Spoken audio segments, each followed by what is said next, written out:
In Minot and Bismarck, ServPro is your partner in transformation. We don't just build back, we elevate every space. Great news! If you're looking for a new vehicle, Ryan Family Dealerships has the best selection we've had in years. You'll find fantastic offers from Nissan, Honda, Chevrolet, Buick, GMC, Cadillac, Chrysler, Dodge, Jeep, and Ram. Hold on, Ryan sells Chrysler, Dodge, Jeep, and Ram? Yes, we do, and we'd love to sell one to you. Visit one of our 5 convenient locations in Minot and Williston. Get your next vehicle from a name you know and trust. Ryan Family Dealerships. This presentation on the PSP Network is proudly brought to you by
PSP Network. It's game day. That sinking feeling you get when this happens? That's oil change-anxiety. The anxiety of being without a car with a billion things to do. The fear of being overcharged. The stress of not knowing where to go or who to trust. But you never get those feelings at Valvoline Instant Oil Change, where you can watch us work right from your car, and we finish up in about 15 minutes. We changed your oil and did our 18-point safety check. Valvoline Instant Oil Change. Service you can see, experts you can trust.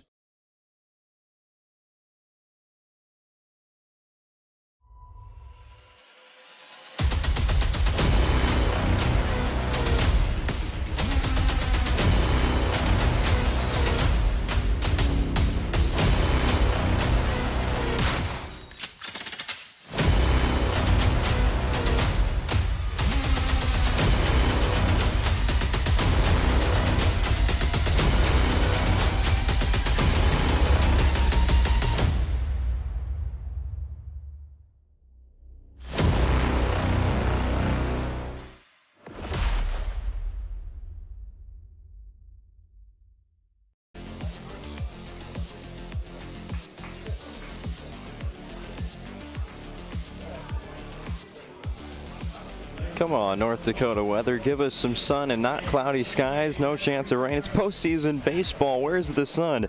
We've got 8 teams here in Minot, North Dakota, competing for 4 places at the State A Baseball Tournament down at the DC B&T Ballpark in Dickinson, North Dakota next week, starting on Thursday. But we have to start with the quarterfinal round on this Thursday morning, a gloomy Thursday morning from the Magic City of Minot, North Dakota, and Corbett Field. Welcome to the ballpark, everybody. I'm Owen and Patterson on the call for all 11 matchups of this WDA baseball tournament in 2024. We've got 4 games today, 4 games tomorrow, and 3 games on Saturday to send, again, 4 teams to that State A baseball tournament.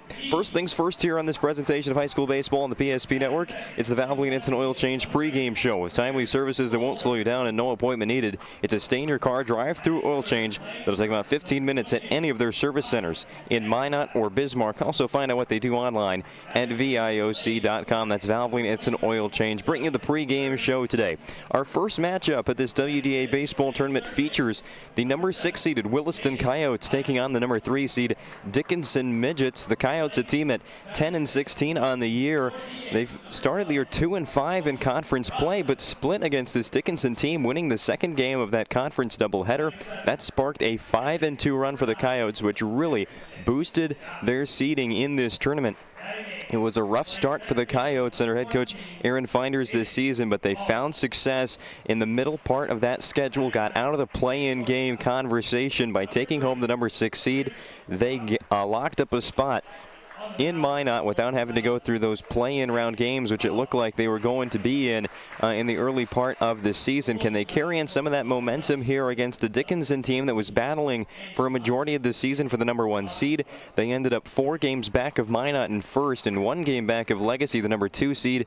They draw Williston today as the number 3 seed. The Midgets at 19-9 on this season.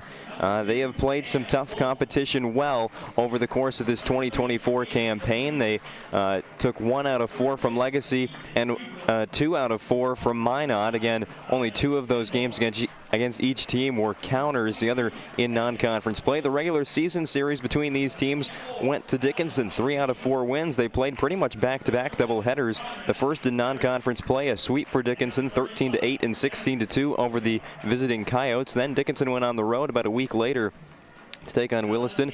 The Midgets took home a win in game 1 by a final score of 10-1. A late half of the game offensive onslaught for the Midgets took home the win. Jeremiah Gillick was the starting pitcher in that first game. He went a complete game, allowing 1 run on 5 strikeouts and 4 hits, and he gets the ball today for Dickinson in their WDA quarterfinal matchup. The second game of that counter doubleheader went in favor of the Williston Coyotes 11-5. And who was their starter in their win? Well, it was Chase Collins who gets the ball here in game number 1. So we have a good pitching matchup, a battle of these 2 teams' aces on the hill at Corbett Field, ready for quarterfinal round number 1.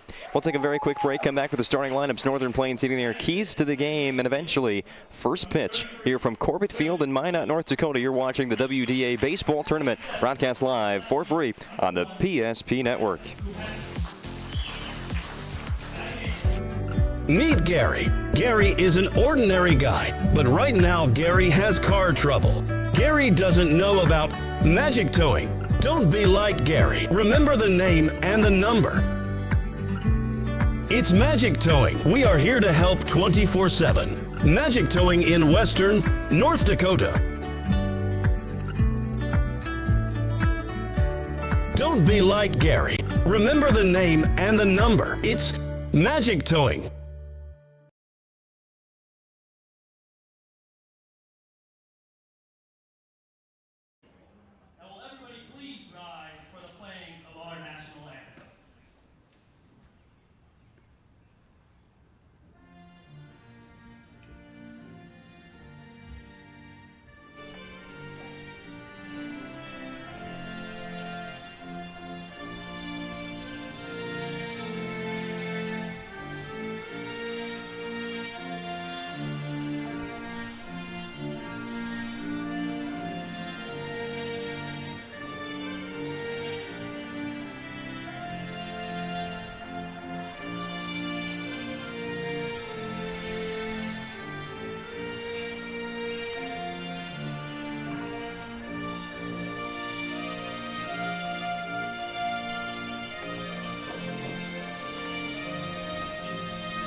All right, it's time to get this WDA baseball tournament almost underway, but first we have a few more items of business to take care of in our valve maintenance and oil change pregame show here on the PSP Network. First up, the Northern Plains Heating and Air keys to the game with over 25 years of experience as your heating and air experts and the factory authorized dealer for AeroSeal. There's no other choice to seal your heating and air game than Northern Plains.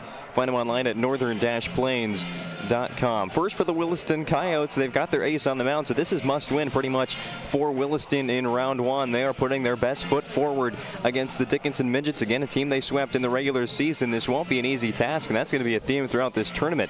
The WDA, an ultra-competitive conference this spring, and it's really hard to pick a favorite in this tournament before the games begin, and we might even see an upset here in round number one as Williston, again, puts forward their ace. This is must-win for Williston in game number one, setting them up on the right track for state tournament qualification. As for the Dickinson Midgets, they just got to play clean. The Dickinson Midgets, they again are the number 3 seed in this tournament. They have one of the most talented rosters in the region when you look at what they have returning, 2 all-region players back from a year ago. This is a team with a lot of talent and a very veteran head coach in Pete Dobitz. This long tournament, nothing new to them. They're used to playing all 3 days and playing for state qualification places. They just got to play some clean baseball here in game number one and take home this qualification victory over the Williston Coyotes. Next thing up, the starting lineups first for Williston will be at bat first as the visitors on the scoreboard. They're led off by the right fielder Max Heen, followed by Garrett Solberg, Connor Ekblad, Justin Ergens, Jaden Iba, Cody Crosland, Jackson Janot, Caden Call, and Bridger Johnson. Their starting pitcher again, Chase Collings. He's being DH for by Crosland in the number 6 spot. The defense for the Dickinson Midgets on the mound, Jeremiah Gillick making his 7th start of the year. He's thrown 36 innings with a 4-1 record, 18 strikeouts to 16 walks, and a 1.94 ERA. His battery mate at catcher, Christian Tibor. And around the infield for the Midgets, Caden Kriegs at first base, Camden Kubis at second. The shortstop is Jace Kovac. Jack Price gets the start at third. Kyler Kuderna in left. In center field, it's Nick Sobolik, and Will Esom starts in right field. All right, that does it for our Valvoline Instant Oil Change pregame show. We're 3 minutes ahead of schedule here to begin game number one of this WDA baseball tournament. The pitch from Jeremiah Gillick, and we are underway here from Corbett Field. That is ball one to Max Heen, the starting right fielder and leadoff batter for Williston.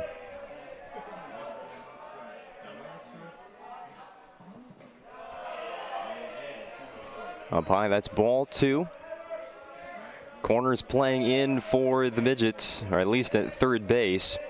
Playing the bunt here from Heen, who does have some speed in the leadoff position, especially on the left-handed batter's box. You see that a lot from teams putting their left-handed bats in the top of the lineup. Gillick does fire strike one, gets back in the count. It's 2 balls and 1 strike.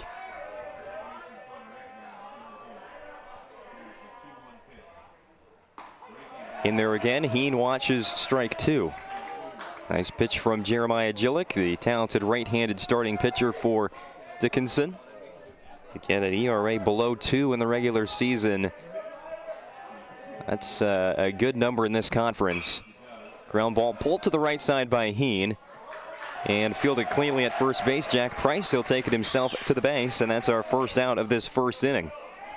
Scoreboard sponsor again on the PSP Network, BNC National Bank. With locations throughout North Dakota, Minnesota, and Arizona, BNC National Bank provides you with banking and wealth management services for your business and family.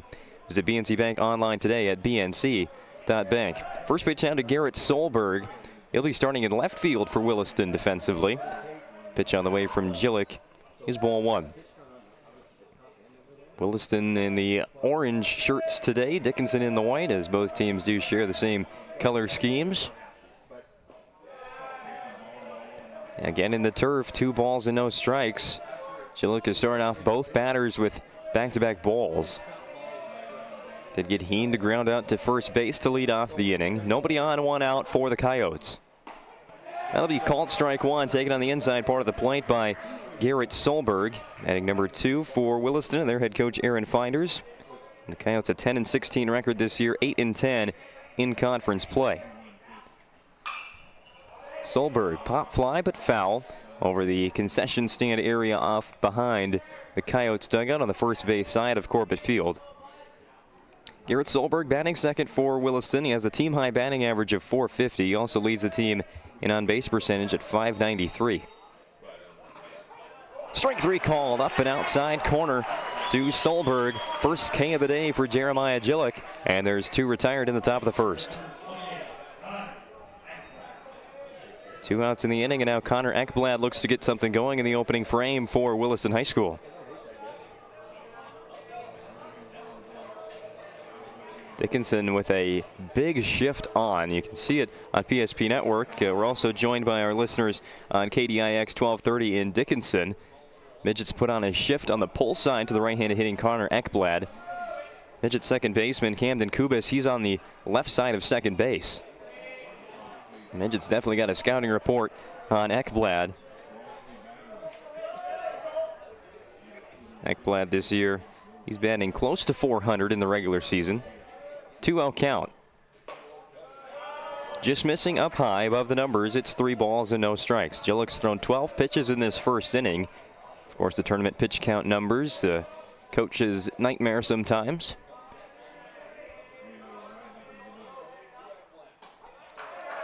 Gillick does find the zone. It's 3 balls and 1 strike to Ekblad.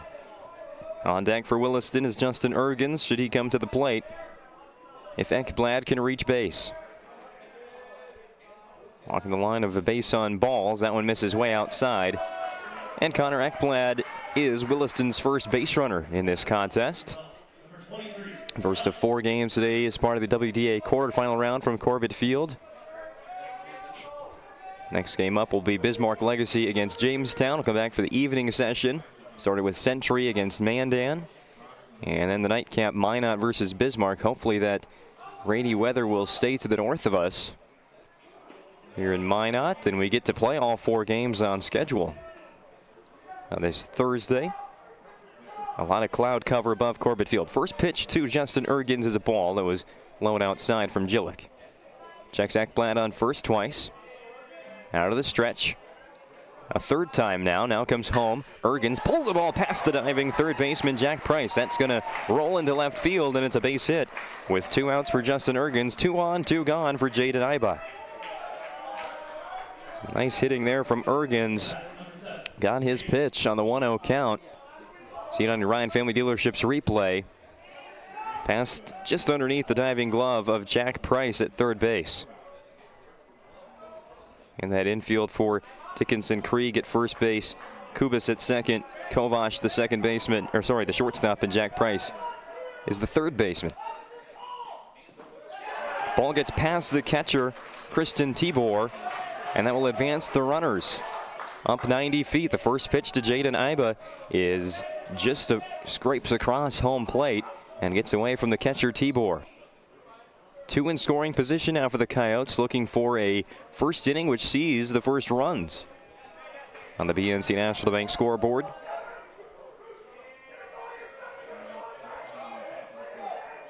.1-0 pitch from Gillick. Strike 1 called. That one just grazed the inside part of the zone. Our home plate umpire, Dean Wincheski.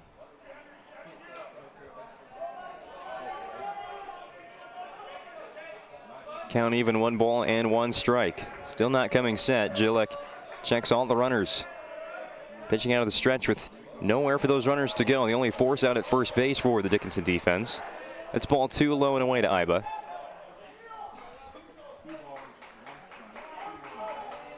Iba this season, 18 runs batted in, batting number 5 in the Williston lineup. 2-1 pitch on the way. It's blocked by Tibor. That'll keep the runners where they're at. 3 ball, 1 strike count to Jaden Iba. Coyotes looking to come through in the top of the first inning. Set the tone here in this WDA quarterfinal matchup between seeds 6 and 3. Foul tip into the glove. Counts full with 2 outs in the inning. Big pitch coming up here from Jeremiah Gillick. Shakes off his catcher once, then nods, gets the call. Quick pitch. Line drive up the middle. That's a base hit for Jaden Iba. They're waving around Ergens from third. He is going to score standing, and Williston has the first runs on the BNC National Bank scoreboard. It's Coyotes 2, Midgets nothing. Here it is again on the Ryan Family Dealerships replay. Gillick changed up his timing, and it was a perfect line drive right back over second base by Jaden Iba.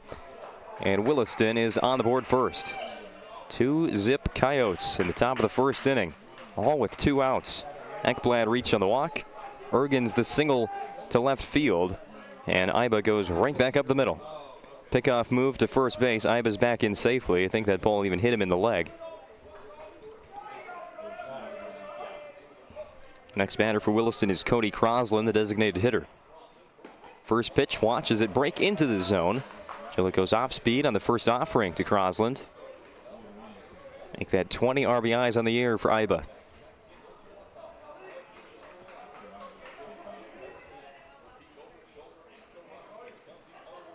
Gillett comes home and gets a awkward swing from Crosland as Gillett again messed up the Williston designated hitter on the breaking ball. Went chasing at a pitch in the turf. And an all-turf facility here at Corbett Field. The only natural surface is the warning track in the outfield. Payoff pitch from Gillett. Misses way outside. Tibor slides to his right and makes the block. Iba on the base pass this season. He has 3 stolen bases, so not necessarily one to run. With 2 outs here, maybe gets on the move with Crosland expected to swing. There's a pickoff move from Gillett. Tag is not in time as he threw over to Caden Krieg, his first baseman. 23rd pitch of the inning for Gillett. Infield at normal depth, normal positioning.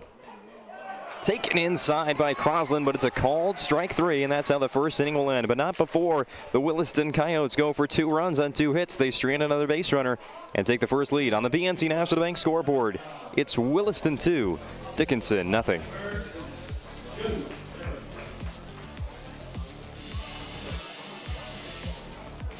When facing disaster, it's not just the things we lose, but the memories. But there's hope. ServPro, with decades of experience in Minot and Bismarck, is always ready. Our certified professionals don't just restore homes, they rebuild lives. Because to us, you're not just a client, you're family.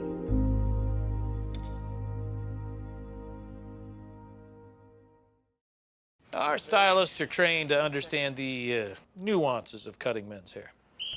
Less pomp, more adore, huh, Brittany? Square face, wavy hair. Mid-fade with a textured top. Finish it off with a hard part and taper that neckline, coach. Cowlick, what's the move? It's not just all about hard work here. Hit all. 7. Pressure. Points. Yeah. It takes expertise to be a sport clip stylist. Here? That's the spot. Right there, huh? Sport Clips, the pros in men's hair.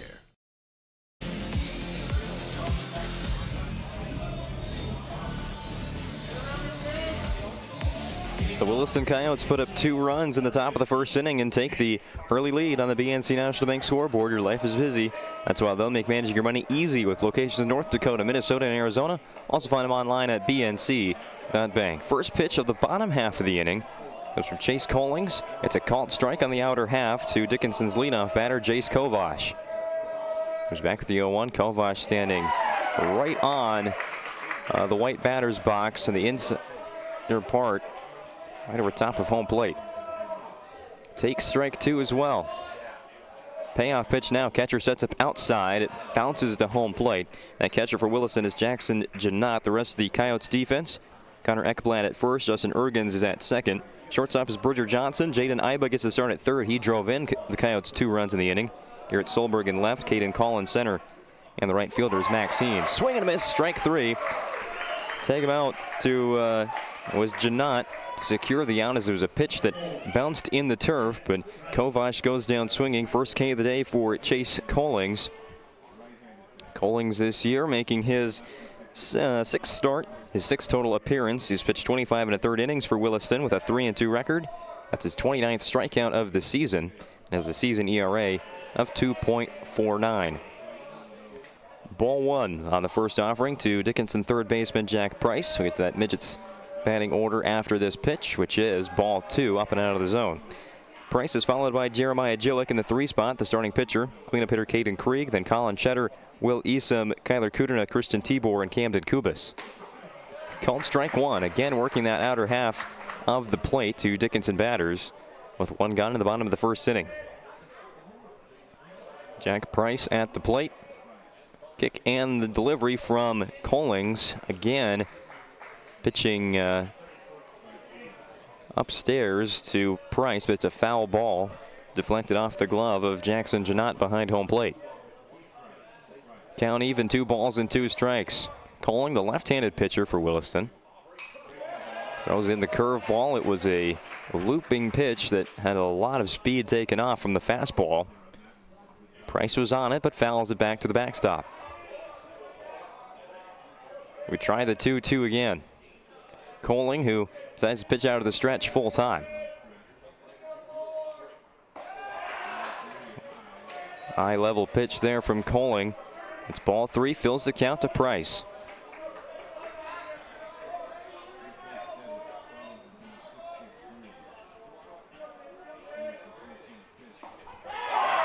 Called strike 3. Another nice pitch from Collings. Found the corner, and that's his second K of the day. The first 2 Dickinson batters retired via the strikeout. Kovar swinging, Price looking. And now it's on Jeremiah Gillick to get Dickinson's 2-out rally here in the first inning. Pop fly, right field. Going back on it is Max Heen. And underneath it, a 1-2-3 inning for Chase Collings in the bottom of the first. You're watching WDA Baseball on the PSP Network or listening live on KDIX 1230 in Dickinson. Back with the second inning after this commercial break. The best part about working at BNC National Bank is developing relationships. I love working with people. We've been here for over 25 years. We've grown just like our communities we're in. But we still have that personal connection with our customers. And that's why we can find the best solutions for them. It feels great seeing projects around the community and knowing we're a small part of making that happen. We're helping people buy their first homes. Plan for the future. From startups to big business. We're part of the community. And we're proud of it. Yours truly, BNC. Are you moving your business or your home across the town or across the country? We know it can be stressful. To ensure your possessions arrive on time, intact, and on budget, make your move with Jobbers Moving and Storage. Jobbers can help you with every aspect of your move. With our efficient step-by-step approach to move management, we can tailor a plan to suit your needs and schedule. With locations in Bismarck, Fargo, Minot, and Aberdeen, Jobbers Moving and Storage is your choice. Visit jobberswarehouse.com. It's Jobbers Moving and Storage. This broadcast of high school baseball on the PSP Network is brought to you by the UPS Store, located in the Marketplace Foods Plaza on South Broadway in Minot. Open Monday to Friday, 8:30 to 7, and on Saturday from 8:30 to 3 for all your packing and shipping needs. It's the UPS Store. On to the second inning here from Minot, North Dakota. At Corbett Field, Williston hitting with a 2-0 lead. They scored all 2 runs in that first inning with 2 outs on a 2 RBI single up the middle by Jaden Iba. Now leading off the second inning for the Yotes is the catcher, Jackson Janot. Janot watches ball 1 from Dickinson starting pitcher Jeremiah Gillick, right-handed pitcher for the Midgets. And that one's going to be called for ball 2. We saw Gillick early in counts in the first inning, getting a bunch of 2-0 situations, and here again to start the second, down 2 balls, no strikes. Let's find the zone here. 2-1 to Janot. Janot batting .368 with a .500 on base percentage. His 1 extra base hit this year was a double. Pop fly into right field. Going back on it is Dickinson's second baseman, but just before he's going to put his glove up into the air, Will Easom comes in from right field and snatches it. So Dickinson does get the out, but that was almost collision there in right field. Camden Kubis did hit the turf after he was tripped by right fielder Will Easom, but the first down is recorded here in the top of the second inning for the Dickinson defense. Now bring to the plate Caden Call. Strike 1 is called. A pitch that was very inside to Williston's center fielder. Again, Dickinson plays the third baseman into the left-handed batting center fielder for the Coyotes. Fly ball straight away center field, barely even having to move. was Nick Sobolik, and that is out number 2. 2 quick flyouts for Jillick here in the second inning. Now he'll face the 9-spot hitter for the Coyotes, Bridger Johnson.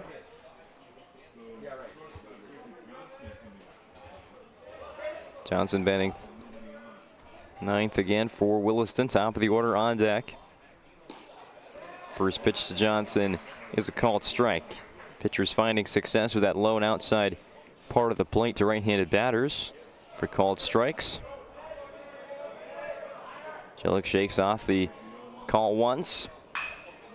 Ground ball hit to third base, but foul off the bat of Bridger Johnson. Started with 2 outs in the first inning for the Coyotes. Then Connor Ekblad was walked. Justin Ergens moved him up to second base with a single past the diving third baseman for Dickinson, and then they were both driven in after a wild pitch by Jaden Ibas. 2 RBI single. Swing and miss, strike 3. 1-2-3 inning for Jeremiah Jillick, and Dickinson now trying to get on the sticks once again in the bottom of the second inning, trailing by 2 runs on the BNC National Bank scoreboard. It's Williston 2, Dickinson nothing from Minot. It's Tundra Month at Cedric Field Toyota. With more than 30 new Tundras to choose from, starting under $50,000, there's a Tundra to fit every lifestyle. Built in Texas and sold right here in Bismarck, North Dakota, the Tundra is more than just a truck. It's an experience. Step inside to discover comfort and cutting-edge technology with the very best safety features. From the rugged SR5 to the luxurious Capstone, there is a Tundra for every adventure. Just off I-94's exit 161 in Bismarck, Cedric Field Toyota. Let's go places.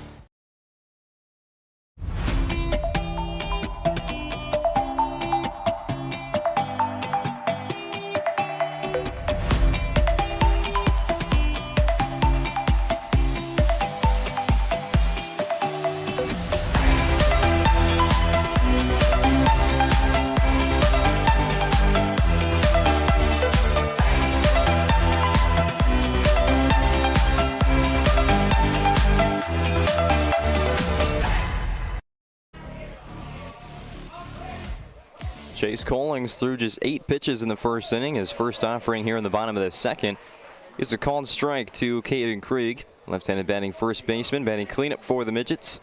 Dickinson was retired in order in the bottom of the first. There's a breaking ball in the zone for strike 2. As Collings had command of his pitches early on. Kovash and Price struck out in that first inning for Dickinson at the plate. Jeremiah Jillick ended it with a fly out to right field. Collings with a okay miss. 1 ball and 2 strikes to Dickinson's cleanup batter, Caden Krieg. Another breaking ball that finds the zone, and Collings with a fist pump as well as a bit of a leg kick there. He is ready to roll today, and he's started his first 4 outs with 3 strikeouts. There's 1 gone in the inning. After Krieg is retired. That's a line drive into right center field. Going to get down. 1 pitch. Colin Cheddar will get on base with a single to right. See it again on the Ryan Family Dealerships replay. For 50 years, Ryan has been a trusted name for car buyers in western North Dakota. Shop their entire inventory online at driveryan.com. Visit one of their 5 locations in Minot or Williston. And Cheddar on base with 1 out. Now it'll be up to Will Easom to move him around the bases. Williston plays in around the infield. Got their third baseman there, Jaden Iba, playing even with the green infield turf. The middle infielders for the Coyotes also in line with the base paths. That'll be their double play depth, I would have to imagine. And they got Bridger Johnson at short. Justin Ergens is the second baseman for Williston defensively. After the foul ball by Easom, the count is 0-1. Second pitch here is ball 1. Easom starting in right field for the Midgets. At the plate this year, batting just shy of 400 throughout the regular season. A 19-win regular season for Dickinson. Runner goes. Here's the pitch. It's ball 2. The throw down to second is not in time. Successful stolen base for Colin Cheddar. That is his 12th swiped bag this season.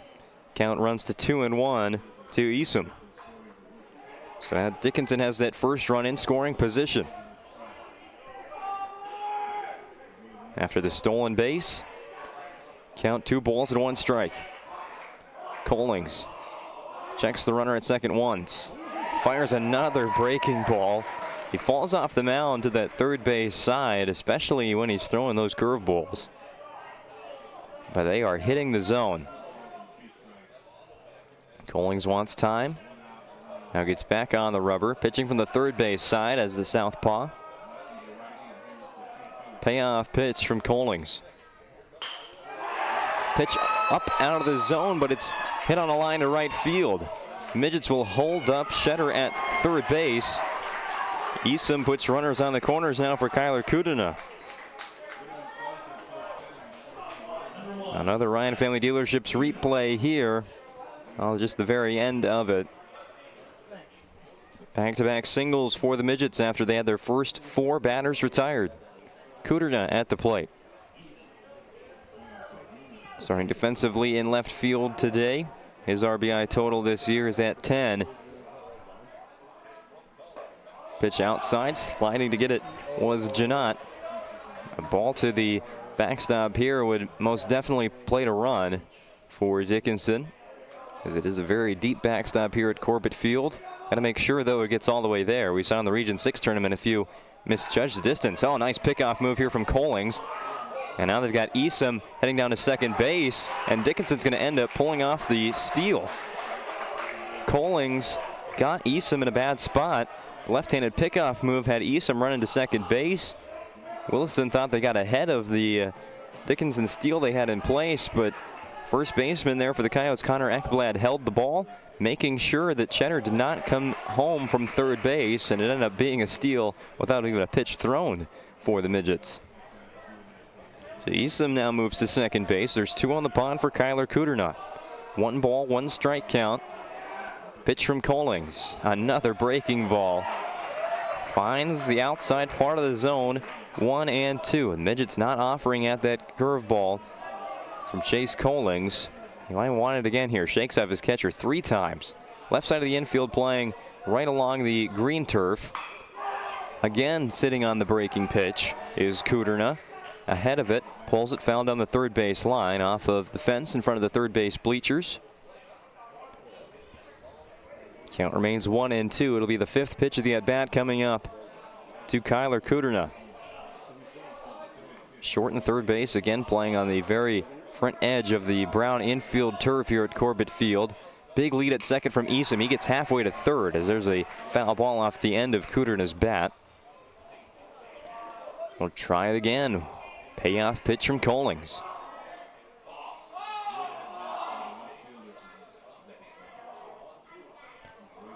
Kudina gets the sign here. So does Collings. Collings tries the curveball again, but it's lifted to left field. Catch is made. The Midgets will not tag. Garrett Solberg made the grab in left field. It's just a simple fly out for Kudina, which won't drive in a run. Didn't have enough air on it, or was deep enough to score, or at least try to score, Cheddar from third base. So now a 2-on, 2-out situation for the Dickinson Midgets, and Christian Tibor comes to bat. First pitch to him is called strike 1.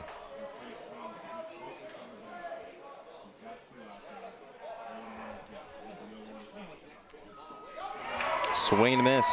Strike 2. And now Collings can get out of the second inning with a payoff pitch delivery to Tibor. Got him to check his swing. Did he go? He did. The appeal down to first base said that Tibor went. Does a little bat flip there. He is appalled. They called that a swing. Here it is again on the Ryan Family Dealerships replays. We had to break. Chase Collings with the damage control gets the strikeout, his 4th of the game. We had to break on the PSP Network and KDIX 1230.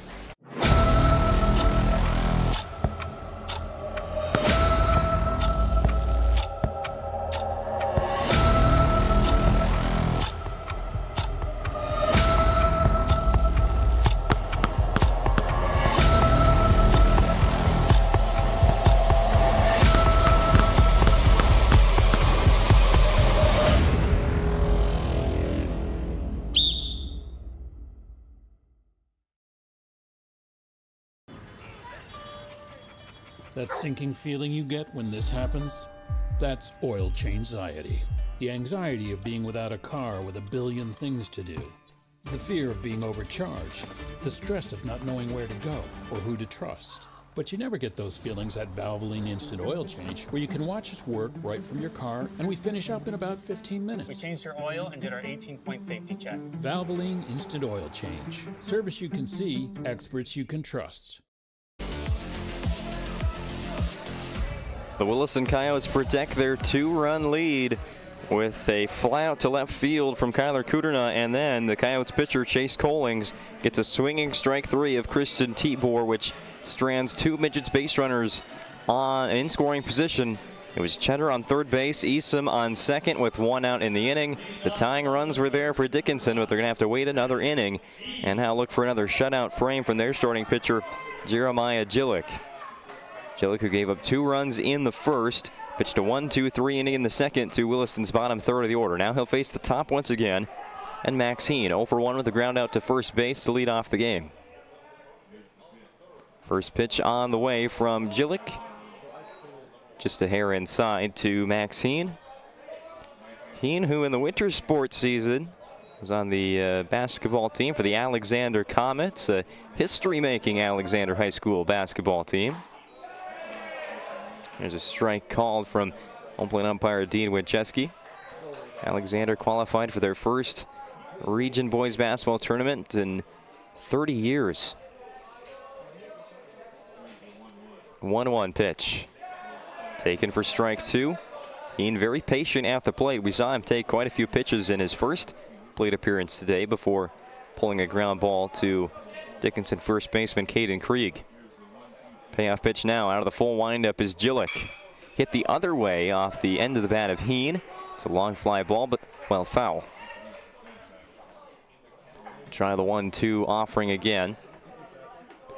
Heen, the senior, starting in right field for Williston here in game 1 of this WDA tournament. Winner of the semifinal round. The loser goes to the loser out game tomorrow. That'll be at 11 a.m. The semifinal game that will feature the winner of this matchup. That'll be game 3. And there's no really definite start times after 11 a.m. It's 30 minutes after the previous game. Ground ball hit to second base.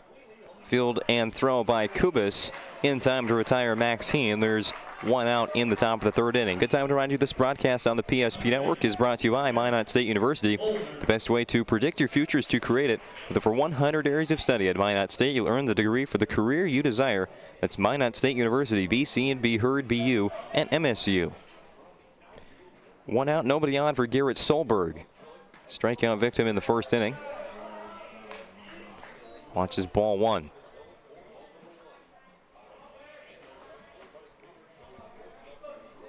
Gillick 3 strikeouts through his first 2 1/3 innings. First time through the order. Gets a strike.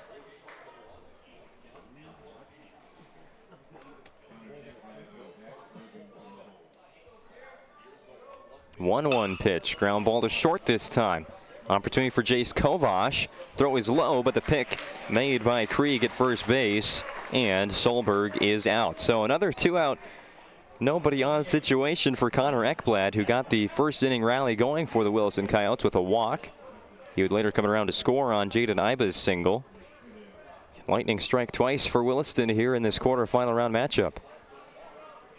2 outs in the top of the third inning. Again, Dickinson shifted to the pull side for right-handed hitting first baseman Connor Ekblad.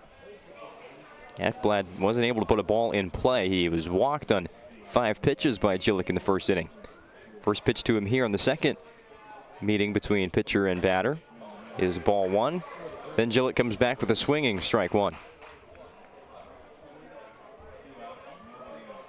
Even the outfield, they've got 5. Dickinson has 5 players to the left side of second base from our broadcast position here above Corbett Field's grandstand. Pitch goes behind Ekblad.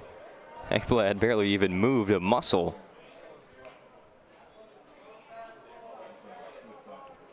2-1 count now to Ekblad.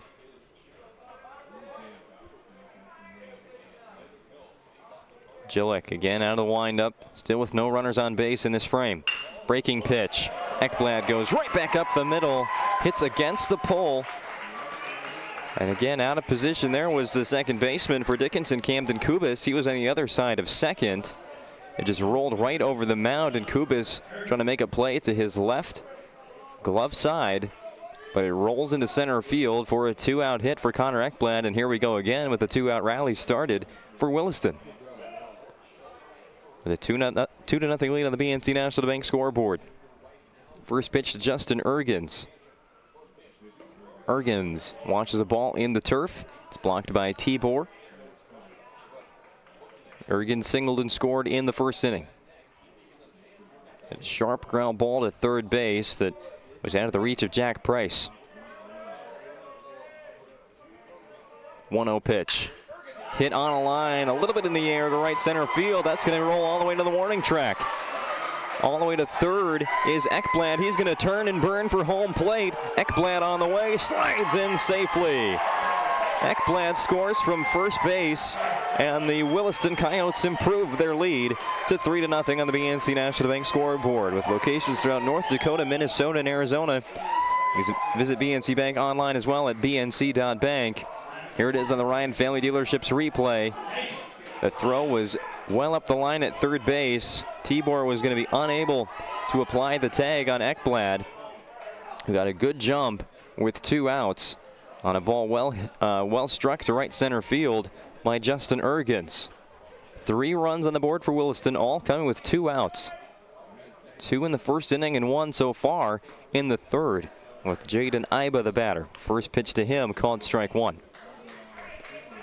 Justin Ergens, we'll give him a double on that one. He was on his way to second base as that throw was coming in, so RBI double for Ergens.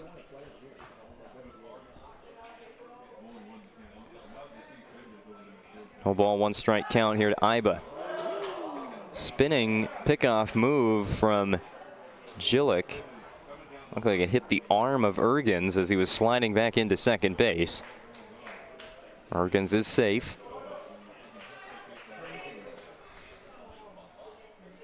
They just have had trouble with the middle of the Williston batting order, 3, 4, and 5 respectively. They've all reached base every time they've been up to the plate. Can Iba keep that pattern continuing?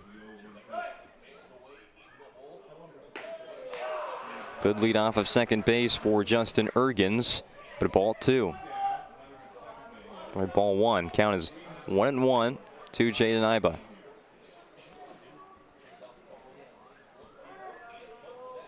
The 1-1 pitch from Gillick from the stretch. Again in the turf, a block by Tibor. He's had to do a lot of work back there as the Midgets catcher, especially with runners on base. There was one that got past him that moved Ekblad and Ergens up 90 feet in the first inning, and they would later score on Iba's single. 2-1 pitch to Iba, fouled off of the netting behind home plate and into the Williston dugout. Got deuces, 2 balls and 2 strikes, 2 outs, and a runner on second base for the Coyotes. They've already brought home 1 more run in this top of the third inning. They lead Dickinson 3-0, WDA quarterfinal round. Gillick hits his pitch. Payoff on the way. While outside, Iba does not chase. Count is full. 45th pitch coming up for Jeremiah Gillick.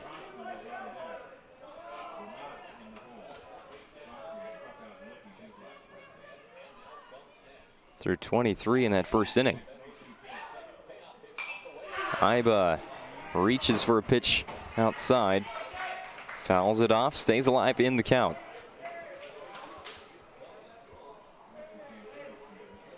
This will be the 7th pitch of the at-bat. Count full. Gillick staring down the runner at second, Ergens. Now comes home. Low in the turf, and Iba will reach on the walk.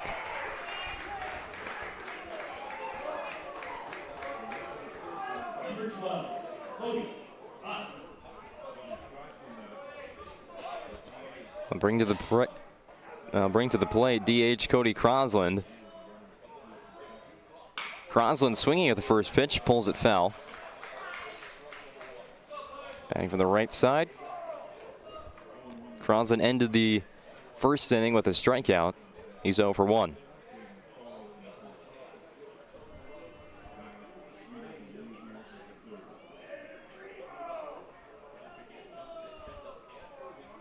The 0-1 pitch to Crosland again. Moving the bat, pop fly, right field. Going back on it is the second baseman, Camden Kubas, and that will end the inning. Williston adds another run. Watch it back on the Ryan Family Dealerships replays. We have the break on the PSP Network and KDIX 1230. There is no place like the Country Club.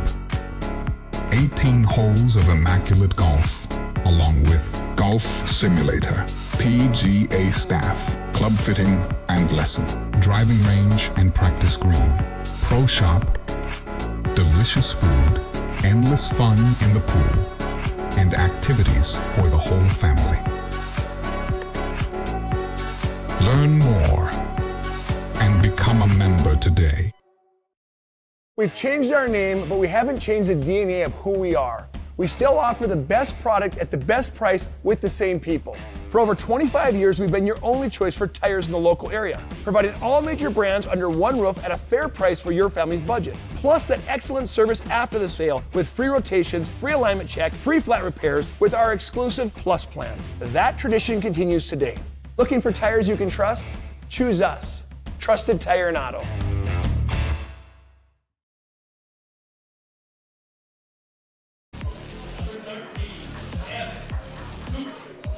2.5 innings into our first WDA quarterfinal matchup today on the PSP Network.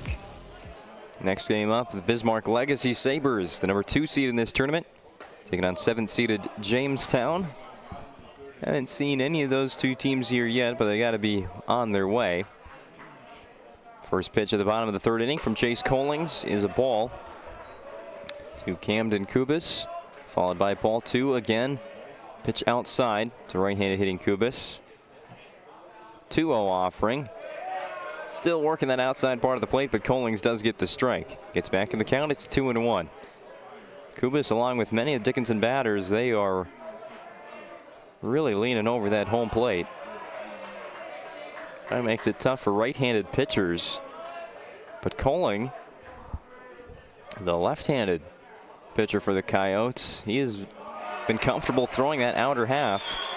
He will walk Kubas on 5 pitches. Gonna throw low in the zone there at 3-1, but it missed. Puts Kubas on first base. 3rd base run of the game for Dickinson. They got 2 singles in the bottom of the 2nd inning, but stranded those runners in scoring position. Now they trail 3-0 the next time up to the plate. Pickoff move from Collings. Ahead of the first pitch to Dickinson leadoff batter Jace Kovash. 0 for 1 with a strikeout. Here's the midget shortstop. Pulls it through the hole on the left side of the Williston defense. Trying to make a diving effort at that was Bridger Johnson, but it was well out of his reach and into left field for a single by Jace Kovash.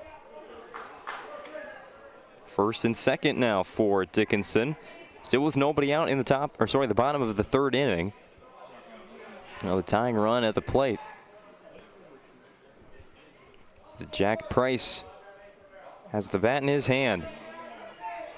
He's going to square to bunt. Williston's defense shifts accordingly.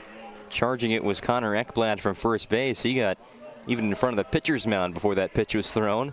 That's how early Jack Price showed the bunt. Both corner infielders up for the Coyotes. Swinging away is Price, however, holds back the swing and a pitch out from Collings. Count 2 balls, no strikes. Wilson stays ready for the bunt. No bunt here. Strike 1 called. Collings still working that outside part of the plate. Saw him utilize the breaking ball a lot in the 1st and 2nd innings for called strikes. Now comes fastball, 2-1, and evens the count to Jack Price. Payoff pitch on the way from Chase Collings. Time is called by the batter. Again, in the most recent meeting between these two teams, the second game of a WDA doubleheader on Williston. Here's the pitch. Golfed into center field. Runners have to return. No, they don't. That's down. And 1 run will score. The Midgets put on the hit and run with a 2-2 count, and they're going to get on the BNC National Bank scoreboard. Here it is on the Ryan Family Dealerships replay.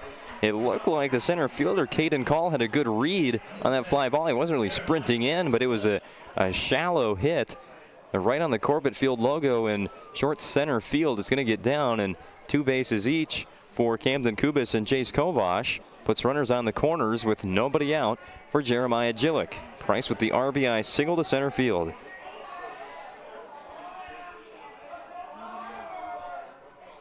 Gillick takes a hack at the first offering. It's a foul ball over the grandstand and into the parking lot here at Corbett Field. But going back to the last match between these teams, Chase Collings threw 4 2/3 innings in the start for Williston. Allowed 5 hits, 3 earned runs on 3 strikeouts, did walk 6. Gets Gillick swinging. Taking off for second base is Jack Price on the delayed steal. 2 in scoring position here for Gillick with an 0-2 count. Collings left that game in the 5th inning. That's when Dickinson got their rally going, cutting the deficit to 8-5 or 10-5. Collings would end up picking up the win in an 11-5 victory for the Oats as part of a counter sweep. Foul ball rolling to Dickinson's dugout off the bat of Jeremiah Gillick. Has runners on second and third, nobody out, bottom of the third, 3-1 score.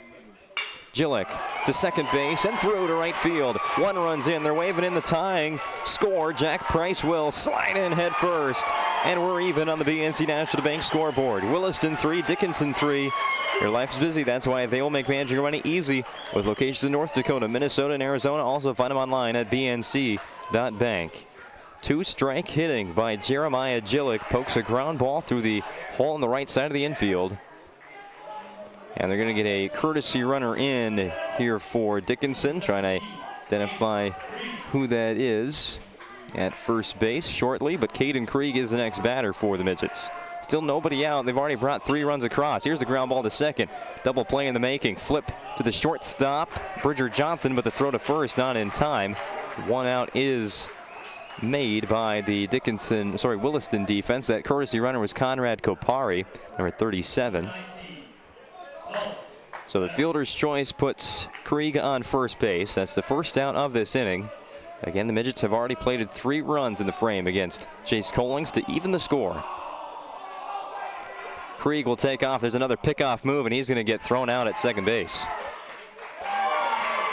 Collings has had a watchful eye on Dickinson base runners today, especially as a left-handed pitcher. Can always get a little confusing. Gillick left really early. Collings threw it to first base on the pickoff move, and Ekblad sent it to Bridger Johnson covering second base, and now the Midgets have the bases empty with Colin Cheddar at the plate. A really nice curveball thrown there by Collings, but Cheddar able to let it go. 1 ball, no strikes. Goes back with the fastball past the barrel of Cheddar. Colin Cheddar got the second inning rolling for the Midgets with a 1-out single. He'll be stranded on third base later on in that inning.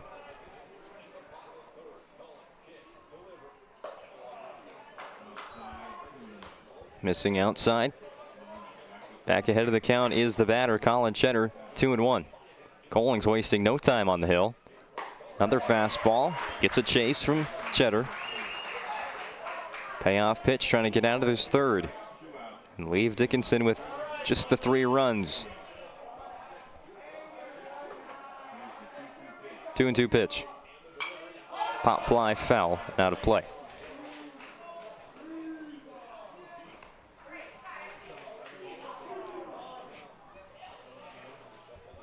Sixth pitch of the at-bat coming up between Chase Collings and Colin Cheddar. Cheddar the batter for Dickinson.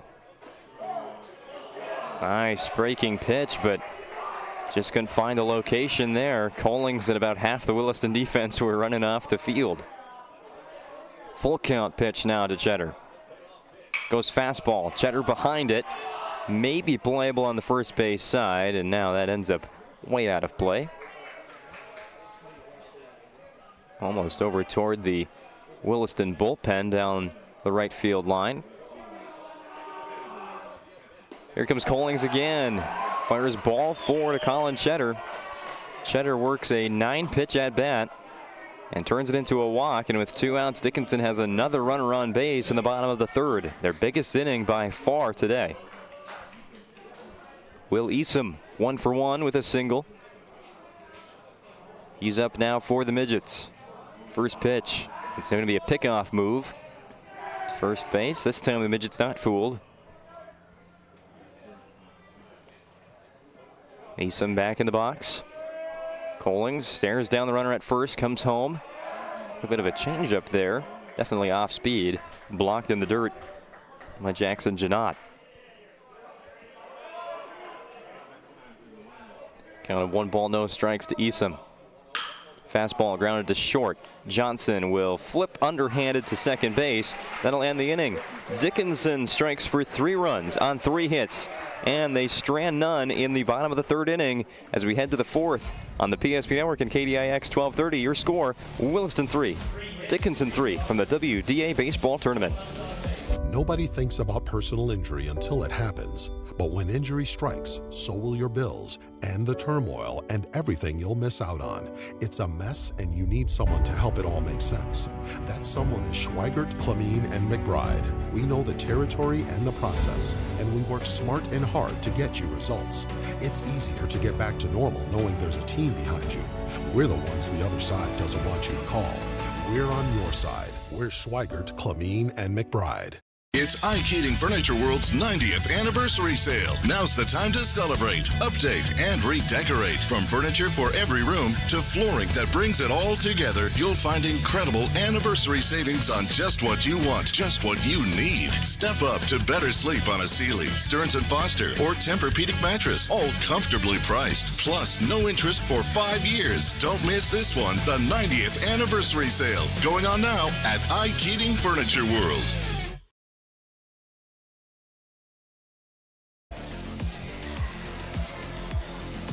Broadcast of high school baseball on the PSP Network is brought to you in part by Shields of Minot and Bismarck. They have every sporting good imaginable, from fashion to footwear. Also a proud supporter of the PSP Network's mission of promoting local athletes. That's Shields of Minot and Bismarck. Shields of Minot and Bismarck brings you a look at the West Region standings as the regular season has obviously come to a close as we're broadcasting the West Region Baseball Tournament today. 1 strike on the batter, Jackson Janot, and then he lines the ball to second base, and kind of diving catch there by Camden Kubas to pick it up before it hits the turf is how the first out of the 4th inning is recorded. That brings Caden Call to the plate. But again, look at the Shields of Minot and Bismarck West Region baseball standings. Minot took home the #1 seed with a 16-2 conference record. They dropped 2 games at the very end of the season, which is really, when you look at it, left the door open for a lot of teams, including team featured here in Game 1, the Dickinson Midgets. They're in 3rd, 1 game back of Bismarck Legacy. The Midgets finished conference play 12-6. They had the 2nd best overall record in the West Region at 19-9. Bismarck Century in 4th at 11-7. They had the tiebreaker over Mandan, who's in 5th at the same conference record.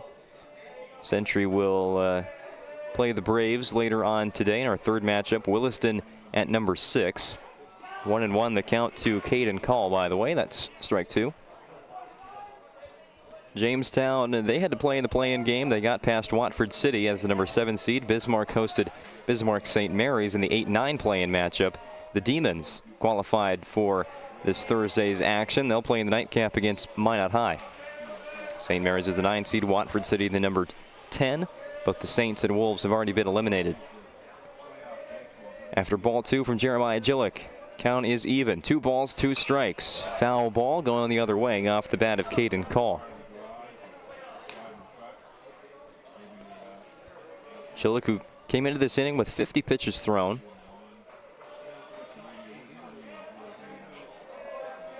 Another payoff pitch to Call. It will be in the turf. 3 balls, 2 strikes to Williston center fielder. flew out to center field in his first at bat. Jillick, long pause at the top. Fastball past the bat of Caden Call for strike 3, and that is the 4th K of the day for Jeremiah Jillick and his 22nd of the season. 2 outs in the inning for the 9-spot batter for the Coyotes, Bridger Johnson. Johnson 0 for 1 with a strikeout, looking to bring the top of the order back to the plate here in the 4th. Johnson, first pitch swinging, a foul ball. With some speed on it over the entrance gate to Corbett Field. Got a very nice crowd on hand for this early game today. An 11 a.m. Central Time start. Got it going at about 10:57, so already ahead of schedule. Dickinson, a 10 a.m. Mountain Time start. The Midgets fans have shown up here in the Magic City. Thank you for tuning in as well on the PSP Network and KDIX 1230 in Dickinson.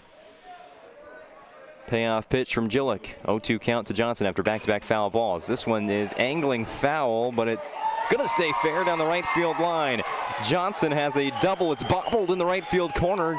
Bridger Johnson will put on the brakes at second base. Well, that's a 2-out double, and here go the Coyotes again, down to their last out in an inning. On the Ryan Family Dealerships replay, this ball is going to go out of frame on your screen. It just tucked inside that right field line. Johnson was well behind the pitch from Jillick, but just had enough timing to turn that into a double. Third time around for Williston, it's Max Heen. He's 0 for 2. And the 2-out hitting, which has been the lifeblood of Williston today, continue here in the 4th. All of the Coyotes' 3 runs today have come with 2 outs on the scoreboard. First pitch to Heen from Jeremiah Jillick is a called strike.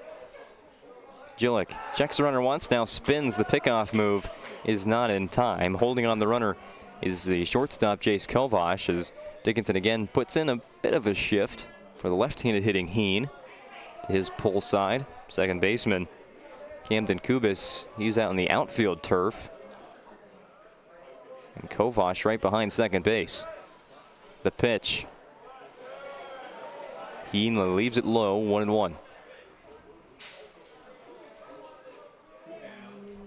Dickinson has Kuderna, Tibor, and Kubis 7, 8, 9 due up in the bottom of the 4th as they look to possibly even take the lead for the first time today. But first, they got to keep Williston off the BNC National Bank scoreboard with 2 outs in the top of the 4th. Jillick's long delivery is a strike 2. Called from home plate umpire. Jillick working ahead. Has a payoff pitch coming up. 1-2 the count to Max Heen. 57th pitch of the game for Jillick is a pop fly.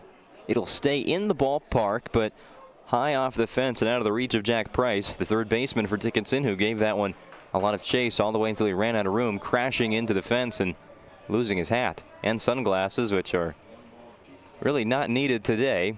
That's why they're on the back side of his hat. A lot of cloud cover here at Corbett Field. Temperature is barely in the 50s. We've got some rain passing to the north of the city. There is a chance that we could see a few drops here this evening. And hopefully it's nothing that will delay or postpone any games to tomorrow. We've got a full weekend here at Corbett Field, filled to the brim with baseball. Jillick still pitching with a 1-2 count to Heen. Throws a fastball letter high. It's called for a ball. Heen evens the count at 2 balls and 2 strikes. Has a silver bat in his hands, batting from the left side. Swing, hard hit ground ball. 2 hops to the first baseman, Caden Krieg, and that will end the 4th inning. Williston strands a runner in scoring position. We remain tied on the BNC National Bank scoreboard. Williston 3, Dickinson 3. We'll be back after this commercial break on the PSP Network and KDIX 1230. How would you like to turn this into this?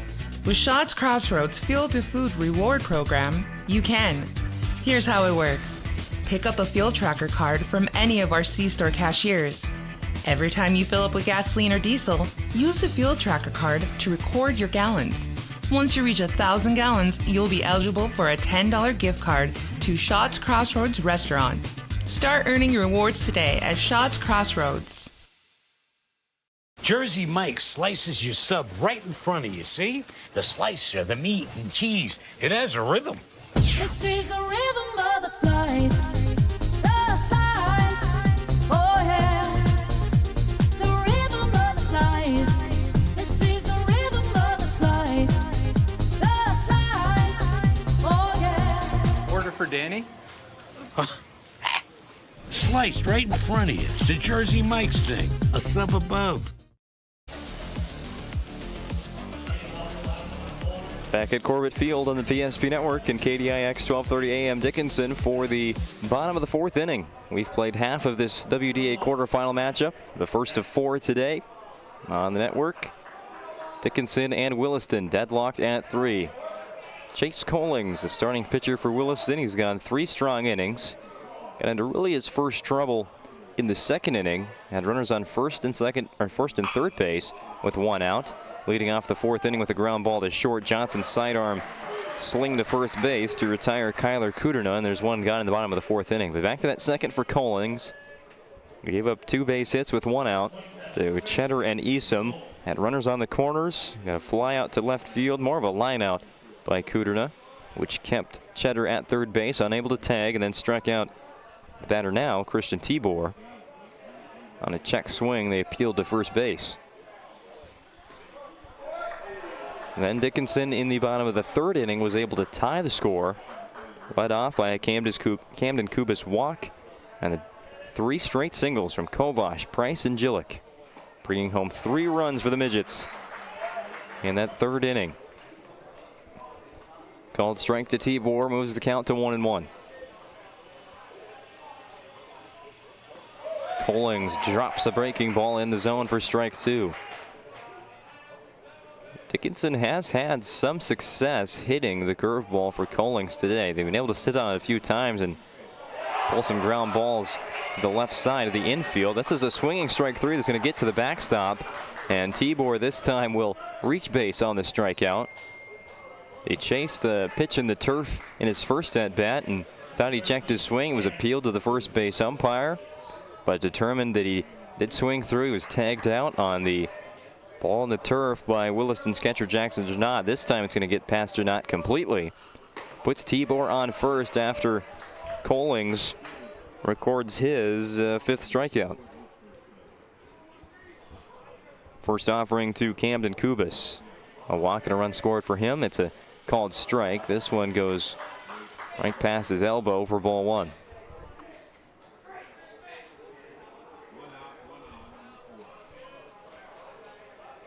Kubas leaning back in the box, back foot on the back white line. 1 hopper to third, turning to second for 1 on the first. Won't be a double play. Double play was started by Jaden Iba. He threw it to the Williston second baseman, Justin Ergens, but the turn to first was not in time. Kubas is aboard on the fielder's choice. Still a runner on base for the Midgets, but 2 outs for the leadoff batter, Jace Kovash. He singled and scored in the last inning. There goes the runner, Camden Kubas, with the stolen base. 2-out runner in scoring position for the Midgets.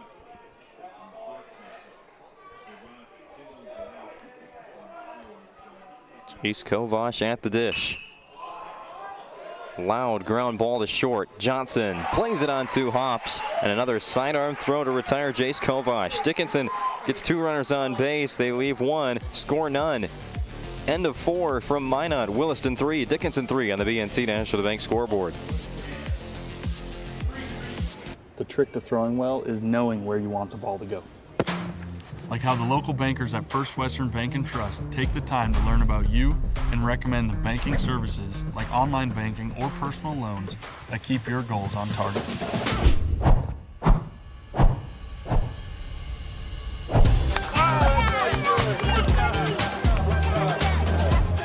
First Western Bank and Trust.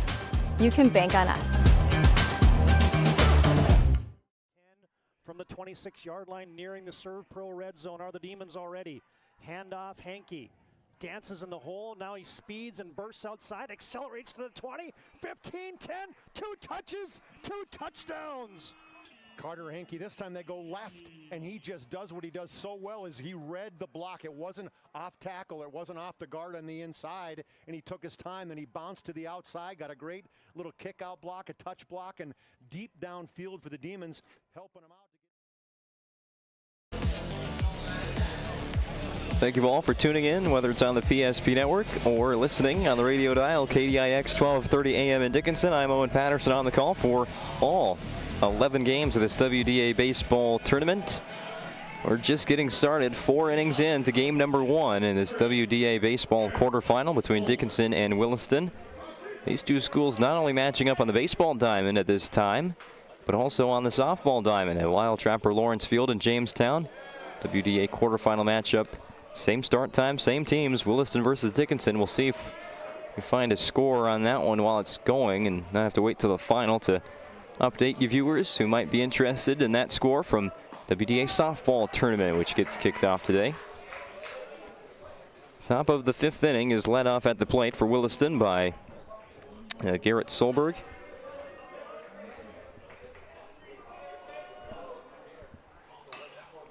Foul ball. A strike 2.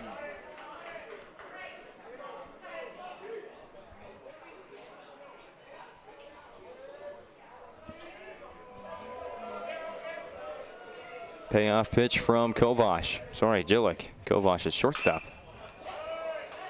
Foul ball on the third base line, and again crashing into the fence was Jack Price.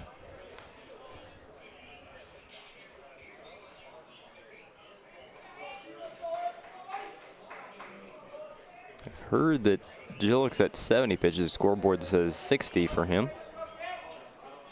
So unsure. Not really going to pass along that information. It might be wrong. Curveball, strike 3. Solberg is sat down on strikes for the second time. And that is strikeout number 5 for Jeremiah Jillick today.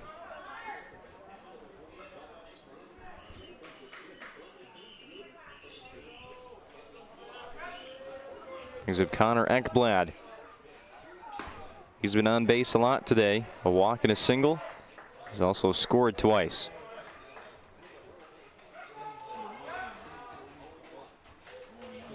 Ekblad, the senior, first baseman today for Williston in game 1. Each team will only be playing 1 game today. The winner will play in the semifinal round in game 3 tomorrow. Loser this game will be up bright and early again for the loser out game at 11 a.m. 1-1 pitch from Jillick. It's ball 2. Ekblad lets it go. He's had good plate vision today, working long at bats. He put a ball in play in his last AB, a single, which came around to score on. 2-1 pitch now from Jillick. Up high and over the glove of Christian Tibor. He's going to roll all the way back to the home plate circle. 3 balls to Ekblad. Another player that stands very close to home plate, batting from the right side. Adjusting the box as Jillick gets ready to throw. Strike 2 called. Ekblad thought for a second that was ball 4 and started hitting to first base. He's brought back by home plate umpire Dean Wojcicki. 3-2 pitch from Jeremiah Jillick. Again, shakes off his catcher 3 times. Gets the call. He's going to hit Ekblad. It was a pretty loud crack from here, but it went off his elbow guard. And Ekblad's reached base 3 times now. On a walk, a single, and hit by pitch. Every time he's gotten on base, Williston has been able to score. Big thanks to Justin Ergens, a single and a double today. Pickoff move that's going to be a wild throw, but it goes off of the first base umpire, keeping that ball in fair play. Jillick had Ekblad frozen. Not just the weather here in North Dakota. It was that pickoff move that went underneath the diving Ekblad and went off the leg of the first base umpire, keeping Ekblad at first and also saving him a little bit. First pitch now to Justin Ergens is a called strike. 0-1 the count. Again, a single and a double for Ergens. 1 run scored. Second baseman for the Coyotes batting in the cleanup spot. Ergens, nice swing and a ground ball over second base into center field. It's a 3-hit day for Justin Ergens. Ekblad moves up 90 feet. First and second with 1 out for Jaden Iba. Check out this last hit by Ergens on the Ryan Family Dealerships replay. With specialized training and technology, nobody knows your vehicle better than the certified techs at Ryan Family Dealerships. No matter what kind of vehicle you own, you can trust your repairs to Ryan. 3 runs on 6 hits for Williston. 3 of those hits supplied by Justin Ergens. 1 of them by Jaden Iba, which brought in the first 2 runs of the game. Quick conversation there between Aaron Finders, Williston's head coach, and home plate umpire Dean Wojcicki. It is Iba at the plate. No changes made. Long lead at first base by Ergens with Dickinson's corner infielders playing in.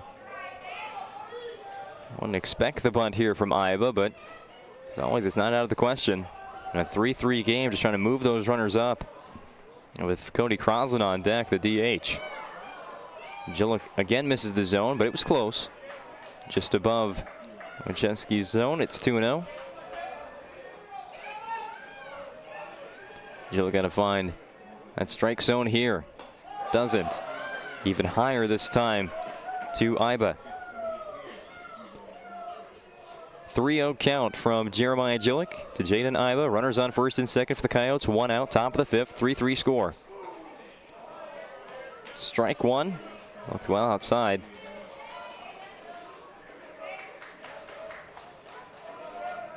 But Iba will remain in the batter's box. Gillick trying to work all the way back from a 3-0 count. Iba going to help him out with a pop fly right center field. Over is the center fielder with the catch, Nick Sublick. Runners remain at first and second for the Coyotes. 2 outs now for Cody Crosland. Talked about all day long the 2-out hitting for Williston.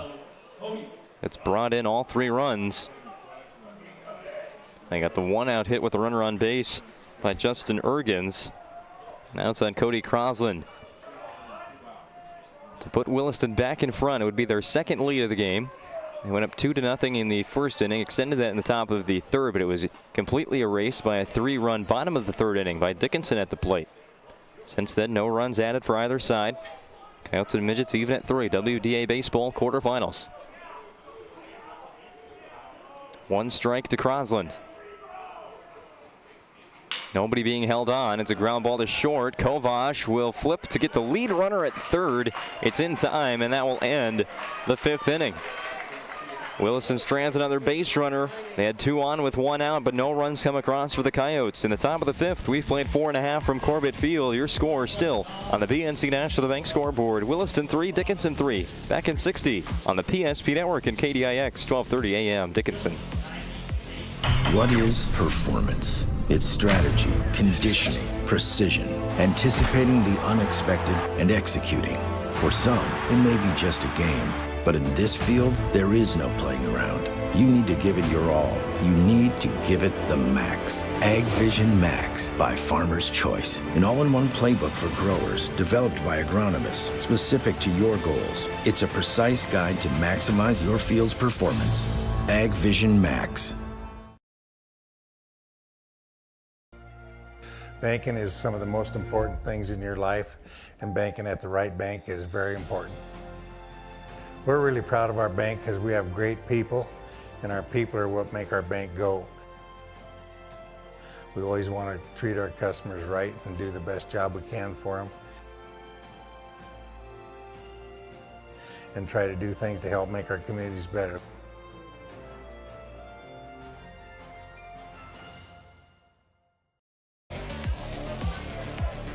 Welcome back to Corbett Field in this presentation of high school baseball on the PSP Network and on the radio at KDIX 1230 AM Dickinson. First pitch of the bottom half of the 5th inning from Chase Collings is ball 1. It was a tad inside to Dickinson's leadoff batter in this inning. It'll be 2-3-4 for the Midgets. Jack Price, Jeremiah Gillick, and Caden Krieg. Price on a line to second. Sliding catch made by Justin Ergens. Had a good read on that ball. Hit well enough to have some spin on it. And there's one retired in the home half of the 5th. Dickinson, the number 3 seed in this WDA baseball tournament. Williston seeded number 6. Colling's got to tuck in his jersey quickly. Dickinson seated behind the number 1 Minot and number 2 Legacy. They were 4 games back of the Magi in the conference standings. 1 game back of Bismarck Legacy, but at the end of the regular season got really interesting in the West region. First pitch to Gillick. Strike 1 on the board to Chase Collings. Minot High, who was unbeaten for a majority of the early part of the season, suffered their first loss to this Dickinson team. They were 16-0 before they faced the Midgets on the road. It wasn't non-conference action. They just got the sweep, 7-3 in game 1, 13-9 in game 2. Payoff pitch set up way outside is Jackson Janot. He was, instead of line up the catcher, Jackson Janot, instead of line up behind home plate, he was lined up behind the left-handed batter's box. That was going to be a waste pitch all the way from Chase Collings. 1-2 again. Still set up outside to the right-handed hitting Gillick. Reaches for it, and Gillick, he's even out of the box to try and hit that pitch. He's stepping almost on home plate. Got to watch out for that. It's a foul ball. Count stays 1-2. Williston trying to pitch around the Dickinson batters, who are right on that inside line in the right-handed batter's box. Roller to Johnson at short. There's a lot of traffic there as Williston's third baseman, Jaden Iba, kind of almost cut off Johnson on his path to the baseball. Ends up being a wild throw to first base, and Jeremiah Gillick is on with 1 out on the errant throw by Bridger Johnson. And yeah, Iba cross pass with Williston's shortstop, Bridger Johnson. Maybe took away some of Johnson's focus to first base, and the throw was wild. Courtesy runner will be brought in by the Midgets to run for the pitcher, Jeremiah Gillick. It's a new one this time for Dickinson. It was Conrad Kapari earlier. This time it's Aiden Damas.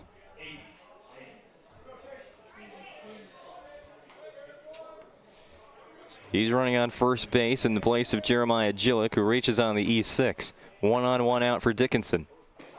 First pitch is a curveball from Collings, taken for a strike by Caden Krieg.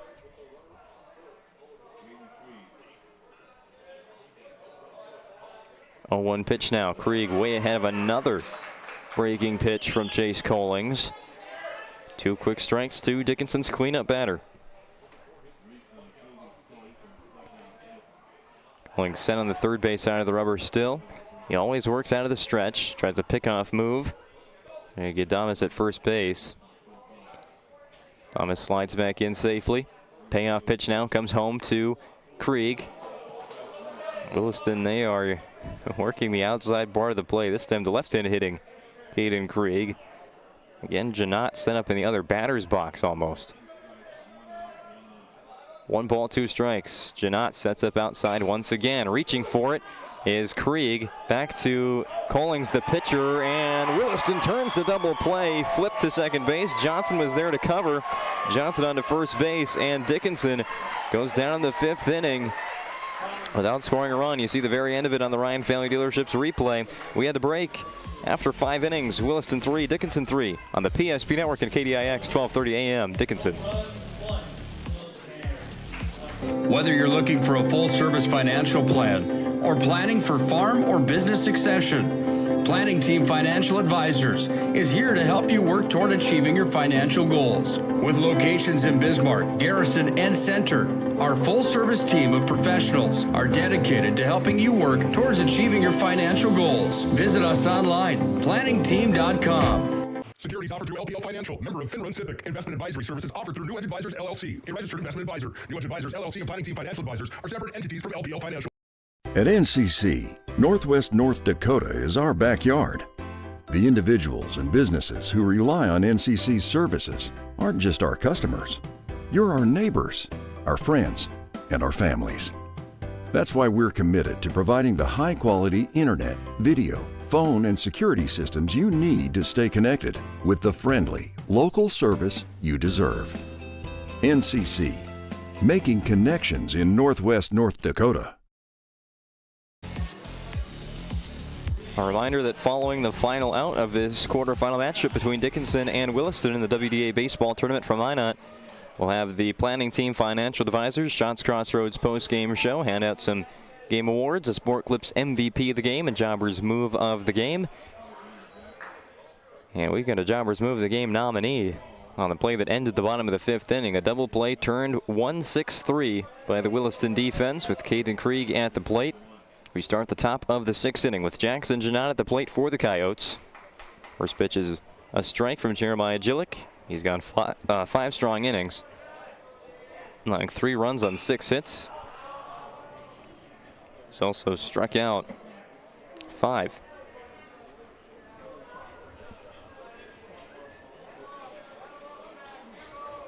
Janot fouls off the 0-1 pitch. Now the payoff on the way from Gillick.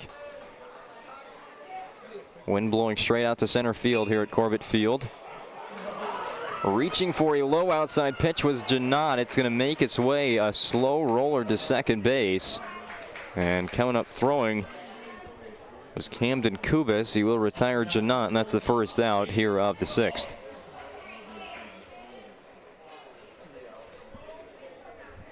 Brings to the plate Caden Call, 0 for 2. Bottom third of the Williston lineup is yet to reach base.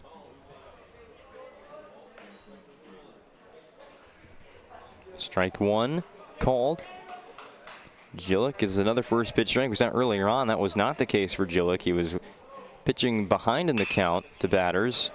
Lately, though, he's been able to find the zone. Ground ball to first. Step on the bag was Caden Krieg. 2 quick outs in the sixth for Jeremiah Gillick. It's going to be a big 1-2-3 inning for him. His pitch count already rising close to 90.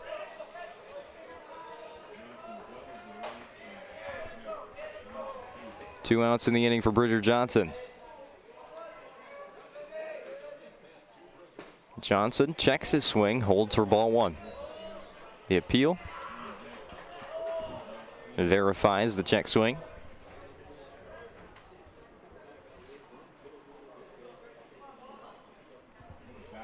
Ball gets away there from Gillick, the pitcher, on the throw back from Tibor. 1 ball to the batter, Johnson. Chokes up on the bat and sees strike 1. 30 minutes after the final out, whenever this one goes final, in a tie game, top of the sixth inning, Williston 3, Dickinson 3. We'll have game 2 of our quarterfinal round. Bismarck Legacy taking on Jamestown.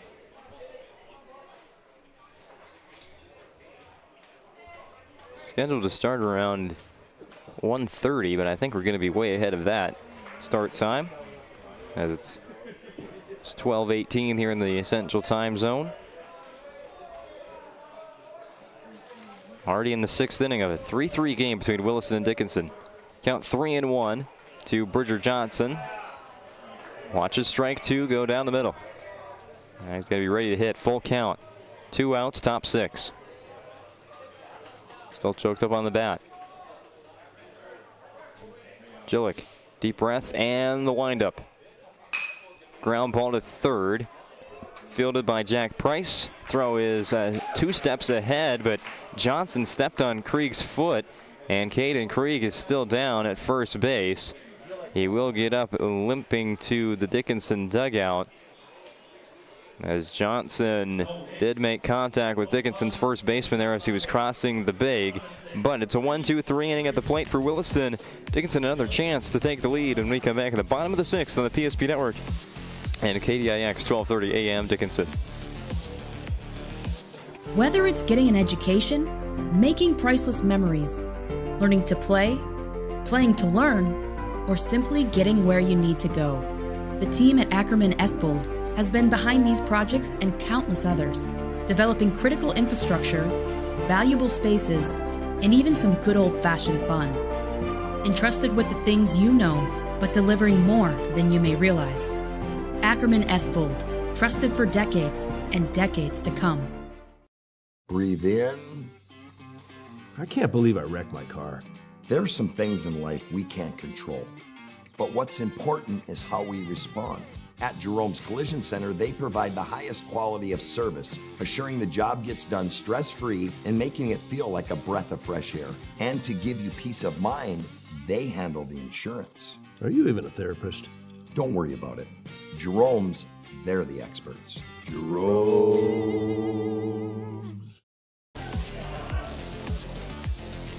Leading off the home half of the sixth for Dickinson as we get late in this WDA quarterfinal matchup between the Midgets and Williston Coyotes.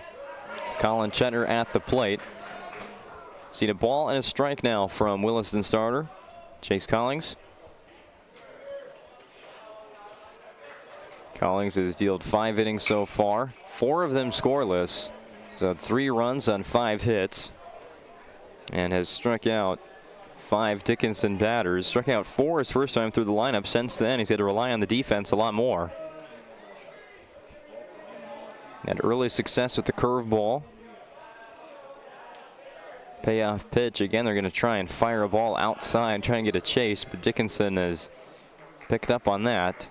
Jackson Janot, Williston's catcher, he's again setting up in the other batter's box. Set up outside once again, 2-2. Just a bit outside. Full count now to Colin Cheddar.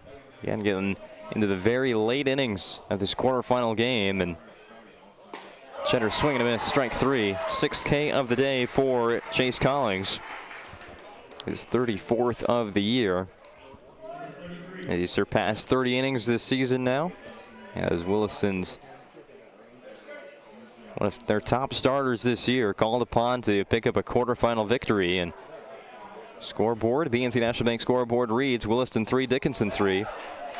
First pitch, a curveball for strike 1 to Will Easom. Easom 1 for 2. Singled his first time up and then grounded into a fielder's choice, which ended the 3rd inning. And that was the inning where Dickinson had all their offensive success.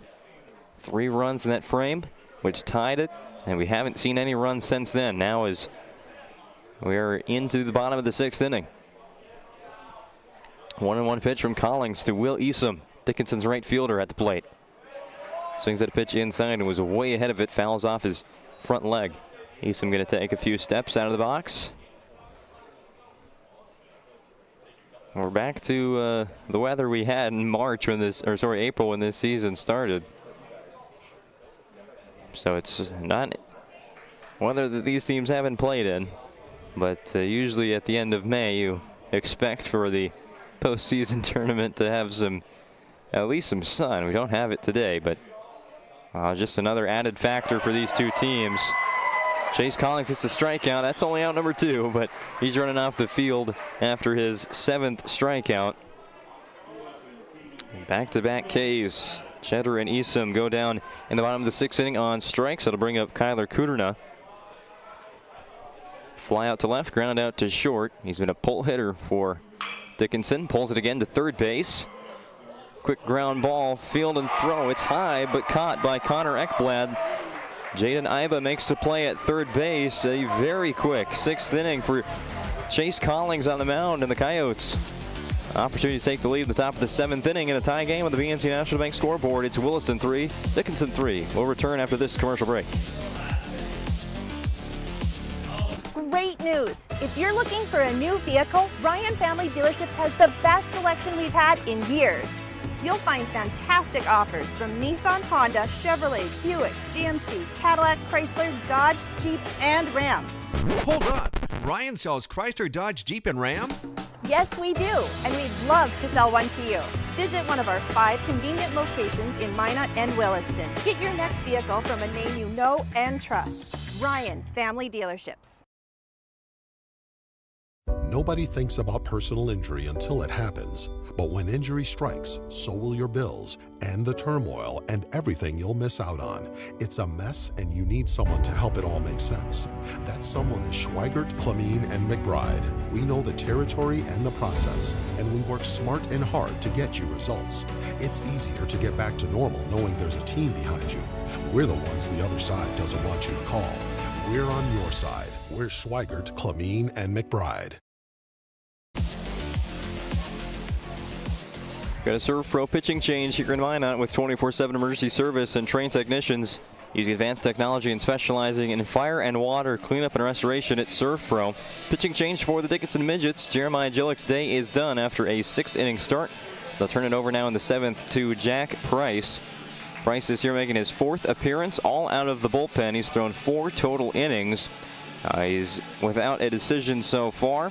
He struck out 3, walked another 3, and has an ERA of 1.75. Just 1 run allowed through those 4 innings for number 4, Jack Price, who comes in from second base. Sorry, he comes in from third base to pitch.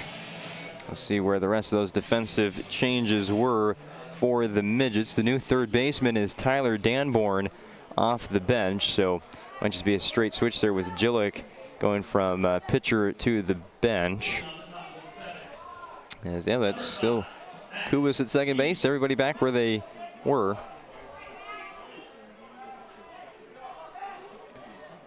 Jack Price, first pitch of his outing today. But Max Heen is a ball. Misses on the outer part of the plate to left-handed leadoff batter for Williston, Max Heen. He's 0 for 3. Fly ball to right field, hit well, misread, and it's over the head of Will Easom. Gets all the way to the wall. Max Heen with a leadoff double in the 7th inning. Breaks an 0 for start to his WDA quarterfinal. And there's the go-ahead run here in the 7th inning for the Williston Coyotes. Max Heen with the double. See the very end of this. Oh, let's save that Ryan Family Dealerships replay for later. Remind you, for 50 years, Ryan has been a trusted name for car buyers in western North Dakota. Shop their entire inventory at driveryan.com for one of their 5 locations in Minot and Williston. The double by Max Heen brings up Garrett Solberg. Will Easom was charging in on that fly ball in right field, and that one sailed well over his head. 2 hopping to the fence. Bunting, or showing bunt, is Garrett Solberg.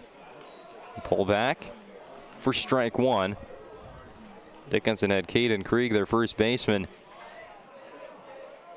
all the way up on the first base line. He was charging very hard on the bunt attempt. Price pitching with a runner on second. Pop fly, foul, and well out of play. Bounces on the netting above the patio area, right where the Jamestown Blue Jays are situated. Again, they are on the field next, taking on Bismarck Legacy. Of course, you can catch that game on the PSP network. As with all 11 games of this West Region Baseball Tournament. EDC Baseball Tournament out east just got started. That one has been impacted by weather already. Supposed to start the quarterfinal round on Tuesday. All of those games got postponed due to rain. And now I believe they're all at different start times at the higher seeds field. It's not at one set location anymore. Payoff pitch from Jack Price. 0-2 to Garrett Solberg. Holding on the runner at second base, Heen. Very closely are the Midgets middle infielders as Price delivers a ball in the turf, 1-2. Price's 3 previous pitching appearances, the first of which was a 2-inning outing against Williston on May 1st. And that was a lone loss. That was the last time these two teams met.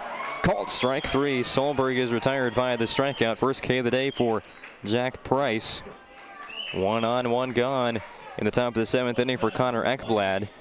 That outing for Price against Williston again lasted 2 innings. He pitched the 5th and 6th innings for Dickinson. Allowed 1 run on 1 hit, 1 strikeout, and 1 walk through 34 pitches.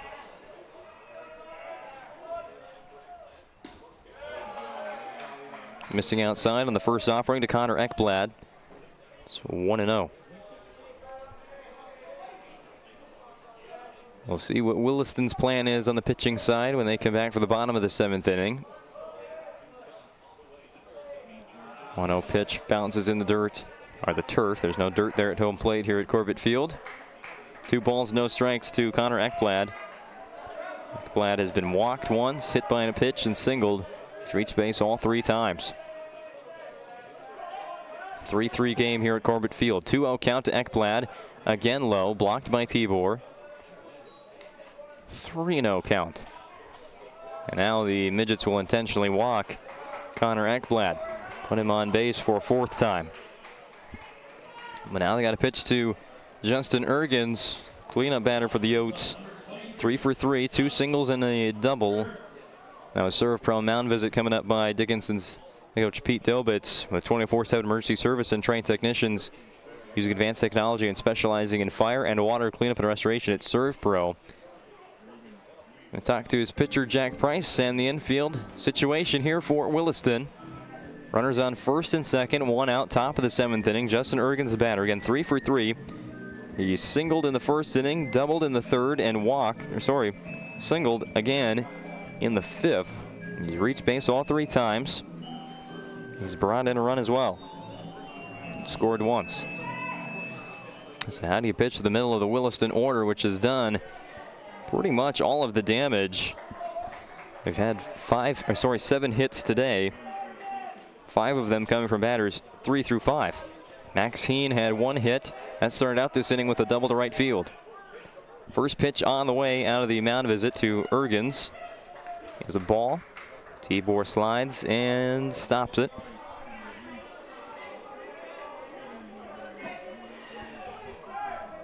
Open stance from Ergens at the plate. Price checks the runner Heen at second base a lot. And it's going to be a balk as he maybe shifted his back leg before coming set. And that'll move the Williston base runners up 90 feet.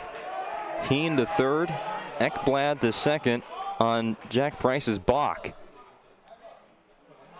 And now they're going to intentionally walk Justin Ergens as well. Bases loaded with 1 out. The Midgets now are forced to bring the infield in. Try and throw out that go-ahead run at home plate should Jaden Iba put this one on the ground. There is 1 out, so Dickinson's middle infielders will play a double play depth. They're close to second base, but deep. Corners up for Dickinson. First pitch to Iba is a ball. A double by Heen to lead off the inning, followed by Solberg's strikeout. Then Connor Ekblad with a 3-ball count. It was intentionally walked.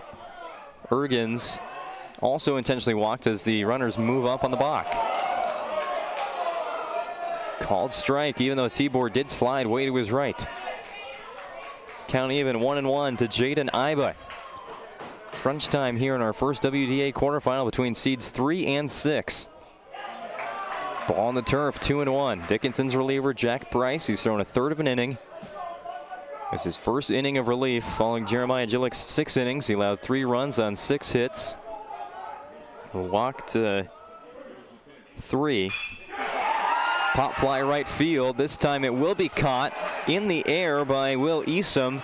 Max Heen will tag and score. It's a sac fly to right field by Jaden Iba. See it again on the Ryan Family Dealership to replay.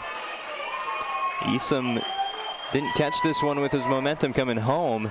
He had to redirect on a fly ball to right field. And Heen scores that go-ahead run. RBI by Iba, his 3rd RBI today. Brings up Cody Crosland, first pitch on the way. 2 on, 2 out. Ball 1 blocked by Tibor.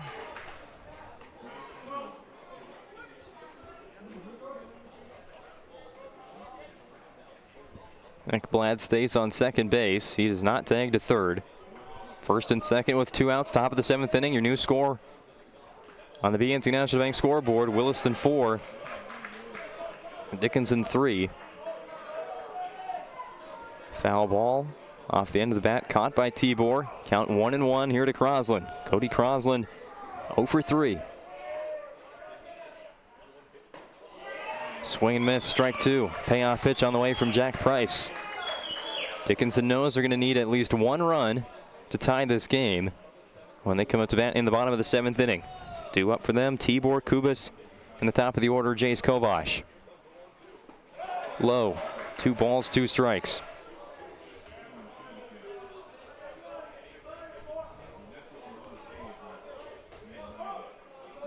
Does Price just go fastball here in the zone? Try and get Crosland swinging, or does he go with some off speed? Payoff pitch. Popped up foul. It was an outside location to Crosland, the right-handed batter. Count remains 2 balls, 2 strikes. 6th pitch of the AB. Runners get large leads at first and second. Strike 3 called. Jack Price gets his 2nd K of the day. That ends the 7th inning, but not before the Williston Coyotes get 1 run on the sac fly by Jaden Iba. Here it is again on the Ryan Family Dealerships replay. As we head to the bottom of the 7th inning, Dickinson needs 1 run to keep this quarterfinal game alive. For decades, Nodak Insurance Company has been serving our state's residents in good times and challenging times. We come together for the greater good, from simple acts of kindness to company-wide efforts that make a difference in our community. It's who we are, rooted in North Dakota and ready to serve when it matters most. Nodak Insurance Company, agents with answers. Darren Johnson, Cody Olson, and Scott Wilkins, your agents with answers in Mandan. The best part about working at BNC National Bank is developing relationships. I love working with people. We've been here for over 25 years. We've grown just like our communities we're in. But we still have that personal connection with our customers. And that's why we can find the best solutions for them. It feels great seeing projects around the community and knowing we're a small part of making that happen. We're helping people buy their first homes. Plan for the future. From startups to big business. We're part of the community. And we're proud of it. Yours truly, BNC.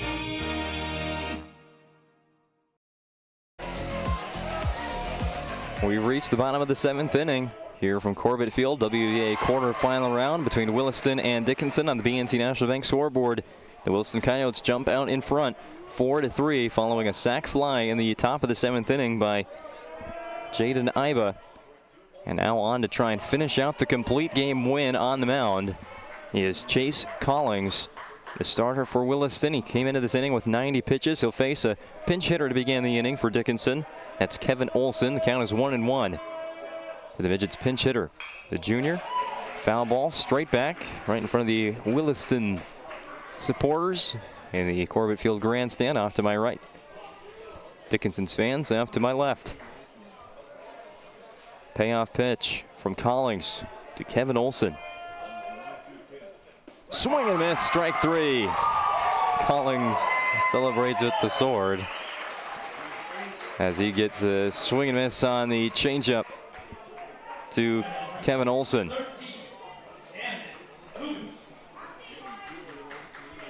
Eighth strikeout of the day for Chase Collings. 2 outs away from Williston advancing.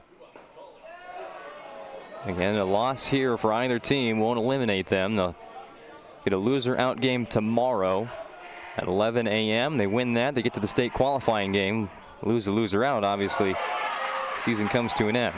Strike call to Camden Kubas. 1 ball and 1 strike from Collings.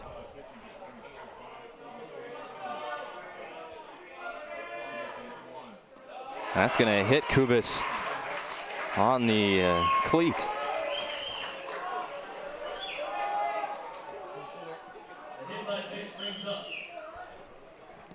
One on, one out for the top of the Dickinson Midgets batting order in Jace Kovash.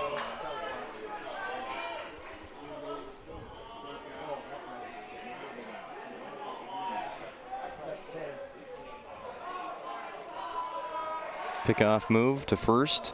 Slide again safely without a tag is Kubas. Camden Kubas has reached base all 3 times now. A walk on a fielder's choice and hit by a pitch. He's over 1 at the plate. Pickoff move gets Kubas in the rundown. Throw to first. and then had to go to second base on the relay, but Kubis slides in safely. So it'll be a second stolen base as Bridger Johnson had to come over and cover second base with Kubis taking off. We've seen Chase Collings get a couple of midgets base runners in the rundown with that pickoff move. But this time it works out in favor of Dickinson. A successful steal, that tying run in scoring position with one out. Kovash, line drive foul off of the third base bleachers. And the count moves to 0-1.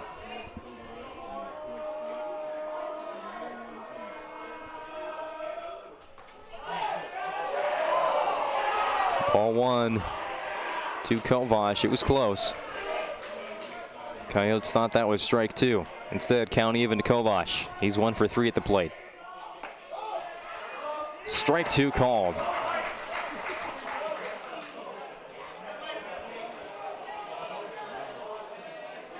Payoff pitch from Collings. 1 on, 1 out.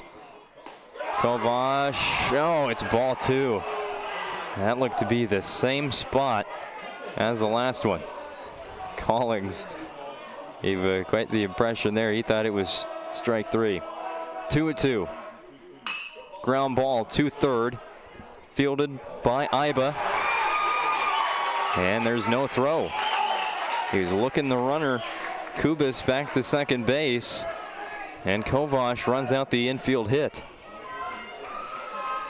That'll bring up a serve from mound visit here by Williston's head coach Aaron Finders. The 24/7 emergency service and trained technicians use advanced technology and specializing in fire and water cleanup and restoration at Surf Pro. So now Collings approaching pitch number 100. He's got a lot of room left before hitting that tournament maximum for a single outing, which is at 125. First and second now for Dickinson's pitcher, Jack Price. Line drive to short. Johnson with the catch. Tags second base. They double off Camden Kubis. And the game comes to an end on a double play. And already in a tournament we expected some upsets.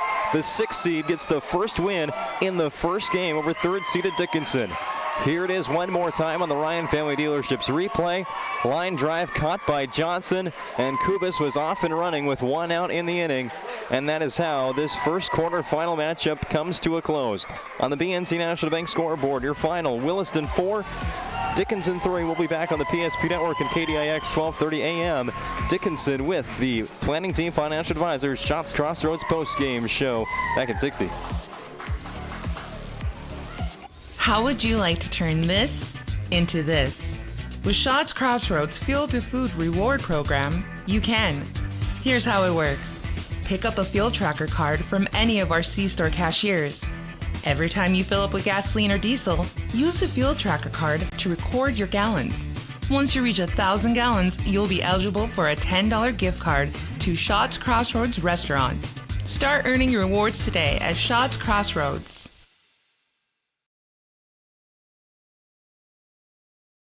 Whether you're looking for a full-service financial plan or planning for farm or business succession, Planning Team Financial Advisors is here to help you work toward achieving your financial goals. With locations in Bismarck, Garrison, and Center, our full-service team of professionals are dedicated to helping you work towards achieving your financial goals. Visit us online, planningteam.com. Securities offered through LPL Financial, member of FinRun SIPC. Investment advisory services offered through New Edge Advisors LLC, a registered investment advisor. New Edge Advisors LLC and Planning Team Financial Advisors are separate entities from LPL Financial.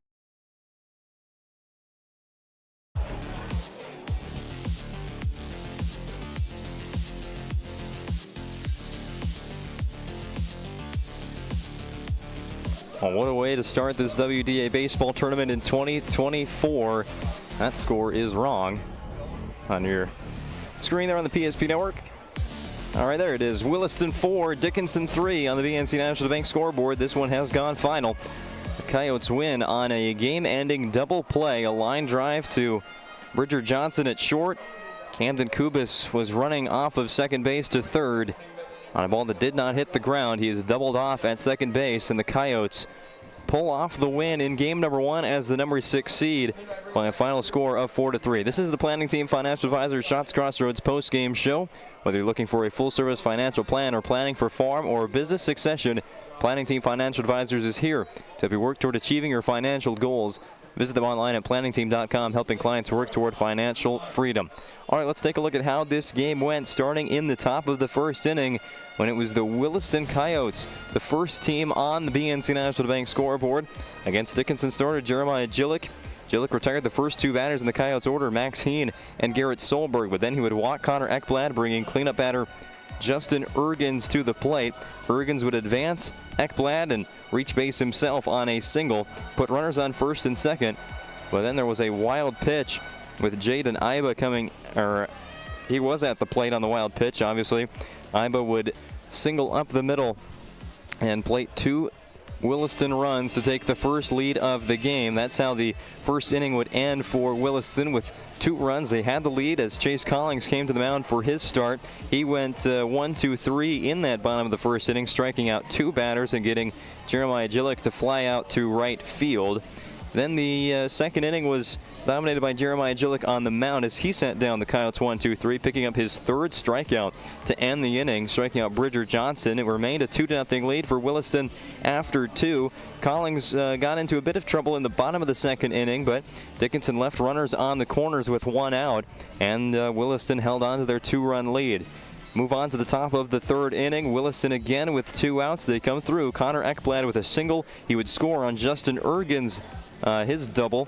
Jaden Iba would walk to keep the inning going, but Williston would just find 1 run in the top of the third to take a 3-run lead. But Dickinson was quick to respond against Chase Collings and the Williston Coyotes. Bottom of the third inning started off with a walk to Camden Kubis, single by Jace Kovash, another hit by Jack Price, and Jeremiah Gillick would bring in 2 more runs. Price drove in the first run for Dickinson. Gillick would bring in 2 RBIs on his base hit. The first 4 batters of the inning for Dickinson would reach base and tie it on the BNC National Bank scoreboard at 3. But after that, Dickinson would have Krieg and Cheddar reach base on fielder's choices and the walk, but those ended up in outs.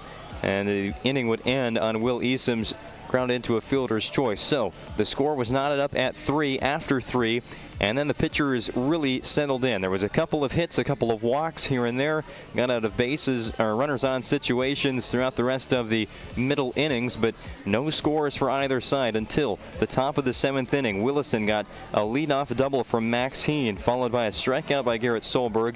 Heen still on second base as Connor Ekblad was intentionally walked. Then during the at-bat where Dickinson relief pitcher Jack Price was pitching to Justin Ergens, he balked, putting Heen and Ekblad in scoring position. Pete Dobitz came out of the dugout to intentionally walk Ergens and load the bases for Jaden Iba.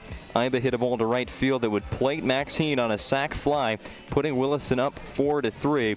Cody Carlson would strike out to end the inning, and then it was on Chase Collings to finish out the complete game. Came into the inning with 90 pitches thrown.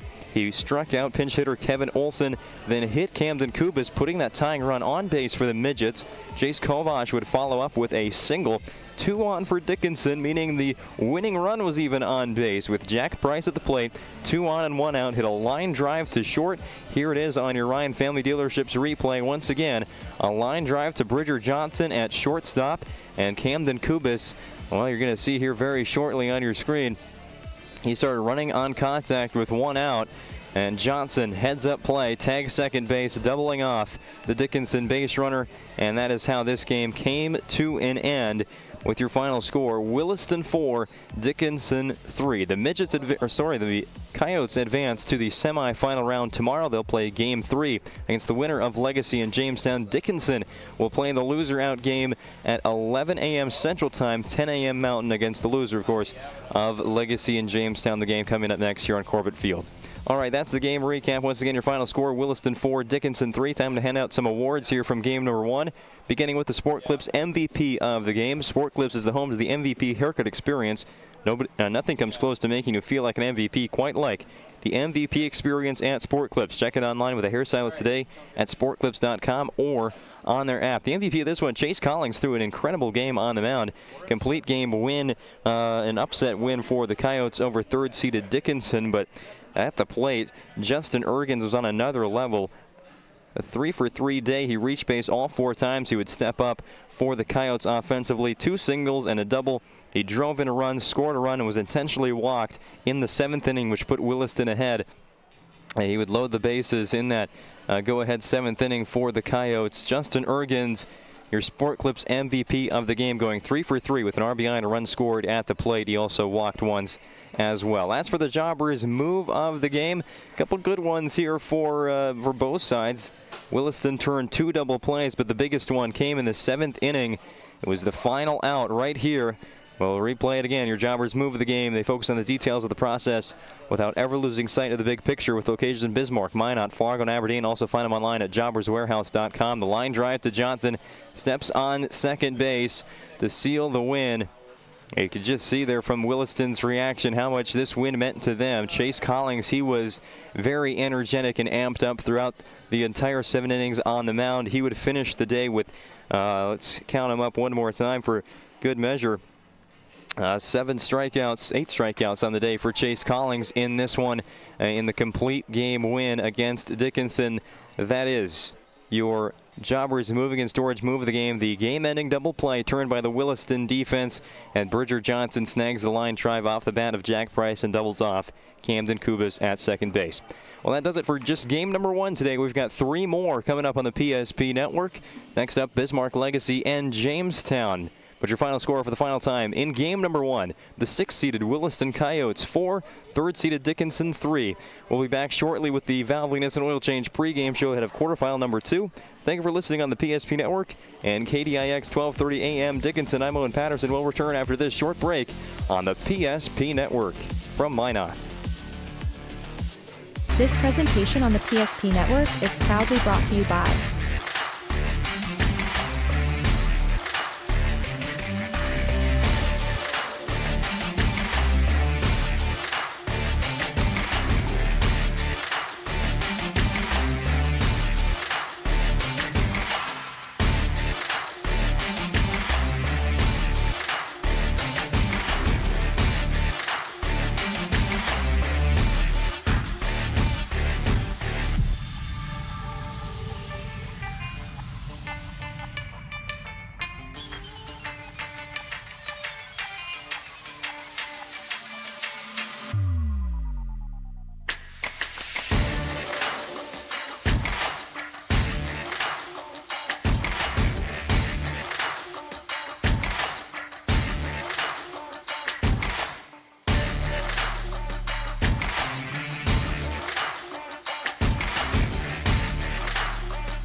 PSP Network.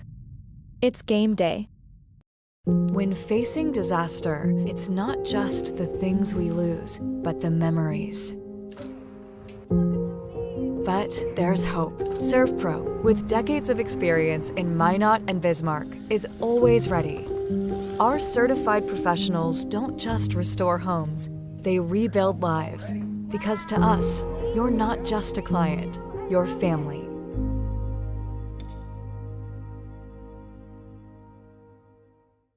Shields Visa is more than just a card. It's the freedom to go. It's a gateway to explore and do more of what you love. Imagine where the Shields Visa can take you. So join us in discovering endless possibilities. Shields Visa. Together, we've got this. Meet Gary. Gary is an ordinary guy, but right now Gary has car trouble. Gary doesn't know about magic towing. Don't be like Gary. Remember the name and the number. It's Magic Towing. We are here to help 24/7. Magic Towing in Western North Dakota. Don't be like Gary. Remember the name and the number. It's Magic Towing.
We've changed our name, but we haven't changed the DNA of who we are. We still offer the best product at the best price with the same people. For over 25 years, we've been your only choice for tires in the local area, providing all major brands under one roof at a fair price for your family's budget. Plus that excellent service after the sale with free rotations, free alignment check, free flat repairs with our exclusive Plus plan. That tradition continues today. Looking for tires you can trust? Choose us. Trusted Tire and Auto. When it's time to choose your team, you want to pick the best. I pick Carson Wentz.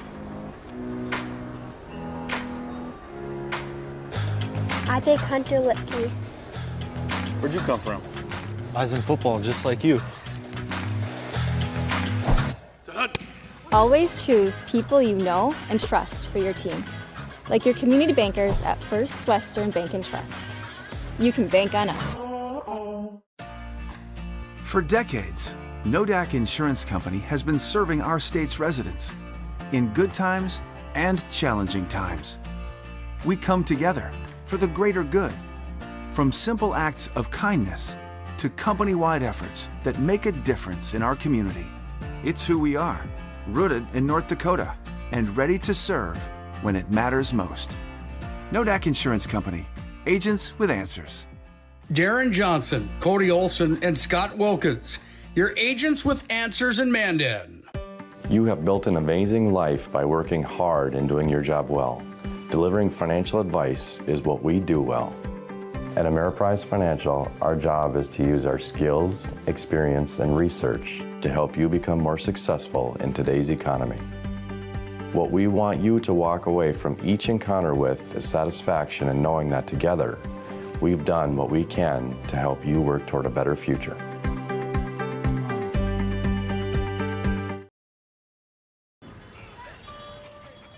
That sinking feeling you get when this happens? That's oil change-anxiety. The anxiety of being without a car with a billion things to do. The fear of being overcharged. The stress of not knowing where to go or who to trust. But you never get those feelings at Valvoline Instant Oil Change, where you can watch us work right from your car, and we finish up in about 15 minutes. We changed your oil and did our 18-point safety check. Valvoline Instant Oil Change. Service you can see, experts you can trust.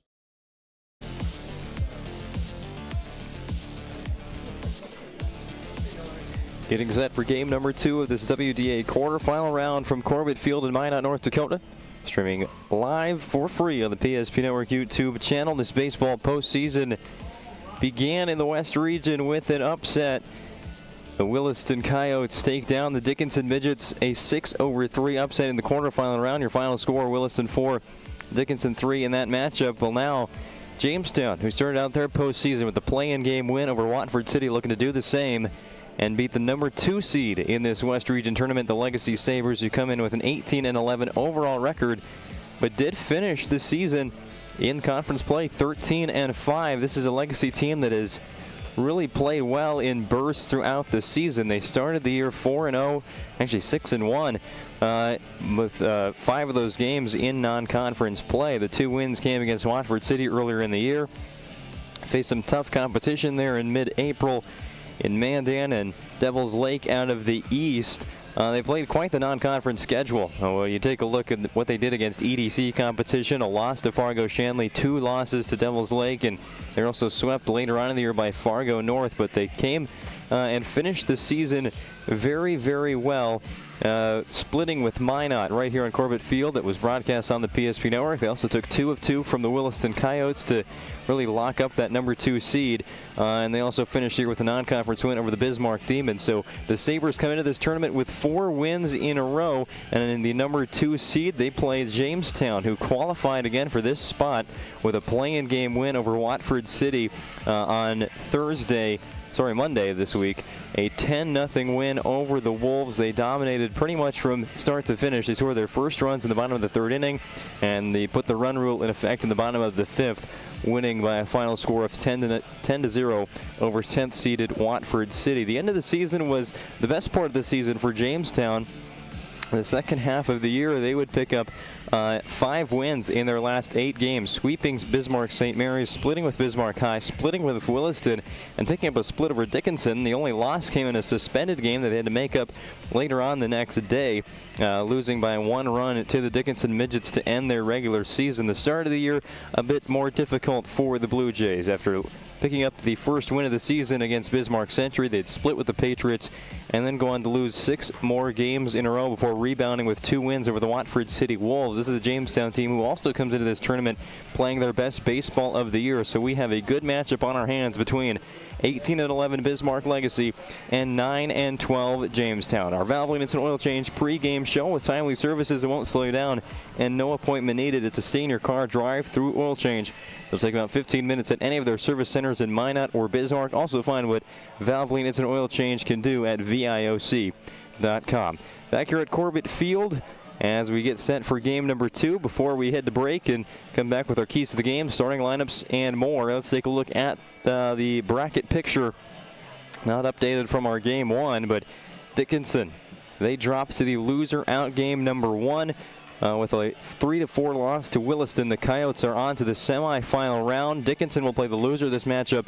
Williston will play the winner tomorrow. That loser out game number 1 scheduled for an 11 a.m. start time right here from Corbett Field. It'll be our first game of the day. That first semifinal between Williston and the winner of this matchup will be our 3rd game of the day on Friday. That's a look at the WDA bracket. You'll also see what games are coming up next. Century and Mandan, the 4v5 game. The Patriots, the higher seed there. Then the number 1 seed in the tournament and the host team, Minot High. They will play in the nightcap against 8-seeded Bismarck, who also needed a play-in game to qualify for this WDA tournament here this weekend. Once again, Williston is already into the semifinal round. Dickinson has dropped to the elimination game to start out tomorrow, and now Legacy and Jamestown will finish out the top half of the bracket here on day number 1 from mine. Now that's a look at your 2024 West Region Baseball Tournament. It's just about time for game number 2 as Legacy and Jamestown finish their warm-ups. We'll come back with more of the Valvoline Instant Oil Change pregame show. Again, a look at your Northern Plains Heating Air keys to the game, the starting lineups, and eventually first pitch between the Sabres and Blue Jays on the PSP Network. It's Ike Heating Furniture World's 90th anniversary sale. Now's the time to celebrate, update, and redecorate. From furniture for every room to flooring that brings it all together, you'll find incredible anniversary savings on just what you want, just what you need. Step up to better sleep on a Sealy, Stearns & Foster, or Tempur-Pedic mattress, all comfortably priced. Plus, no interest for 5 years. Don't miss this one, the 90th anniversary sale, going on now at Ike Heating Furniture World. The best part about working at BNC National Bank is developing relationships. I love working with people. We've been here for over 25 years. We've grown just like our communities we're in. But we still have that personal connection with our customers. And that's why we can find the best solutions for them. It feels great seeing projects around the community and knowing we're a small part of making that happen. We're helping people buy their first homes. Plan for the future. From startups to big business. We're part of the community. And we're proud of it. Yours truly, BNC. We want it all. We want our dog to fetch it. Drop it. And drop it. Drop it. We want to fix it ourselves. And actually fix it. We want to order the market price lobster. And know the market price of the lobster. How much is... Whatever the market says. Sadly, we can't have it all. Except at Sport Clips, where we check in with the pros in men's hair and totally check out with pure, uninterrupted relaxation. Sport Clips. It's a game changer. Are you moving your business or your home across the town or across the country? We know it can be stressful. To ensure your possessions arrive on time, intact, and on budget, make your move with Jobbers Moving and Storage. Jobbers can help you with every aspect of your move. With our efficient step-by-step approach to move management, we can tailor a plan to suit your needs and schedule. With locations in Bismarck, Fargo, Minot, and Aberdeen, Jobbers Moving and Storage is your choice. Visit jobberswarehouse.com. It's Jobbers Moving and Storage. Whether it's getting an education, making priceless memories, learning to play, playing to learn, or simply getting where you need to go, the team at Ackerman Estvold has been behind these projects and countless others, developing critical infrastructure, valuable spaces, and even some good old-fashioned fun. Entrusted with the things you know, but delivering more than you may realize. Ackerman Estbold, trusted for decades and decades to come. Welcome back to the Valvoline Instant Oil Change pregame show ahead of game number 2 of 4 today as part of our WDA Baseball quarterfinal round coverage on the PSP Network. Second game up features the Jamestown Blue Jays, the number 7 seed, winners of the play-in game against Watford City earlier this week on Monday. They qualified and entered this tournament as the quarterfinal matchup for the 2 seed, Bismarck Legacy Sabres, here in day 1 of the WDA Baseball Tournament from Corbett Field in Minot. All right, let's take a look at our Northern Plains Heating and Air keys to the game as we move on with this Valvoline Instant Oil Change pregame show. For 25 years of experience as your heating and air experts and the factory authorized dealer for AeroSeal, there's no other choice to seal your heating and air game than Northern Plains Heating and Air. Find them online at northern-plains.com. Starting with the Jamestown Blue Jays, just like Williston did in game number 1, they're going to be throwing their ace today, and that is Thomas Newman. He'll be batting third in the lineup as well for the Blue Jays. So very identical to how Williston approached that quarterfinal matchup against Dickinson.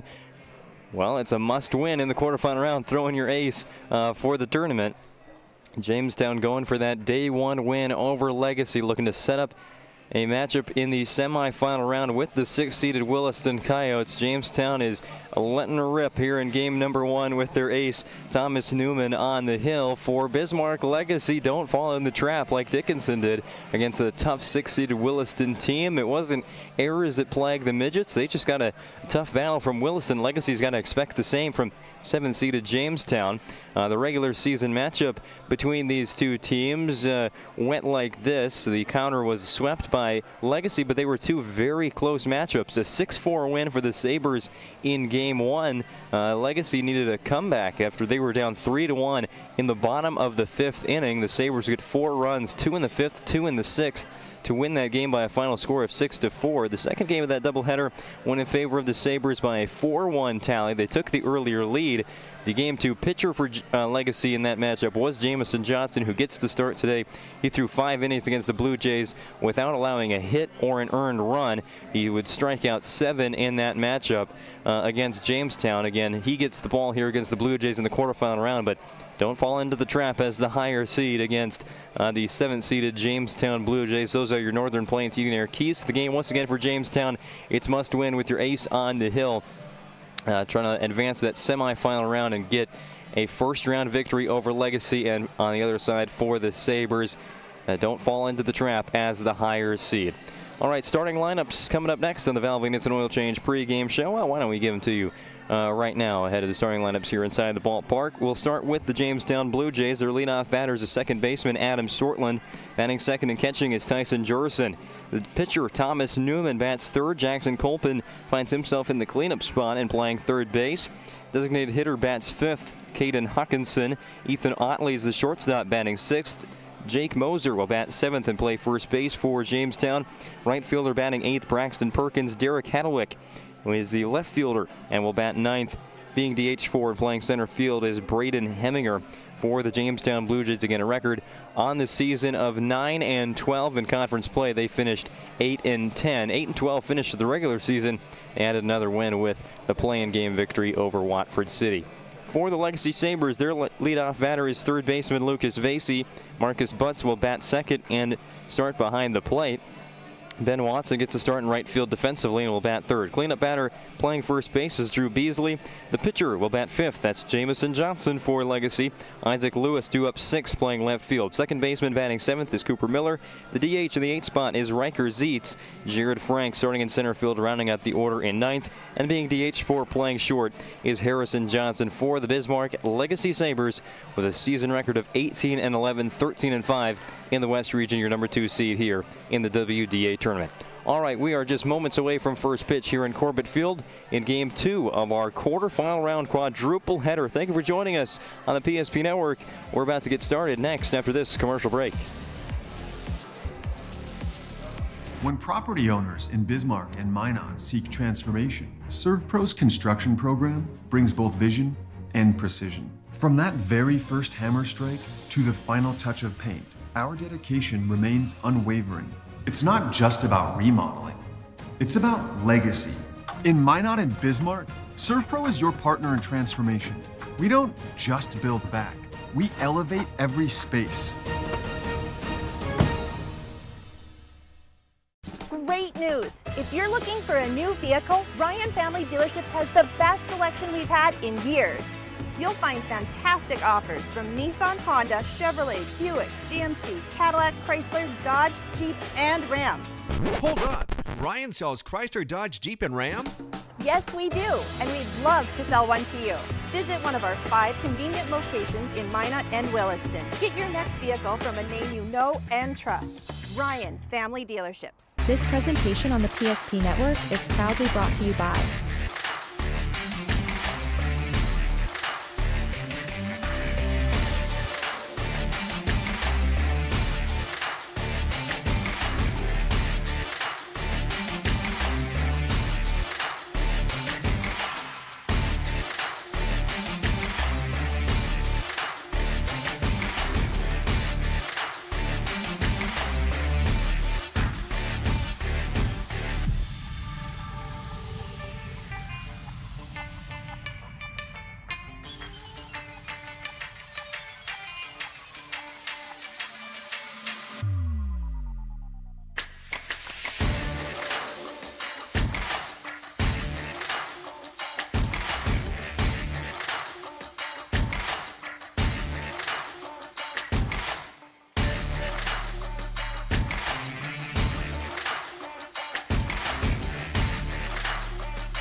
PSP Network.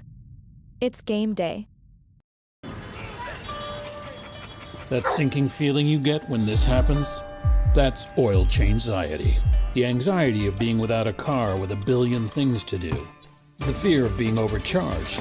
The stress of not knowing where to go or who to trust. But you never get those feelings at Valvoline Instant Oil Change, where you can watch us work right from your car, and we finish up in about 15 minutes. We changed your oil and did our 18-point safety check. Valvoline Instant Oil Change. Service you can see, experts you can trust. Jersey Mike slices your sub right in front of you, see? The slicer, the meat and cheese, it has a rhythm. This is the rhythm of the slice. The slice. Oh yeah. The rhythm of the slice. This is the rhythm of the slice. The slice. Oh yeah. Order for Danny? Sliced right in front of you. It's a Jersey Mike's thing. A sub above. From the 26-yard line, nearing the Serve Pro red zone are the Demons already. Handoff, Hankey dances in the hole. Now he speeds and bursts outside, accelerates to the 20, 15, 10, 2 touches, 2 touchdowns. Carter Hankey, this time they go left, and he just does what he does so well is he read the block. It wasn't off tackle, it wasn't off the guard on the inside, and he took his time, then he bounced to the outside, got a great little kick out block, a touch block, and deep downfield for the Demons, helping him out. Well, we remain still ahead of our scheduled start times today at Corbett Field. Started game one about 3 minutes early at 10:57 a.m. for an 11 a.m. scheduled first pitch. This one definitely going to be ahead of that 1:30 start that we had on paper. But we thank you for joining us a little bit before first pitch for the Valvoline Instant Oil Change pregame show. We've already run through the keys of the game, the starting lineups, and previewing this matchup. But one more little piece of info. The winner of this game will advance to the WDA semifinals tomorrow at Game 3 against scheduled for 4, but that start time could change quite a bit depending on the first 2 games of the day. But it's Game 3 in semifinal round number 1. as the winner of this matchup between Legacy and Jamestown will face the 6th-seeded Williston Coyotes, who advanced after a 4-3 win over Dickinson in our game just moments ago. If you were there with us for quarterfinal number 1, you would have seen Williston takes a 4-3 lead in the top of the 7th inning, and they seal it with a game-ending double play, sending Dickinson to the loser-out game tomorrow. The Midgets will play the loser of this matchup between Legacy and Jamestown starting bright and early at 11 a.m. on a day that the forecast says might even be colder than it is today. Our first pitch temperature here ahead of game number 2 just before 1:30 p.m. in the Central Time Zone. Well, it says it's 54. I don't know. It feels a little bit even colder than that. There's supposed to be rain on the way. 70% chance to 75% chance of rain throughout the evening today at Corbett Field. We've been able to be clear of that rainy weather so far, but again, it should be coming later in the day, at least that's what the forecast says. So hopefully trying to get all 4 games in on schedule. I've heard some mumblings around here. We're going to play through steady rain if it's light rain. However, of course, the weather might pose a factor in keeping these games on schedule like we are so far through this quarterfinal round. Another reminder that the PSP Network has coverage of all 11 games for this WDA baseball tournament, including the consolation round tomorrow starting at 11 o'clock. Then we'll come back for a 12 o'clock start on Saturday for the first of 2 state qualifier games before wrapping up the tournament at approximately 5 o'clock, the start for the WDA championship game here, wrapping up our full week of postseason baseball coverage on the PSP Network. If you missed it earlier this week on Monday and Tuesday, we rushed the Region 6 baseball tournament. Congratulations to the Surrey Mustangs for advancing to a 23rd state tournament in their program history. That bracket was revealed earlier this morning. They drew the number 1 seeded Thompson Tommies. That's going to be a tough matchup, but the Mustangs carrying a lot of momentum after sweeping the Region 6 baseball tournament here at Corbett Field earlier this week. Now, these 2 teams here in this game, Legacy and Jamestown, they're battling for state qualifying position as well. WDA tournament situated a little bit differently than the Class B tournaments, where only 1 team represents each region. Here in the WDA, we'll take 4 teams to state. Take a look at that bracket once again. There it is. Loser out games tomorrow starting at 11. The winners will move on to the state qualification games on Saturday, keeping their seasons alive. The losers, of course, the elimination games will have their seasons cut short on Friday afternoon.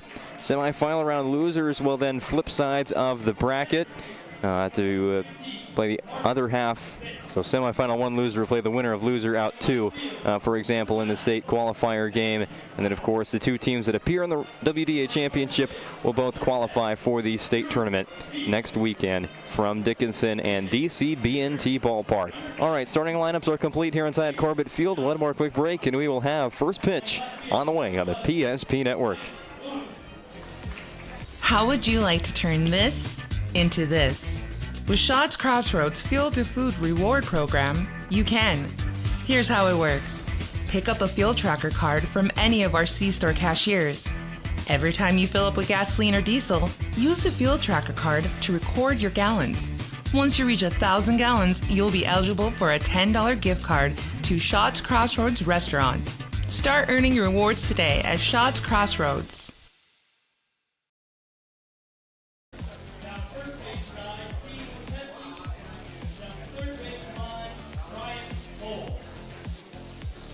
Time for more baseball here from Corbett Field on the PSP Network. The Legacy Sabres and Jamestown Blue Jays take the field. It'll be Legacy in the white jerseys, Blue Jays of Jamestown in the blue tops with white pants. Again, that batting order for Jamestown against Legacy starter Jamison Johnson. It'll be Adam Sortland, Tyson Jurison, Thomas Newman, Jackson Colpin, Caden Hawkinson, Ethan Otley, Jake Moser, Braxton Perkins, and Derek Hadwick. 7-seeded Jamestown against 2nd-seed Legacy. We're ready for our second quarterfinal of 4 today from Corbett Field. Podcast live on the PSP Network.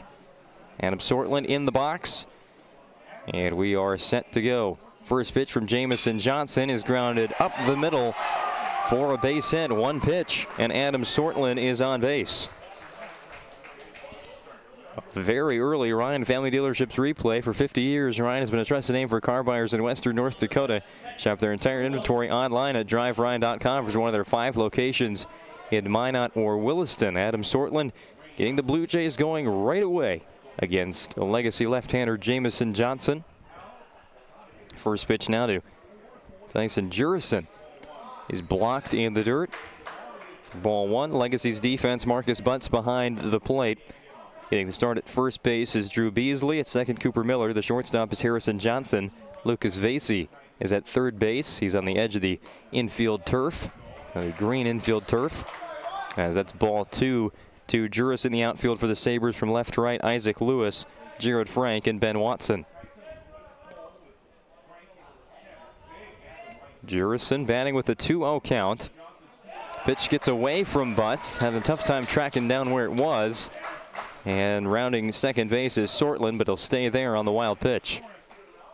3-0 count now to Tyson Jurison. Just 1 strike thrown by Johnson through his first 4 pitches. It was grounded up the middle for a leadoff single by Adam Sortland. So the Blue Jays threatening in the first inning. We saw in our first game of the day, 6th-seeded Williston put up a 2 spot in the top of the first. They would end up winning that game despite Dickinson coming back to tie in the 3rd inning. So the first inning very important here in the postseason, especially as the guest team on the scoreboard. You can really set the momentum right away. And after a leadoff single, Jamestown has the early momentum in this matchup. That is a called strike to Tyson Jurison. Lets it go with a 3-0 count. Jurison will be the catcher today for Jamestown when they take the field defensively. Johnson, a long hold there in the stretch. Misfires. It's ball 4, and Jamestown has their first 2 batters on base. Sortland by the single, Jurison on a 5-pitch walk. And now batting for Jamestown, Thomas Newman. He'll be called upon for a big pitching appearance today for the Blue Jays. They expect him to take Jamestown the distance and really lead them to a quarterfinal upset win over the Legacy Sabres. What can he do at the plate before stepping onto the mound? Ground ball to short. Johnson fields it on the short hop. The throw is off target to second base. However, Tyson Jurison left the baseline, giving up on the play. Obviously just to get out of the throwing lane, but I guess that just goes to show you'd prefer a slide instead of tailing out of the base pass to get out of that throw, which wouldn't be runner's interference. However, the throw from Johnson to his second baseman, Cooper Miller, took Miller off the base. Miller eventually steps on second for the out. And now Thomas Newman will be pinch ran for, or courtesy run for, on the bases as Newman gets ready to throw. Isaac Webster is the courtesy runner for the Blue Jays. Cleanup hitter for Jamestown is Jackson Colpin. Colpin with the open stance as well. First pitch to Colpin is ball 1. Colpin stands 6'3" in the box. Right-handed batting third baseman. Runners on the corners, 1 out for the Blue Jays. Top of the first inning against Bismarck Legacy. The pitch from Johnson taken for strike 1. Going back to that fielder's choice that Thomas Newman hit into, and just a tough one there for the base runner Tyson Jurison. That's what he's taught, to get out of the throwing lane. Runner goes. Webster will steal second base without a throw as Butts was trying to block that pitch. Skipped out in front of home plate, and there likely wasn't going to be a throwdown anyway, but a steal for Webster. And Jamestown has 2 in scoring position now for the first time today.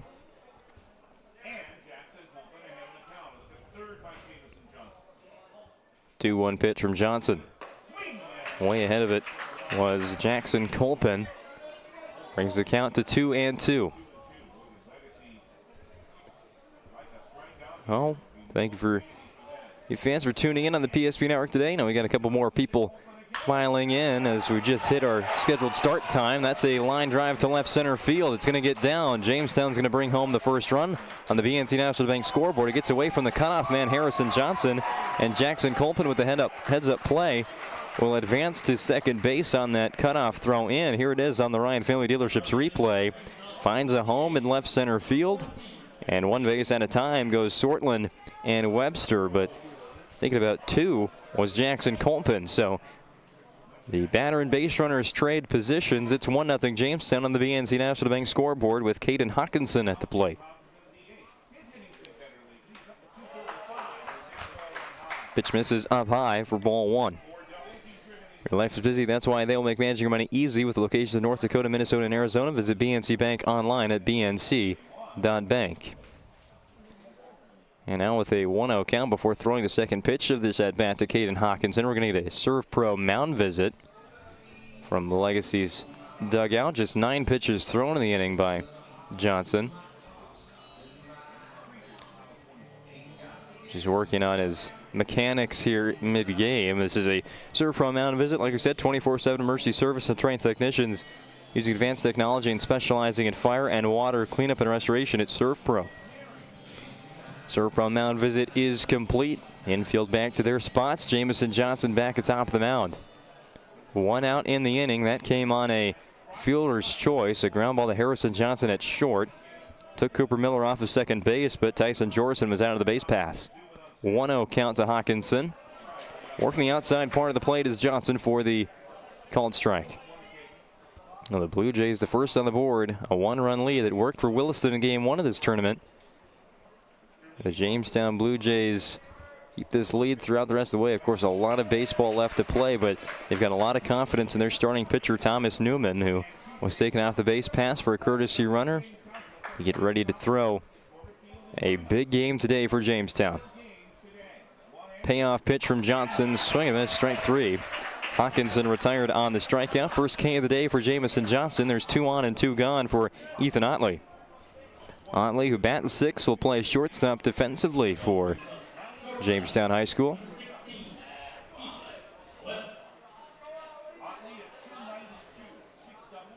First pitch to Otley. Up and outside. Ball 1. Well, like we said, Johnson, he has been one of the top pitchers for Legacy this season.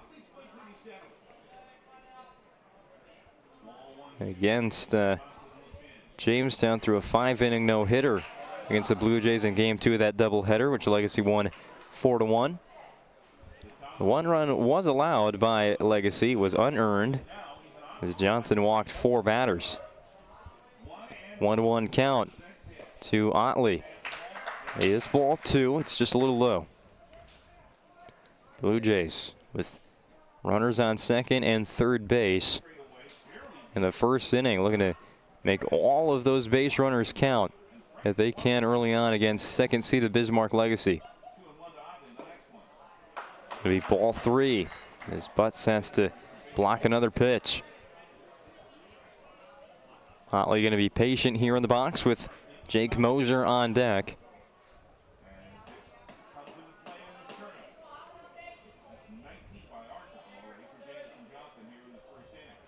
.31 offering. Taken for ball 4. That'll load the bases. First time they've been all occupied by the Jamestown Blue Jays today. Despite a lot of traffic so far in the first inning. Just 1 run across for Jamestown. They've now had 5 batters reach base out of their first 6. Brings up Jake Moser, left-handed hitter for the Blue Jays. He'll be playing first base on defense. 2 outs in the inning. Bases loaded. Johnson out of the stretch. Comes home with a strike. Called the low part of the zone. About a knee-high fastball to Moser.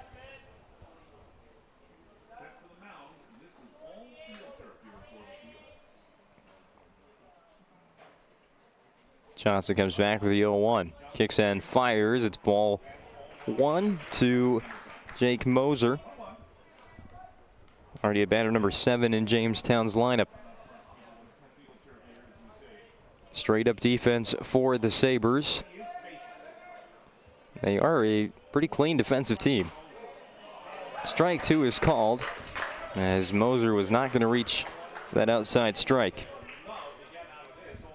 Payoff pitch on the way from Jamison Johnson, looking to get out of a bases-loaded situation and hold the Jamestown Blue Jays to 1 run. Pop up, but foul. Out of play. It will roll back onto the turf after it takes a bounce off the Corbett Field grandstand roof. Back to play. 1-2 for the second time. Johnson gets sent in the stretch. Lefty-lefty matchup, ripped foul down the first base line. Moser put a nice swing on that pitch, just didn't have the timing. I mentioned the Valvoline Instant Oil Change pregame show. These are two teams playing good baseball at the right time. Jamestown, a team that ended the season with 5 wins in their last 8 games, including a sweep of Bismarck St. Mary's. They split with rather talented teams, Bismarck High, Williston, and Dickinson, to end the year. A lot of those games were postponed from earlier in the season. Jamestown was unable to get on the field very much early on this year. That's ball 2. Count even again to Jake Moser. It's been a long at bat, but just a 2-2 count. Blue Jays base runners ready to go on contact. Johnson tries a breaking ball, but it didn't break enough to find the zone. Count full to Moser. Now it's on Jamison Johnson to make the pitch.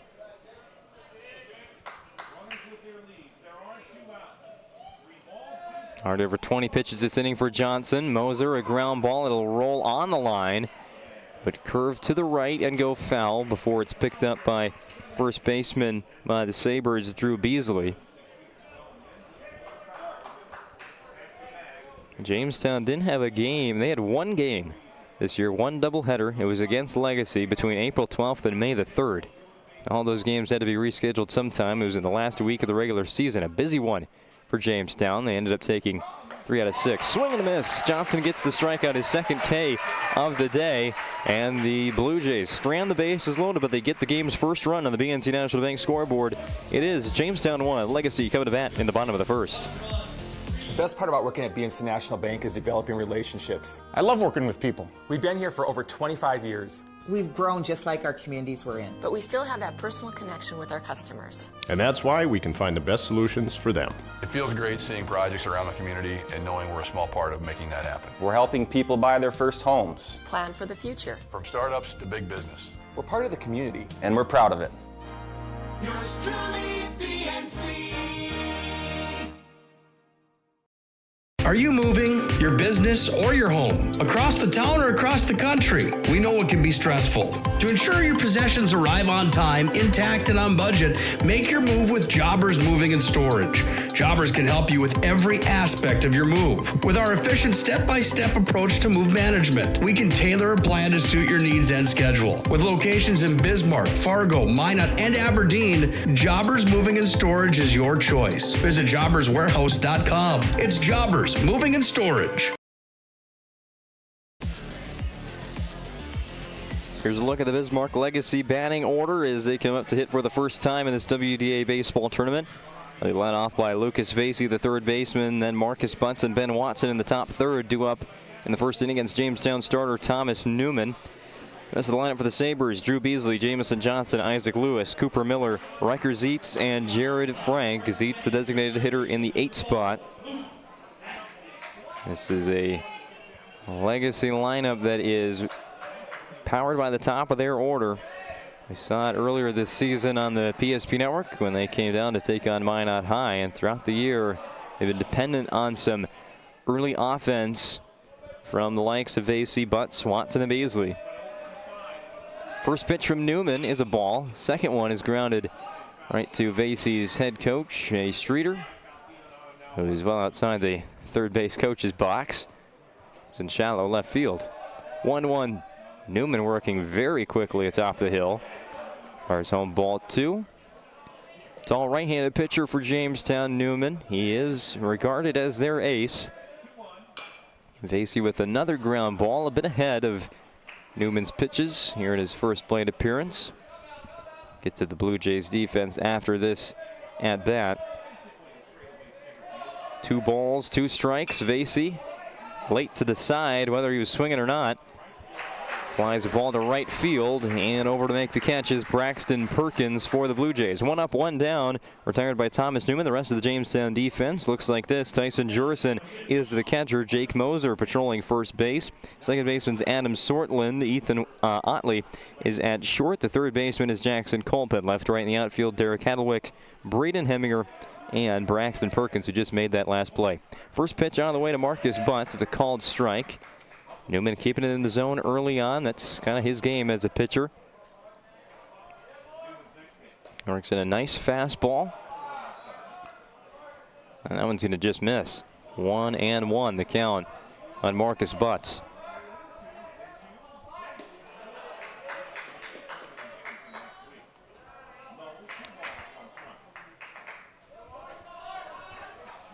Two ball, 1 strike count to the Sabres catcher.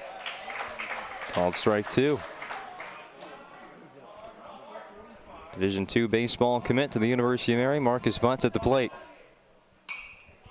Again late and screaming right over the heads of the Jamestown players and coaching staff in their dugout. Is a wide open dugout there, tucked away in the corner. Butts also going to right field, but it's going to drop before Braxton Perkins can catch up to it. So a 1-out single by Marcus Butts, and the Bismarck Legacy Sabres have a base runner in the first inning. Here it is again on the Ryan Family Dealerships replay. Specialized training and technology. Nobody knows their vehicle better than the certified technicians at Ryan Family Dealerships. No matter what kind of vehicle you own, you can trust your repairs to Ryan. Before Newman throws his first pitch to Ben Watson, Watson calls time. Get a new sign from Coach Streeter. Butts won't run on the first pitch.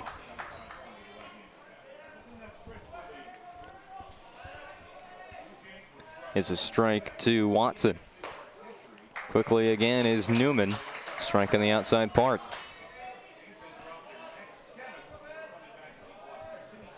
No balls, 2 strikes. Newman on the third pitch fields a ground ball from Watson, throws to second for 1, on to first for 2. The Blue Jays face the minimum in the bottom of the first inning. It's a 1-6-3 double play. See it again on the Ryan Family Dealerships replay. The Sabres go down scoreless in the bottom of the first. Jamestown defense making the play.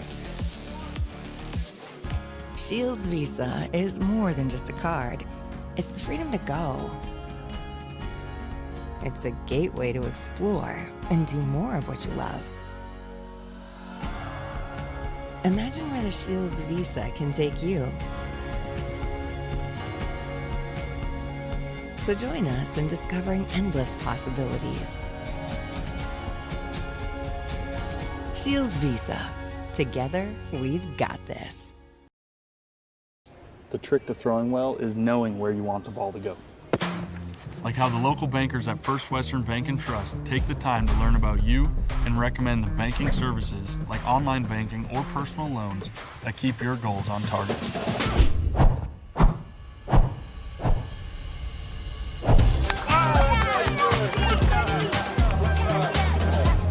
First Western Bank and Trust. You can bank on us.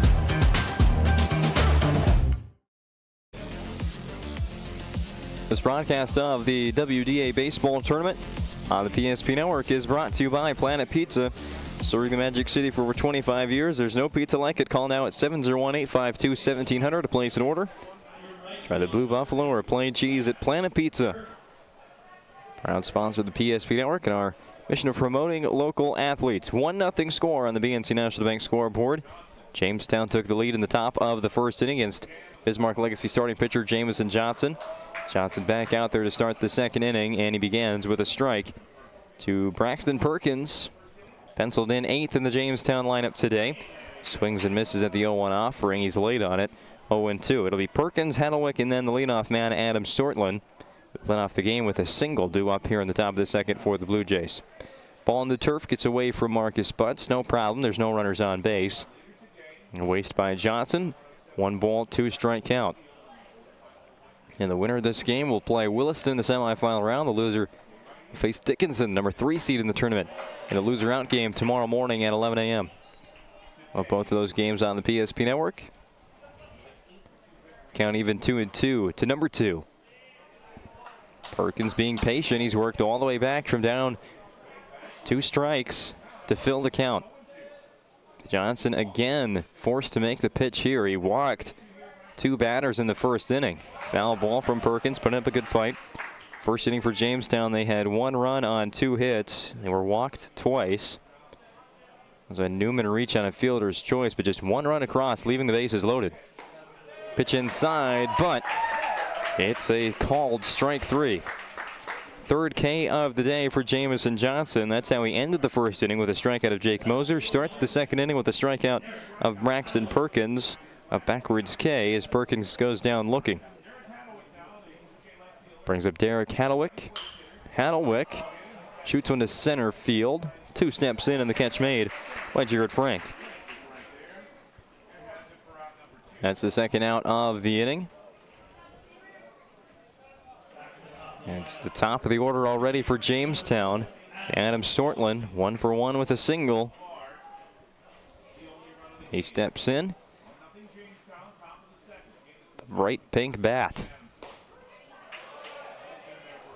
First pitch is a strike from Jamison Johnson. Out of the full windup. It's a swing and miss. Sortland only saw 1 pitch. He sent it on the ground past the shortstop, Harrison Johnson, for a base hit. He would come around to score later on in the inning. One of these Jamestown batters with open stances, but Adam Sortland has the back foot on the inside part of the box and the front foot all the way on the outside. Pulls the ground ball to third. Skips to Lucas Vasey. Finds the ball in his glove and makes the throw. It's a 1-2-3 inning for Jamison Johnson, matching Thomas Newman's first inning. After 1.5 complete from Corbett Field on the PSP Network, your BNC National Bank scoreboard reads Jamestown 1, Legacy nothing. Back after this commercial break. Whether you're looking for a full-service financial plan or planning for farm or business succession, Planning Team Financial Advisors is here to help you work toward achieving your financial goals. With locations in Bismarck, Garrison, and Center, our full-service team of professionals are dedicated to helping you work towards achieving your financial goals. Visit us online, planningteam.com. Securities offered through LPL Financial, member of FINRA SIPC. Investment advisory services offered through New Edge Advisors, LLC, a registered investment advisor. New Edge Advisors, LLC, and Planning Team Financial Advisors are separate entities from LPL Financial. Breathe in. I can't believe I wrecked my car. There are some things in life we can't control, but what's important is how we respond. At Jerome's Collision Center, they provide the highest quality of service, assuring the job gets done stress-free and making it feel like a breath of fresh air. And to give you peace of mind, they handle the insurance. Are you even a therapist? Don't worry about it. Jerome's, they're the experts. Jerome's.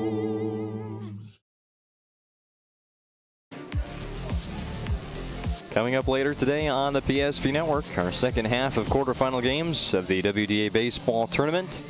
After this matchup, it'll be Bismarck Century, number 4 seed, against Mandan, the number 5 seed.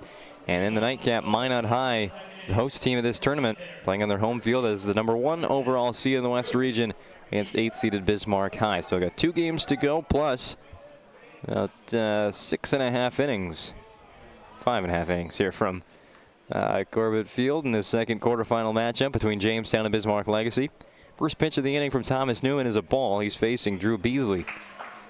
Cleanup hitter for the Sabres. Playing first base defensively. Count is 1 ball and 1 strike from Newman to Beasley. Beasley lets it go outside, and correctly, it's 2-1. Newman ended up pitching a 1-2-3 first inning for the Blue Jays, despite allowing a 1-out single to Marcus Butts. Butts was thrown out at second base to start a 1-6-3 inning-ending double play. Ground ball to second base. Playing deep at his position there was Adam Sortland, and is able to record the out of Drew Beasley. Sortland playing in shallow right field, well behind the infield brown dirt turf here at Corbett Field. Beasley is retired, brings up Jamison Johnson, the left-handed pitcher but right-handed batter. Johnson up for the first time in this game. Sees strike one. So we're going to get the Sabres going in the second inning as they are playing from behind against 7th-seeded Jamestown. Already a 2-strike count on Jamison Johnson. Newman comes home. Strike three. Good morning, good afternoon, and good night. This is Thomas Newman, the strikeout, his first K of the day. Sends Johnson back to the dugout for the second out of the inning. Newman's faced 5 batters. He's gotten 5 outs. And now Isaac Lewis tries to make a change to that. Lewis to right field. There it is. A 2-out base hit by Legacy's left fielder. Isaac Lewis has a base runner on for the Sabres for the second inning in a row. It's on Cooper Miller now to drive him around with 2 outs in the second. Look again in the Ryan Family Dealerships replay. First one to Miller is low for ball 1.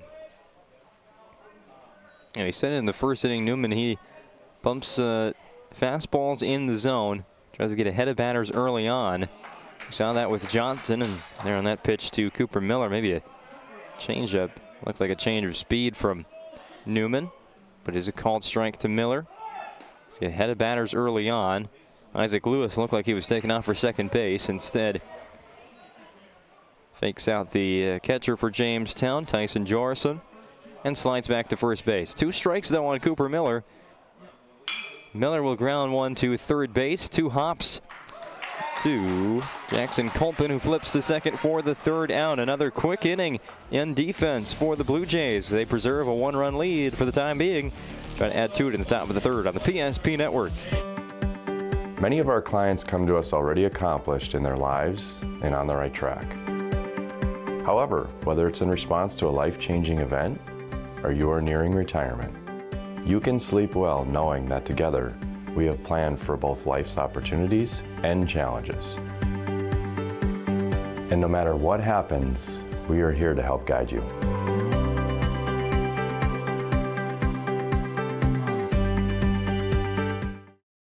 It's Tundra Month at Cedric Field Toyota. With more than 30 new Tundras to choose from, starting under $50,000, there's a Tundra to fit every lifestyle. Built in Texas and sold right here in Bismarck, North Dakota, the Tundra is more than just a truck. It's an experience. Step inside to discover comfort and cutting-edge technology with the very best safety features. From the rugged SR5 to the luxurious Capstone, there is a Tundra for every adventure. Just off I-94 is exit 161 in Bismarck. Cedric Field Toyota. Let's go places. Well, it's not only a big week for these WDA baseball teams, also the EDC baseball teams as well, but got regional softball in Class A starting today, and also the state track and field meet at the Community Bowl in Bismarck. Part of a very hectic last 10 days of the 2023-2024 high school sports season. Top of the third inning here in the WDA baseball quarterfinals. Jamison Johnson pitching to Tyson Jorison. There's a 1-ball, 2-strike count. A breaking ball that missed in the dirt. Over in Jamestown at the Lyle Trapper Lawrence Field, the home site of WDA softball this weekend. There's a swing and miss, strike 3. Johnson already with 4 strikeouts. Dickinson picked up the first win of that tournament over Williston. And the next game going on there, Bismarck Century taking on Mandan. And we said there might be a lot of interesting results in this WDA baseball tournament with such a really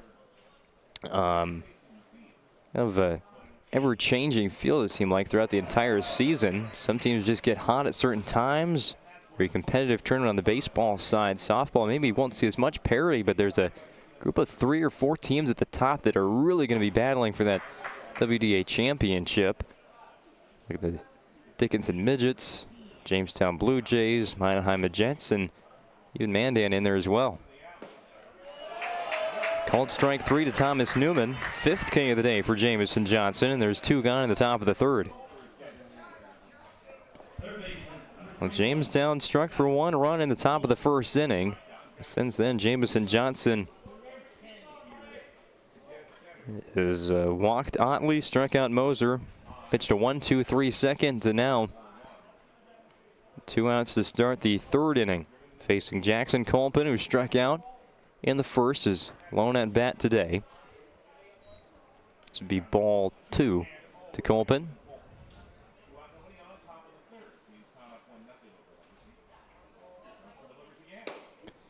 Hopping out of the way that pitch was Colpin. It's ball 3. Johnson did walk 2 batters in the first inning. Jurison would be forced out at second base, and Otley left at first. Colpin watches strike 1, had the red light. Now ready to hit again. A count of 3 balls and 1 strike. Jamison Johnson fills the strike zone again for strike 2. A bit outside, but it's in the zone. Full count pitch to Colpin. Colpin, chopper to third, high hop to Vasey, hat falling off, but still makes the play. Back-to-back 1-2-3 innings for Jamison Johnson. The pitchers really heating up here on a chilly Thursday afternoon.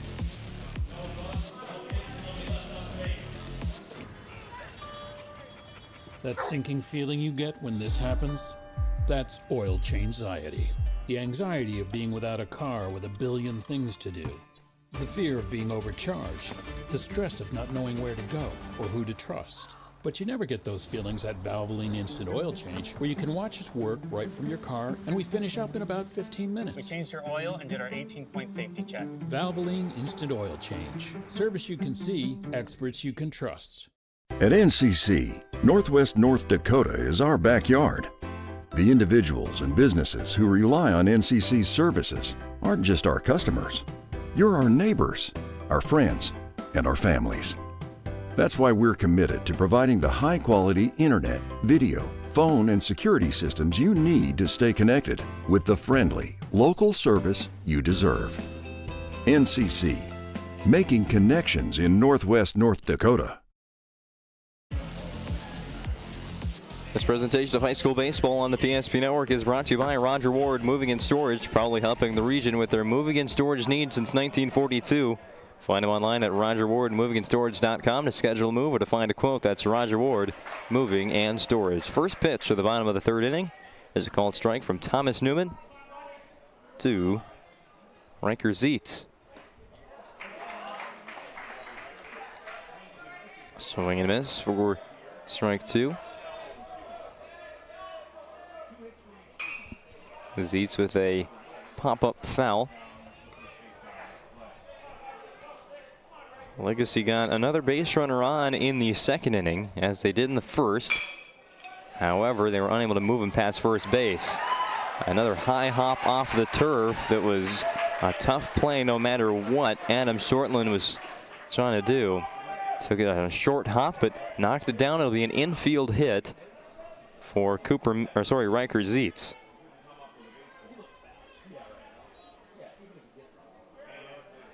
So now Jared Frank, the next batter for Legacy. It's 8-9-1 due up in the inning for the Sabres.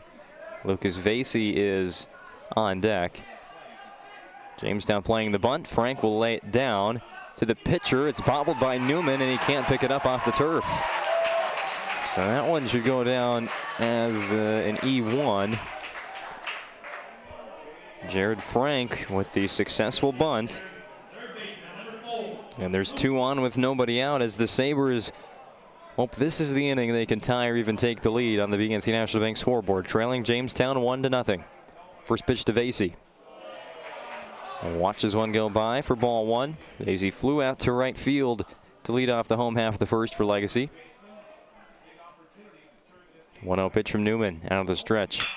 Liner to center field. It has too much air, and it's caught by Braden Heminger.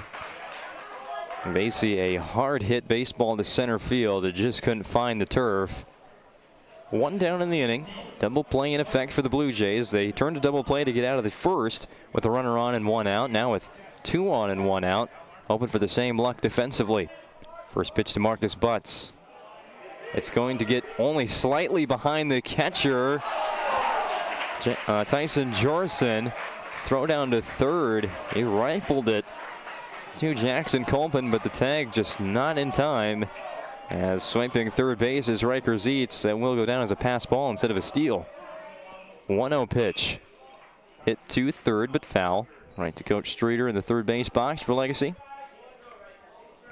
Count even 1-1.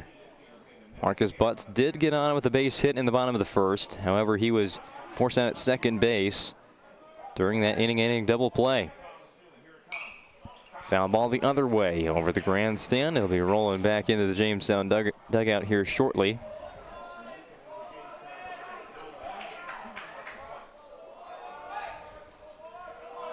One ball and 2 strikes from Newman. That one goes between the legs of Jorison to the backstop, and Legacy has their first run of the game, and we're even on the BNC National Bank scoreboard.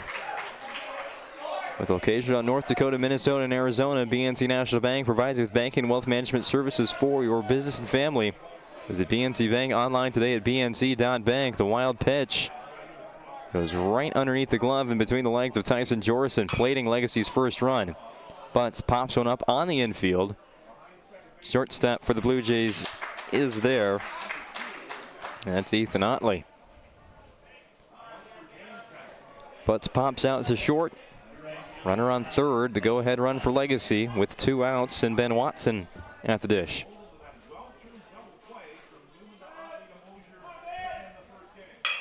Ground ball to short. Otley make the play this time on the ground. High throw, but it's caught at first base by Jake Moser. Inning complete. Legacy does get 1 run on the wild pitch after 3 innings complete from Corbett Field and Minot on the BNC National Bank scoreboard. It's Jamestown 1, Legacy 1, and the Blue Jays coming back up to bat.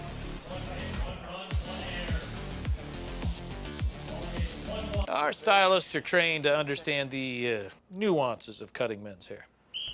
Less pomp, more adore, huh, Brittany? Square face, wavy hair. Mid-fade with a textured top. Finish it off with the hard part and taper that neckline, Coach. Cowlick, what's the move? It's not just all about hard work here. Hit all. 7. Pressure. Points. Yeah. It takes expertise to be a sport clip stylist. Here? That's a spot. Right there, huh? Sport Clips, the pros in men's hair. Great news! If you're looking for a new vehicle, Ryan Family Dealerships has the best selection we've had in years. You'll find fantastic offers from Nissan, Honda, Chevrolet, Buick, GMC, Cadillac, Chrysler, Dodge, Jeep, and Ram. Hold up! Ryan sells Chrysler, Dodge, Jeep, and Ram? Yes, we do, and we'd love to sell one to you. Visit one of our 5 convenient locations in Minot and Williston. Get your next vehicle from a name you know and trust. Ryan Family Dealerships.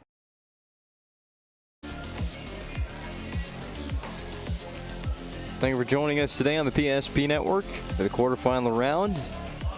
All 8 teams here today will be in action tomorrow, so we hope you also tune in on Friday for the first 2 games of the day, the loser out round, and the second session semifinals. Trying to send another team to that semifinal round to complete the matchup with the Williston Coyotes here in this matchup between Jamestown and Legacy. The score is now even 1-1. Jamison Johnson on the mound still for the Sabres. He's gone 3 innings, allowing 1 run on 2 Jamestown hits. He's walked 2 batters, but he's also struck out 5. It's an up and down day. He settled in, though, after that troublesome first inning where Jamestown left the bases loaded after scoring that first run of the game. Swing and a miss for strike 2 by Caden Hawkinson. Hawkinson designated hitting for Jamestown this afternoon. He singled 1 for 1.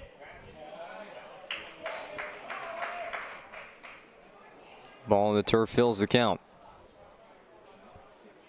Hawkinson. Hawkinson to left field, gave it a good ride, and it will drop in front of Legacy's left fielder, Isaac Lewis, and get behind him into the corner.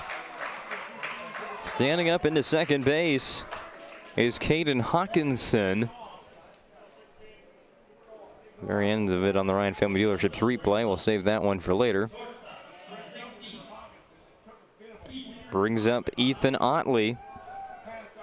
And go down as a double for Hawkinson.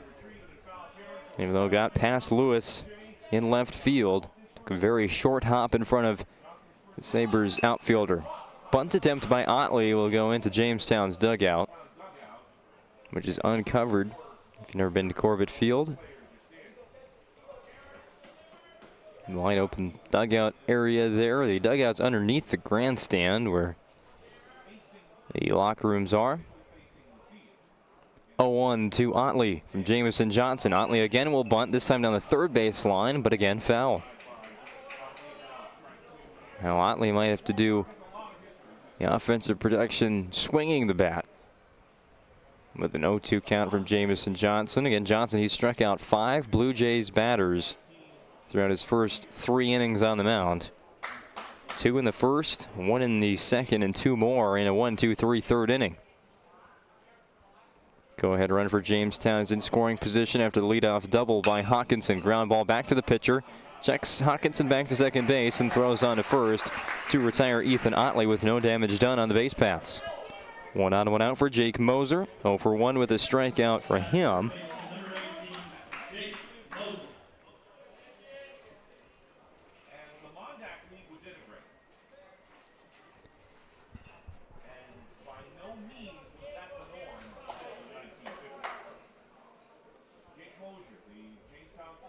First one to Moser. Long look at second base at Hawkinson. There's strike 1 called.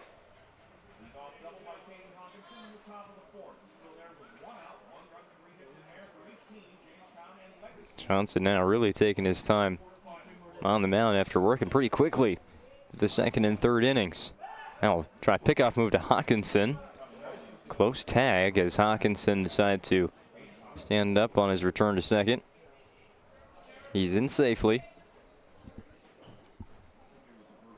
Moser, who worked a long at bat before the strikeout in the first inning. He was on to a couple of Jamison Johnson's pitches. Hawkinson takes a few steps back to second base. They'll take 1 bounce to Harrison Johnson at short. The throw is in time to retire Moser. 2 outs in the inning following the leadoff double by Hawkinson. Jamestown doesn't want that extra base hit to go wasted. Johnson, who the pitcher for Legacy, is taking some time there between the out record and the pitch. Looks like he's going to be fine though.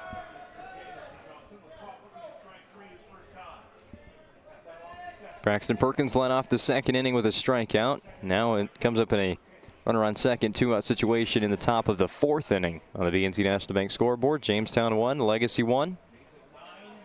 Next game up again, the Century Patriots and Mandan Braves. 2 checks to Hawkinson at second base. Liner up the middle, base hit for Perkins. They're going to send Hawkinson. The throw to the plate is well in time, and the Sabres get out of the 4th. Jamestown gets a leadoff double from Caden Hawkinson. Here's the hit and the throw on the the Ryan Family Dealerships replay. It was a nice hit off the bat of Perkins in the no man's land right behind second base. They were sending Hawkinson the whole way. Coming up throwing was Jared Frank. And then, missed the tag.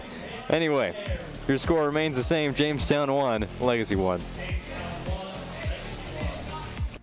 For decades, Nodak Insurance Company has been serving our state's residents in good times and challenging times. We come together for the greater good, from simple acts of kindness to company-wide efforts that make a difference in our community. It's who we are, rooted in North Dakota and ready to serve when it matters most. Nodak Insurance Company, agents with answers. Darren Johnson, Cody Olson, and Scott Wilkins, your agents with answers in Mandan. Jared Frank's throw from center field, punching out Caden Hawkinson, ends the 4th inning with the Blue Jays at the plate after a leadoff double. The score remains 1-1 on the BNC National Bank scoreboard. Thomas Newman pitching his 4th inning in this WDA quarterfinal. Through 3, 1 run allowed on 3 hits. There was 1 error behind him. He's struck out 1 Sabres batter, walked none. In the air to right field, and stabbing at that catch, stabbing at the ball and making the catch was Braxton Perkins right along the right field foul line. It was Perkins that got the base hit there at the very last play at the top of the 4th inning. Hawkinson was sent from second base. Now the throw from Jared Frank was well in time to get the Sabres out of a 4th inning, which almost saw the Blue Jays take the lead back. Jamison Johnson in the right-handed batter's box. Pops one up to third. Leaning back and making the catch is Jackson Colpin. Newman, who's only thrown a little over 40 pitches in this game, working very efficiently against Legacy. The pitchers have been very good early on, especially with traffic on the bases. Short hop to Otley at short. Oh, nice pick. And the throw. Watch that one again on the Ryan Family Dealerships replay when we come back from break. 4 innings in the books. 1-1 score between Jamestown and Legacy on the PSP Network. From the 26-yard line, nearing the Serve Pro red zone are the Demons already. Handoff, Hankey dances in the hole. Now he speeds and bursts outside, accelerates to the 20, 15, 10, 2 touches, 2 touchdowns. Carter Hankey, this time they go left, and he just does what he does so well is he read the block. It wasn't off tackle, it wasn't off the guard on the inside, and he took his time, then he bounced to the outside, got a great little kick out block, a touch block, and deep downfield for the Demons, helping him out. Banking is some of the most important things in your life, and banking at the right bank is very important. We're really proud of our bank because we have great people, and our people are what make our bank go. We always want to treat our customers right and do the best job we can for them, and try to do things to help make our communities better.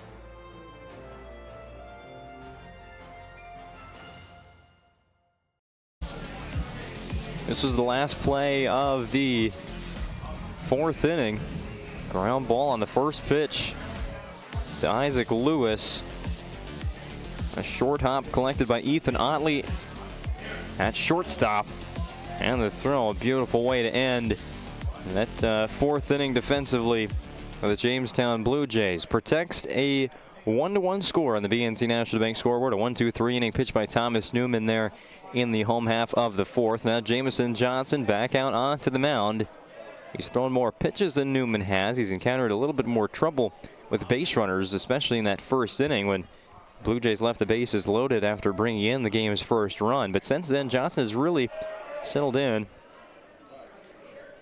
Got out of a 4th inning that saw a leadoff double by Caden Hawkinson, and then 3 straight outs as Hawkinson was thrown out at the plate to end the frame. It's going to drop in shallow right field. Derek Hadlewick placed that one perfectly. On the Ryan Family Dealerships replay, just out to right field. Nobody was there to get a good read on that little pop fly. Hadlewick's on board. Leadoff man on base for the 3rd time for Jamestown as he comes to bat for the 5th time today. Check to Hadlewick at first base. Not in time. Saw a lot of great left-handed pickoff moves in game 1 by Chase Collings of Williston, which caught Dickinson a couple of times. Now Johnson comes home. Bunt laid down by Adam Sortland. Johnson fields, spins, and throws to first base. And the lead runner advances to second for the Blue Jays. Runner on second, 1 out for Tyson Jorison. He's 0 for 1, a walk and a strikeout in this game.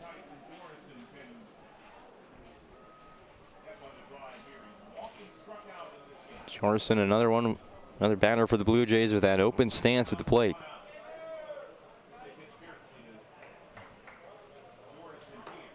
Jorison, who was about to offer at that first pitch, although it was way outside. Lets it go for ball 1.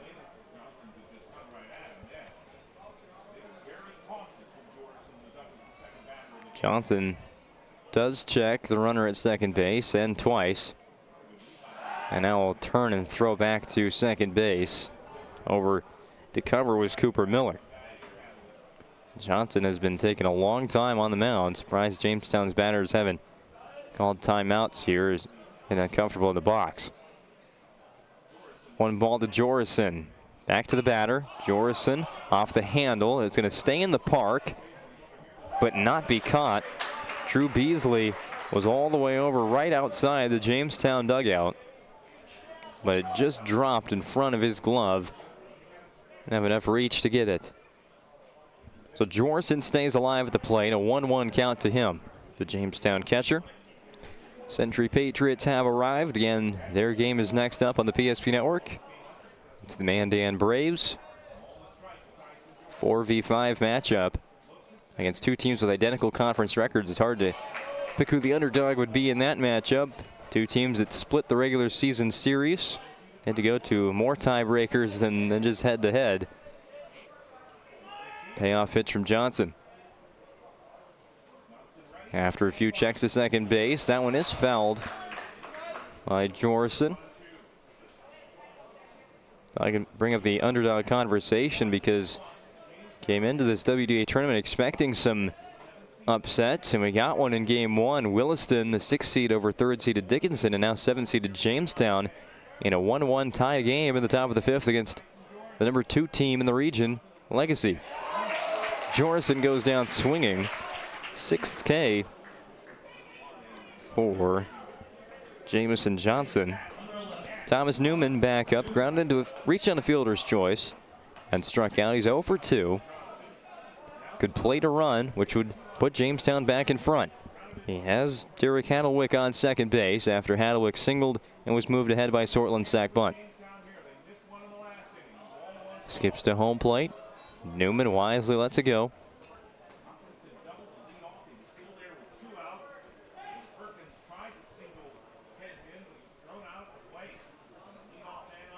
Jamison Johnson, he's already close to about 70 pitches in this game. Speaking of that next matchup, the Mandan Braves have arrived at Corbett Field as well. Not going to get that call. It's 2-0. That'll be Century versus Mandan in game 3. Scheduled for 4 o'clock first pitch. Might again be a little earlier. We are working ahead of schedule today at Corbett Field. The nightcap Minot High against Bismarck. Foul ball from Thomas Newman, the pitcher for Jamestown. Looking to find the outfield here. 2 balls and 1 strike from Jamison Johnson. Kicking the throw home. Waiting on that slow off-speed pitch was Newman, but it's softly grounded back to the pitcher. We have played 4.5 innings from Corbett Field in Minot this afternoon in quarterfinal number 2 of the WDA Baseball Tournament. Here's score on the BNC National Bank scoreboard. Jamestown 1, Legacy 1. Back with the bottom of the 5th after this commercial break. What is performance? It's strategy, conditioning, precision, anticipating the unexpected, and executing. For some, it may be just a game, but in this field, there is no playing around. You need to give it your all. You need to give it the max. Ag Vision Max by Farmer's Choice. An all-in-one playbook for growers developed by agronomists specific to your goals. It's a precise guide to maximize your field's performance. Ag Vision Max.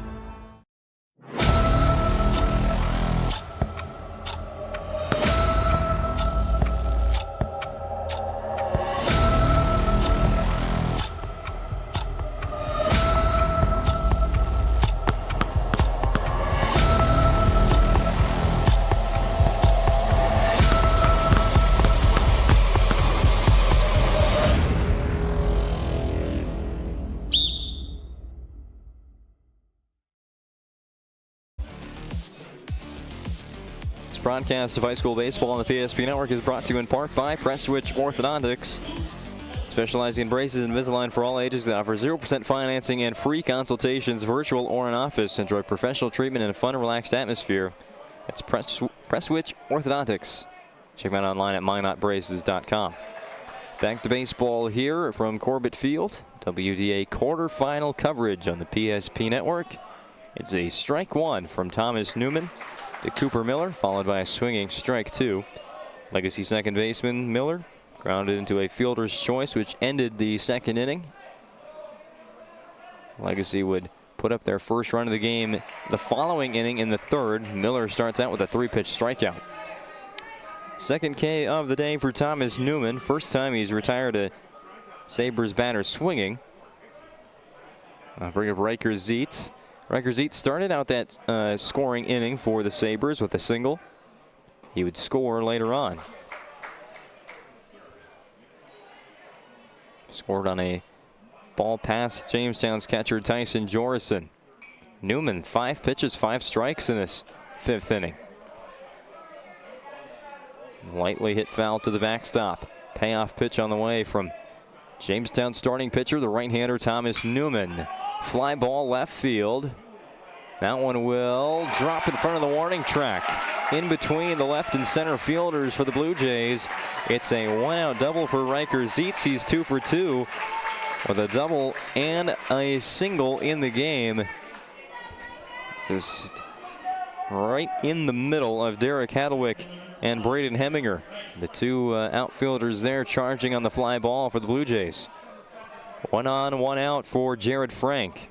Frank reached on a bunt that he laid down to the pitcher Thomas Newman. Newman couldn't pick it up with the glove, then couldn't pick it up with the bare hand, and Frank was already to first base. Frank was left on third. Ground ball to second. Sliding, not stop. Now they're going to send Zietz home. Here comes the throw to the plate. He slides way too early. Eventually going to get to second. And now Frank heads to second base. Sorry, Zietz eventually does get to home plate and score. He slid way ahead of the tag. And Jorison wasn't even looking behind him. He was trying to throw down to Frank at second base. And with that, Legacy takes their first lead of this WDA tournament. On the BNC National Bank scoreboard, it's Sabres 2, Blue Jays 1. And your life is busy. That's why BNC National Bank will make managing your money easy with locations in North Dakota, Minnesota, and Arizona. Also find them online at bnc.bank. Lucas Vasey with a long fly ball to left field. Back all the way to the warning track and making the catch. Here's Derek Hadlewick. Yep, that's back-to-back balls that Lucas Vasey has hit very well. One a line drive to center field, and the other a long fly ball to left. And now Coach Streeter of Legacy, he's talking with first base umpire.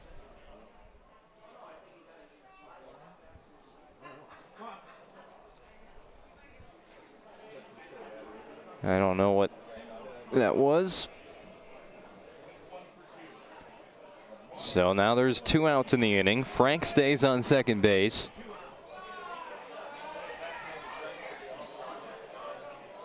One ball, no strikeout.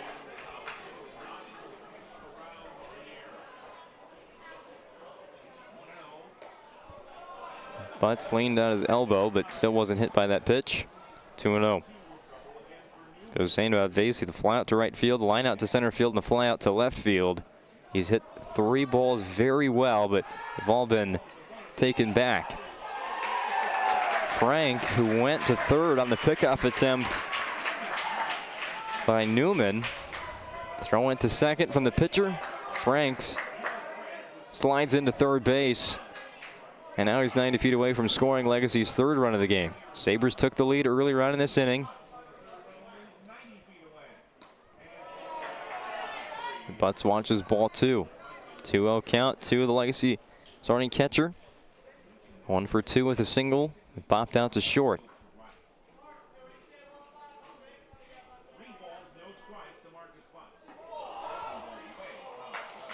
That's going to hit him.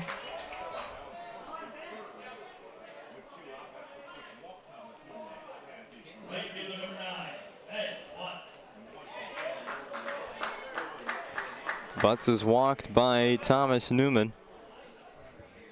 That'll be courtesy ran for at first base. Butts is the catcher. First pitch swinging and sending to right field, but it is caught by Braxton Perkins, and that ends the inning. The Sabres have scored 2 unanswered after an error by Jamestown second baseman. They throw it around the infield. Legacy scores a run on that error. That's all they get in the bottom of the 5th inning. Now pitching with the lead is Jamison Johnson on the PSP Network. Shields Visa is more than just a card. It's the freedom to go. It's a gateway to explore and do more of what you love. Imagine where the Shields Visa can take you. So join us in discovering endless possibilities. Shields Visa. Together, we've got this. Meet Gary. Gary is an ordinary guy, but right now Gary has car trouble. Gary doesn't know about magic towing. Don't be like Gary. Remember the name and the number. It's Magic Towing. We are here to help 24/7. Magic Towing in Western North Dakota. Don't be like Gary. Remember the name and the number. It's Magic Towing. Sixth inning on the PSP Network is brought to you by Magic Towing. Remember their phone number, 701-509-4011. Serving Western North Dakota. There's no job too big or too small for Magic Towing. Call them whenever you need a tow. That's 701-509-4011. Jamestown, who started with a run in the first inning, they've been held off the BNC National Bank scoreboard since. Legacy, in the meantime, has taken a 2-1 lead, going in front for the first time in their last time at bat on an error by Jamestown second baseman Adam Sortland, which scored Riker Zietz from second. Got just past his glove in the short right field. And now starting out the sixth inning with a line drive laser beam to left field is Jackson Culpin. A leadoff single for the Blue Jays. Again, that's now the fourth inning where Jamestown's gotten the leadoff batter aboard. Leadoff man came around to score in the first, but again, since then, the Blue Jays have had no luck bringing in an additional run. They've been held to 1 by Jamison Johnson and the Sabres defense so far. Now Caden Hawkinson, who's got 2 hits in the game. At bat, pickoff move, but a big lead off of first. Culpin was way too far off the base. Johnson realized it, threw it over to Drew Beasley. And on the Ryan Family Dealerships replay, the pickoff move, taking that leadoff runner off the base pass for Jamestown.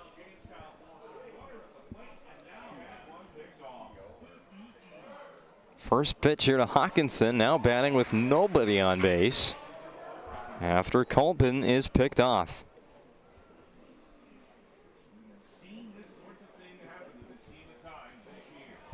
Bouncing way in front of home plate is that pitch from Jamison Johnson. Evens the count, 1 ball and 1 strike. 1 run on 6 hits for the Blue Jays. They've left 4 runners on the bases. Had a couple thrown out on the base pass as well. Remember Caden Hawkinson, the batter, he was thrown out at home to end the 4th inning.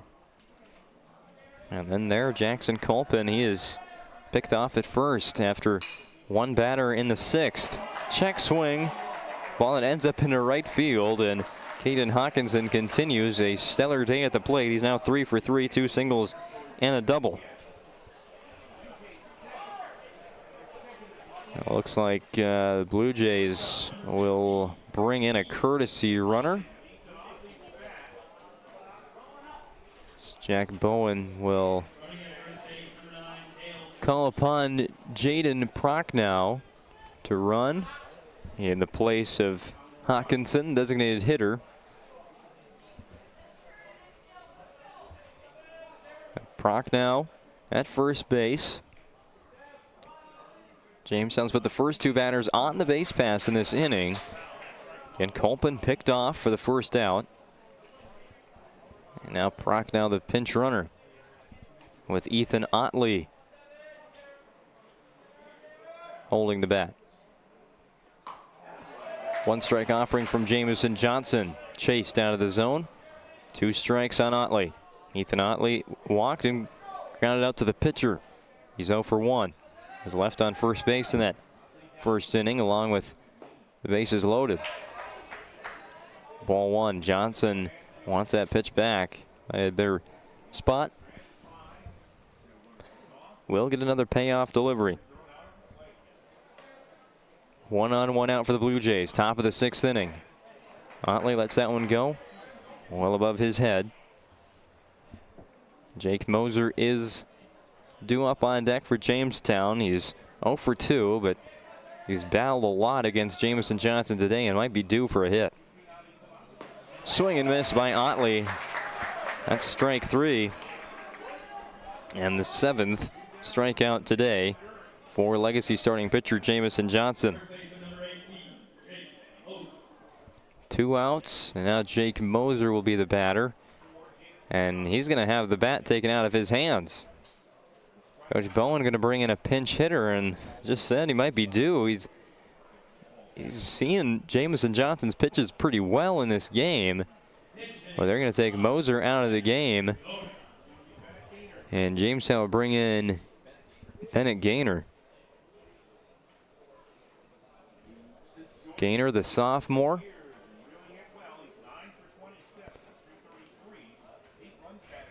Sophomore right-handed hitter. He's pinch hitter batting .333 this season. First pitch to Gaynor. Pinch runner on first, pinch hitter at the plate, and Gaynor pops it up foul. It will be caught by Drew Beasley. Jamestown, for the 4th time in this game, gets the leadoff batter on base, but for the 3rd time, they can't bring him in. Legacy holds the lead that they found in the bottom of the 5th inning. They can add to it in the 6th. 2-1 on the BNC National Bank scoreboard when we return on the PSP Network. It's Ike Heating Furniture World's 90th anniversary sale. Now's the time to celebrate, update, and redecorate. From furniture for every room to flooring that brings it all together, you'll find incredible anniversary savings on just what you want, just what you need. Step up to better sleep on a Sealy, Stearns & Foster, or Tempur-Pedic mattress, all comfortably priced. Plus, no interest for 5 years. Don't miss this one, the 90th anniversary sale. Going on now at Ike Heating Furniture World. We've changed our name, but we haven't changed the DNA of who we are. We still offer the best product at the best price with the same people. For over 25 years, we've been your only choice for tires in the local area, providing all major brands under one roof at a fair price for your family's budget. Plus that excellent service after the sale with free rotations, free alignment check, free flat repairs with our exclusive Plus plan. That tradition continues today. Looking for tires you can trust? Choose us. Trusted Tire and Auto.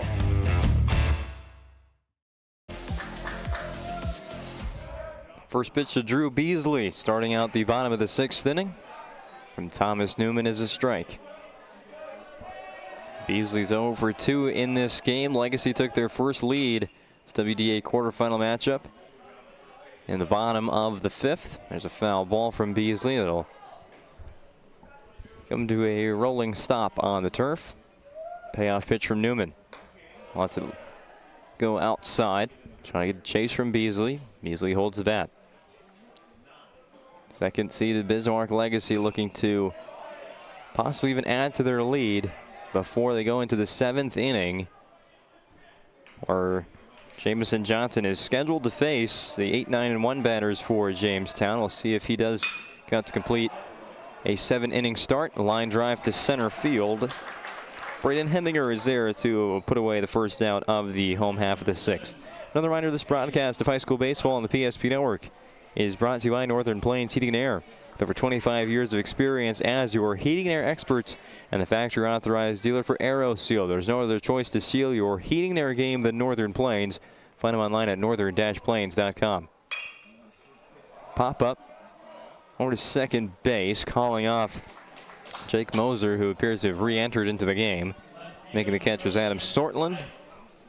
And Jamison Johnson pops out to second. Isaac Lewis, a hit and a ground out to short for him today.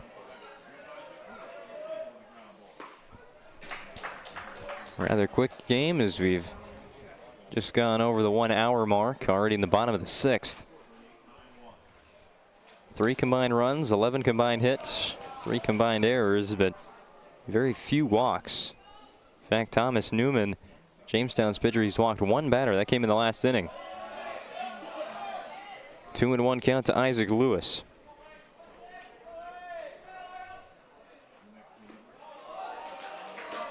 Good eye at the plate. It's 3-1. Cooper Miller's on deck. He's 0 for 2. But after that, Riker Zietz, a single and a double. Inside, and it's ball 4. Lewis does move out of the way of the walk. 2-out base runner for Legacy for Cooper Miller now, the second baseman. Again, he's over 2, grounded into a fielder's choice, which ended the Sabres' second inning. Getting a large lead, large secondary off of first base was Isaac Lewis. A return after it looked like he was taken off for second. Newman might have to check him a few more times. Instead, he's zoned in on the at-bat. 1-1 to Cooper Miller. Runner goes this time. Miller check swing. He might have gone. Throw is not in time. Stolen base by Isaac Lewis. They appeal down to first base. Let's see what that call was. It is a strike. Miller did swing. It's 1 ball and 2 strikes. Newman can get out of the inning right here with strike 3. Missed it. 2-2. And Legacy's hot hitter, Riker Zietz, 2 for 2, is in the on-deck circle. Swing and a miss. They won't get to him. On to the 7th inning. The Sabres can put together the win with 3 outs in the top of the 7th when we return on the PSP Network. Your score on the BNC National Bank scoreboard: Bismarck Legacy 2, Jamestown 1. The trick to throwing well is knowing where you want the ball to go. Like how the local bankers at First Western Bank and Trust take the time to learn about you and recommend the banking services like online banking or personal loans that keep your goals on target.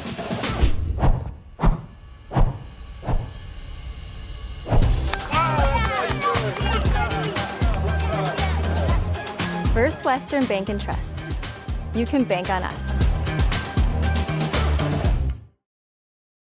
Our stylists are trained to understand the nuances of cutting men's hair.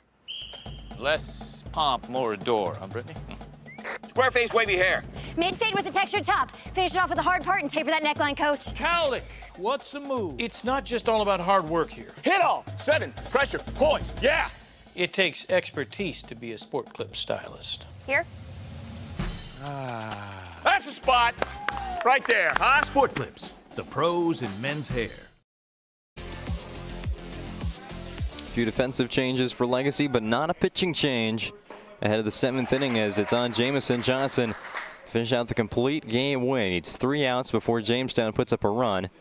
New right fielder for Legacy is Hayden Emter. Swing and miss by Braxton Perkins puts 2 strikes on the board.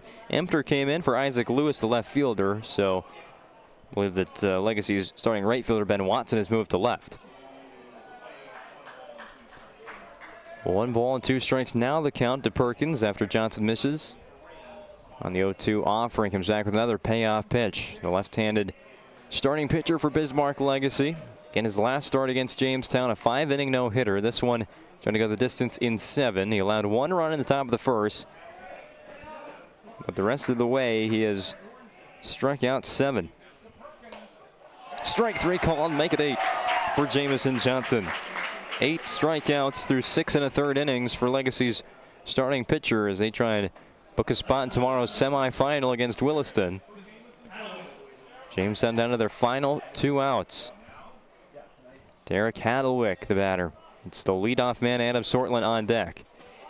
First one to Hadlewick is a ball. Legacy's middle infield playing very deep. So is Beasley at first. Pitch outside. Hadlewick lets it go. 2-0 the count. Blue Jays, through 7 innings, have put the leadoff man on base 4 times. And a number of those innings have had costly outs on the base pass. That's been the one separator in this game, plus the run scored by Legacy on the air. Strike 1. Johnson back in the count.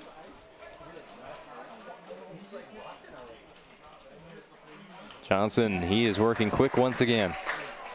Trying to get out of this game with a win. Without any messing around in the top of the 7th. Foul ball off the bat of Hadlewick. Count is full. Jamestown's number 9 hitter and left fielder. Backwards K for Jamison Johnson. 9th strikeout of the afternoon for the Sabres left-hander. Top of the order up for a 4th time for the Blue Jays. And Adam Sortland. He'll come down to this. Sortland, that will find a home in the outfield. Second hit of the day for the leadoff hitter.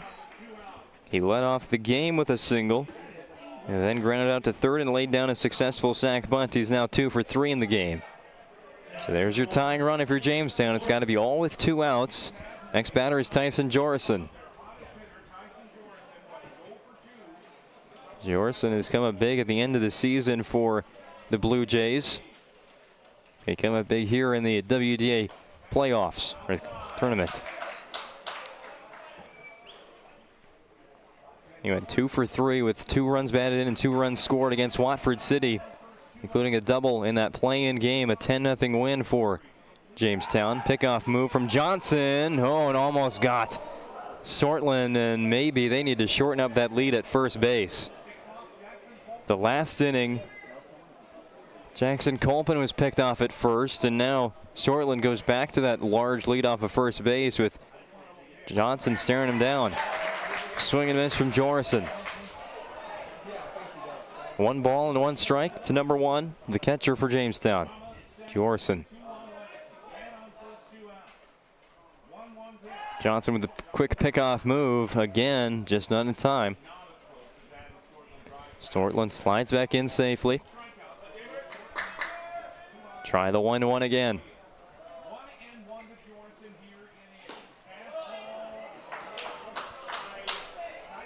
Outside of the zone, 2 balls, 1 strike. Sabres the number 2 seed. Looking for a date with Williston tomorrow.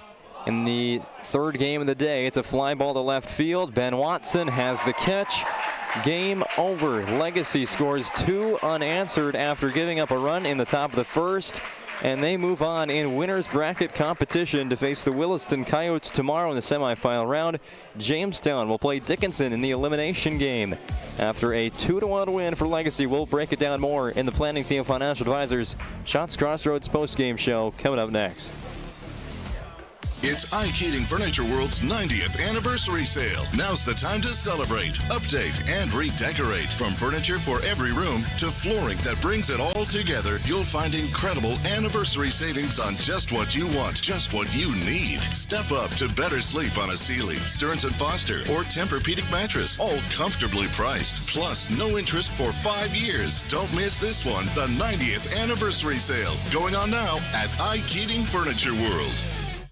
The best part about working at BNC National Bank is developing relationships. I love working with people. We've been here for over 25 years. We've grown just like our communities we're in. But we still have that personal connection with our customers. And that's why we can find the best solutions for them. It feels great seeing projects around the community and knowing we're a small part of making that happen. We're helping people buy their first homes. Plan for the future. From startups to big business. We're part of the community. And we're proud of it.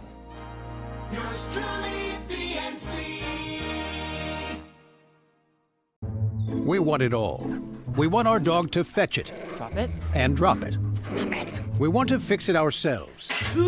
And actually fix it. We want to order the market price lobster.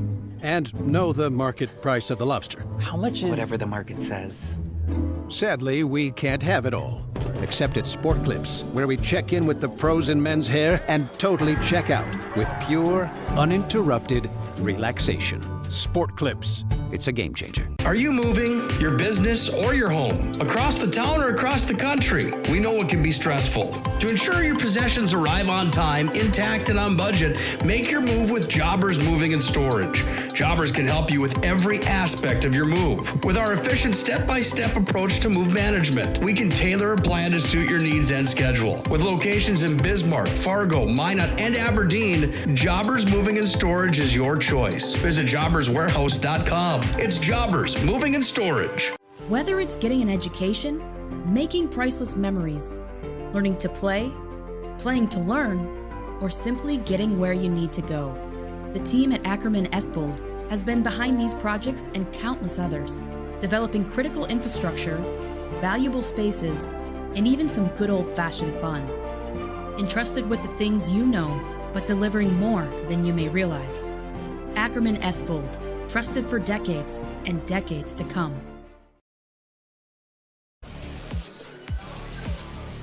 Legacy comes from behind to beat the Jamestown Blue Jays by a final score of 2-1 on the BNC National Bank scoreboard. Welcome into the planning team, financial advisors, Shots Crossroads post-game show following our second game of 4 today at Corbett Field. It's part of the WDA quarterfinal round on the PSP Network. Let's take a look at how it happened with our game recap. But first, reminder that Shots Crossroads is your post-game headquarters. Order online at shotscrossroads.com for their delicious menu that includes the famous number 99. Team buses are always welcome at Shots Crossroads. All right, diving into this one, starting in the top of the first. It was another first inning with runs, this time for Jamestown.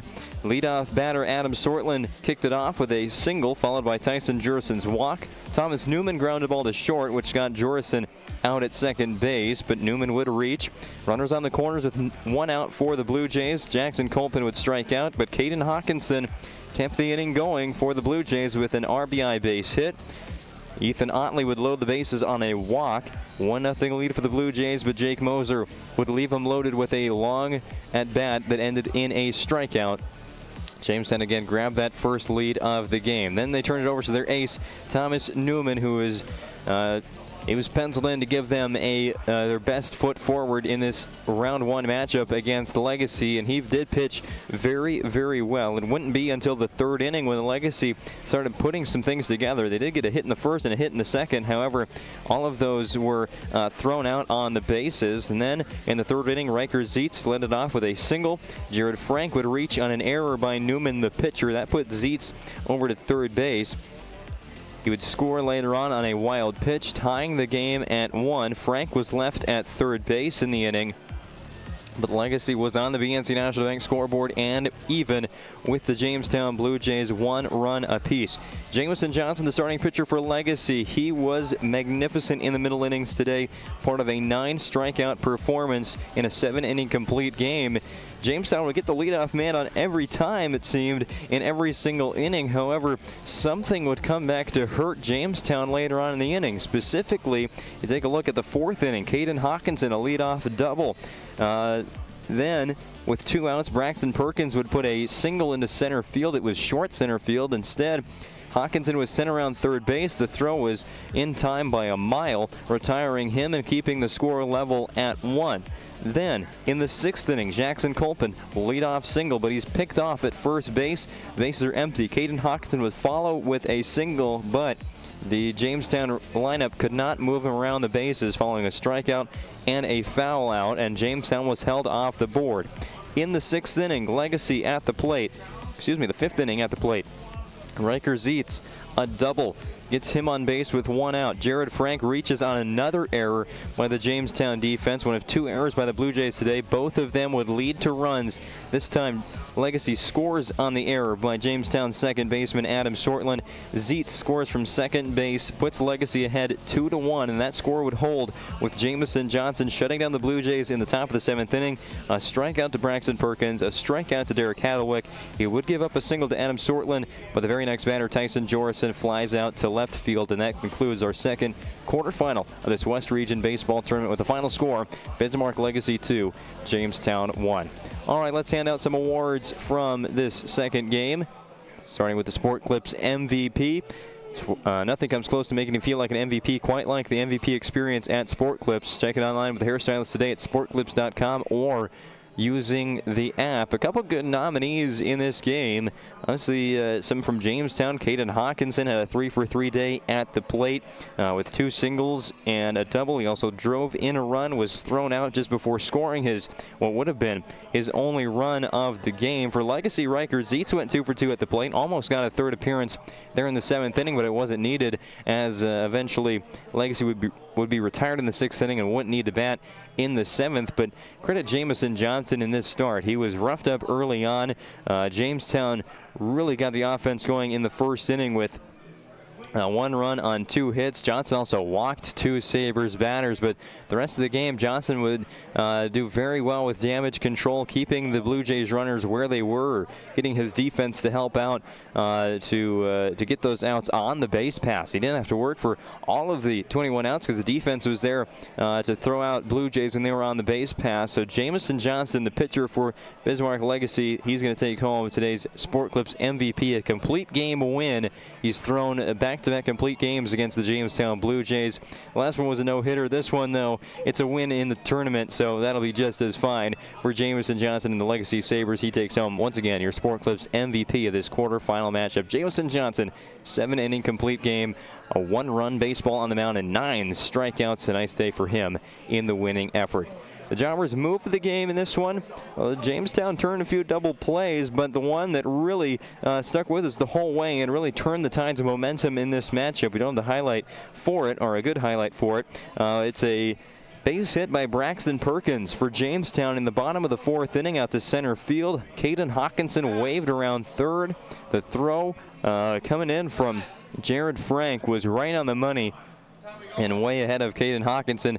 He didn't even attempt to slide. He just walked right into the tag for Marcus Butts, which ended the 4th inning, kept the score at 1-1, and Legacy would take the lead in just a few innings later. The throw from Jared Frank all the way home to Marcus Butts to retire Caden Hawkinson, trying to score from second base on a Braxton Perkins single. Your Jobbers move the game for the second quarterfinal. Tonight's Move the Game sponsored by Jobbers Moving and Storage. Jobbers can help you move across town or across the country with locations in Bismarck, Minot, Fargo, and Aberdeen. Also find them online at jobberswarehouse.com. All right, that does it for our planning team financial advisors. Shots Crossroads post-game show following game 2 of 4 today from Corbett Field in Minot. Your final score for the final time, Bismarck Legacy 2, Jamestown 1. The Sabres advance to the semifinal round tomorrow. They'll play the 3rd game of the day against the Williston Coyotes, the number 6 seed in the tournament, while 7th-seeded Jamestown drops to the loser-out game against Dickinson bright and early, 11 a.m. on the PSP Network right here at Corbett Field as well. We move now to the bottom half of our bracket next with the 4v5 matchup, Bismarck Century against Mandan, followed by Minot and Bismarck. That's coming up next on the PSP Network. Stick around.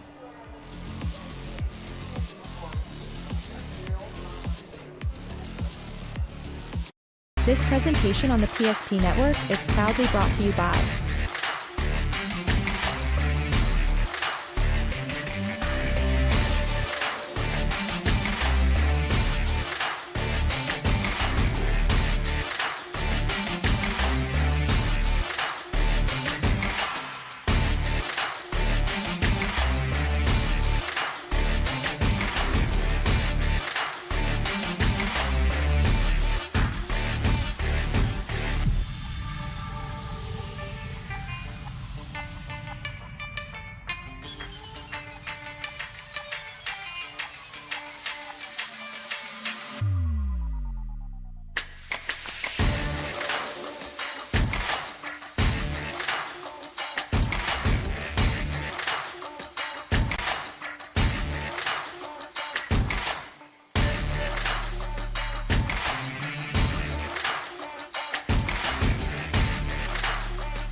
PSP Network. It's game day. Whether you're looking for a full-service financial plan or planning for farm or business succession, Planning Team Financial Advisors is here to help you work toward achieving your financial goals. With locations in Bismarck, Garrison, and Center, our full-service team of professionals are dedicated to helping you work towards achieving your financial goals. Visit us online, planningteam.com. Securities offered through LPL Financial, member of FINRA and Civic. Investment advisory services offered through New Edge Advisors, LLC, a registered investment advisor. New Edge Advisors, LLC, and Planning Team Financial Advisors are separate entities from LPL Financial. How would you like to turn this into this? With Shots Crossroads Field to Food Reward Program, you can. Here's how it works. Pick up a Fuel Tracker card from any of our C-Store cashiers. Every time you fill up with gasoline or diesel, use the Fuel Tracker card to record your gallons. Once you reach 1,000 gallons, you'll be eligible for a $10 gift card to Shots Crossroads Restaurant. Start earning your rewards today at Shots Crossroads.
We've changed our name, but we haven't changed the DNA of who we are. We still offer the best product at the best price with the same people. For over 25 years, we've been your only choice for tires in the local area, providing all major brands under one roof at a fair price for your family's budget. Plus that excellent service after the sale with free rotations, free alignment check, free flat repairs with our exclusive Plus plan. That tradition continues today. Looking for tires you can trust? Choose us. Trusted Tire and Auto. When it's time to choose your team, you want to pick the best. I pick Carson Wentz. I pick Hunter Lipke. Where'd you come from? I was in football, just like you. Always choose people you know and trust for your team, like your community bankers at First Western Bank and Trust. You can bank on us.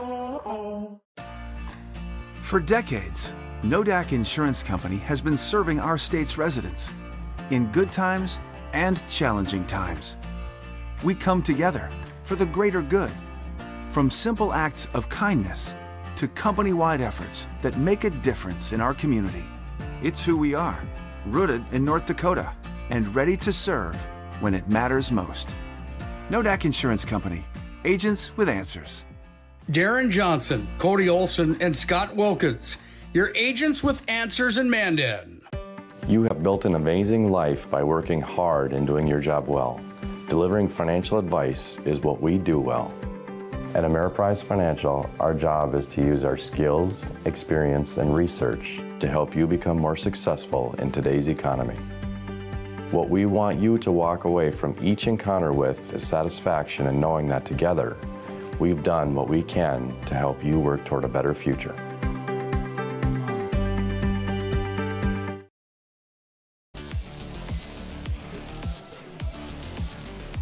On to our second half of games today from Corbett Field in Minot, North Dakota on the PSP Network. It's time for quarterfinal number 3 between the 5 seed Mandan Braves and number 4 seed Century Patriots. These two teams had an identical record in region play this year at 11-7. They both split the doubleheader. The tiebreaker that they had to go to was run differential, and Mandan won by 1, but Century won by a whole 13 in game 2 of that doubleheader. So the Patriots, well, they just get to be the home team on the scoreboard in this matchup against the Mandan Braves after a season that needed a big second half comeback for the Patriots after starting out with a split against Jamestown. They were also swept by Dickinson early on in conference play. They found themselves at 3-3 in the conference and eventually 5-5 in conference play, but a huge second half of the year, including a sweep of Williston, splits with Minot, Bismarck High, and Mandan, got themselves into the 4-seed position. And Mandan, who dropped a few crucial games at the end of the year, they fell to the 5 seed. I mean, this is a team that was, when they came into town earlier the year, battling Minot as a top 2 team in the region, but since then it has been some tough matchups for Mandan. They were able to sweep Jamestown on May 3rd, but that's the last sweep of the season they had on the winning end. They then split with Bismarck Century, lost 2 against Williston, and split with Dickinson in the regular season finale. Mandan was winners of 4 of their last 10 games, starting with that Minot doubleheader. They're going to try and figure it out today with their starting pitcher Jamison Nelson on the mound against the Bismarck Century Patriots, who match him with Aiden Johnson on the hill. Both of these teams very competitive against one another. This should be a fun matchup today. A rematch of last year's WDA championship game, which went in favor of Mandan. Welcome into the Valvoline Instant Oil Change pregame show ahead of game number 3 of our quadruple header today on the PSP Network. With timely services that won't slow you down and no appointment needed, it's a stay-in-your-car drive-through oil change. They'll take about 15 minutes at any of their service centers in Minot or Bismarck. Also find them online at VIOC.com. It's a matchup again of the 5-seed Mandan Braves at 18-8. They went 11-7 in conference play and 13-13 Bismarck Century, also 11-7 in WDA play. The Patriots are the number 4 seed in this tournament. All right, when we come back to the Valvoline Instant Oil Change pregame show, we just got you started there. Well, the Northern Plains hitting their keys to the game, as well as the starting lineups and first pitch of quarterfinal number 3 between the Braves and Patriots on the PSP Network. More to come after this commercial break. We've changed our name, but we haven't changed the DNA of who we are. we still offer the best product at the best price with the same people. For over 25 years, we've been your only choice for tires in the local area, providing all major brands under one roof at a fair price for your family's budget. Plus that excellent service after the sale with free rotations, free alignment check, free flat repairs with our exclusive Plus plan. That tradition continues today. Looking for tires you can trust? Choose us. Trusted Tire and Auto. Many of our clients come to us already accomplished in their lives and on the right track. However, whether it's in response to a life-changing event or you are nearing retirement, you can sleep well knowing that together we have planned for both life's opportunities and challenges. And no matter what happens, we are here to help guide you.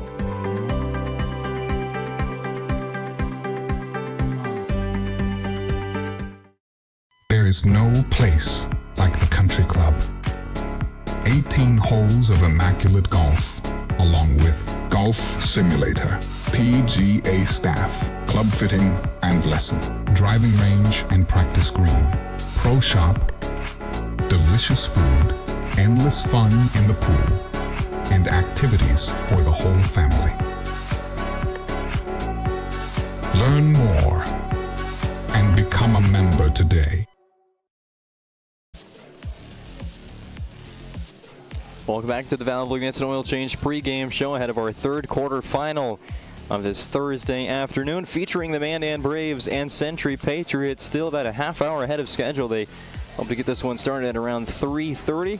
We're very close to that moved up start time, which means our finale today, the fourth of four quarterfinal matchups between Minot High and Bismarck High, might be moved up as well, trying to get all these games in before the weather really hits Minot, North Dakota. The rainy weather, I mean, it's already been cold and windy all day long, but the rain, we hope that stays away for at least the remainder of this one and a majority of the Bismarck High Minot High game that we still got coming up once this one goes final between Century and Mandan. Next thing up in our Valvoline, it's an oil change pregame show. Look at the Northern Plains Heating and Air keys to the game. First four. Let's start with the Century Patriots in this one. They're just going to have to keep it rolling. This is a team playing, again, like we've seen from the likes of Williston, the likes of Legacy, the likes of Williston, and the likes of Jamestown. They're playing good baseball at the end of the year, and it's showing up in their tournament results. Obviously, Williston with the upset win over Dickinson. Legacy battled back to beat a Jamestown team, also playing good baseball, and forcing Legacy really to play a hard 7 innings and pick up a come-from-behind win. Century's another team playing really good baseball in the month of May. Can they keep it rolling in this tournament? That's going to be their key today, as well as some offense. We saw in the doubleheader they played against Mandan this year, the loss was a 3-2 score.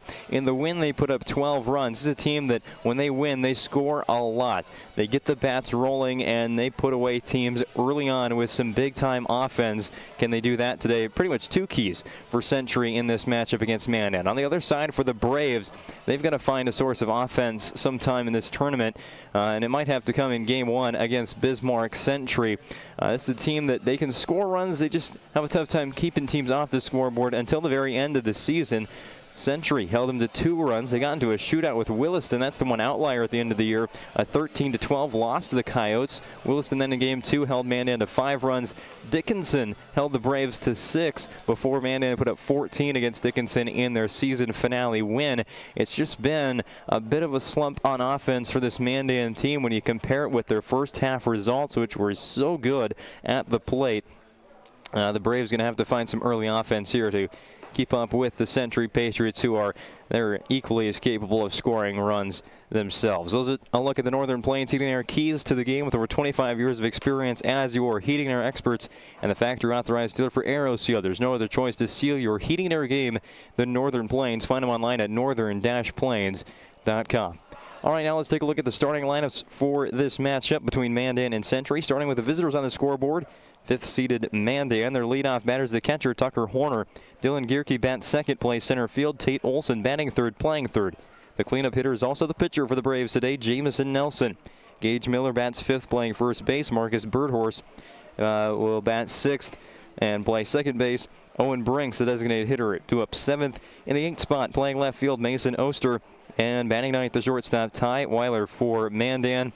They will go up against a Century lineup that looks like this. Ben Leduc in the leadoff spot playing shortstop. Charlie Vig starts in center field, batting second. Cash Weisenberger's behind the plate. He'll be batting third for the Patriots. Cleanup batter is second baseman Jason Juma. Evan Hummel bats fifth, plays left field. Andrew Brubachen on the other side and right, batting sixth. Joey Kralik, the third baseman, will bat seventh. DH in the 8th spot, Jackson Herman for the Patriots. And rounding out the order and doing the pitching is Aiden Johnson, being DH for and playing first base for Century. Kelson Kuderna, on the other side for Mandan, being DH for and playing right field, Ashton Miklich. A look at your lineups there ahead of this matchup between Mandan and Century. Once again, your pitchers, starting for Mandan, Jamison Nelson. He's been good for them. He's been one of their most dependable pitchers this season with the ERA right around 2. He has been very solid for the Braves. And like we've seen from a number of teams, throwing out their #1 starter early to get that quarterfinal win really set him up in a good position for state qualification into the semifinal round. It's almost kind of the same spot as a loser out game when you think about it. You still got to win that to qualify.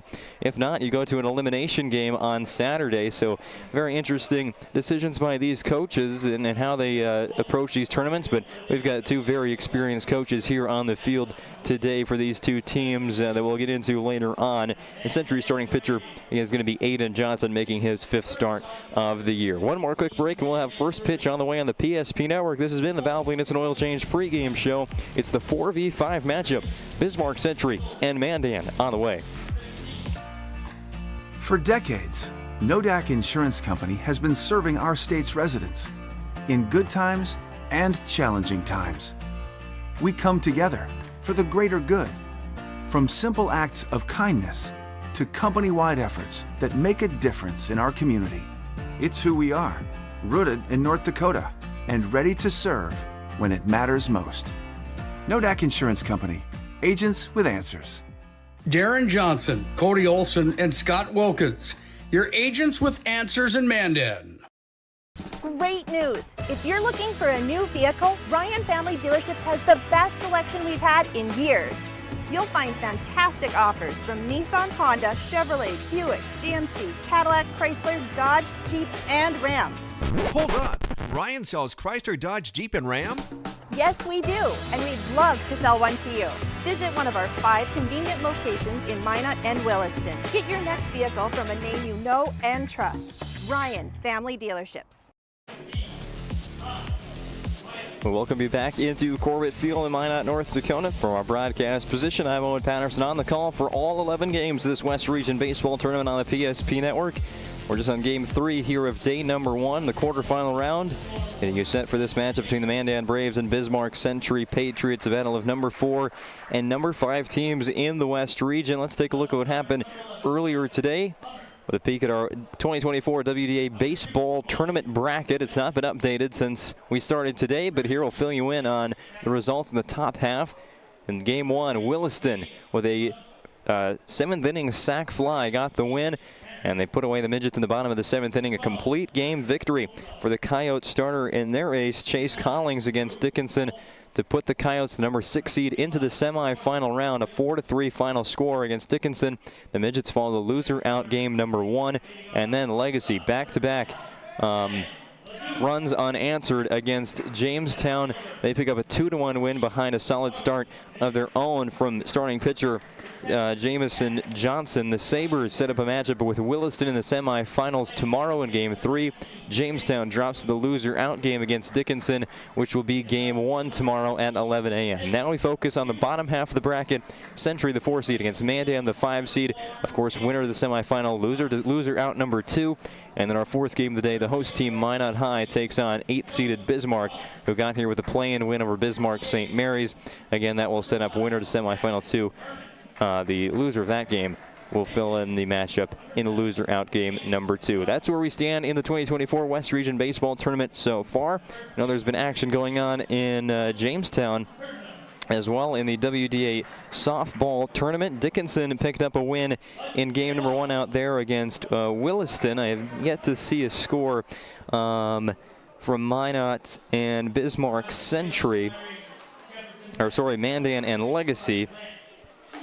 That one yet to go final from Jamestown. So And we will try and get that score to you when we can, once it does go final from Lyle Trapper Lawrence Field in Jamestown in the quarterfinal round of the WDA softball tournament. Also, we got state track going on right now. The first few events, the parade of athletes in the Community Bowl in Bismarck. It's a fun week of sports on the PSP network and across the state. Again, we have complete coverage of this West Region Baseball tournament for you here.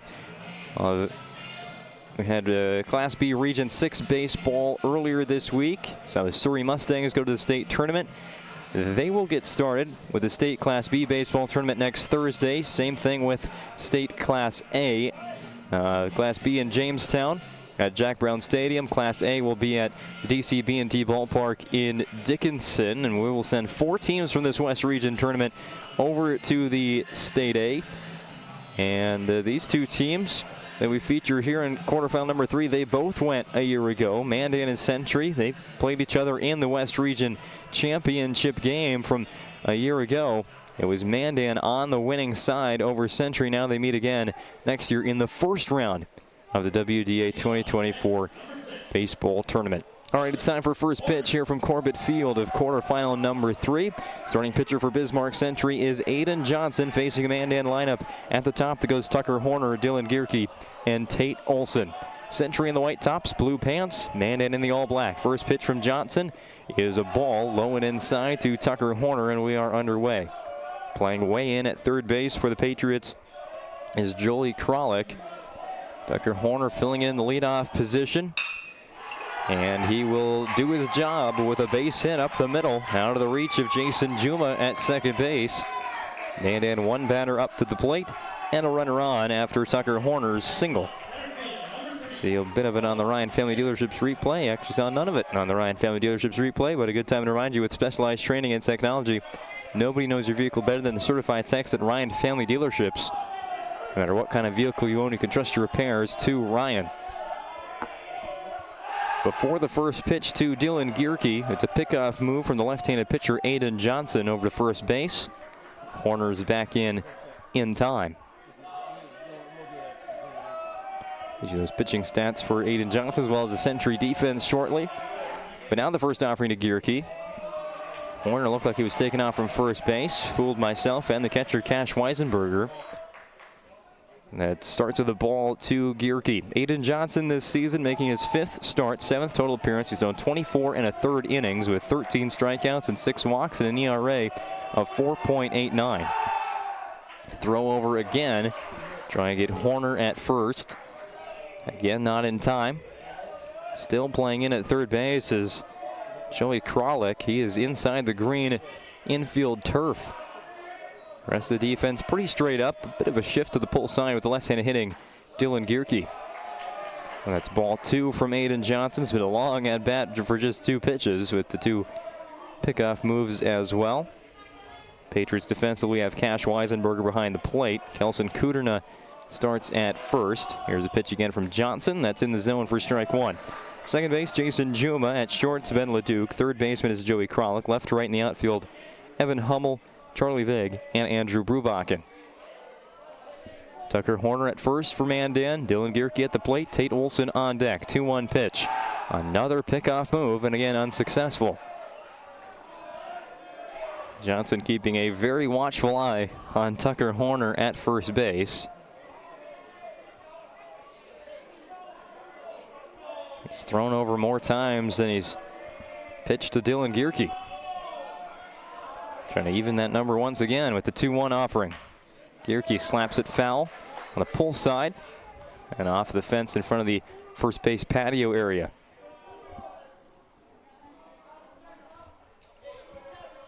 Count even, 2 balls and 2 strikes. Payoff pitch coming up from Johnson. And this season, 13 strikeouts for number 7 in white and blue. Tries the breaking ball, just stayed up and out of the zone. Gierke watches it go by, full count. Loud Mandan dugout early on in this WDA quarterfinal. Top of the first, another throw over from Johnson. And again, not going to pick off Tucker Horner.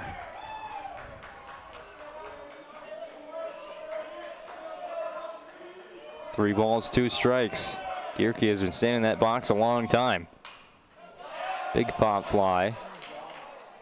It's way over the Century bullpen. And foul. Pitch number 7 of this at-bat. 9th pitch of the day for Aiden Johnson. Comes home. Another foul ball. Gierke wants to stay at the plate a little bit longer. When it rolls back almost to where Gierke's standing. Off the roof of the grandstand here at Corbett Field. I think our biggest crowd was for Williston and Dickinson earlier this morning. Kind of surprised by that. Even with the early start time, they were willing to travel today and brave the cold weather. Another one off the roof.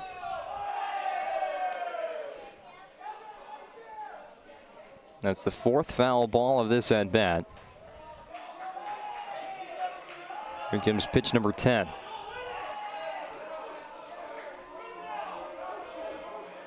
Johnson will throw over a 5th time. Yeah, not only has there been 10 pitches in this at-bat, there's also been 5 pickoff moves, all unsuccessful by Aiden Johnson.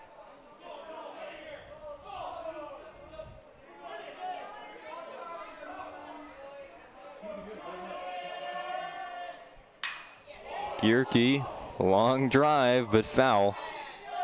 Another one that lands in the Century bullpen. Make this pitch number 11 between Johnson and Gierke. Tate Olson waiting on deck. He's done taking practice swings. Defense ready for Century. Inside to Gierke, it draws a walk on 11 pitches and 5 pickoff moves. It was worth the wait for Dylan Gierke and the Mandan Braves. So after the leadoff single by Tucker Horner, which took just 2 pitches, Dylan Gierke draws the walk. There's 2 on and nobody out for Tate Olson.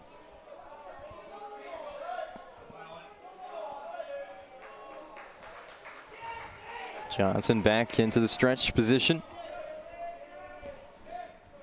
Pitching with 2 runners on base, corners up for the Patriots. Middle infield playing the double play. It's a bunt laid down by Olson to the 3rd base side. Johnson spins and throws. It's through the glove of Jason Juma and into right field, and that's going to score this game's 1st run. On the error by Juma, he couldn't collect the throw. Tucker Horner will score from 2nd base. Here it is again on the Ryan Family Dealerships replay. And the bunt laid down by Tate Olson. It was a pretty good throw. Wasn't too far out of the reach of Juma, but it went right through his glove, and Horner crosses home. We have a new score on the BNC National Bank scoreboard. It's Mandan 1, Century nothing. With locations throughout North Dakota, Minnesota, and Arizona, BNC National Bank provides you with banking and wealth management services for your business and family. Visit BNC Bank online as well at bnc.bank.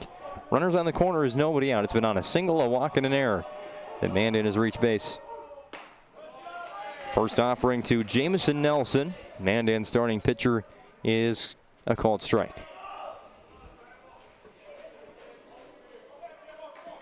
1 run on 1 hit, 1 Century error for Mandan in the top of this 1st inning without an out recorded. Nelson waits on a breaking pitch from Aiden Johnson, a lefty-lefty matchup, pitcher and hitter. 2 strikes on Nelson.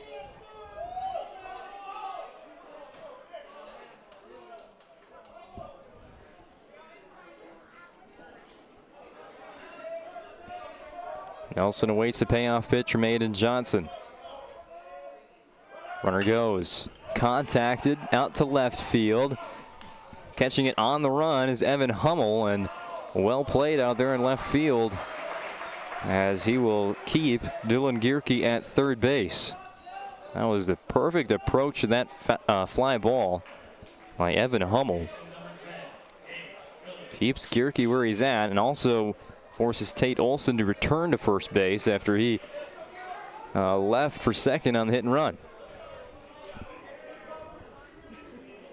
So that's how out number 1 is recorded for the Patriots defensively, and now they'll have to face Gage Miller. Delayed steal from Olson. Cash Weisenberger does not make a throw anywhere, just back to his pitcher. But the Braves have second base. Second and third situation for Miller. First baseman for Mandan. He'll be followed in the order by Marcus Birdhorse. 1-0 offering. Taken for strike one. It was a nice looking pitch to Miller. Another left-handed bat in the top half of the Braves lineup. Once again, the Patriots bring their corner infielders up to the edge of the brown infield turf. Hit the other way. Diving snag there by Kralik. The throw is in time to retire Gage Miller, but Dylan Gierke running on contact will score. And that puts the Braves ahead 2-0 on the BNC National Bank scoreboard. RBI ground out by Gage Miller.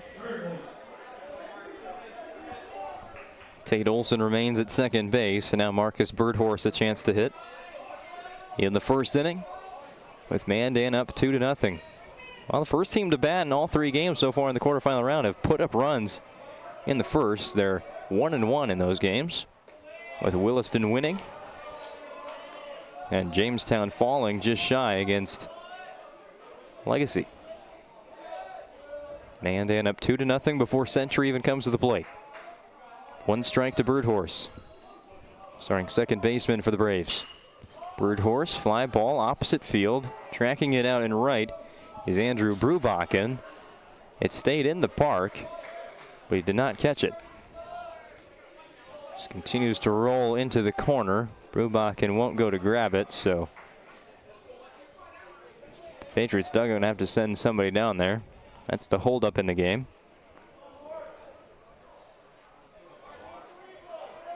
Already 2 strikes on Birdhorse. Johnson, long look at second base. Now comes home. The 0-2. Birdhorse thought about it. Held his swing. 1-2. Johnson thought he would get him.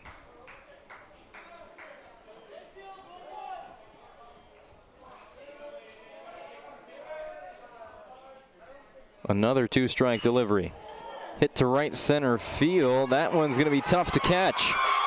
It will get down and keep on rolling all the way to the fence. Birdhorse is to third. They might send him. No, he's going to slide into third base with an RBI triple.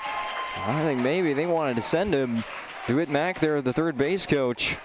They're definitely thinking about it. Here's the very end of this play on the Ryan Family Dealerships replay. Saw Olson cross home.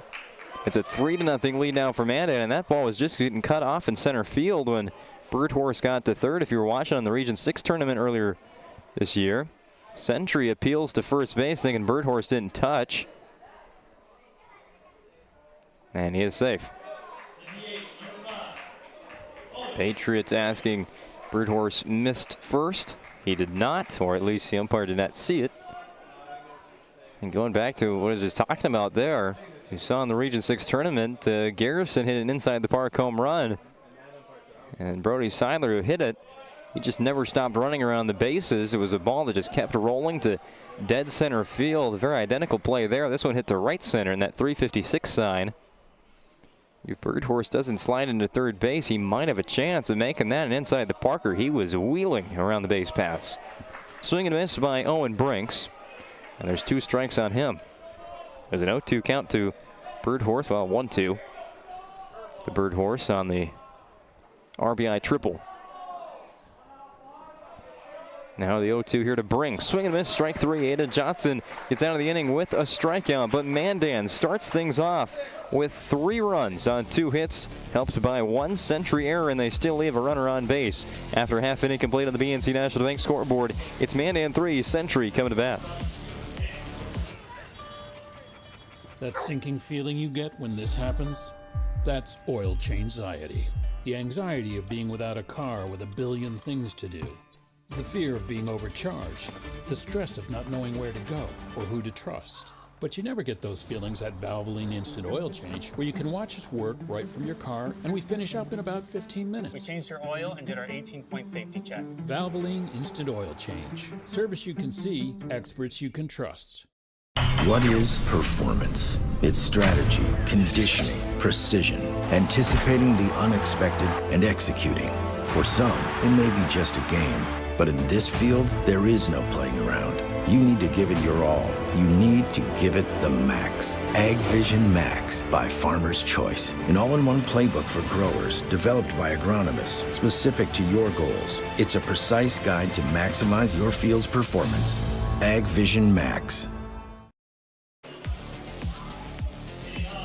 Jamison Nelson gets the start in the quarterfinal round for Mandan. And his team took a 3-run lead in the top of the first inning. Now Century has a lot of work to do in response, and they'll be led off by Ben LeDuc. Also due up in the first inning for the Patriots is Charlie Vig and Cash Weisenberger. Ben LeDuc, leadoff left-handed batting shortstop for Century. At the plate this season, he's hit a solid .319 with a near .400 on-base percentage. Right-handed pitching, Jamison Nelson on the bump. Delivers ball 1 in the bottom of the first. This broadcast on the PSP Network brought to you by Minot State University. More than 96% of recent Minot State grads employed or continue their education. MSU grads get jobs, period. Ground ball is short. Fielded there by Ty Weiler, but LeDuc is safe.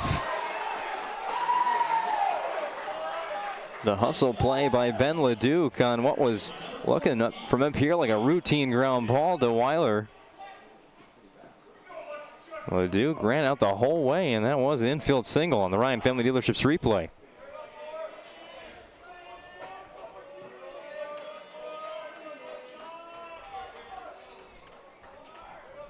LeDuc reaches on the infield single.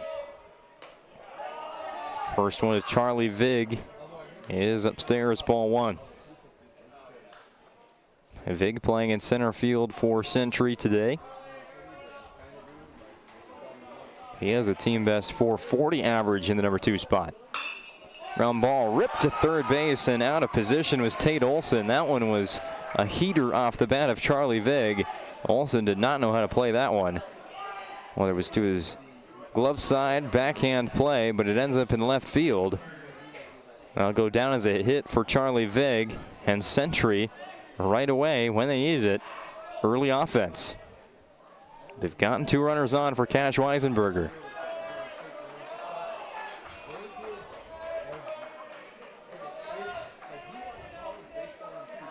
First one to Weisenberger. Gonna have to wait. Nelson steps off, looks LeDuc back to second.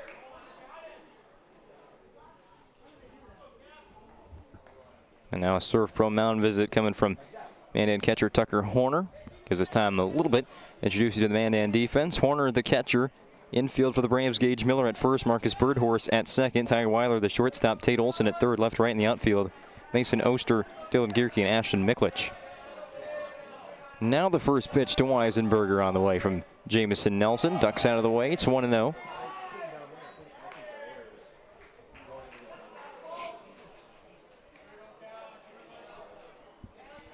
Gage Miller playing up at first base, giving Charlie Vig a large lead. 1-0 pitch to Weisenberger. I believe that was the first ball that Jamison Nelson had thrown, and maybe started out the count to Vig with a ball. Might be my mistake. But it's 2-0 now to Weisenberger. Century, they need 3 runs at the least the rest of this game. Why not get him in this first inning? Fly ball left center field. Dylan Gierke underneath it for the catch. LeDuc was not ready to tag for third base, so runners stay for the Patriots. Jason Juma will now bat.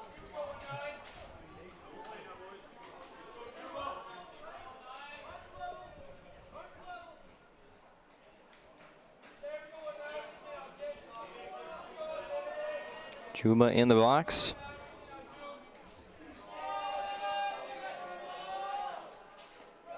Nelson lets one go outside. 1 ball, no strike count.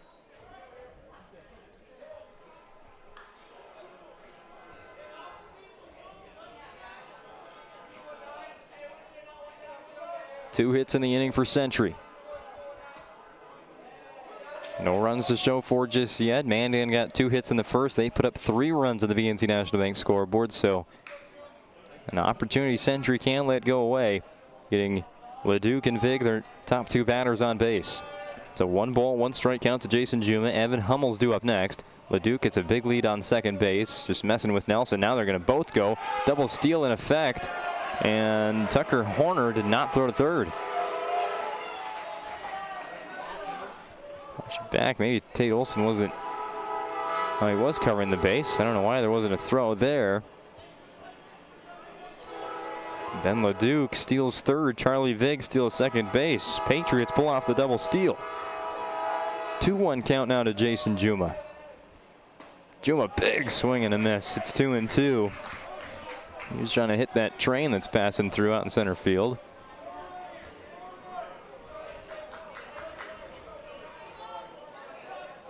And now Nelson will deliver the 2-strike offering out of the full windup.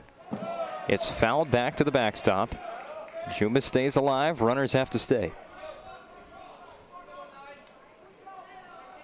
2 runs in scoring position for Century. Bottom of the first inning. We either expected a pitcher's duel in this one, or we expected maybe a game that would get to around 10 runs for either side.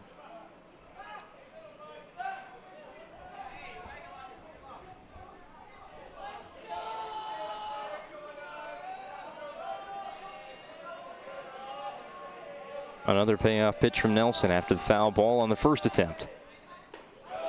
Left it out of the zone, 3-2. Good read there by Juma.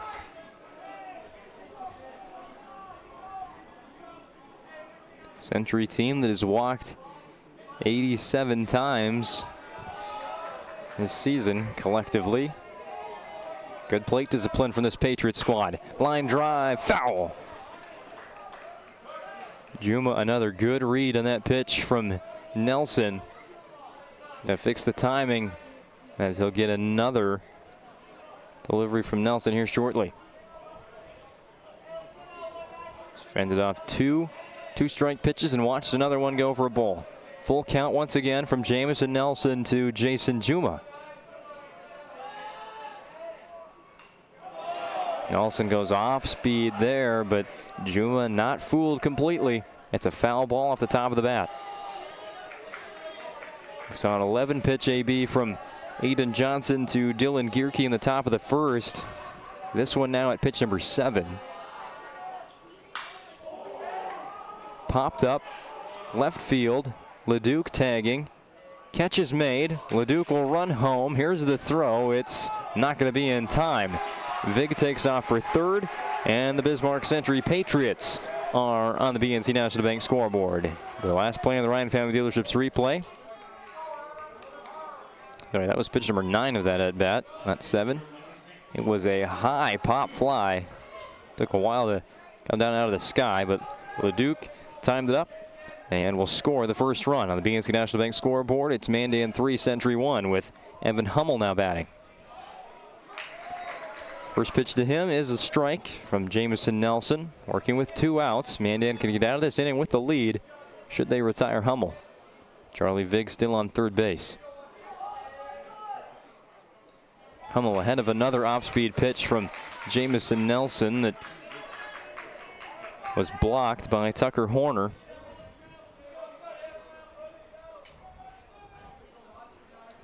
Have already outscored the last quarterfinal game with a combined 4-run first inning. Hummel, foul ball to stay in the box. Nelson has been working in the zone here in this plate appearance from Century left fielder Evan Hummel. Hummel made a nice catch out and left in the first inning to hold Dylan Gierke from scoring then. Gierke would score later on.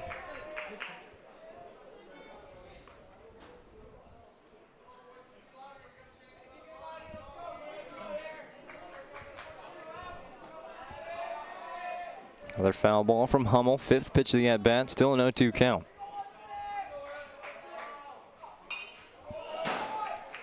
Line drive off the roof. Finds a home on the netting atop the entrance gate to Corbett Field. Not too busy right now. There's not many people enjoying the patio area today.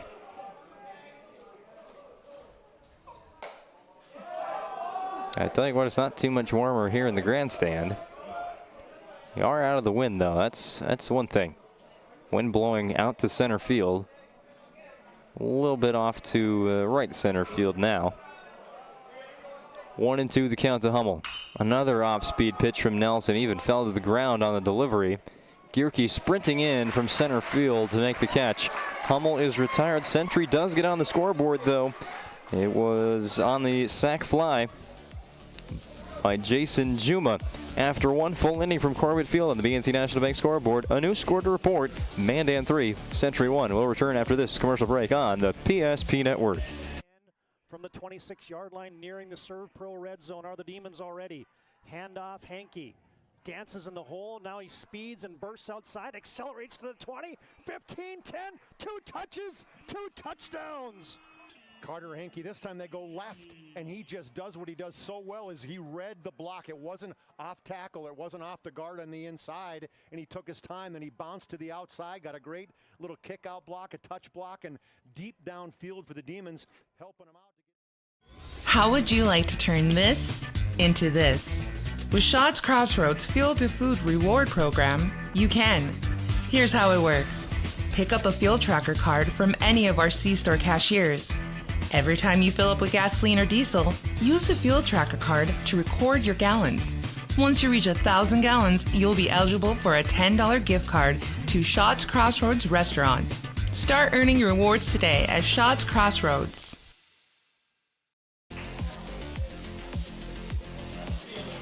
Mandan sent 7 batters to the plate in the top of the first inning, scoring 3 runs on 2 hits. There was 1 Sentry error and another batter walked. Now it'll be 8-9-1 due up in the second inning for the Braves. Led off by Mason Oster, the left fielder. Swings and misses at the first pitch. It's 1 strike on the batter. Ty Weiler's on deck. Tucker Horner will bat third in the second inning. Bring up the top of the order for the Braves. Fly ball to right. Still going back on it while making the catch was Andrew Brubachen. A long fly ball to right field, but it's caught, and Oster is retired. There's 1 out in the top of the second inning. An offense heavy first inning for both teams, as Mandan again went for 3 runs. Sentry came back with 1 on 2 hits of their own, brought in on the sac fly by Jason Juma. Ground ball to third. Kralik, the throw, stretched by Kudrna, makes the catch.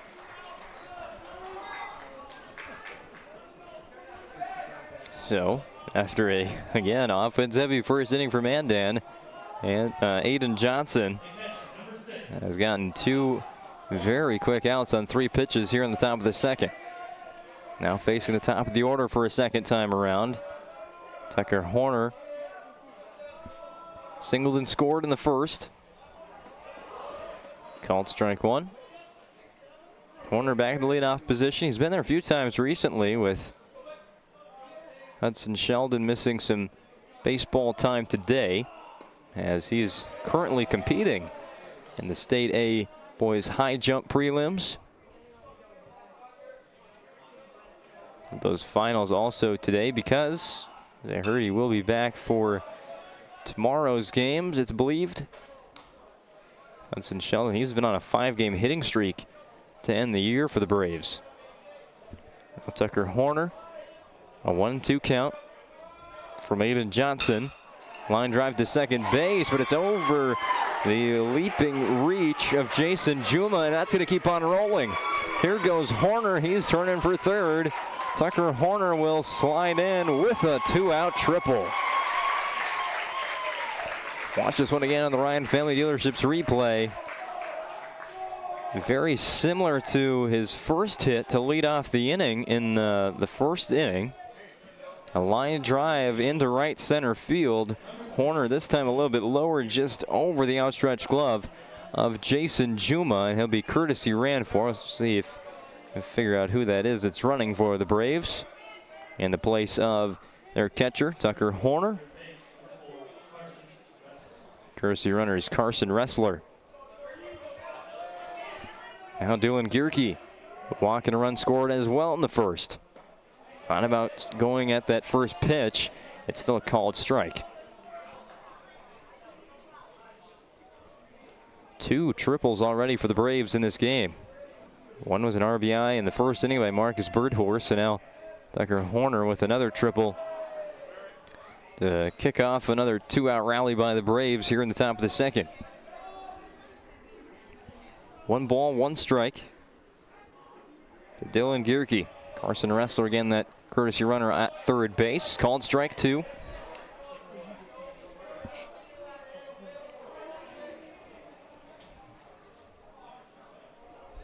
Johnson trying to shut down the Braves. He do it on this pitch. Gierke slaps it up the middle, but it's caught by Juma at second base. The inning ends. Mandan does get a party going with 2 outs with the Tucker Horner triple. However, he's left there. Mandan still leads by 2 on the BNC National Bank scoreboard. We'll return to Corbett Field on the PSP Network with the bottom of the second inning. Meet Gary. Gary is an ordinary guy, but right now Gary has car trouble. Gary doesn't know about magic towing. Don't be like Gary. Remember the name and the number. It's Magic Towing. We are here to help 24/7. Magic Towing in Western North Dakota. Don't be like Gary. Remember the name and the number. It's Magic Towing. At NCC, Northwest North Dakota is our backyard. The individuals and businesses who rely on NCC's services aren't just our customers. You're our neighbors, our friends, and our families. That's why we're committed to providing the high-quality internet, video, phone, and security systems you need to stay connected with the friendly, local service you deserve. NCC, making connections in Northwest North Dakota.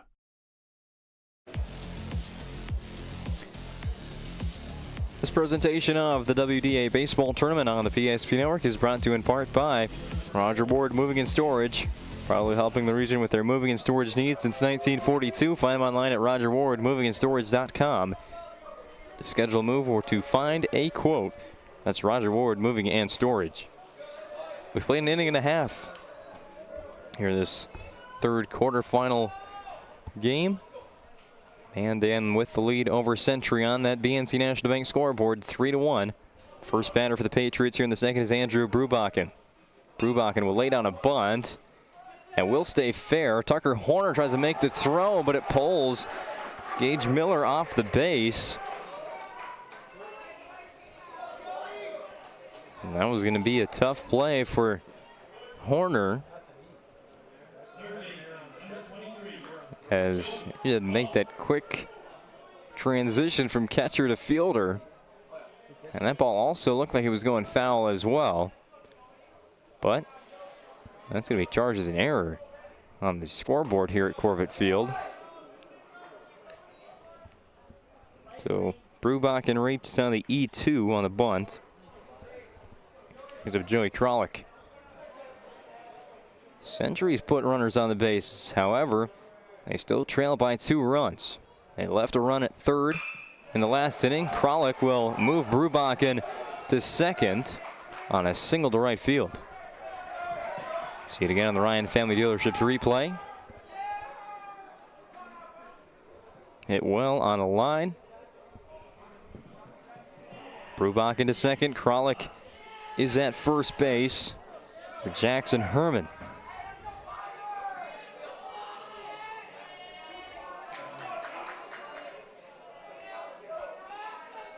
Again, traffic on the bases for the Bismarck Century Patriots. They put 2 on base before the first out in the first. Now, same situation that Jameson Nelson has to pitch out of in the bottom of the second. Tying run at first base. Go ahead run at the plate early on in this quarterfinal contest. Pickoff move to second. Not going to get Brubachen. Squaring to bunt is Herman. Pulls back. Runners retreat.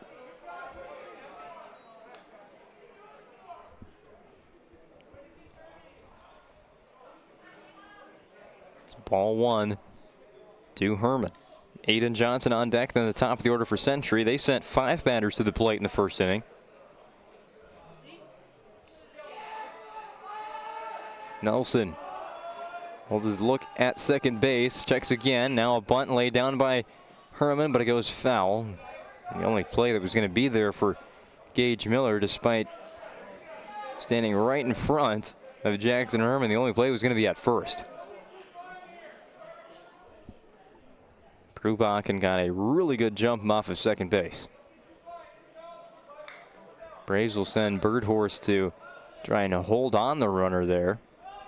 Century might just try and bunt again. 1-1 count, already showing bunt. Miller creeps up from first base. Incoming is the shortstop for Mandan.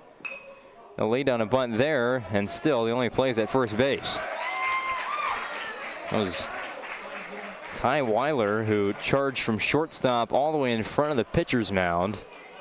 Fielded the ball on the first base side of the infield and threw over to retire Jackson Herman on the sac bunt. But Herman does his job. Moves Brubachen into third and Kralik to second. For Aiden Johnson, the pitcher. 2 RBIs waiting for Johnson here. Ground ball to Nelson. Able to field his position and throw to first. Throw almost took Miller off the bag. Engage Miller telling him to maybe, just telling him to calm down on the mound. Relax a little bit. Still record the out, now facing the top of the order. Big 2-out situation for both sides as Century could tie it with a hit to the gap. Mandan could leave those tying runs on the bases in the second inning. Ben LeDuc singled and scored in the first. Pitching to inside. It was a ground ball to short that LeDuc reached on. Simple 3 hops to Ty Weiler. But LeDuc sprinted 90 feet to reach base safely. Counts in his favor. 1 ball to no strikes. Now moves to 2-0. Horner tried framing that one in the lower part of the zone, but won't be given the strike call.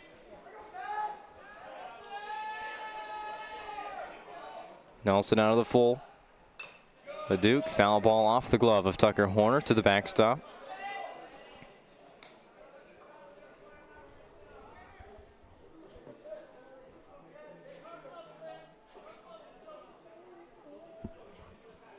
Century 0 for 1 with runners in scoring position. They did get that sac fly.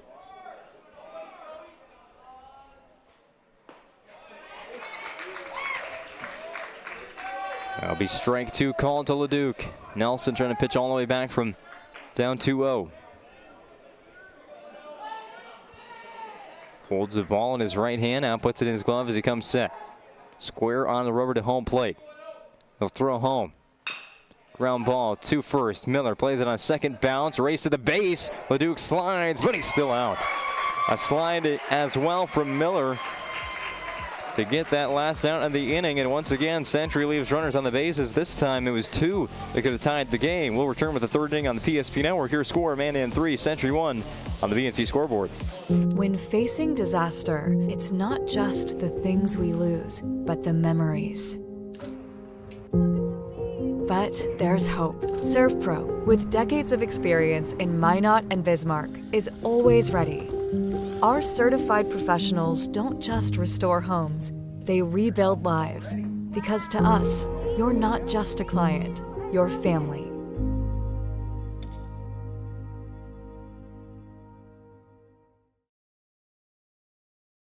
The best part about working at BNC National Bank is developing relationships. I love working with people. We've been here for over 25 years. We've grown just like our communities we're in. But we still have that personal connection with our customers. And that's why we can find the best solutions for them. It feels great seeing projects around the community and knowing we're a small part of making that happen. We're helping people buy their first homes. Plan for the future. From startups to big business. We're part of the community. And we're proud of it.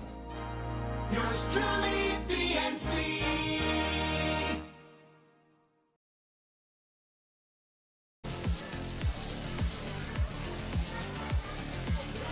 Mandan Braves, after scoring 3 in the first inning, being held off of the BNC National Bank scoreboard in the top of the second. And they will bring to the plate Tate Olson, Jamison Nelson, and Gage Miller, the meat of the order against Aiden Johnson, starting pitcher for Century.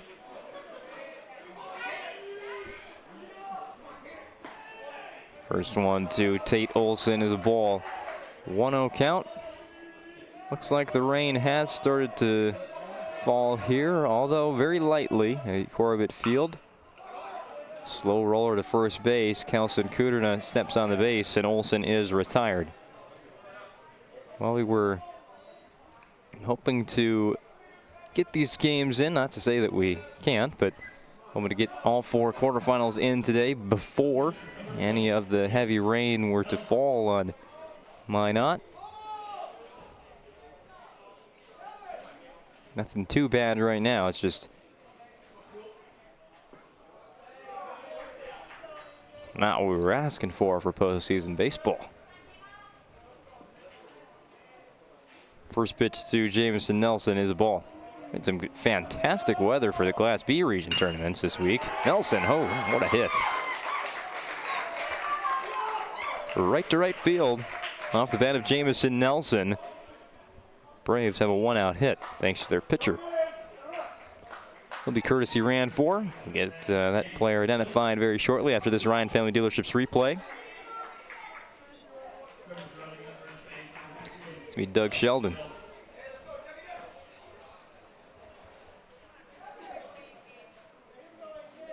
Coach DeWitt Mack getting the signs.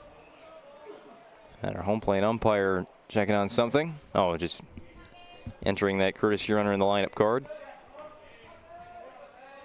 Johnson will pick off the runner again, or at least attempt to. He's now 0 for 6 on my count.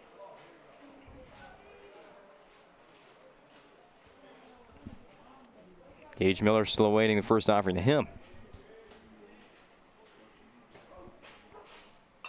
It'll be a foul ball over to the Mandan dugout.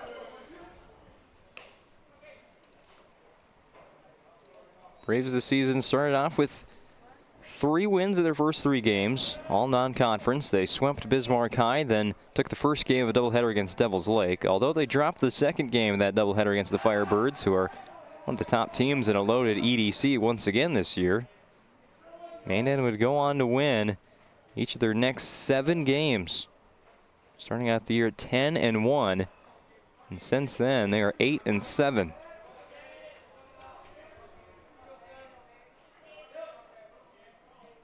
Oh, 1 pitch to Miller after yet another check over to first base. That'll be called strike 2. Miller asking where it was. Mandan went from the number 2 seed as the calendar flipped to May all the way to the number 5 seed once this tournament started. And that's just how up and down this West region has been. Look at the other side for Bismarck Century, a team that somewhat, I guess you could say, struggled early on in the season. They lost their first 4 games of the year before coming back with 4 wins in a row. Another foul ball off of his leg. Then Century would get swept by Dickinson in conference play. They would win 4 of their next 5, including a sweep of St. Mary's, but another 4 losses in a row, followed by 4 straight wins for the Patriots. It's been a constant wave of highs and lows for Century this season, ending up as the number 4 seed in the tournament. Long drive out to left center field. It's going to get down. Gage Miller will have an extra base hit. They're going to send Sheldon all the way from first to home, and he is safe at the plate. RBI double for Gage Miller. Here it is on the Ryan Family Dealerships replay. Out to left center field, and neither Charlie Vig or Evan Hummel could catch up to that ball that goes 2 hops and off the fence. Miller stops at second, and scoring for the Braves is the courtesy runner, Doug Sheldon, in the place of Jamison Nelson. A 4-1 lead for Mandan. We've got a Serve Pro mound visit here for the Century Patriots with 24/7 emergency service and trained technicians using advanced technology and specializing in fire and water cleanup and restoration at Serve Pro. Bringing the Serve Pro mound visit just to talk with pitcher, catcher, and infield for the Century Patriots. Good time to remind you also this broadcast on the PSP Network brought to you by the UPS store located in the Marketplace Foods Plaza on South Broadway in Minot. Open Monday to Friday from 8:30 to 7 and on Saturday from 8:30 to 3. For all your packing and shipping needs, it's the UPS store. Serve Pro mound visit complete. Aiden Johnson will go back to pitching with Gage Miller on second base. The batter is Marcus Birdhorse, and the score on the BNC National Bank scoreboard, Mandan 4, Century 1. With locations throughout North Dakota, Minnesota, and Arizona, BNC National Bank provides you with banking and wealth management services for your business and family. Visit them online as well at bnc.bank. Marcus Birdhorse tripled home a run in the first inning. His first at-bat since. Sliding with the block was Cash Weisenberger.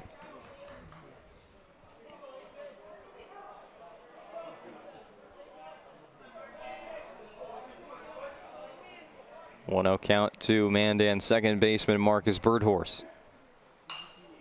It's a swing and a nice looking pitch from Aiden Johnson, but it's a foul.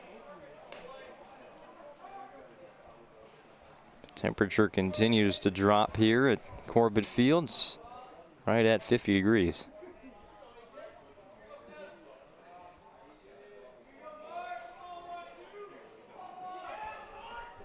Johnson takes a long look at second. Now comes home. Birdhorse swings at an inside pitch. It's a foul ball to the Braves bench. 1-2.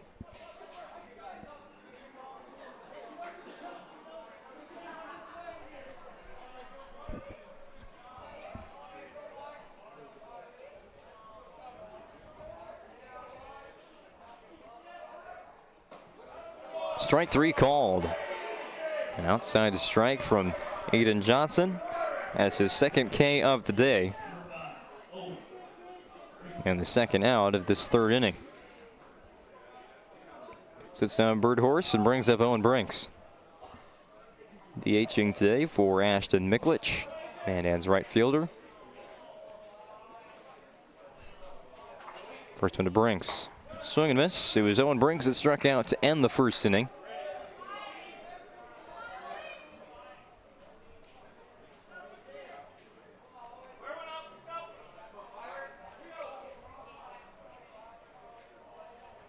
Johnson back set in the stretch.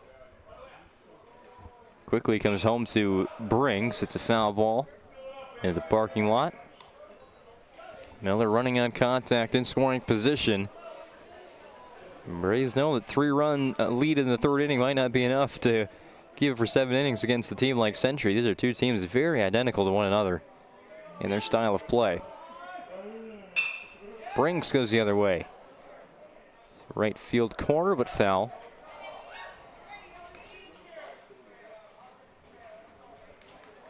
Brinks stays alive at 0-2.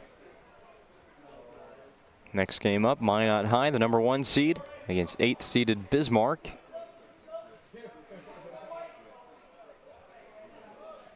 And that game was scheduled for a 6 o'clock start, or sorry, 6:30 start. This one's going to get past Weisenberger all the way off the netting.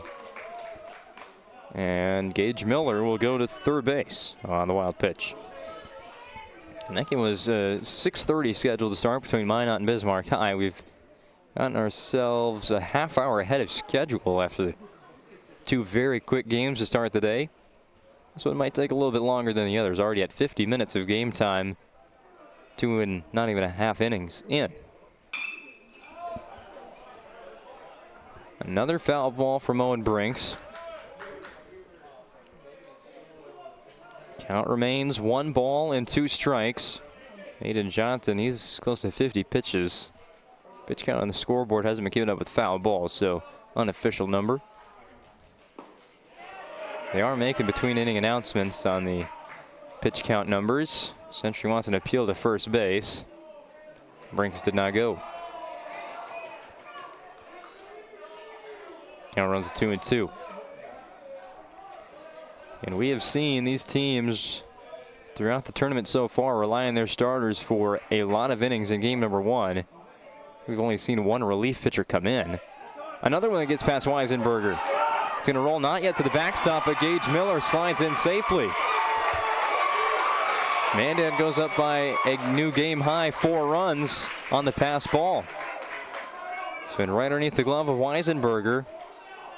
Gage Miller will score from third. On the BNC National Bank scoreboard, it's Mandan 5, Century 1. And the rain's still coming down here at Corbett Field. It's light, but it's been raining for a good inning and a half now. A couple of fresh baseballs to dry baseballs to our home plate umpire. Full count now to Brinks. He's worked along AB from down 0-2. Sprays one to right field. Sliding catch made by Andrew Brubakken. Another inning with a lot of offense. This time in favor of the Mandan Braves. They lead 5-1 on the BNC National Bank scoreboard. You're watching WDA Baseball Tournament action on the PSP Network. Back in 60. It's Tundra Month at Cedric Field Toyota. With more than 30 new Tundras to choose from, starting under $50,000, there's a Tundra to fit every lifestyle. Built in Texas and sold right here in Bismarck, North Dakota, the Tundra is more than just a truck. It's an experience. Step inside to discover comfort and cutting-edge technology with the very best safety features. From the rugged SR5 to the luxurious Capstone, there is a Tundra for every adventure. Just off I-94's exit 161 in Bismarck, Cedric Field Toyota. Let's go places. Breathe in. I can't believe I wrecked my car. There's some things in life we can't control, but what's important is how we respond. At Jerome's Collision Center, they provide the highest quality of service, assuring the job gets done stress-free and making it feel like a breath of fresh air. And to give you peace of mind, they handle the insurance. Are you even a therapist? Don't worry about it. Jerome's, they're the experts. Jerome's.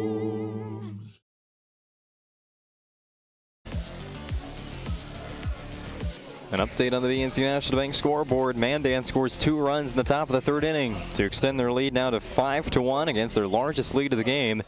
They jumped out to a 3-0 lead after their first time up to bat. Century responded with 1 run in the bottom of the 1st, and the Patriots left 2 runners on base in the bottom of the 2nd inning. Mandan goes up in the top of the 3rd and plates 2 runs, helped by a Gage Miller double, and then Miller would score. Advance to 3rd on a wild pitch and score on a pass ball. Bottom of the 3rd inning starts out with a ball here to Charlie Vig. Ben LeDuc was the last batter in the 2nd. A ground out to 1st. Vig 1 for 1 with a single. He was left on 3rd base in that 1st inning. As a 2-0 count. Let's strike 1 go by on the outer part.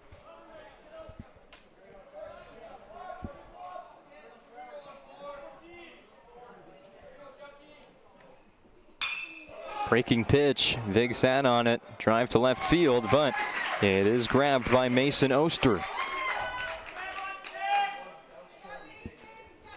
Leadoff batter retired in the 3rd inning. A little meeting there between Mandan's catcher and first baseman. Wonder what that conversation was about. Now comes Cash Weisenberger to bat.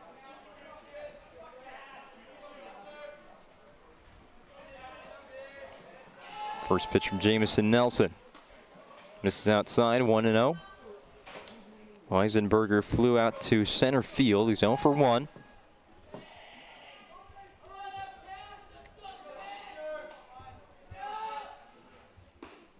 On the season, Weisenberger in 79 at-bats, batting .291.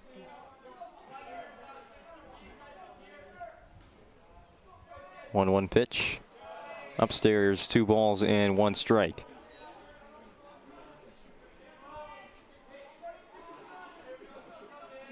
Against Mandan this season, Weisenberger combined 2 for 8 with a double.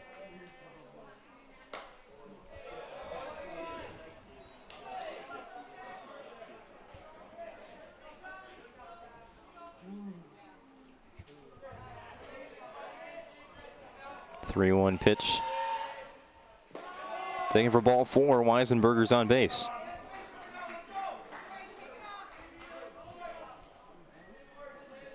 This is Jamison Nelson's first start this season against the Century Patriots as a pitcher.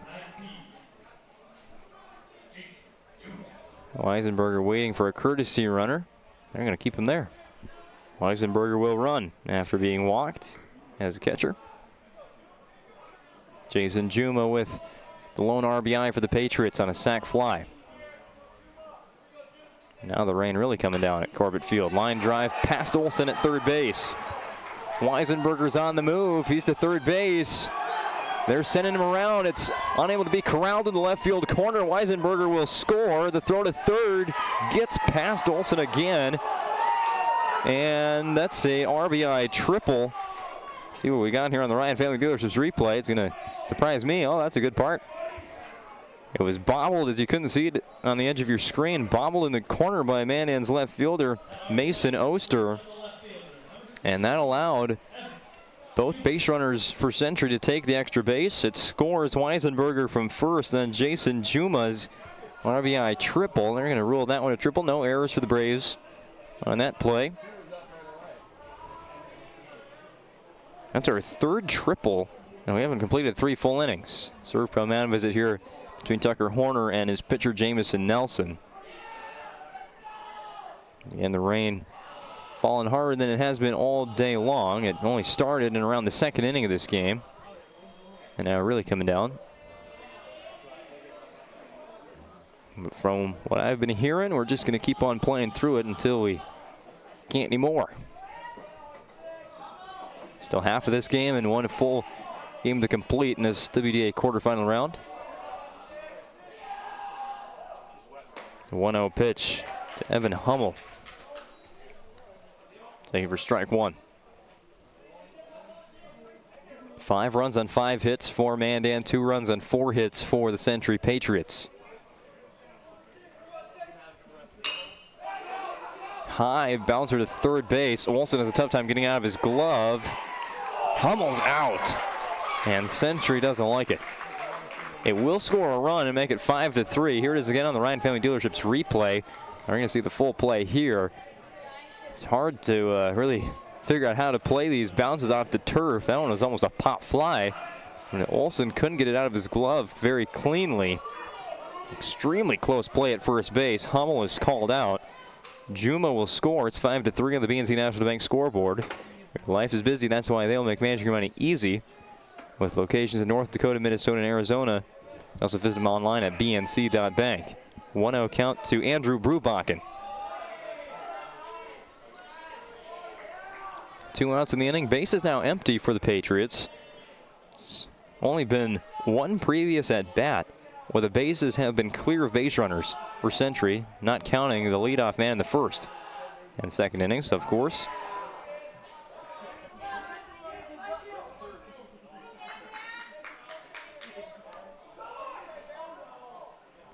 Serve Pro Mound visit now from one of the coaches for Mandan.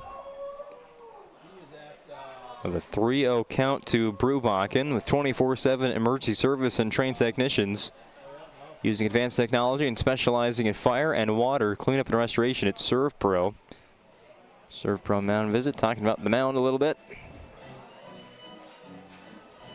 He had his stand on there. We saw some mechanics figured out in the legacy game. That was early in the first inning with Jamison Johnson pitching, and Jamestown had the bases loaded. They already brought in 1 run. And then did that mound visit to fix Johnson's mechanics quickly.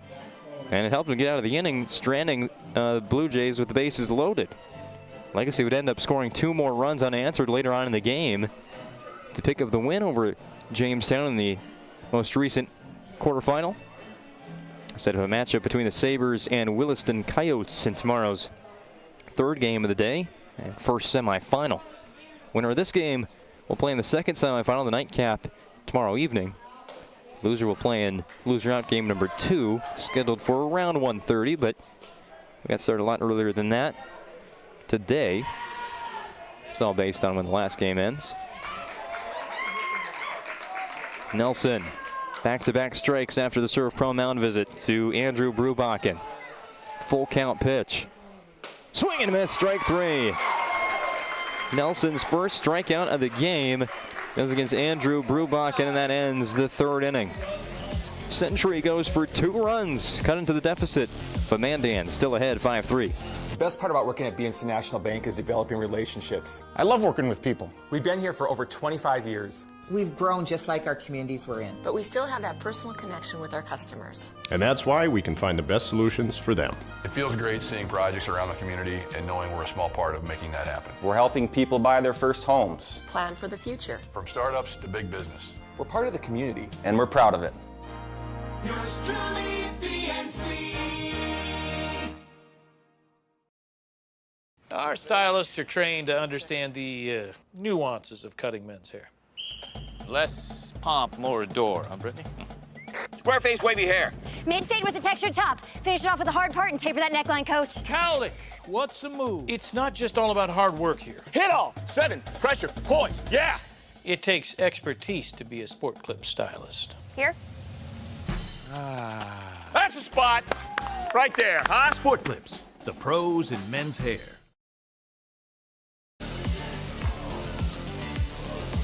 Conversations being had on the field by coaches and umpires, possibly about the weather, possibly just about how their summer will be spent. As we head to the 4th inning here on the PSP Network. A time to remind you this broadcast on the PSP Network is brought to you by Northern Plains Heating and Air with over 25 years of experience as your heating and air experts and the factory authorized dealer for AeroSeal. There's no other choice to seal your heating and air game than Northern Plains. Find them online at northern-plains.com. Speaking about summer and summer baseball in particular, this game features 2 coaches that I personally got to play under in my playing days for Washburn Post 12. Here's Mark Century head coach Kent Schwaggart. Yeah, it was 2018 or 19. He was the coach for Post 12 for a while, and then it got turned over a couple of years later to Mandan assistant coach Brandon Page just last summer. He plans, from what I hear, to be returning as head coach of Post 12. So, the connection here between coaches and broadcaster. Ground ball to short, out of the reach of Ben LeDuc. Leadoff single to start the 4th inning for the Braves in Mason Oster.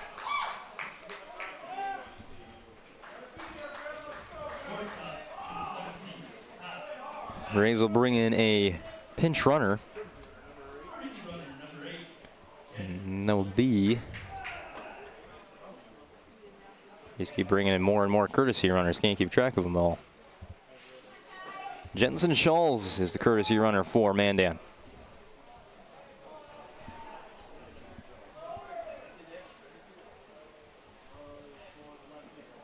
New batter is Ty Weiler, sophomore shortstop for the Braves. 0 for 1 with the ground out to third.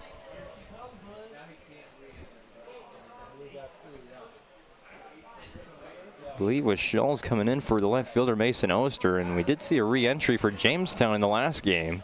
With a pinch hitter coming in, their first baseman returned to play. We'll see if Jensen Scholes does replace Oster out in left field. Try and keep track of that. Pickoff move as Weiler did show bunt. Third baseman Joey Kralik picked up on that.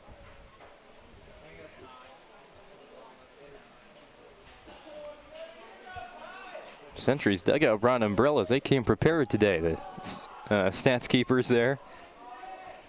Covered from the rain. Ball gets past Weisenberger. It's going to roll into Century's dugout, which will move Scholes to third base.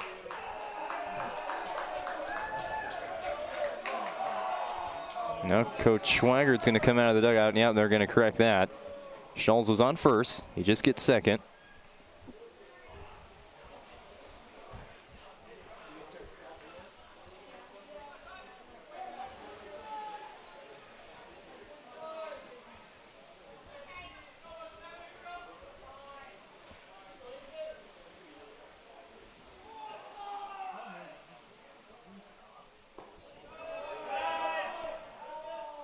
Two balls and 1 strike to count to Ty Weiler. Jensen Scholes, the pinch runner, on second base now after the pass ball.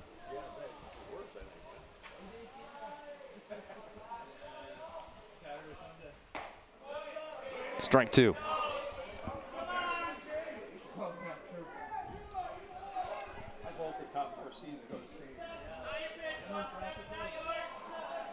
Payoff pitch from Aiden Johnson. He struck out 2 so far in this game through 3+ innings. Fly ball, but foul.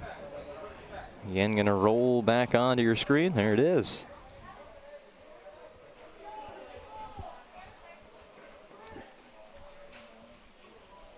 Well, I think it's safe to say that the first base and third base patio areas here at Corbett Field are completely empty. Everybody's made their way now under the cover of the Corbett Field grandstand.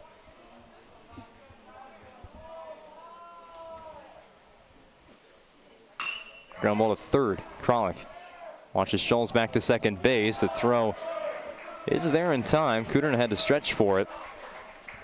And that's out number 1.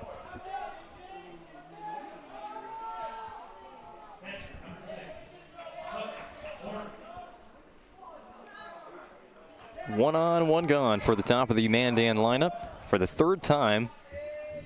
As we are in the top of the 4th, it's Tucker Horner, a single and triple with 1 run scored for Horner in this game. Letter high for ball 1.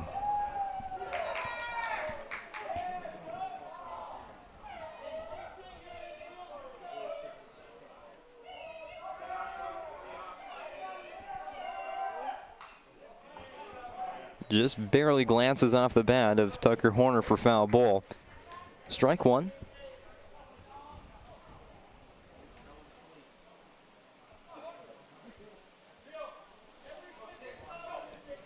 One pitch here coming from Johnson to Horner.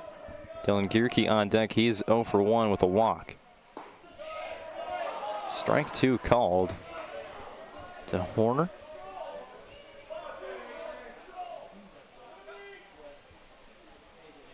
Johnson, he's already thrown well over 60 pitches in this game. See how long he goes in this one. Already past the 0 days rest limit. Dug out of the turf above home plate on a fly ball to right field. Jensen Scholes will tag up for third. And it's a sac fly from Tucker Horner.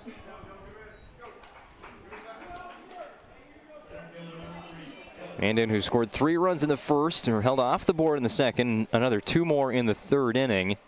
Looking for runs once again in the 4th. With that 6th run standing on third base and Jensen Scholes. Dylan Gierke is the batter. 2 retired in the top of the 4th.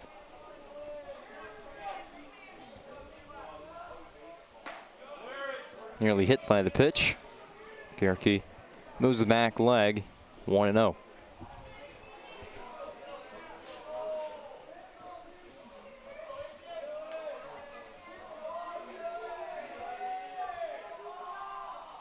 Johnson battling the weather conditions. Gierke with the home run to right field.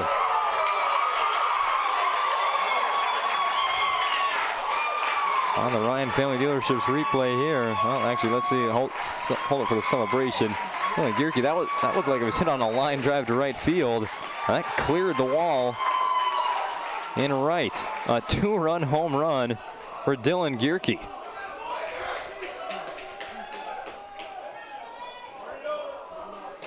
Here it is on the Ryan Family Dealerships replay. On second look, that ball was definitely squared up. 2-run home run for Gierke. 7-3 lead for Mandan on the BNC National Bank scoreboard.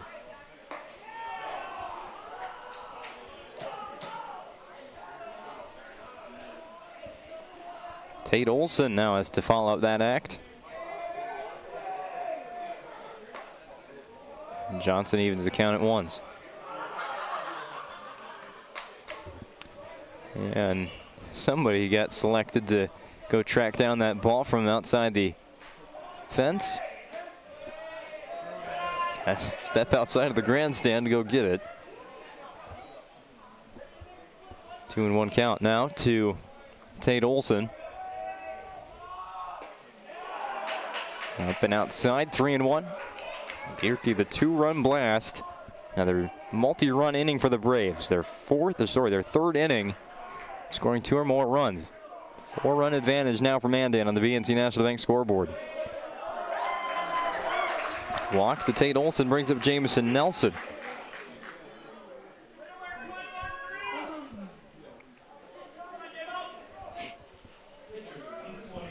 Nelson 1 for 2, flew out to left field, singled and scored. Long 4th inning once again for the Braves at the plate.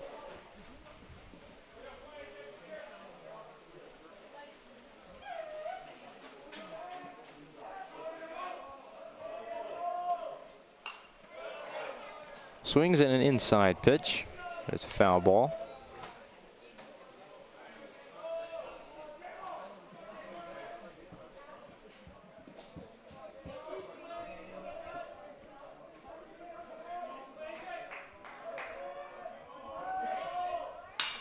Ground ball, fair, no, foul.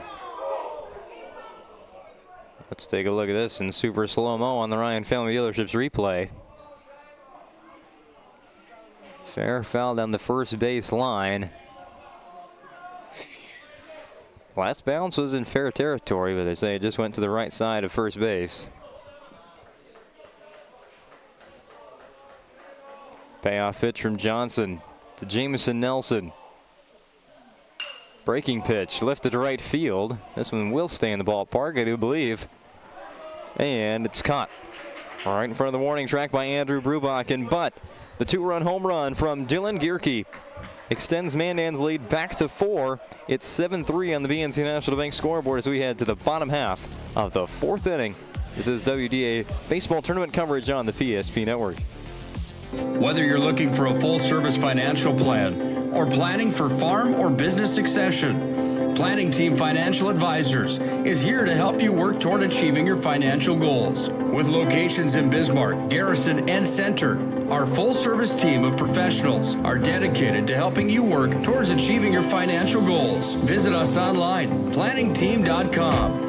Securities offered through LPL Financial, member of FINRA and Civic. Investment advisory services offered through New Edge Advisors, LLC, a registered investment advisor. New Edge Advisors, LLC, and Planning Team Financial Advisors are separate entities from LPL Financial. That sinking feeling you get when this happens? That's oil change-anxiety. The anxiety of being without a car with a billion things to do. The fear of being overcharged. The stress of not knowing where to go or who to trust. But you never get those feelings at Valvoline Instant Oil Change, where you can watch us work right from your car, and we finish up in about 15 minutes. We changed your oil and did our 18-point safety check. Valvoline Instant Oil Change. Service you can see, experts you can trust. What is performance? It's strategy, conditioning, precision, anticipating the unexpected, and executing. For some, it may be just a game, but in this field, there is no playing around. You need to give it your all. You need to give it the max. Ag Vision Max by Farmer's Choice. An all-in-one playbook for growers developed by agronomists specific to your goals. It's a precise guide to maximize your field's performance. Ag Vision Max. Halfway through this WDA quarterfinal, our 3rd of 4 today on the PSP Network. Say, if today's not enough baseball for you, come back tomorrow for the loser out games and semi-final round coverage on the PSP Network starting at 11 a.m. First pitch, Dickinson taking on Jamestown for the loser out game. We'll go on the air at 10:45 for the Valvoline Instant Oil Change first pitch, as it's scheduled right now, barring any weather delays from today. But we're still playing baseball. No delays just yet. The rain falling down at Corbett Field for the last 2 innings such.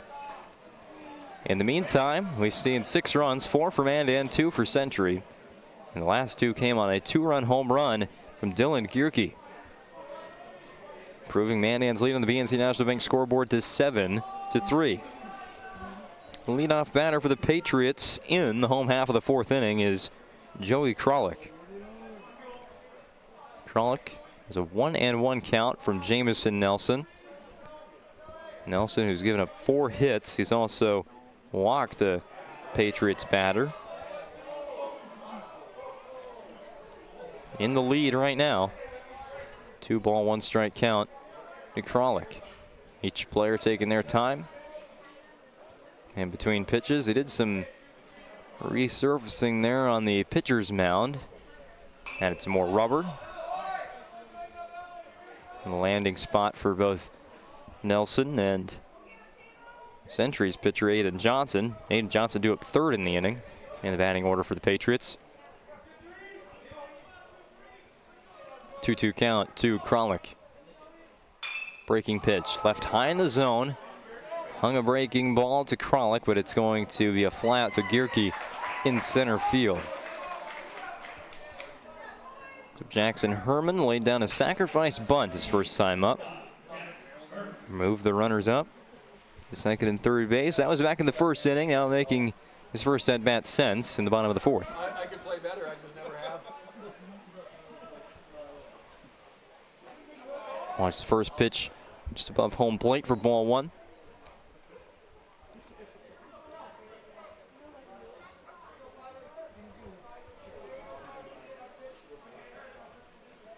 One-0 offering from Nelson. Fly ball to right field. And way to track it down by Ashton Miklich. Well struck by Jackson Herman, but Miklich won't let it drop. The only thing that drops is the rain out there in Corbett Field's outfield.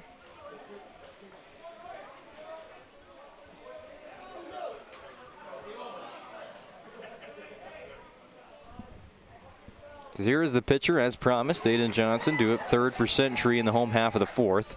Trailing by 4 runs. Century got a run in the bottom of the first inning. Left a runner on base then. Then left 2 on board in the bottom of the second. A scoreless frame. Ground ball to short. And the play is made by Ty Weiler for Mandan. A 1-2-3 inning for Jamison Nelson. I think that might be our first 1-2-3 inning of the game. It is. Mandan leads 7-3 on the BNC National Bank scoreboard. Jersey Mike slices your sub right in front of you, see? The slicer, the meat and cheese. It has a rhythm. This is the rhythm of the slice. The slice. Oh yeah. The rhythm of the slice. This is the rhythm of the slice. The slice. Oh yeah. Order for Danny? Sliced right in front of you. It's a Jersey Mike's thing. A sub above. From the 26-yard line, nearing the Serve Pro red zone are the Demons already. Handoff, Hankey dances in the hole. Now he speeds and bursts outside, accelerates to the 20, 15, 10, 2 touches, 2 touchdowns.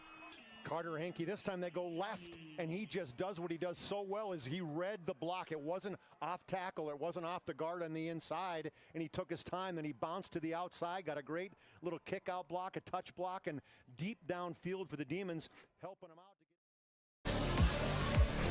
This broadcast of high school baseball on the PSP Network brought to you by Minot State University.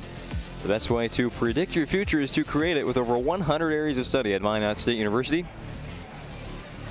You learn the degree for the career you desire.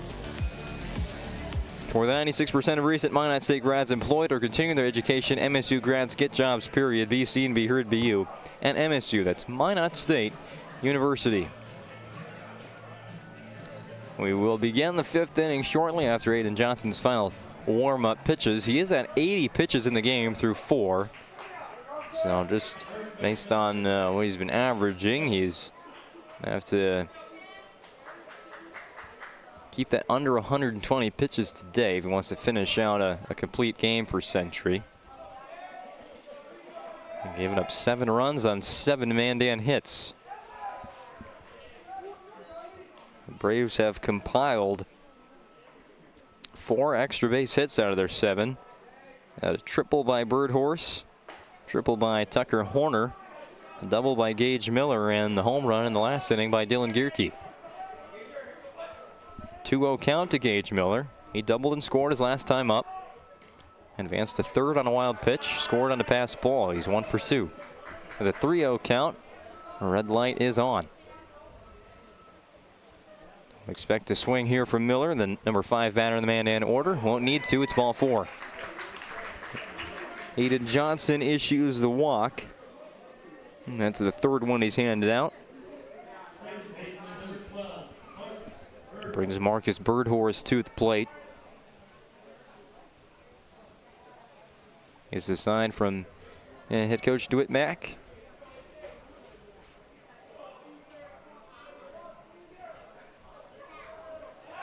Pickoff move from Johnson. Late to react was Miller, but he's in safely.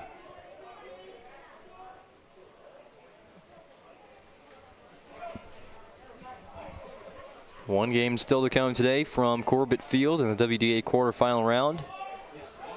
Bunt put down by Birdhorse, but it's foul. Number 1 seed Minot, 16-2 record in the conference. They will play Bismarck High. The Demons have showed up, making their way across the grandstand right now. Our coaching staff. One strike on Birdhorse. Shows bunt again. Kralik charges from third. The pickoff move. Miller gets caught in the rundown. 1-3-4-1. Miller's tagged.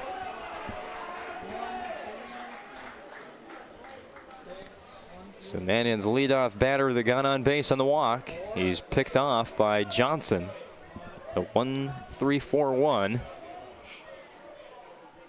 And that is the first out of this 5th inning. Still just 1 strike to Birdhorse. Won't see a bunt now. That is called strike 2. The zone has widened since the 2nd inning. Mandan just hasn't been able to adjust to it yet. There, Birdhorse strikes from the left center field. Hummel will not reach it. Birdhorse has his 2nd extra base hit of the game. He tripled in his first at-bat back in the 1st inning and doubles here his 3rd time up. Now 2 for 3 in the game with 5 total bases. A 1-out double by Marcus Birdhorse brings Owen Brinks to the plate, trying to snap an 0 for 2. Only 2 Mandan batters have not reached base. Brinks is one of them. Ty Weiler the only other. Serve from mound visit here from Cash Weisenberger, talking with his pitcher Aiden Johnson. Century coaching staff staying in the dugout. We've added a 3rd umbrella down there.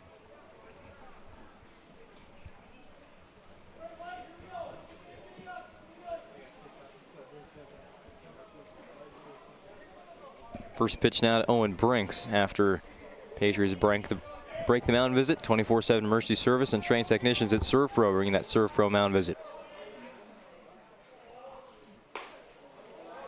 Brinks lets it go for ball number 1.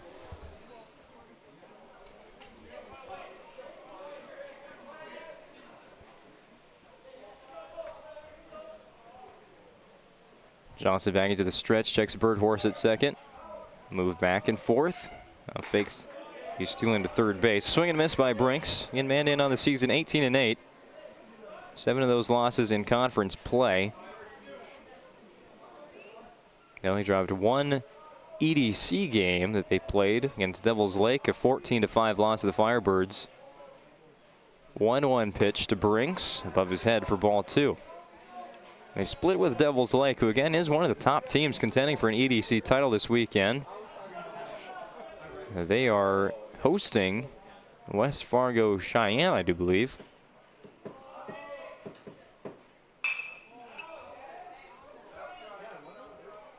Brinks with the foul ball.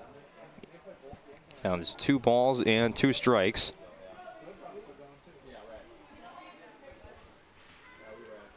Yes, Devils Lake hosting West Fargo Cheyenne, the other EDC quarterfinal games at the higher seeds home ballpark. Fargo Davies hosting Fargo North.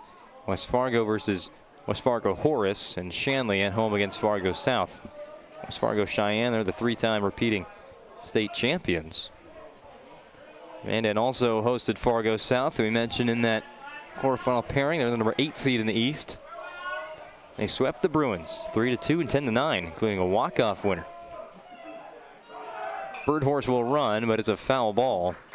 Off the bat of Brinks. Puts Birdhorse back at 2nd.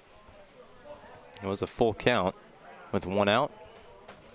As they put him in motion again. Brinks is trying to win this at bat. Another long duel between pitcher and batter. Swing and a miss. Johnson's 2nd strikeout. Sorry, 3rd strikeout of the game. 2nd time he struck out Brinks. 2 outs in the inning for Mason Oster.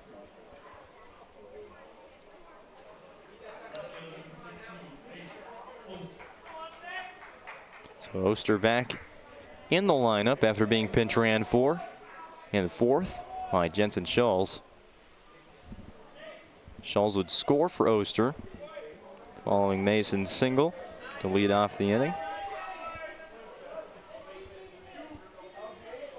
1 strike to the batter, Oster. There was action for Century in their bullpen. Trying to see who that was.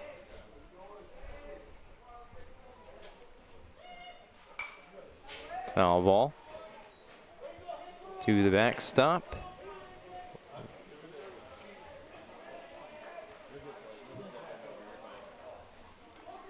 Looks like Jackson Herman was the one warming up, number 5. Payoff pitch to Oster. No, Johnson's going to spin and throw back to second base. Deflects off the base, and Birdhorse is safe.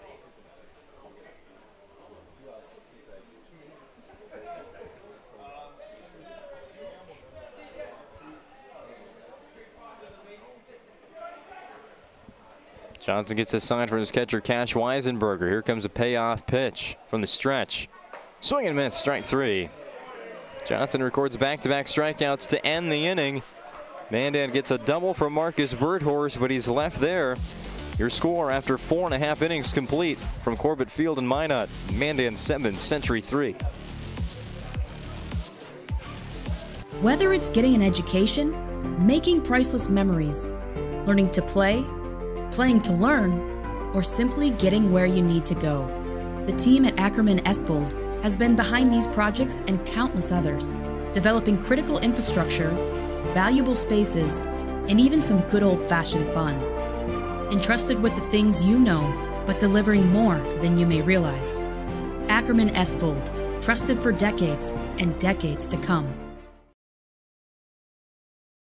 The best part about working at BNC National Bank is developing relationships. I love working with people. We've been here for over 25 years. We've grown just like our communities we're in. But we still have that personal connection with our customers. And that's why we can find the best solutions for them. It feels great seeing projects around the community and knowing we're a small part of making that happen. We're helping people buy their first homes. Plan for the future. From startups to big business. We're part of the community. And we're proud of it. Yours truly, BNC.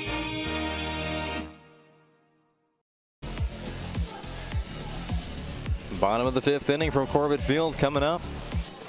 Patriots at the plate. It'll be batters 1, 2, and 3 in their order. Ben Leduc, Charlie Vig, and Cash Weisenberger. As the Patriots again trail for the 2nd time by a 4-run deficit. They were scoreless in the bottom of the 4th after Mandan regained the 4-run lead.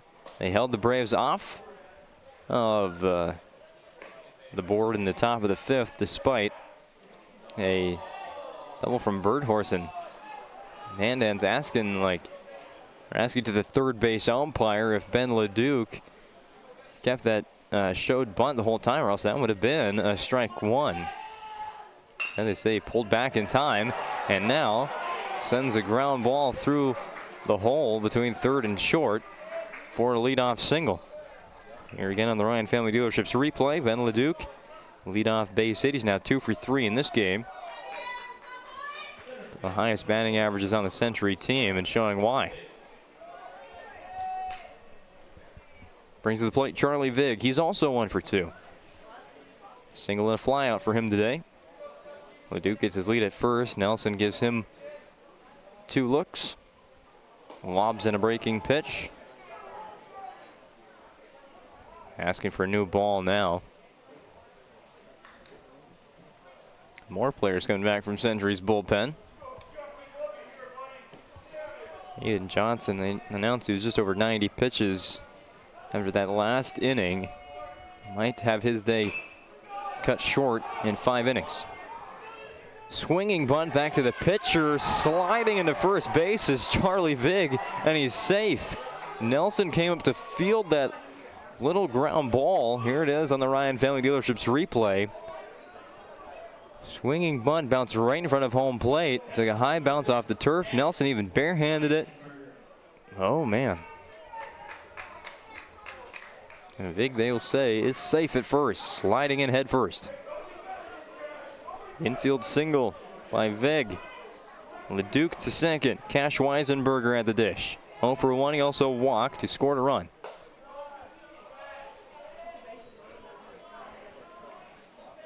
Leaves alone the first pitch. It's 1-0.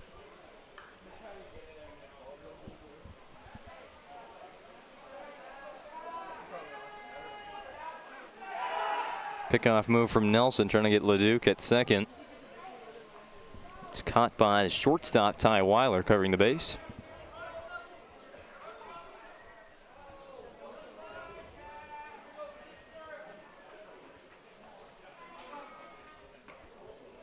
To get out of the glove of Horner, the throw to third. Leduc swims around the tag. Another one for the Ryan Family Dealerships slow-mo replay. Horner couldn't collect that pitch. Inside to Weisenberger, and the throw down to third. It looked like to be in time, but Leduc again gets that right hand around the tag, and he's safe. First and third situation now for the Patriots. Nobody out, bottom of the 5th inning. And Century needs 4 runs getting to the late innings of this quarterfinal matchup. A loss and they go to the losers bracket, not eliminated at this point.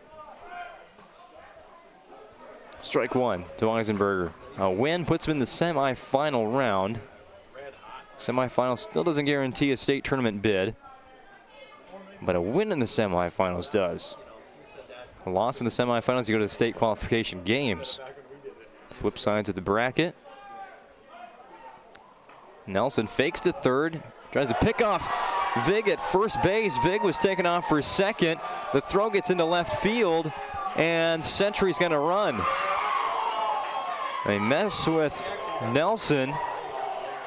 See what we get on the Ryan Family Dealerships replay. Yeah, fakes to third, throws to first. Vig was already well gone by then. And the throw over to get him out at second base ends up in left field. Vig ends up taking third as well. Leduc will score. And on the BNC National Bank scoreboard, it is Mandan 7, Century 4. Weisenberger now batting in a 3-1 count if we're watching. No one miss outside. Give Vig the stolen base at second and the throwing error at E3. Weisenberger pop fly into center field. Gierke calling for it. Dylan Gierke will have it. Charlie Vig tagging. Throw home will bounce ahead of the pitcher's mound.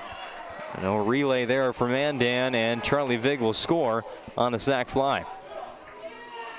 Brought in by Cash Weisenberger. And now another new score on the BNC National Bank scoreboard. It's Mandan 7, Century 5. With locations out North Dakota, Minnesota, and Arizona, BNC National Bank provides you with banking and wealth management services for your business and family. Visit them online at bnc.bank.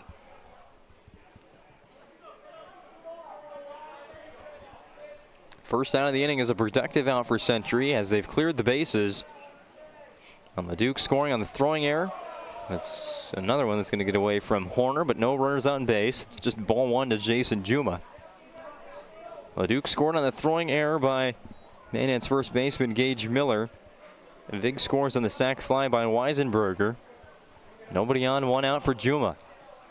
Jason Juma, sac fly and a triple. Bat slips out of his hands. It is put in play. Shallow left field, and catch is made by Ty Weiler, but that slipped out of his hands over to the Mandan dugout. And we thought I was lying that it's raining. And there it is. Sure is falling down here in Minot.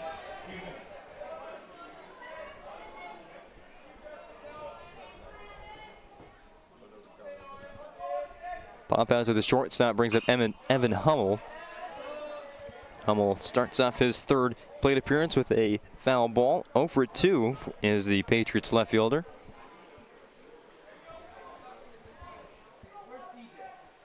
Second pitch of this at bat from Jamison Nelson. Gets Hummel to chase. 3/4 swing. Strike 2. Hummel back in the box.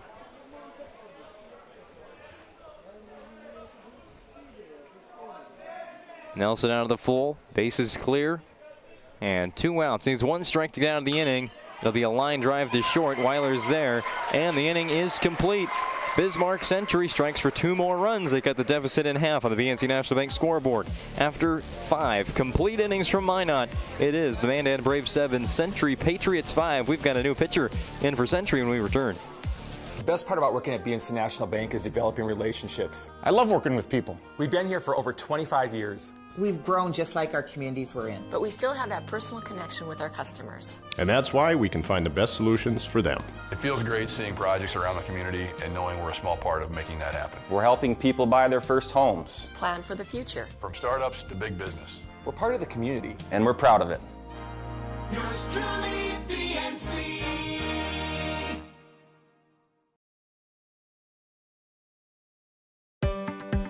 Many of our clients come to us already accomplished in their lives and on the right track. However, whether it's in response to a life-changing event or you are nearing retirement, you can sleep well knowing that together we have planned for both life's opportunities and challenges. And no matter what happens, we are here to help guide you.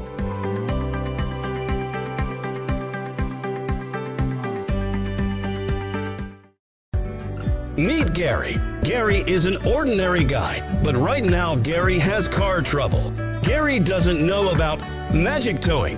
Don't be like Gary. Remember the name and the number. It's Magic Towing. We are here to help 24/7. Magic Towing in Western North Dakota. Don't be like Gary. Remember the name and the number. It's Magic Towing. Serve Pro pitching change for the Century Patriots. Aiden Johnson, his day is done as the starting pitcher for Century after 5 innings, allowing 7 runs on 8 Mandan hits. He did strike out 4 and walked another 1, 2, 3 actually. 3 walks for Johnson in the game, and now they'll give the ball to Jason Juma, the relief pitcher for Century. He moves in from second base. We'll get you the rest of the defensive changes here after this pitch. Ground ball to third. Bobbled by Kralik, still has to make the throw. It's high, but getting back on the base is the new first baseman, Andrew Brubakken. And Ty Weiler is thrown out. His 3rd ground out to third in this game. Defensive changes for Century. Jason Juma goes from second base to pitcher. Going from DH to second base is Jackson Herman. He was in the spot of Kelson Kuderna, who's the first baseman. The new first baseman coming from right field is Andrew Brubakken. Evan Hummel goes from left to right, and the pitcher, Aiden Johnson, goes from pitcher to left field. Those are defensive changes for Century, so pretty much the only people that stay put. The catcher Weisenberger, third baseman Kralik, shortstop Leduc, and center fielder Charlie Vig. First 2 pitches of the 4th plate appearance for Tucker Horner are both balls. 2-0 count. He's 2 for 2 in the game. Single, triple, and a sac fly. Horner scored once and driven in another of Mandan's 7 runs in this game. Juma gets a strike on the board. 2-1. It's going to hit Horner, and he's reached base again. And just got away from Juma.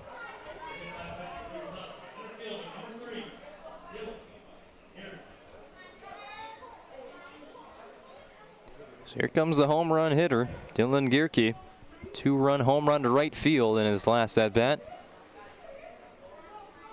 Cleared the Jerome's Collision Center sign and left the yard.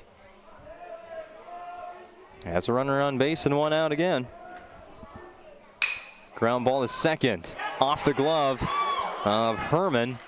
Herman can't pick it up on the rebound. And that's an error that Gierke will reach on. Horner goes to second base. Courtesy runner in now for Dylan Gierke. And Mandan will bring in Jack Took to run for Dylan Gierke.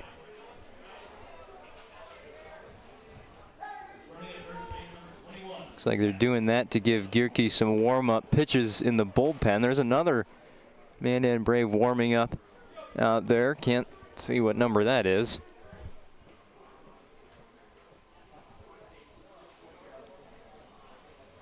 Gotta get some new baseballs. Get that substitution marked down. So Gierke will head down to the Mandan bullpen. Again, there is another pitcher warming up for the Braves. This could possibly mean Jamison Nelson's day as a starter is done at 5 innings as well as his opponent, Aiden Johnson.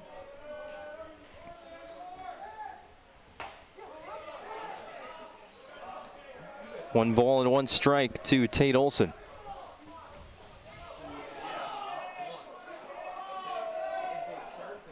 First and second, 1 out in the top of the 6th inning. Almost hit Olson and gets behind him to the backstop. Runners advance. Now 1 ball, 1 strike count.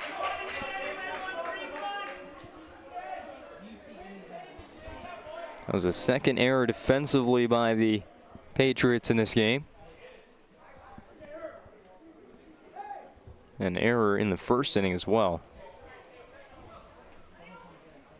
which scored a run. Now runners on second and third situation. Century's defense, at least infield, plays in. Trying to cut down the run.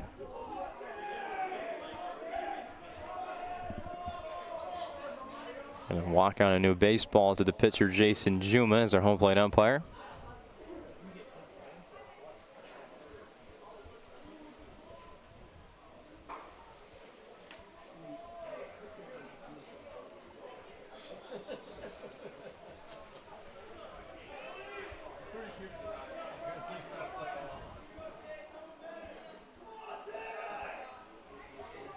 Pickoff move to third. Horner's safe.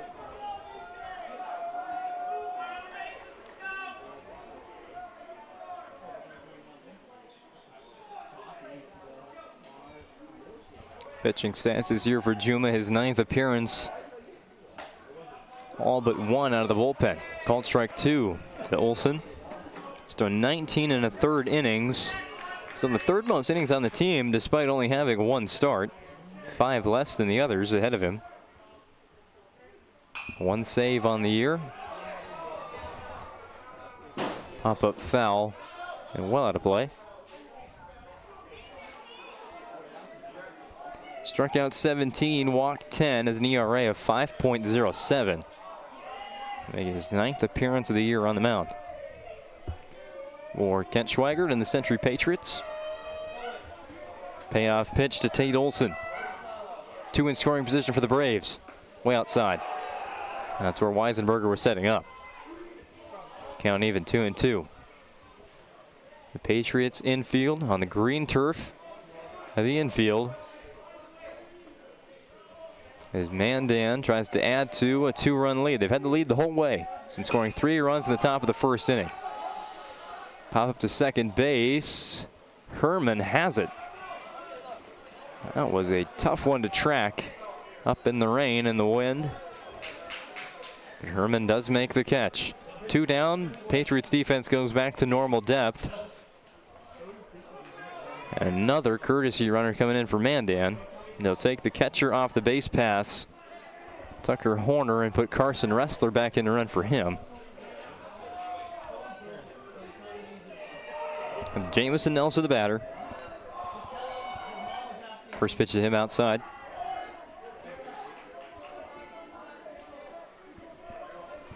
Mandan with 3 runs in the first, 2 runs in the third, 2 in the fourth. And they had a 3-0 lead in the first inning. It was cut to 3-1 by the Patriots in the bottom half of the frame. Added 2 runs in the top of the third to take a 4-run lead. Nelson, big pop fly out to right field. Evan Hummel now playing right. Dropped it. They got behind him. 2 runs will score. Jamison Nelson's taken off for third. It'll be a 3-base error on the Century right fielder, Evan Hummel. And Mandan has plated 9 runs in the game. On the BNC National Bank scoreboard, it is Mandan 9, Century 5. Courtesy runner in again now for the pitcher Nelson. That's going to be Doug Sheldon running at third base as Hummel misread it out in right field. We saw a very similar play, although it was caught by Jackson Herman at second. It's tough to find that baseball up in the clouds and in the rain and in the wind, and it just dropped right behind Evan Hummel in right field. A second error this inning on the Patriots. Their third of the game. A 3-base error. Nelson takes third. Now the batter is Gage Miller. Miller's doubled and walked, also grounded out to third in this ball game. Count is 1 ball and 1 strike to Mandan's first baseman.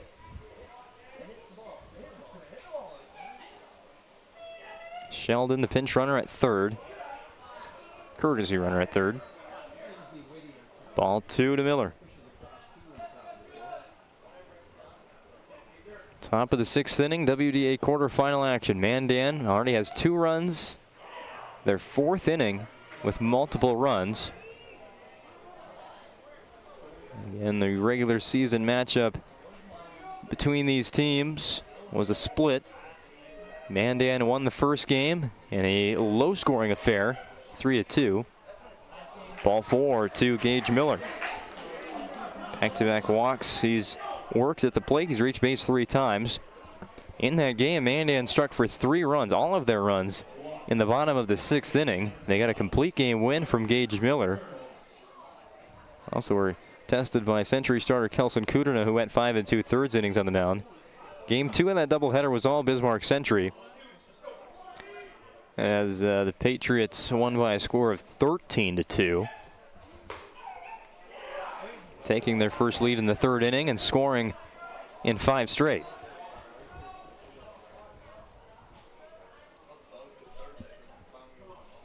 One-0 count to Marcus Birdhorse. Make it 1-1 with the called strike.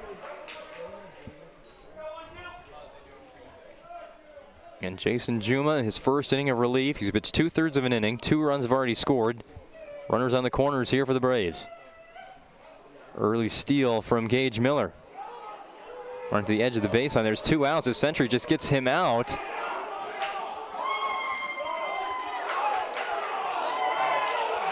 They're going to say, oh boy, this one might cause some controversy here. Gage Miller was tagged out at second base, but the home plate umpire is going to say that run crossed first, correct? What do we get on the Ryan Family Dealerships replay? Well, there's the signal. And he's safe at home, but from here, that did not look. He was safe. Or hold it here. Can't go to break if I don't know what the BNC National Bank scoreboard says. They have not put anything up on scoreboard there, and so we will go to break.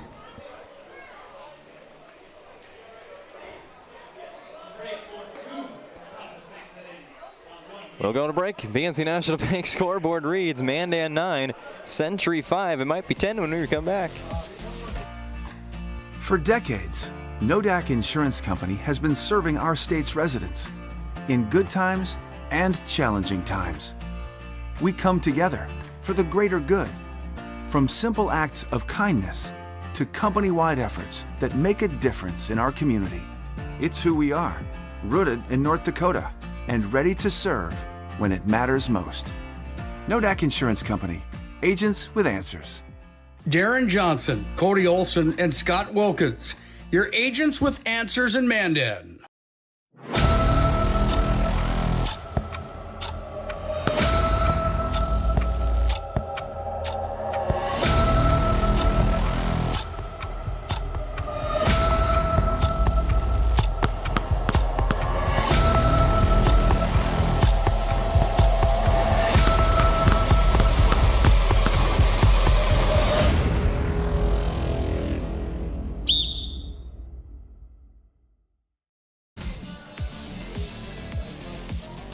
BNC National Bank scoreboard remains Mandan 9, Century 5 after a puzzling last out at the top of the 6th. Gage Miller left first base very early, trying to force a throw and force Century into giving up that extra run, trying to get him out at second base. They will say the out was recorded at second before that run crossed, despite the home plate umpire signaling something like safe, or maybe that it did not count. Hard to understand from here, but it is 9-5. Mandan in front. The run from third will not count. So we start the bottom of the 6th inning with a Serve Pro pitching change for Mandan. They'll bring in Mason Oster from left field to pitch with 24/7 emergency service and trained technicians using advanced technology and specializing in fire and water cleanup and restoration at Serve Pro. Fly ball to right field. That one keeps on going back, and it's out of the reach of the new right fielder, Marcus Birdhorse. All the way to third goes Vig. Here comes the throw in. It's knocked down by Jamison Nelson, but it's a leadoff triple for Charlie Vig to start the bottom of the 6th inning. Big inning for the Patriots as Birdhorse went from second base to right field, came in on the fly ball off contact, and it just kept drifting all the way to the fence. Vig leads off with a Brubachen. I don't know where I got Vig from there, but Andrew Brubachen leads off with the triple. Now Joey Kralik, the batter.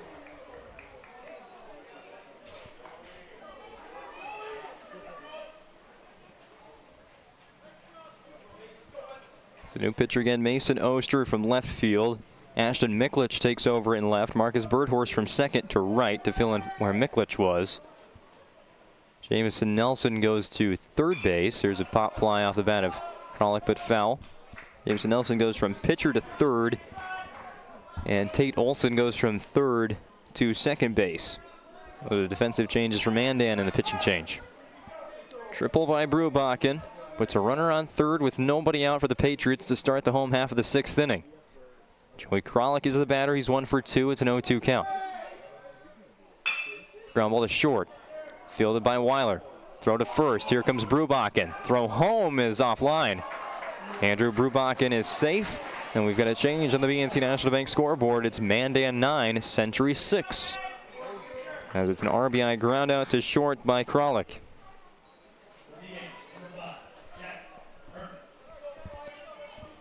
Your life's busy. That's why BNC National Bank will make manage your money easy with locations in North Dakota, Minnesota, and Arizona. Also, visit them online at bnc.bank. Jackson Herman with a loud foul ball. Strike one. It's been raining since the 2nd inning here in Corbett Field, but it's going to be falling the hardest right now. One that almost gets away from Oster. 1 ball, 1 strike count to Herman. Herman's 0 for 1. Fouled back. Herman just underneath it. So it's going to be down to the relief pitching for these two teams the rest of the way, as both starters go 5 innings. Jamison Nelson 5 innings, 5 runs on 6 hits. Jackson Herman skies a pop fly to second base. Olson redirects and makes a catch. And Tate Olson moves from third base to second and retires Herman on the pop fly. 2 outs for Aiden Johnson, who last hit as a pitcher. He's since moved to left field. 0 for 2.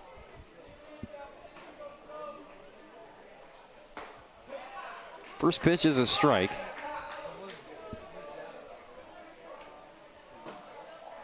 Century still trails by 3 runs. Don't want to save it all for the bottom of the 7th. Squeeze out some more runs here in the 6th inning. Start a 2-out rally with the top of the order coming up on deck. Ben LeDuc's 2 for 3. Charlie Vig 2 for 3. Cash Weisenberger, he's walked and hit into a sac fly. Jason Juma also a sac fly. He's tripled, so the top half of the lineup's been doing a lot of work for Century today. Obviously, Andrew Brubachen with the triple and scored here in the 6th inning, helping the cause as well for the Patriots. 2-1 pitch to Johnson. Behind it, 2-2. Payoff pitch count from Mason Oster.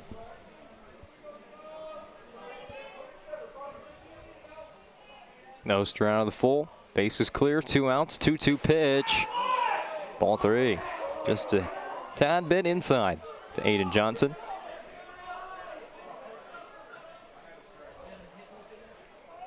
Have to come home again. Swing and a miss, strike 3. First K of the day for Mason Oster. Ends the 6th inning. Mandan will come up to bat in the 7th, looking for more insurance in a high-scoring WDA quarterfinal. Meet Gary. Gary is an ordinary guy, but right now Gary has car trouble. Gary doesn't know about magic towing. Don't be like Gary. Remember the name and the number. It's Magic Towing. We are here to help 24/7. Magic Towing in Western North Dakota. Don't be like Gary. Remember the name and the number. It's Magic Towing. Nobody thinks about personal injury until it happens. But when injury strikes, so will your bills and the turmoil and everything you'll miss out on. It's a mess and you need someone to help it all make sense. That someone is Schweigert, Clemene, and McBride. We know the territory and the process, and we work smart and hard to get you results. It's easier to get back to normal knowing there's a team behind you. We're the ones the other side doesn't want you to call. We're on your side. We're Schweigert, Clemene, and McBride.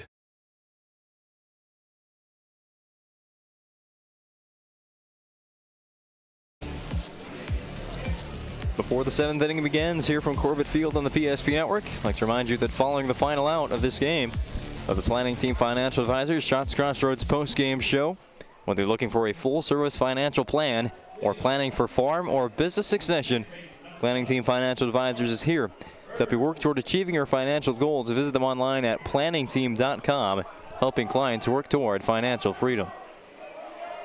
7th inning gets started with Marcus Birdhorse back at the plate. His plate appearance in the 6th inning was cut short by the base runner for Mandan, Gage Miller, getting thrown out on the pickoff move.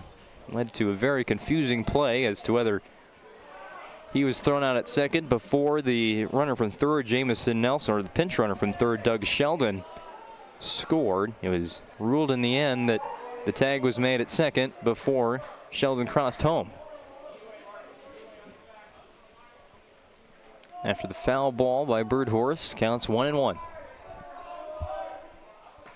Birdhorse watches strike two. Nice pitch from Jason Juma on for his 2nd inning of relief pitching for Century. Through the 6th, gave up 2 runs. There were 2 errors behind him, which really plagued the Patriots. Fair ball down the third base line.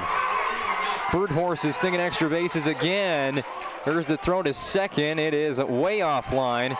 Birdhorse with his 2nd double of the game. He's got 7 total bases, a triple and 2 doubles. What a day at the plate for Marcus Birdhorse. Here it is again on the Ryan Family Dealerships replay. For 50 years, Ryan has been a trusted name for car buyers in Western North Dakota. Shop their entire inventory online at driveryan.com or visit one of their 5 locations in Minot and Williston. Birdhorse, the leadoff double in the 7th. Mandan wants some more offense. Now here comes Owen Brinks. 0 for 3 now. Pitch from Juma. Fouled off.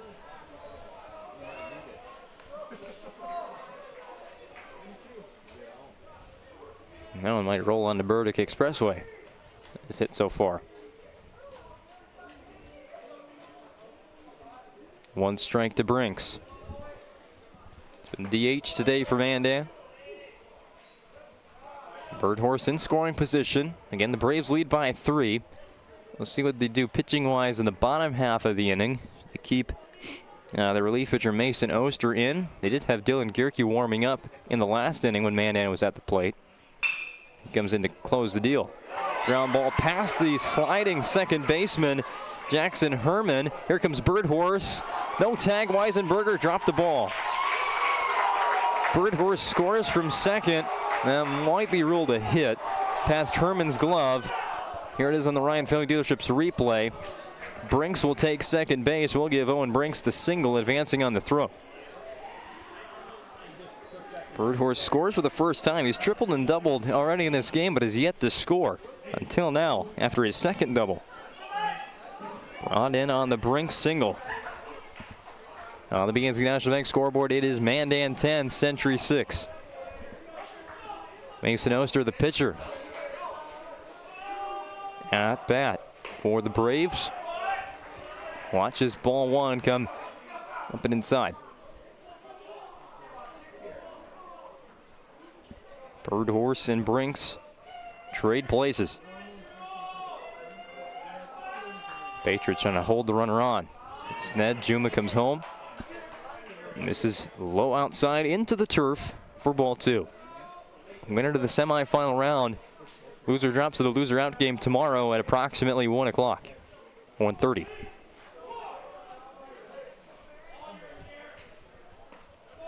Nice pitch from Juma.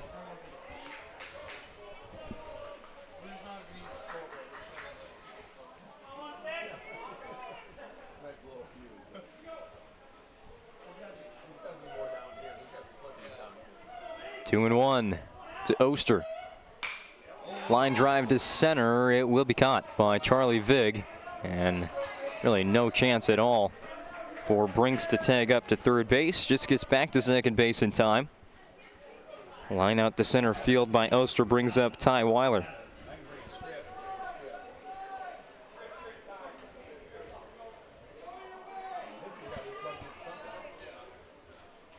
One on, one out for the Braves. They've already played in 1 run this inning. There hasn't been an inning that they've scored. They haven't gotten at least 2.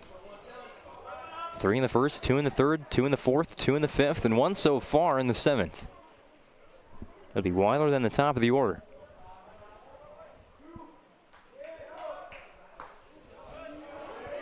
Strike called to Weiler. Ty Weiler's 0 for 3. A ground out to third in the 2nd. A ground out to third in the 4th, and a ground out to third in the 6th. Reaches for an outside pitch. It's a foul ball.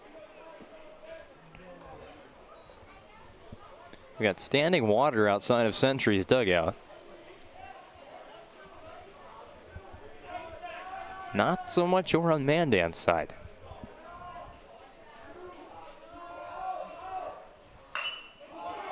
In the air, left center field. Vig might have a good read on this. He does. Oster, my bad, Brinks will not tag. Back-to-back outs to center field by Mandan's bats.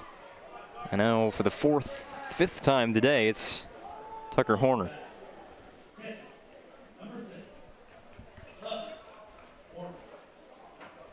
Horner hasn't had a non-productive at-bat today. Singled in the 1st inning. He came around to score. Triple in the 2nd inning. Was stopped at third base. Drove in a run on a sac fly. And then was hit by a pitch back in the 6th inning. 2 for 2 on the day is Horner. Strike 1 to him. Juma from the stretch. Kick and delivery. In the dirt, blocked by Weisenberger. They'll keep Brinks at second base.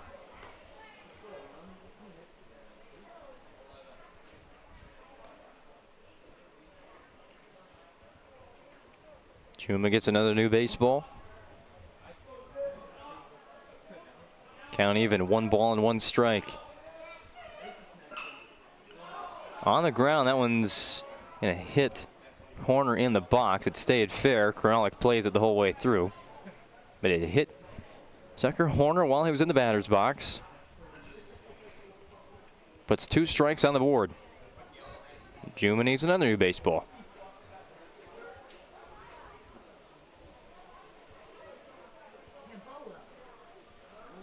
Juma trying to finish off his 2nd inning of relief right here. With Century, they could get back to the plate. Again, they need 4 runs at the very least in the bottom of the 7th inning.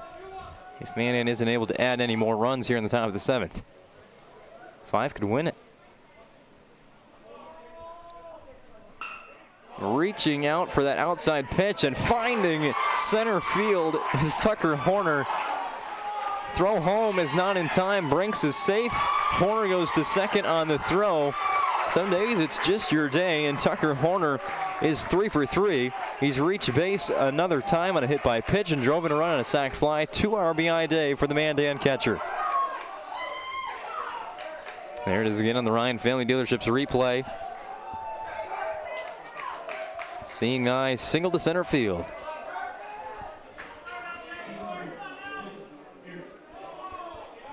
Brinks scores. It's 11-6 in favor of the Braves on the BNC National Bank scoreboard. Strike 1 to Dylan Gierke. Gierke a walk, a home run, and reach on an error. Blocked by Weisenberger again. There's a courtesy runner in. That's Carson Ressler.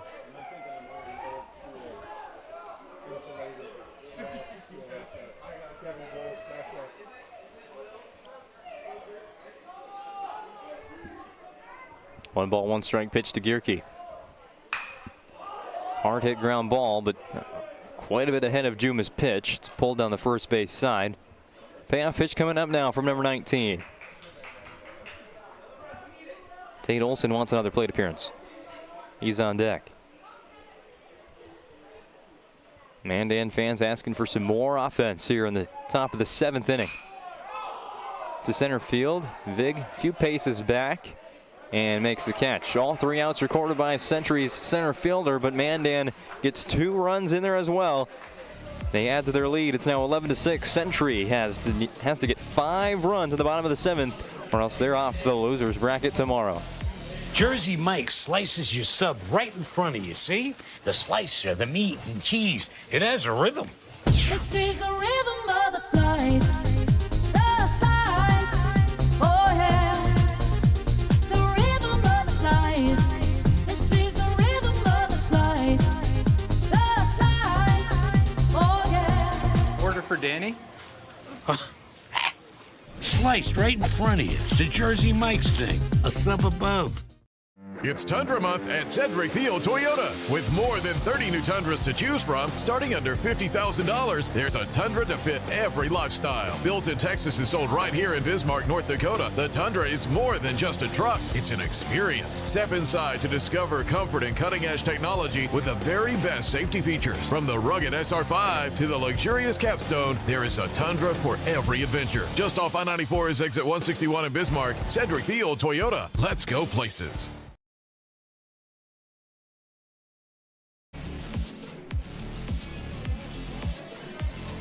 There'll be another inning of relief for Mason Oster as he looks to finish out this win for the Mandan Braves. They lead by 5 runs heading to the final half inning. But it is Century's top of the order due up first. Ben LeDuc making his 4th at bat of the game. 2 singles and a ground out as well. He's 2 for 3. So is the on-deck hitter Charlie Vig. Cash Weisenberger's been able to drive in a few runs on a sac fly his last time up. That's who's due up for the Patriots in the bottom of the 7th inning. They're going to need 5 runs to keep this game going. They've been playing pretty much this full game out in the rain. First pitch of the inning for Mason Oster is a strike. Duke. And then he's going to hit Ben in the back.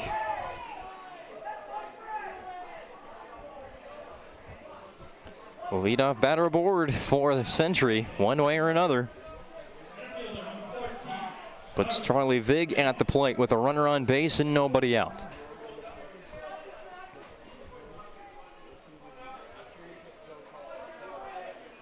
LeDuc gets his lead at first.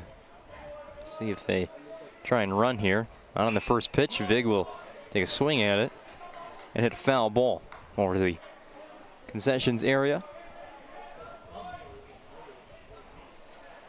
Another reminder, we've got one more baseball game coming up tonight. Minot and Bismarck, 4th of 4 quarterfinal games, is quadruple header for the WDA baseball tournament.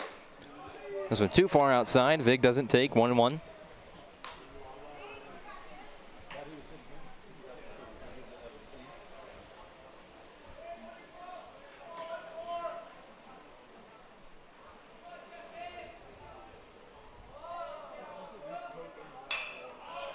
Another swing at an outside pitch from Vig.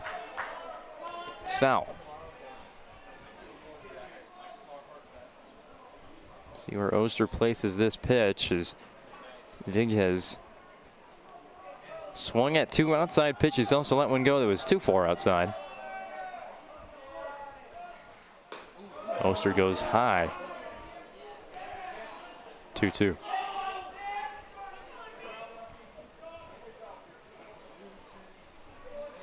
Cash Weisenberger on deck. He will get a chance to hit this inning. Weisenberger checks swing, or sorry, Vig checks swing, but foul ball. Jason Juma is in the hole for the Patriots now. He's tripled and scored in this game.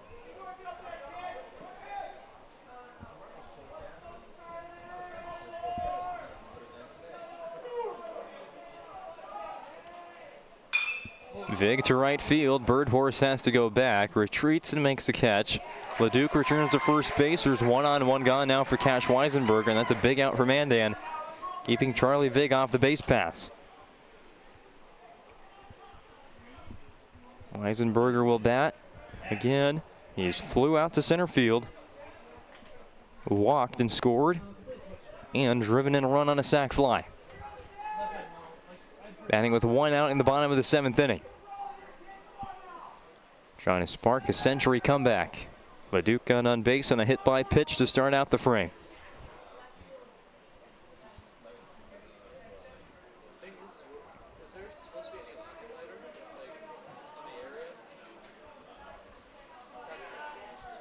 Oster comes set. There's the pitch. It's ball one.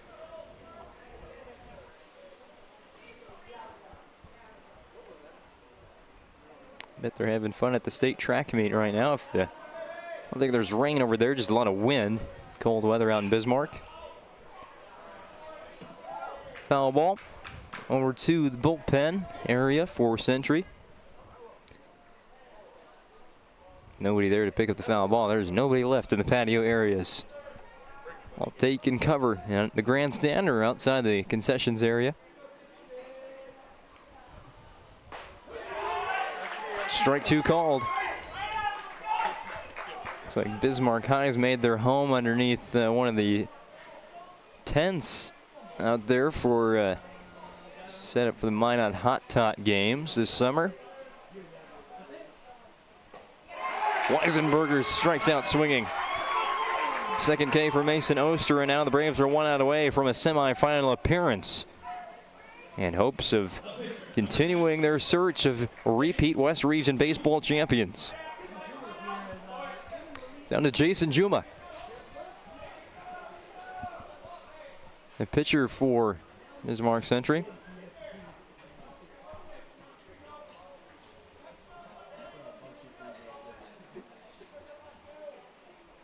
Juma nearly hit by the pitch. It's a ball.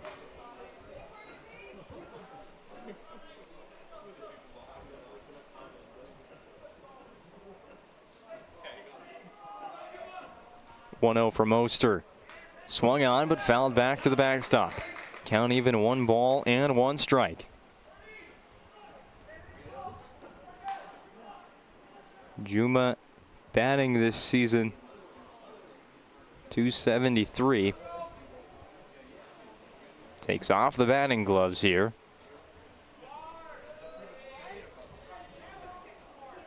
A good grip on the bat. The heavy precipitation here in Minot. Steady rain expected the rest of the day. Leduc will run. Here's the throw down to second. The tag is on him. And Mandan's going to win on a throw down from Tucker Horner, who's been the hero at the plate today.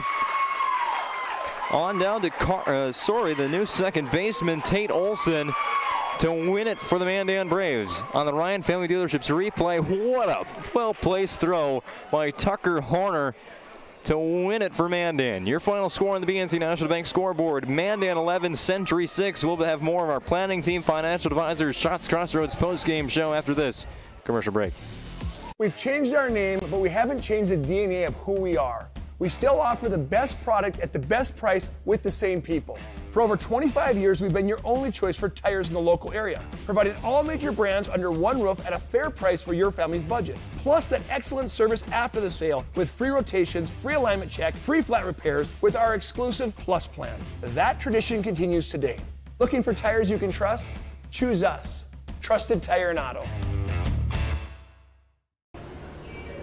When it's time to choose your team, you want to pick the best. I pick Carson Wentz. I pick Hunter Lipke. Where'd you come from? I was in football, just like you. Always choose people you know and trust for your team, like your community bankers at First Western Bank and Trust. You can bank on us. For decades, Nodak Insurance Company has been serving our state's residents in good times and challenging times. We come together for the greater good. From simple acts of kindness to company-wide efforts that make a difference in our community. It's who we are, rooted in North Dakota and ready to serve when it matters most. Nodak Insurance Company, agents with answers.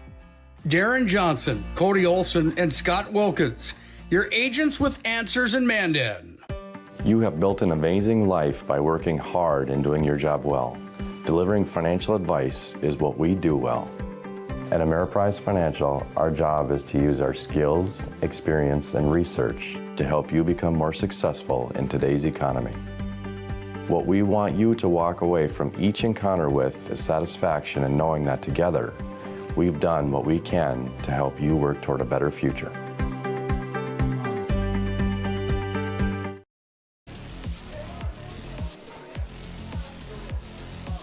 The Mandan Braves take the rubber match this season from the Century Patriots after splitting the regular season series. They win in the postseason against Century by a final score of 11-6. Here's how it happened.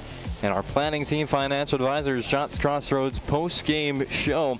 It was a big first inning for Mandan. Right out of the chutes, Tucker Horner single, Dylan Gierke walk, Tate Olson reaches on an error, and Mandan had a 1-run lead. Later on in the inning, Marcus Birdhorse would clear the bases, at least the 2 runners that were on base, with a triple. That put Mandan in front 3-0. Century would be able to respond with some offense of their own in the bottom of the first inning. Ben Leduc with a single, followed by Charlie Vig, another base hit. Then Leduc would score on Jason Juma's sac fly in the first. Mandan had a 2-run lead at that point, 3-1 heading to the second inning, but that's when Century starting pitcher Aiden Johnson kind of got settled in. Recorded 3 outs in a row going back to the end of the first, but then Tucker Horner would triple to kick off maybe a rally for the Braves, but was shut down very quickly as Gierke lined out to Century, then second baseman Jason Juma to end the second, scoreless for Mandan. Fast forward to the top of the third, the Braves are on the board again. Jamison Nelson with a single, Gage Miller with a double. That would drive home Nelson and put Mandan in front by a score of 4-1. Gage Miller would score later on in the inning on a wild pitch, and Mandan led by a new then game high 4 runs at 5-1 over Century. But the Patriots again quick to respond. Cash Weisenberger gets on with a 1-out walk. Jason Juma triples him in for the RBI. Century adds another run that inning. It would continue as Juma would also score a 2-run frame for the Patriots. That's when the rain started falling down in the third inning. It was a 5-3 lead at that point then for Mandan, and the runs would continue for the Braves on Dylan Gierke's 2-run home run in the top half of the fourth to right field. Clears the fence, a 7-3 lead for the Braves. Century again though gets on the sticks as they would leave Leduc and Charlie Vig on base in that fourth inning. But Mandan adds some more offense in the, let's see, where are we at now? The fifth inning. Fifth inning, Mandan gets runners on base, but Gage Miller is picked off. Marcus Birdhorse doubles, but he's left on second base. Then Bismarck Century in the bottom half of that fifth inning. They go on to score another run. Patriots up to 6 runs in the game, but Mandan in the 6th and 7th innings would add on a few more insurance runs as well.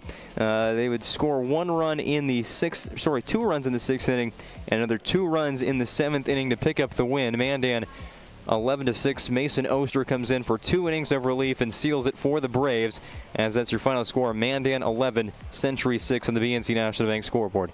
Final item of business to take care of here for this third game of the day, the Sport Clips MVP. You can check it online with the hairstylist today at sportclips.com or on the app. Your Sport Clips MVP of game number 3.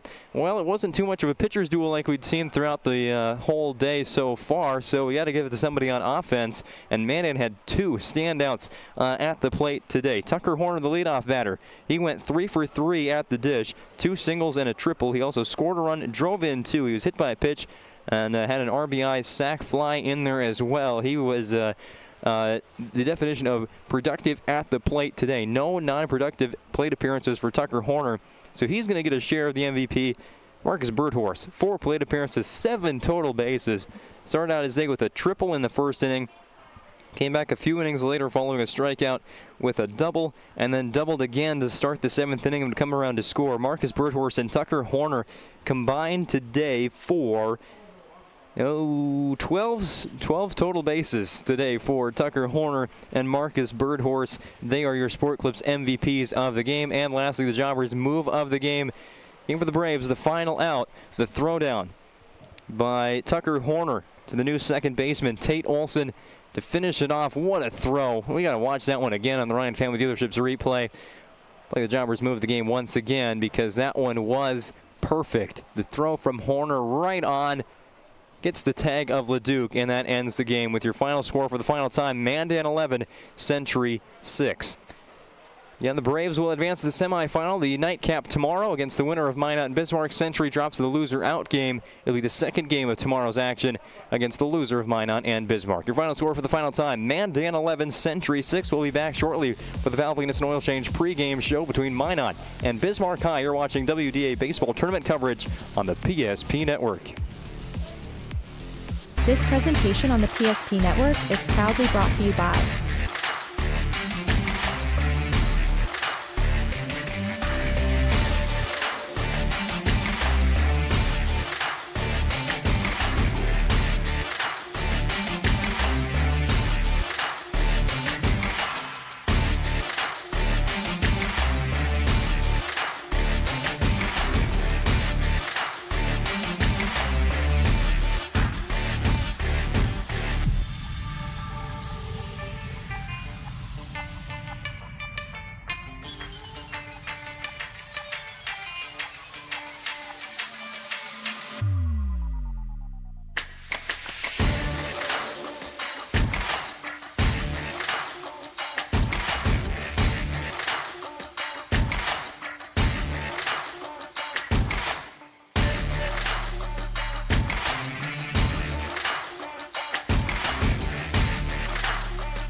PSP Network. It's game day. When facing disaster, it's not just the things we lose, but the memories. But there's hope. ServPro, with decades of experience in Minot and Bismarck, is always ready. Our certified professionals don't just restore homes, they rebuild lives. Because to us, you're not just a client, you're family.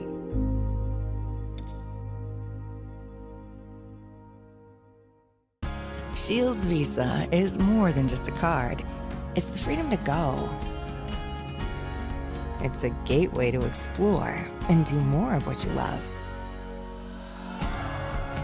Imagine where the Shields Visa can take you. So join us in discovering endless possibilities. Shields Visa. Together, we've got this. Meet Gary. Gary is an ordinary guy, but right now Gary has car trouble. Gary doesn't know about magic towing. Don't be like Gary. Remember the name and the number. It's Magic Towing. We are here to help 24/7. Magic Towing in Western North Dakota. When property owners in Bismarck and Minot seek transformation, ServPro's construction program brings both vision and precision. From that very first hammer strike to the final touch of paint, our dedication remains unwavering. It's not just about remodeling, it's about legacy. In Minot and Bismarck, ServPro is your partner in transformation. We don't just build back, We elevate every space. Great news! If you're looking for a new vehicle, Ryan Family Dealerships has the best selection we've had in years. You'll find fantastic offers from Nissan, Honda, Chevrolet, Buick, GMC, Cadillac, Chrysler, Dodge, Jeep, and Ram. Hold up! Ryan sells Chrysler, Dodge, Jeep, and Ram? Yes, we do, and we'd love to sell one to you. Visit one of our 5 convenient locations in Minot and Williston. Get your next vehicle from a name you know and trust. Ryan Family Dealerships. This presentation on the PSP Network is proudly brought to you by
PSP Network.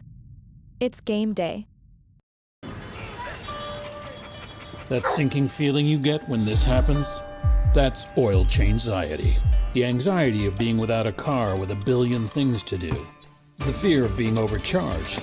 The stress of not knowing where to go or who to trust. But you never get those feelings at Valvoline Instant Oil Change, where you can watch us work right from your car, and we finish up in about 15 minutes. We changed your oil and did our 18-point safety check. Valvoline Instant Oil Change. Service you can see, experts you can trust.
This presentation on the PSP Network is proudly brought to you by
PSP Network.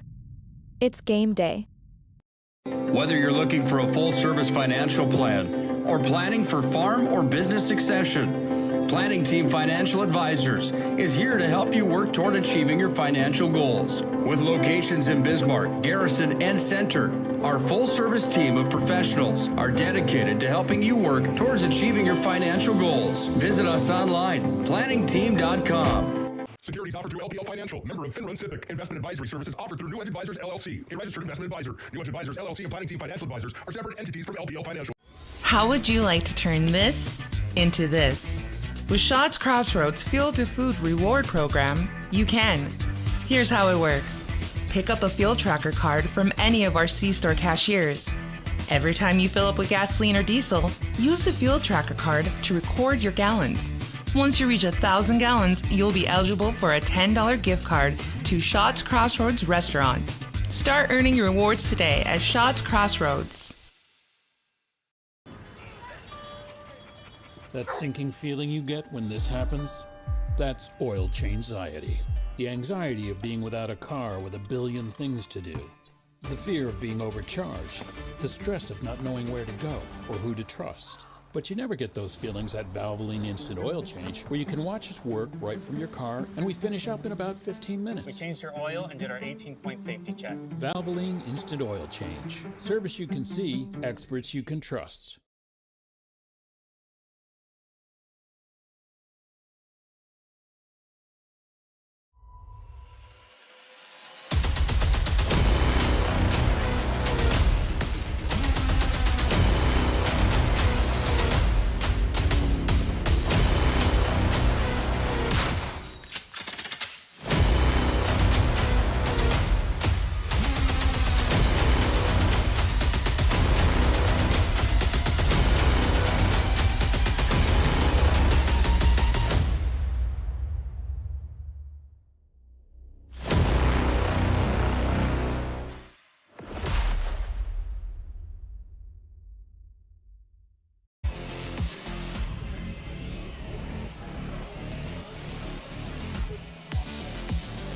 It's time for our fourth and final game of this WDA Baseball Quadruple Header on quarterfinal Thursday from Corbett Field in Minot, North Dakota.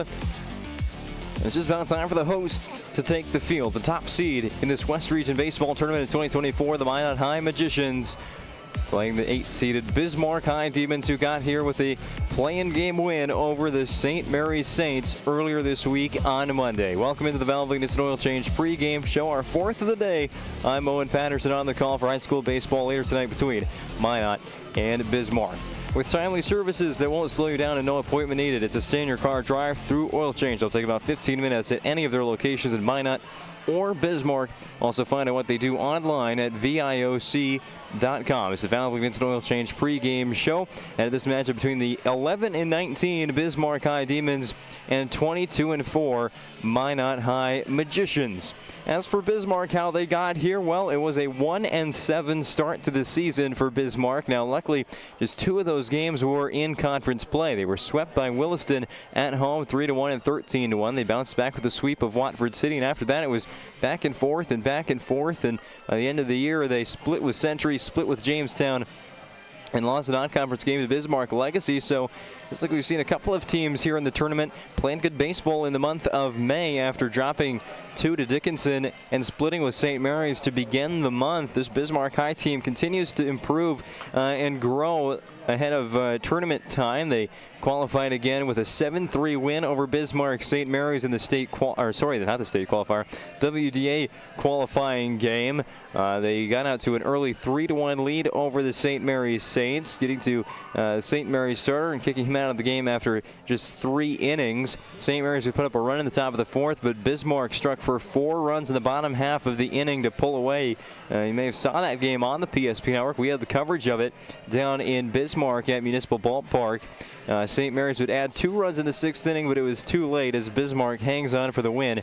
7-3 over St. Mary's to qualify themselves into this tournament, where they draw the #1 team in the region, the Minot High Magicians, who started out this season a perfect 16-0 before dropping their first game on the road to Dickinson in non-conference play. They were swept by the Midgets, and since then it's kind of been a bit of a rocky road for the Magicians since then. They were able to sweep 9th-ranked St. Mary's, but then their last 3 series of the year split with Legacy here on their home field, split with Century, and then swept the lowest seeded team in the conference, Watford City, to end the season. So Minot, the opposite of a lot of teams we've seen here at this tournament, not playing their best baseball in the month of May, although they've had good competition the rest of the way. They're still playing a mighty fine brand of baseball coming in, but compared to the other teams in the tournament, Minot's second half of this season, not the same reflection as their 16-0 start to the campaign. These 2 teams matched up at the end of April, with Minot High winning game #1 by a whopping 19-3 score over Bismarck. They were kept in the game by, They got a start from Carson Deaver, a 4-inning start for him. He is the starter here in this WDA quarterfinal round game. Again, Minot a 19-3 win over Bismarck in the first game they played against each other this season. Game 2 was a bit closer, a 5-3 win on the road for Minot High, as they had Braden Nelson going in that game as a pitcher. He pitched 6 2/3, a 3-run ball against Bismarck. Minot got 5 runs on 13 hits in that game. They're hitting the ball well early in the season.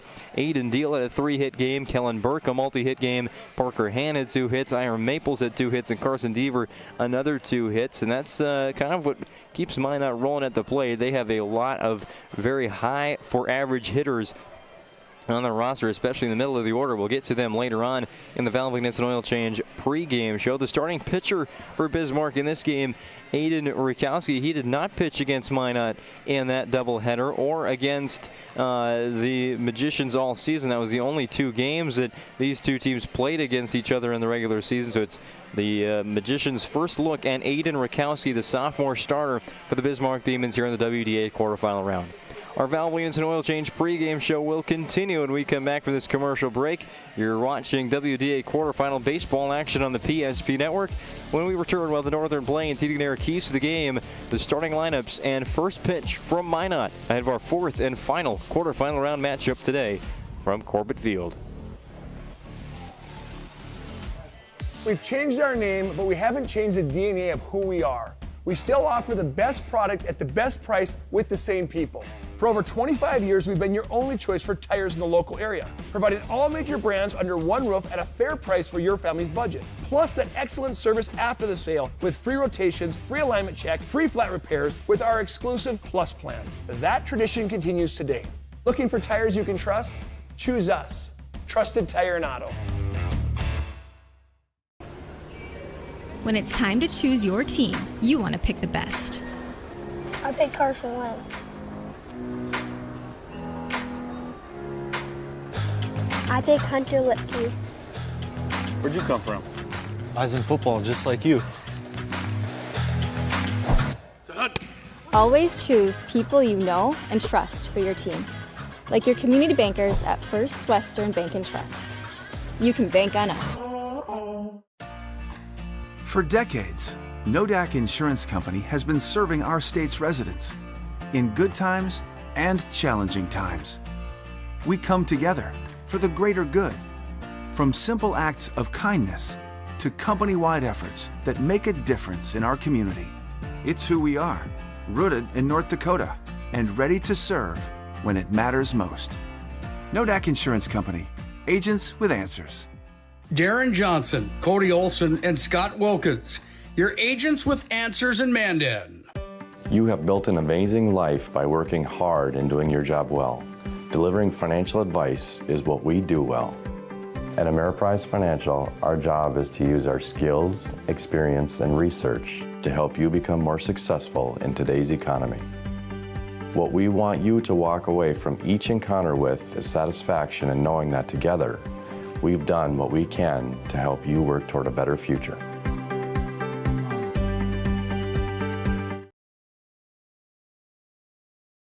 It's iKeating Furniture World's 90th anniversary sale. Now's the time to celebrate, update, and redecorate. From furniture for every room to flooring that brings it all together, you'll find incredible anniversary savings on just what you want, just what you need. Step up to better sleep on a Sealy, Stearns & Foster, or Tempur-Pedic mattress, all comfortably priced. Plus, no interest for 5 years. Don't miss this one, the 90th anniversary sale, going on now at iKeating Furniture World. The best part about working at BNC National Bank is developing relationships. I love working with people. We've been here for over 25 years. We've grown just like our communities we're in. But we still have that personal connection with our customers. And that's why we can find the best solutions for them. It feels great seeing projects around the community and knowing we're a small part of making that happen. We're helping people buy their first homes. Plan for the future. From startups to big business. We're part of the community. And we're proud of it. Yours truly, BNC. We want it all. We want our dog to fetch it. Drop it. And drop it. Clean it. We want to fix it ourselves. And actually fix it. We want to order the market price lobster. And know the market price of the lobster. How much is... Whatever the market says. Sadly, we can't have it all.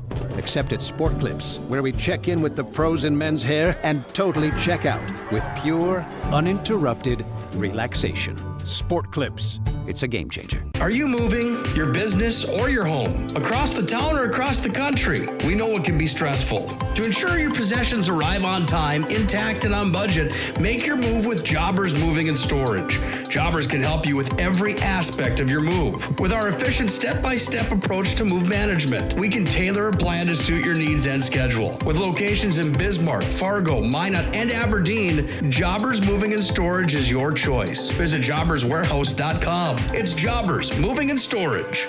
Whether it's getting an education, making priceless memories, learning to play, playing to learn, or simply getting where you need to go, the team at Ackerman Estvold has been behind these projects and countless others, developing critical infrastructure, valuable spaces, and even some good old-fashioned fun. Entrusted with the things you know, but delivering more than you may realize. Ackerman Estvold, trusted for decades and decades to come. Welcome back to the Valvoline Instant Oil Change pregame show ahead of this quarterfinal matchup in the WDA Baseball Tournament between the Bismarck High Demons and Minot High Magicians. The 11-19 Demons playing their 31st game of the season against Minot, a 22-4 record. In conference play, they went 16-2, which was the WDA best, earning the top seed. They're also hosting this tournament and playing the nightcap today. The winner gets Mandan in the semifinal round to close out tomorrow's quadruple header action. The loser drops the loser out game against Century. Oh, by the way, let's just take a look at that bracket here. It's not updated, but we'll fill you in. Williston beat Dickinson in the first game of the day. The Coyotes are on to the next round. the semifinal round. Dickinson will play for their season on the line against the Jamestown Blue Jays, who fell to Legacy 2-1. The final score of the first game, by the way, Williston 4, Dickinson 3. Legacy will play Williston in the first semifinal. Dickinson will play Jamestown in the first game of the day tomorrow starting at 11 a.m., 10:45 Valvoline Instant Oil Change first pitch. Second half of the bracket got started with a Mandan win over Century 11-6. The Braves are off to semifinal 2. Century in the loser out game number 2. And of course, the winner of Minot Bismarck will face the Braves. The loser will face the Patriots.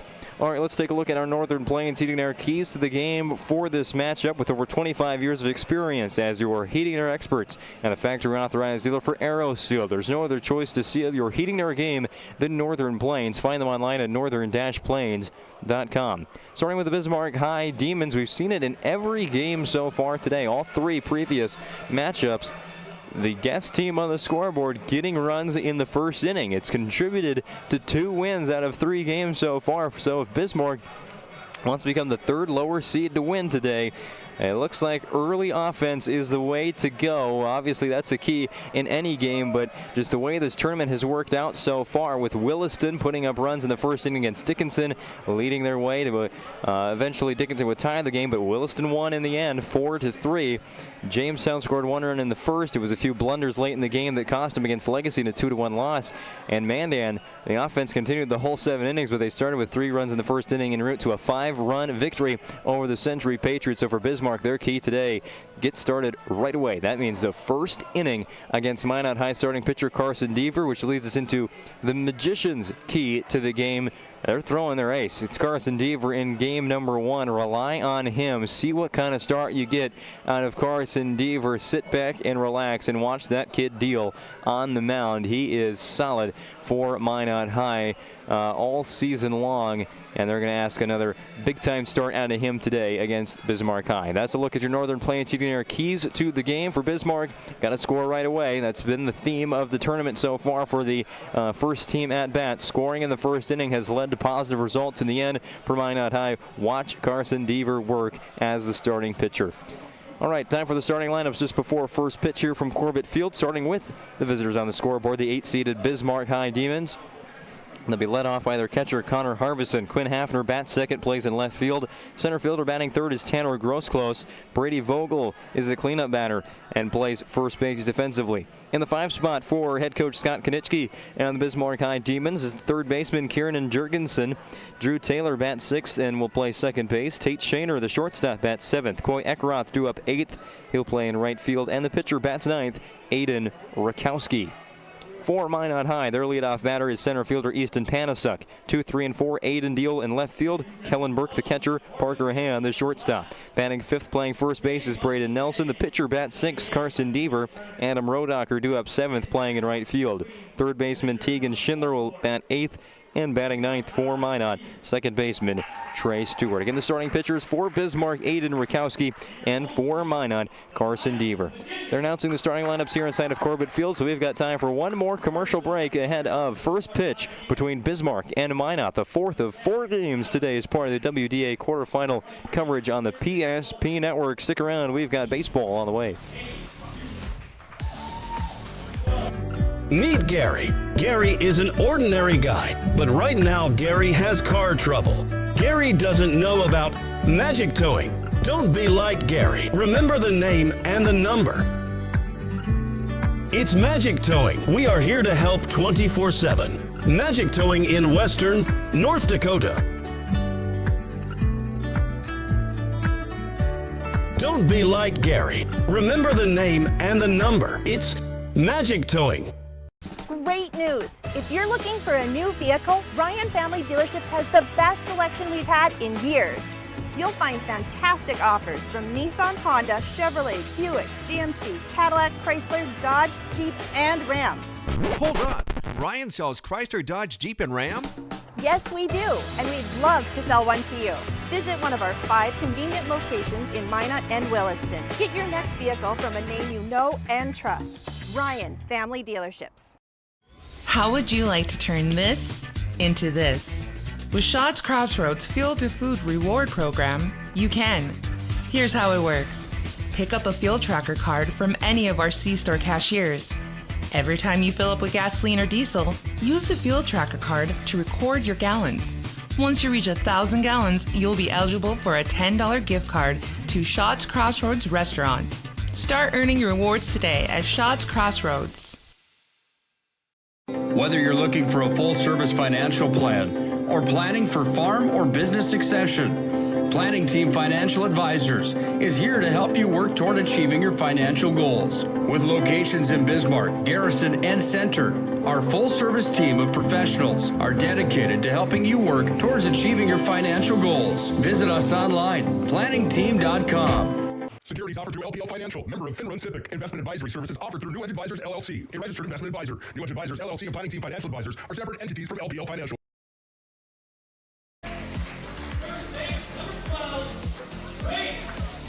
This has been the Valvoline Instant Oil Change pregame show. Again, with timely services that won't slow you down and no appointment needed. It's a stay in your car, drive through oil change. They'll take about 15 minutes at any of their service centers in Minot or Bismarck. They know you're busy. That's why they won't waste your time or their own at Valvoline Instant Oil Change. Also find out what they do online at VIOC.com. Just moments away from first pitch here from Corbett Field. It'll be Minot High in the maroon jerseys with white pants. Bismarck High in their maroon and gray pants in this fourth matchup of the night. We're back behind schedule now for our second game of the day after Century and Mandan took a little bit longer than the first two games of the day did, finishing in well over 2 hours time. And then they gave Minot High and Bismarck the time to warm up and do all of that, and the rain has still falling, but not as hard as it was during the last game we had at the very end between Mandan and Century, but it's still there as Carson Deaver takes the mound for Minot for his start, his 8th start of the season. Deaver has a 7-0 record this season in 30 innings pitched. He has an ERA, get this, .76 through 7 starts in 30 innings. That is a remarkable number for him. 42 strikeouts to 7 walks. There's no kidding around when we say this kid is Minot High's ace. Carson Deaver gets the start in Game 1 of this WDA tournament against the Bismarck High lineup that, if you forgot how it goes, it's like this: Connor Harvison, Quinn Hafner, Tanner Grossclose, Brady Vogel, Kiernan Jurgensen, Drew Taylor, Tate Shaner, Koyak Roth, and Aiden Rakowski. Minot High defense in the top of the first inning. Kellen Burke is the catcher. Braden Nelson at first base. Second baseman is Trey Stewart. Parker Hand at short. Third baseman is Tegan Schindler. Left, right in the outfield, Aiden Deal, Easton Panasuk, and Adam Rodacher. There's a few more warm-up pitches left for Carson Deaver here before we get this one started. One more to be exact. It's almost time for baseball here on the PSP Network. Thank you for tuning in today. Whether you've been here since we went on the air at 10:45 a.m. or just tuning in for your team's game tonight, we thank you for tuning in on the PSP Network. I'm Owen Patterson on the call for all 11 games. This is West Region Baseball Tournament live from Corbett Field for free on the PSP Network. You can join us again tomorrow starting at, again, 10:45 a.m. Valvoline Instant Oil Change pregame show ahead of the loser out game between Dickinson and Jamestown. That'll get us started. We still have 2 more matchups to finalize, and that'll be the loser of this match versus Century and the winner against Mandan. Minot High versus Bismarck, our final game of the day. The first pitch, we're underway. It's a one right at the ear of Connor Harvison. Carson Deaver says hello to Bismarck High's leadoff batter with a ball. Back into the windup goes Deaver. The pitch again up and out of the zone. Harvison patient in the box as the leadoff batter. Another left-handed leadoff hitter in this game for Bismarck High. We've seen that with a number of teams here in this tournament. They're trying to lead off with some speed out of the left-handed batter's box. Strike one on the board from Deaver. It's called against Harvison. Harvison, Hafner, and Grossclose 2 up for Bismarck in the top of the first inning. Third baseman Tegan Schindler playing in. Swing and miss from Harvison, showing no signs of bunt. So Schindler heads back to his normal positioning at third base. 2 ball and 2 strike count. Deaver's work back from down 2-0. Pitching to Connor Harvison. Payoff pitch from Deaver. Popped up to left field. A few steps back is Aiden Deal, and a little to his left makes the catch. 1 up, 1 down for Carson Deaver in the top of the first inning. Now he'll face Quinn Hafner. And this is a Bismarck High team that started out the year a little bit rough. They figured things out by the second half and have picked up 4 wins in their most recent games. And they finished the regular season with taking 2 out of their last 4 and in the play-in, and they've won 3 out of their last 5. Showing some progress this season are the Demons. Strike 1 to Quinn Hafner. He's back with a called strike 2. Deaver has thrown 5 straight strikes, 3 of them to Harvison, 2 now to Hafner. They make it 6. Shakes off his catcher once, now goes into the windup. Up high, Kellen Burke has to jump to retrieve that pitch. 1 ball, 2 strike count.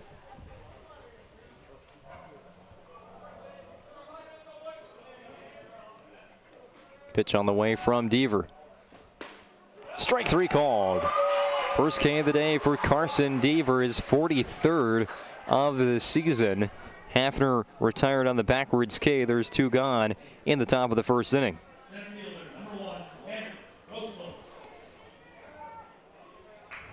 Demons looking for something with 2 outs in the first inning. It'll be on Tanner Grosclose to make it happen. Off the end of the bat, foul for strike 1. Grosclose a bit ahead of that pitch from Deaver. Another left-handed bat early in the lineup for Bismarck. Seen Minot match them with a lot of left-handed hitters as well. Not really the norm in the West region. Another swing and miss by Grosclose. He's got to stay back. It's 0-2.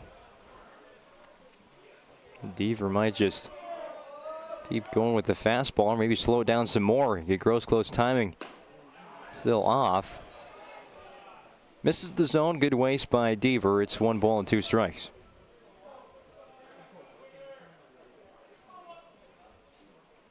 Grosclose back in the box.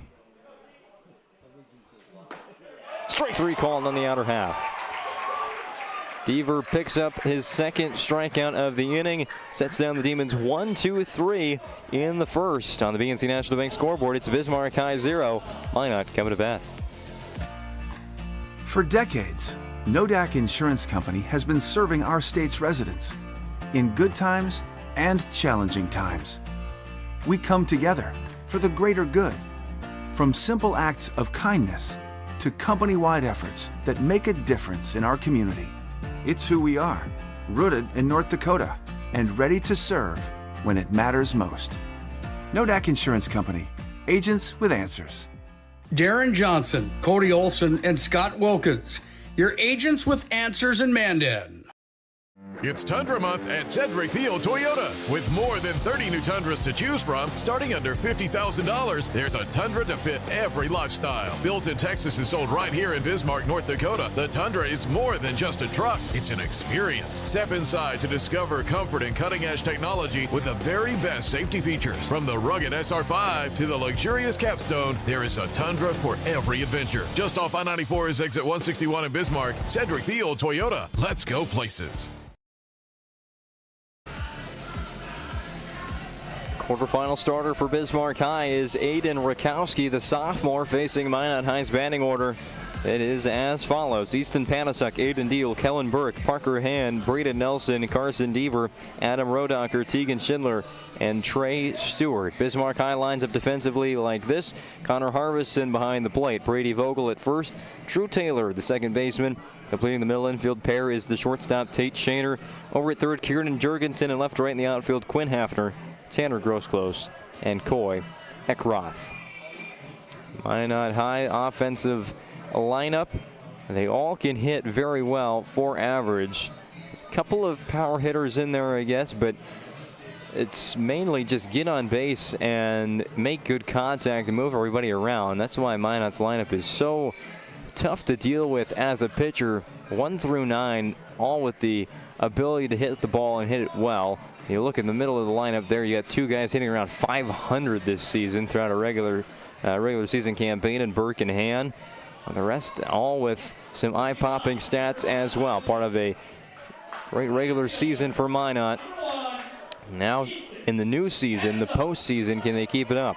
Easton Panasuk is the leadoff batter for Minot against Bismarck High starter Aiden Rakowski. Corners, well, just third base up for Bismarck. Rakowski gets his sign from catcher Connor Harvison. Misfires on the first pitch to Panasuk. It's ball one. Panasuk has to hop out of the way as he was about to hit him in the shin. Rakowski comes back with the 1-0 pitch. Maybe in the zone, but it swung on and fouled right next to the Demons dugout. 1-1 count to number 1, Easton Panasuk. Starting in center field for the Magi tonight. Hit the other way through the hole into left field. It's a leadoff single for Easton Panasuk. Check it out on the Ryan Family Dealerships replay. With specialized training and technology, nobody knows your vehicle better than the certified techs at Ryan Family Dealerships. No matter what kind of vehicle you own, you can trust your repairs to Ryan. One batter face by Rakowski is allowed to hit. Panasuk's on board with Aiden Deal now. Sometime soon. Stepping into the box, there he goes.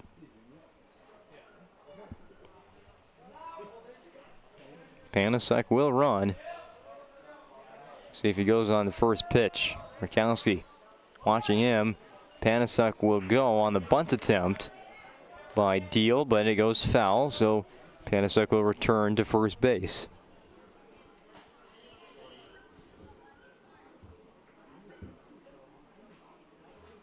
"27 stolen bases this year for Panasuk. That is a team high.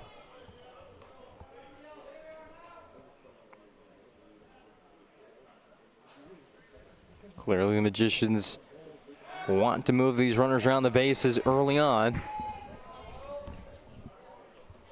There's a throw back to Panasuk at first base. Throw back to get Panasuk at first base. He's back safely. 1 strike to Deal. Deal will lay down a bunt again. This one stays fair. Nobody's going to pick it up for the Demons.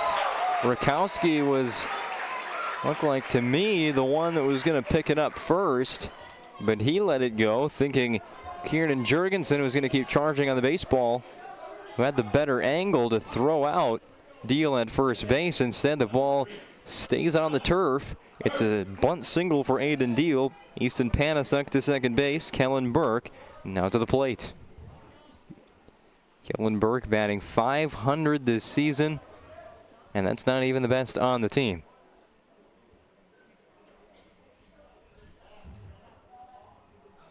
.22 hits in 44 at-bats. And before he throws a pitch to Burke, it's a balk. Rakowski box puts Panasuk at third and Deal on second base. Now he's pitching out of the full. Runners have nowhere to go. Forced out at first for the Demon defense. Sliding to make the block is Harvison behind home plate. Burke, the catcher for Minot. 1-0 pitch from Rakowski is the strike. 2 in scoring position for Minot. Talked about the keys to the game. Bismarck being that first team on the scoreboard that has worked 2 out of 3 times for the lower seeded teams already today. Scoring first in that first inning, but goes for Minot as well. First inning runs can make a big difference in these postseason contests. 1-2 pitch from Rakowski. Burke sends on a line to short. It's deflected off the glove of Tate Shaner. He had that first out in his mitt, but it ends up in the left center field. That'll be an error charge to Shaner. And Kellen Burke is on base. That drives home a run. Minot's on the BNC National Bank scoreboard. It's 1-0 Magi. With locations around North Dakota, Minnesota, and Arizona, BNC National Bank provides you with banking and wealth management services for your business and family. Visit them online at bnc.bank. Your scoreboard sponsor, BNC National Bank. Minot High 1, Bismarck 0. Parker Hand adding team high .517 through the regular season. Delayed steal from Kellen Burke, and he will swipe second base. This is 9th steal of the year.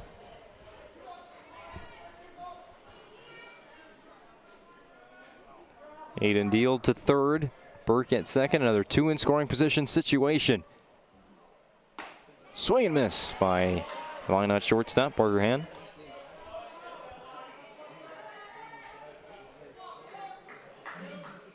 Two strikes on the batter. Rakowski looking for a big first out here. Maybe do it himself. And let it go. And it is ball 1.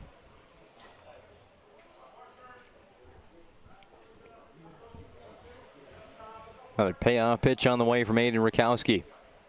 Runners get their lead. Throw home. Just up. Rakowski's been right around that strike zone. It's hard to put one right down the middle when you've got a batter like Hand at the plate. 17 extra base hits on the season. Again outside now. Rakowski's got to find the zone once again. The count is full. I want to walk Hand here, although he might go for extra bases.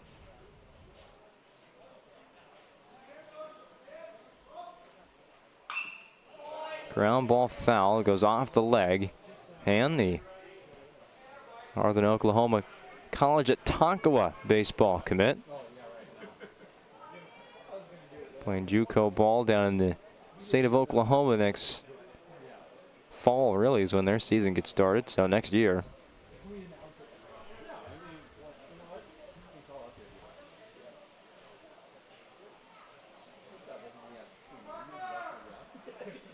Full count to Hand.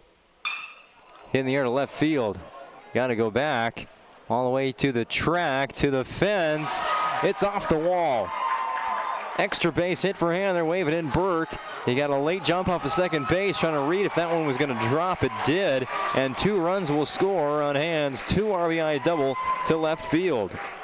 Quinn Hafner did not have a good read on that fly ball, and it just kept on carrying almost out of the ballpark.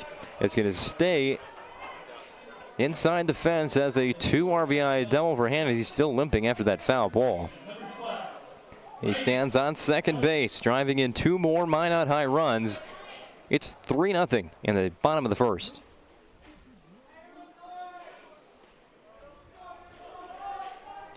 Now the first pitch to Braden Nelson. Thought about swinging an outside pitch. Maybe should have. That's strike 1. And still feeling some discomfort in that right calf area where he took a foul ball.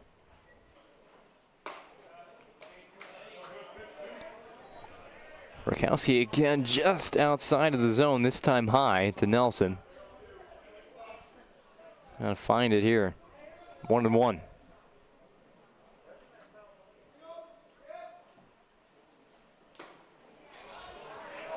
Nelson with the foul tip into the glove of Harvison. 2 strikes on the Minot High first baseman, Braden Nelson. Rakowski looking for his first out.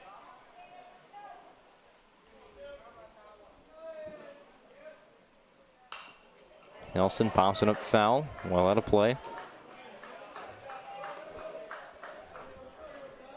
Bismarck had that first out in the mitt of Tate Shaner, the shortstop, on a line drive hit by Kellen Burke, but it just popped out and ended up into left center field. Burke would come around to score. Hands double. Nelson waits on the breaking pitch from Rakowski. Skies one to right field. It is caught. Hand tags up to third. Cutoff throw, gets away. Hand sliding, he's going to get up and run home. It's still on the ground, and it's going to be a sac fly in the end for Braden Nelson, which scores a run. And slid into third, just like you're taught to do on the tag. It's going to be expected close play, but there you see Coach Zenberg saying, yep, and run, Parker. A 4-run first inning for Minot. There's the first out. Fly out to right field is a sac fly, plus an error on the Demons. Go E9 on that one.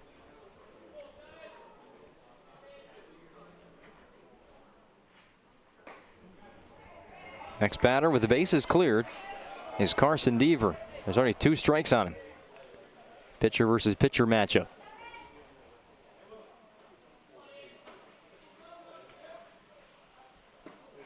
Deaver way ahead of that pitch. First K of the day. Braden Rakowski. Back-to-back outs recorded by the Demons. And now 2 outs for Adam Rodocker. Rodocker, left-handed hitting right fielder for Minot. Going to bat 54 times this year, batting .241. Which most every team would be one of their best batting averages, but out of qualified batters, this is the lowest mark on Minot High's team, but .241 is still solid.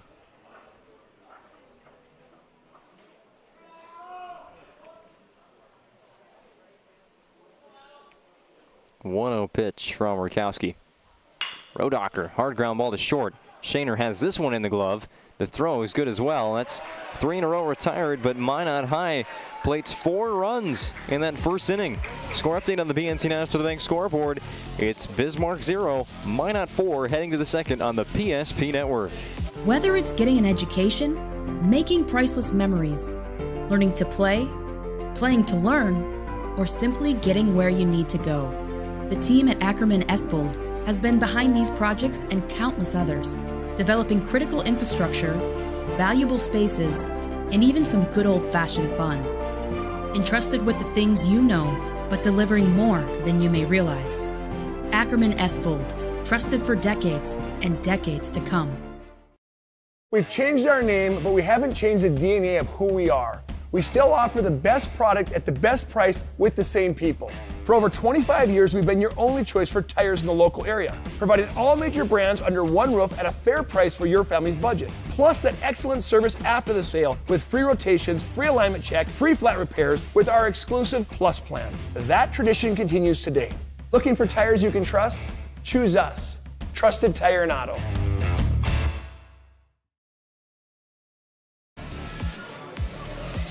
This broadcast of high school baseball on the PSP Network is brought to you in part by Planet Pizza. There's no pizza like it, serving the Magic City for over 25 years. Call now at 701-852-1700 to place an order tonight at Planet Pizza. Proud sponsors of the PSP Network and a mission of promoting local athletes. WDA quarterfinal round will conclude after tonight's matchup between Minot High and Bismarck. We'll be back here at Corbett Field tomorrow morning. 11 a.m. start time between the Dickinson Midgets and Jamestown Blue Jays, going on the air at 10:45 for the Valvoline Instant Oil Change pregame show. 4 more games tomorrow here from Corbett, followed by 3 on Saturday. Rounding out a week of 17 baseball broadcasts on the PSP Network. Going back to Monday's quadruple header as well of the Region 6 baseball tournament. 1-1 count to start the top of the second inning. Carson Deaver for Minot pitching to Brady Vogel of Bismarck. Living up in the zone and getting a called strike 2.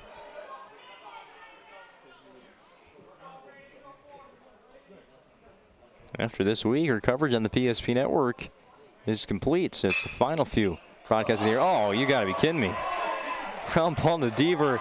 Spins around and makes the play without looking at the ball. Let's look at this one on the Ryan Family Dealerships replay and store that one in the Jobbers Move of the Game library. Holy smokes. Ground ball right back to Deaver. Blind stab at it and retires Brady Vogel. And this one as the batter, you hate to do it, but tip your hat to Deaver there.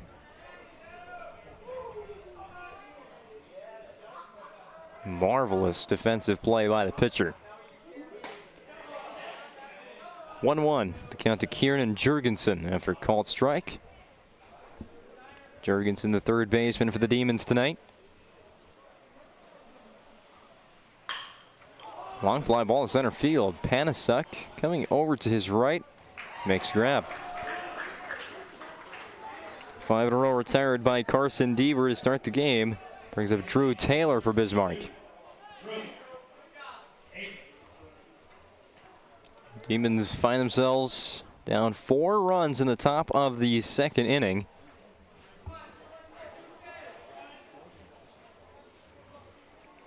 Not a pleasant deficit to get out of after just 1 frame. Another one Deaver throws right at the ear of the batter. That was his first pitch of the game to Connor Harvison. Now starts out this at bat to Drew Taylor with a pitch line tight.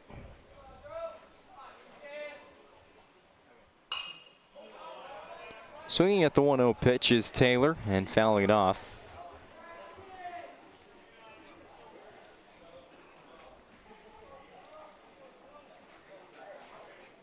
Playing game against St. Mary's, Taylor went 1 for 2, drove in a run, scored a run, also walked. And a big day at the plate at Municipal Ballpark on Monday to qualify the Demons for this WDA tournament.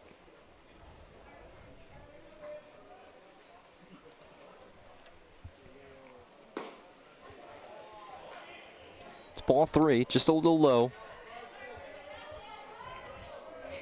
Deaver got to work back from down 3 balls, 1 strike now in this AB. Strike 2 called on the outer part.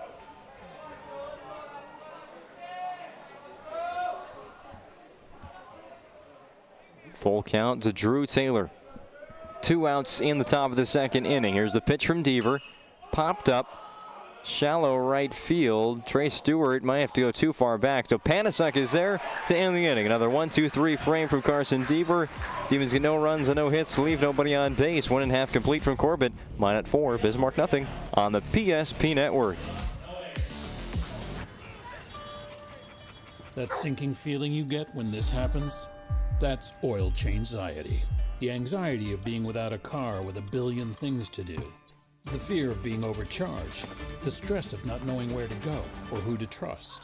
But you never get those feelings at Valvoline Instant Oil Change, where you can watch us work right from your car, and we finish up in about 15 minutes. We changed your oil and did our 18-point safety check. Valvoline Instant Oil Change. Service you can see, experts you can trust.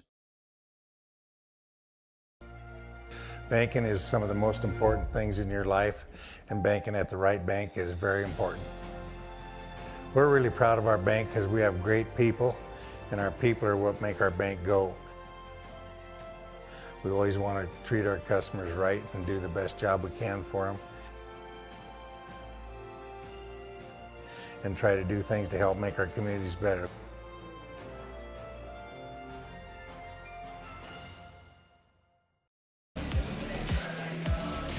After Minot sent 7 batters to the plate in the first inning, it'll be 8, 9, and 1 in the order. Due up to take on Aiden Rakowski in the bottom half of the second inning. Their names, Tegan Schindler, Trey Stewart, and Easton Panasuk. Minot got 4 runs on 3 hits, helped by 2 Bismarck High errors in the first inning. A sac fly from Braden Nelson also plated a run.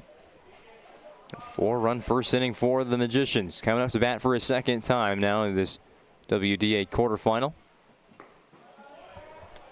First pitch from Rakowski is in the turf. It is blocked by Harvison. It's a new baseball. Yeah, the rainy weather still in effect here at Corbett Field. That started early in the last game between Mandan and Century. It's persisted the whole way through. You expect it to stay throughout this whole ball game. Nothing too bad to take the teams off the field. No lightning either. Leadoff base hit to start the second inning for Tegan Schindler. Watch this piece of hitting again on the Ryan Family Dealerships replay.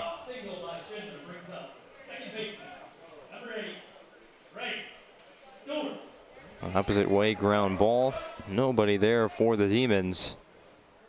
Not expected to be. Well placed base hit. 1 out, nobody out. Bottom of the second inning for Trey Stewart.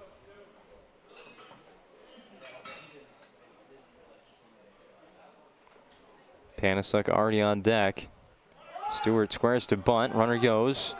Schindler has the stolen base. See the Magicians go back to the bunt here. Would expect it with the runner on second and nobody out in the second inning. Move that runner up to third. Patterson 1 for 1 again in the on-deck circle. 1-0 pitch to Stewart. He'll be swinging. Just missed. Foul ball. 1-1.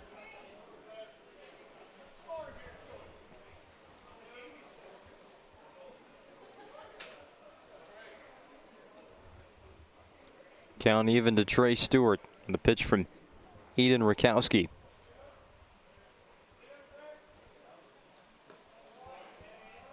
Breaks out of the zone. 2 balls and 1 strike.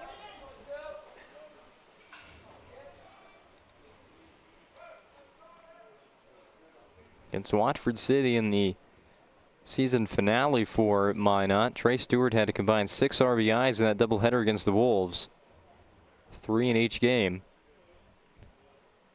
And WDA conference sweep. Now Stewart gets all of this pitch. It's going back to right field. Trey Stewart has a ground rule double. That one was smoked to right field. 1 hop and it goes over the fence. Here it is again on the Ryan Family Dealerships replay. A pristinely hit baseball by Trey Stewart. That one looked like it might have had a chance.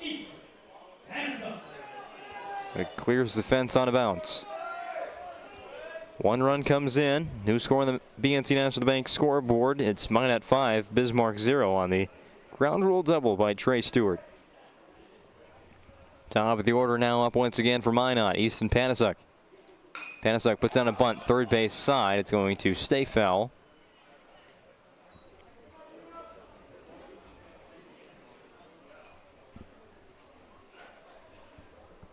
Trey Stewart on the season. And .379 batting average and 66 plate appearances. Just 8 extra base hits. That's his 5th double of the year. And RBI number 14. He had 6 against Watford City in 2 games. Finding the zone is that pitch from Rakowski. Looked like it had a bit of movement on it. 2 strikes on Panasuk. A 5-hit start to the game for the Magicians and 5 runs as well. Panasuk takes an inside pitch. Brings the count to 1-2. Magicians working some long at-bats as well against Rakowski. Pitch count going on the scoreboard in the first inning. It's been reset since. Pulling a ground ball down the first base line is Panasuk. He's going to turn for second base. It's going to be a close play, but Panasuk is in safely. That's going to score Trey Stewart from second as well. They trade places. Minot leads on the BNC National Bank scoreboard 6-0. Here it is on the Ryan Family Dealerships replay. And we've got a Surf Pro mound visit coming up from Bismarck High with 24/7 emergency service and trained technicians using advanced technology and specializing in fire and water cleanup and restoration at Surf Pro. Bring you this mound visit. Also a change on the BNC National Bank scoreboard. Your life is busy. That's why BNC National Bank will make managing your money easy. With locations in North Dakota, Minnesota, and Arizona, BNC National Bank can also be found online at bnc.bank. It's Minot High 6, Bismarck nothing. No pitching change here for the Demons. Just a mound visit with coach and starting pitcher, catcher, and infield. Trying to bring that confidence back in this group. Still very early in this matchup, and a few defensive highlights here and there can really change the course of this WDA quarterfinal. 6-0 lead for Minot High with still nobody out in the bottom of the second inning. 4th batter of the inning due up. It's Aiden Deal. We're back to baseball. Deal swinging at the first offering from Rakowski. A foul tip into the glove of Harvison for strike 1. Deal in the left-handed box. He's got that really crouched stance. Holds the bat over home plate. The bat waggle too. Called strike 2. Rakowski continues to get ahead early in counts. He has done a good job of that. First pitch strikes. 2-strike counts. It's just Minot's been putting those 2-strike pitches in the zone in play and well hit. Well, it nearly got away from Harvison there. It stands straight up to catch it. Again, Panasuk, team leader in stolen bases, not afraid to go here on a ball that gets a little bit past the catcher. 1-2. Deal. High bouncing ground ball to the pitcher. Rakowski will throw to first after a quick look to Panasuk at third. Deal advances the runner on the ground out to the pitcher. There's one out in the inning. Still a runner on for the Magi. Panasuk stands at third base with Kellen Burke at the plate. He reached in an error by Shaner in the first inning. He would score later on.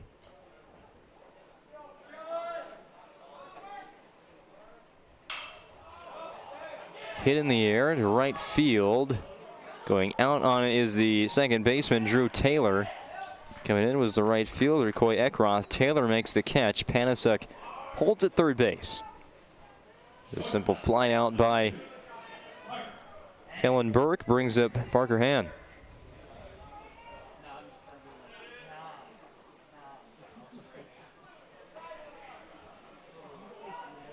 Well, the first inning, Minot put up those 4 runs. And then it was 3 straight outs recorded by Bismarck High. It won't be the same here in the second inning as there's a 2-out RBI hit by Parker Hahn. He's now 2 for 2 in this game. Another multi-hit game for him. I had that number somewhere on how many he has, but not in front of me right now.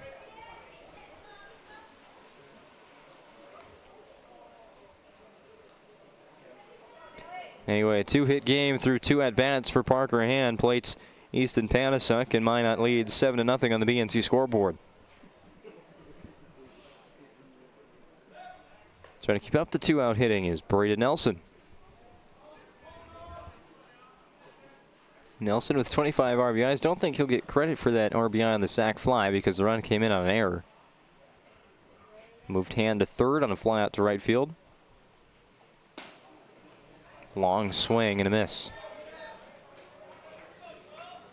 Another first pitch strike from Rakowski. Like I mentioned earlier in this inning, he is putting pitches in the zone, getting some swing and miss. Couple looking strikes. He's kept that ball in the zone.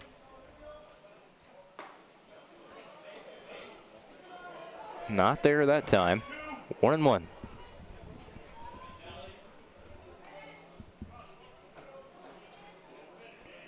And at first base, he's also stolen over 20 bags this year, like Panasuk. Twitching there. He's going to run. It's a foul ball off the bat of Nelson. Hahn will have to return to first.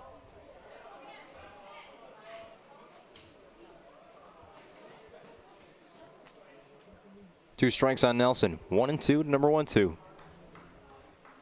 Pitch on the way from number 2. Ground ball to third, foul.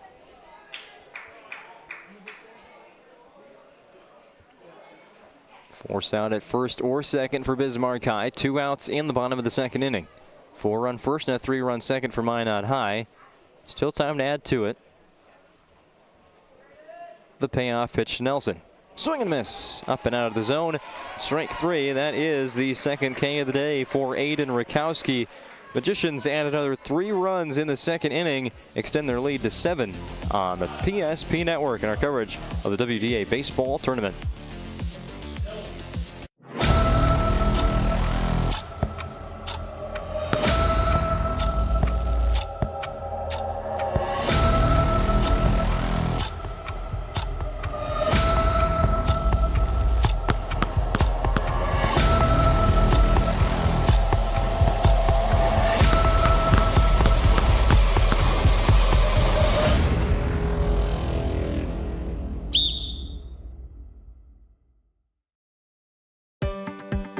Many of our clients come to us already accomplished in their lives and on the right track. However, whether it's in response to a life-changing event or you are nearing retirement, you can sleep well knowing that together we have planned for both life's opportunities and challenges. And no matter what happens, we are here to help guide you.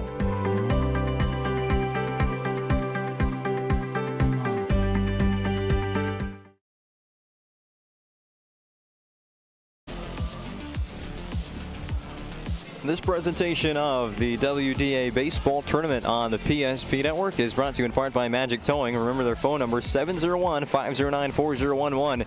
Whenever you need a tow, there's no job too big or too small for Magic Towing serving Western North Dakota. Remember that phone number one more time, 701-509-4011. Third inning beginning right now. Bismarck High at the plate, trailing by 7 runs to the West Region's top seed, Minot High. On the BNC National Bank scoreboard, due up for Bismarck, batters 7, 8, 9, Tate Shaner, Coy Eckroth, and Aiden Rakowski. Deaver has allowed a base runner through 2 innings, trying to finish his first time through the lineup spotless. Starts off the third inning with the strike to Shaner. 2 strikeouts through the first 2 innings for Deaver. Those came in the first, then had his own spectacular play. Picking up a ground ball behind his back. Was hit by Vogel. In the air, staying on the infield. Han calling off everybody. And will secure the catch.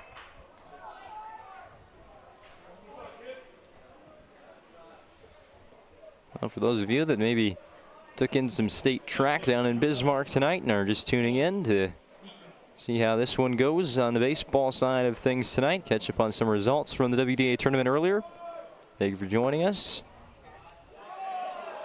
Always a fun time down there at the bowl, even if the temperatures are 50 degrees and windy. I'd argue one of the top sporting events in NDHS AA all year long. State track. You got A and B on the same stadium. Packed crowds there in front of the finish line. What a time. 1-1 count to Coy Eckroth. Nearly saw some records fall earlier today, at least what I saw on the shot put side. It's a few inches shy of a meet record in Class B. Minot High had the boys' high jump champion, Logan Conklin.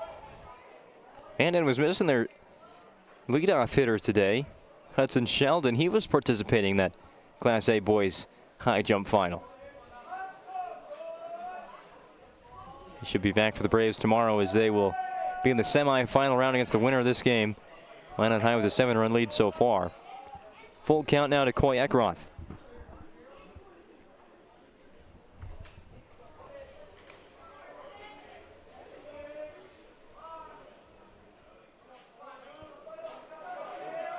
Deaver with the pitch. Eckroth swings the foul tip into the glove of Kellen Burke. That's strike 3. Third K of the day for Carson Deaver. Now faced Aiden Rakowski, trying to go 9 up, 9 down the first time through this Bismarck High batting lineup. Magician's tried throwing it around after the strikeout, but it ends up in center field. I'll just give it right back. Well, now they need a new baseball. It hit the ground.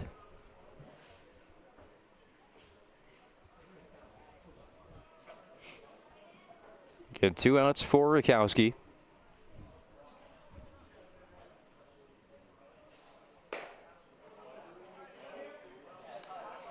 Deaver's hat continues to fall off after almost every pitch.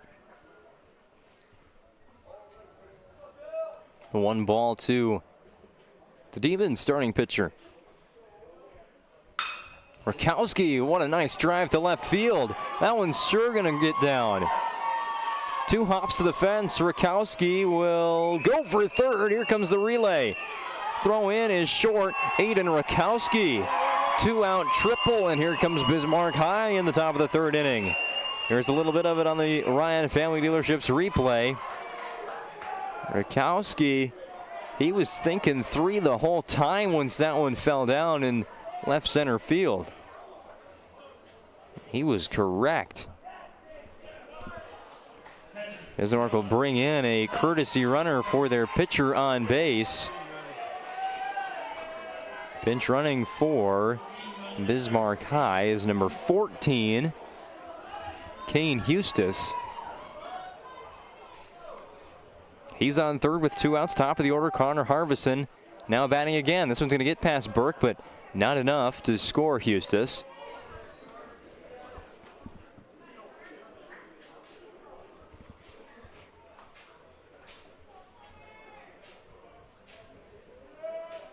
One ball to Harvison. Harvison flew out to left field to start out the game.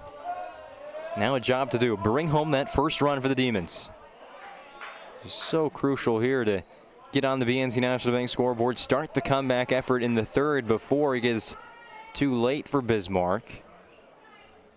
Minot will bring up batters 6, 7, and 8 in the bottom half of this inning. Deaver again loses his hat on a high-powered fastball. Emphasis on high. It's out of the zone, 3-0.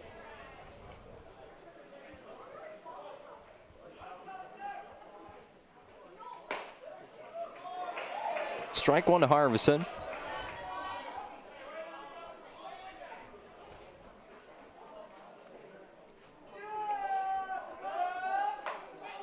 Strike 2 called. Another pitch that paints the corner. Full count to Harvison all the way back from 3-0. Trying to strand that runner at third base. Harvison launches ball 4. So back-to-back batters on base for Bismarck. First and third situation for Quinn Hafner. And that one was close too.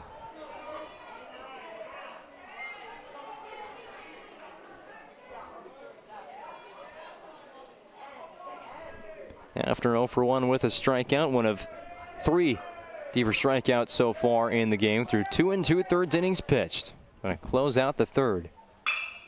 Hafner in the air to left center field. Panasek has a good read on it. Underneath it for out number 3. Bismarck does get their first base runners of the game. They're both stranded at first and third after 2.5 innings from Corbett Field in Minot, North Dakota. Your score on the BNC National Bank scoreboard. Minot high 7, Bismarck high 0. No change after the top of the third. Jersey Mike's slices your sub right in front of you, see? The slicer, the meat and cheese, it has a rhythm. This is the rhythm of the slice. The slice. Oh yeah. The rhythm of the slice. This is the rhythm of the slice. The slice. Oh yeah. Order for Danny? Sliced right in front of you. It's a Jersey Mike's thing. A sub above. Shields Visa is more than just a card. It's the freedom to go. It's a gateway to explore and do more of what you love. Imagine where the Shields Visa can take you. So join us in discovering endless possibilities. Shields Visa. Together, we've got this. Not sure if the concession stand here at Corbett Field was getting prepared to serve any hot chocolate tonight, but it might be needed to get through this game in 50-degree weather in late May. Not really expecting the cold weather. Well, we expected to look at the forecast, but unexpected and unseasonal here in North Dakota, but you always got to be prepared around here. Bismarck waiting on their catcher to start the bottom of this third inning.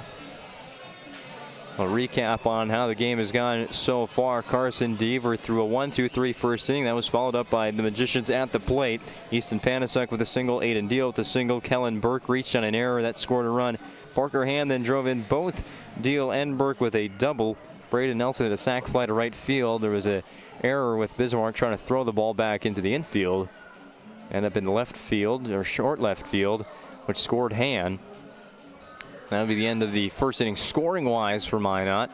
It had another 3 runs in the bottom of the second inning after a Schindler single, Trey Stewart ground rule double, Easton Panasek doubled, Parker Hand with a 2-out hit down the first base line, which brought in Panasek. Hand was stranded on base. And now we get to the bottom of the third inning after Bismarck got their first offensive noise going on in the top of the third. A 2-out triple by Aiden Rakowski to left field, followed by a walk to Connor Harvison. However, the Demons were left on base with no score across in the top of the third inning. Deaver, ground ball is short. Shaner dove for it, knocked it down, but there's going to be no play at first. Nice effort play there by Shaner. I probably won't credit him with the error there. It's going to be an infield single for Carson Deaver. Brings to the plate Adam Rodacher. An 0-for-1 start to his tournament. Courtesy runner in for Minot High. Now number 16, Jaeger Swarto.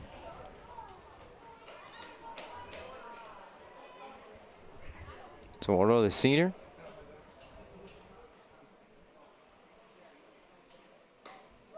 Fake bunt from Rodacher. Swarto will steal second.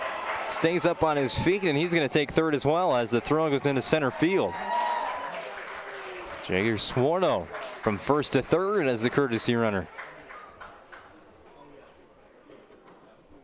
They'll go down as an error on Bismarck, their third of the game.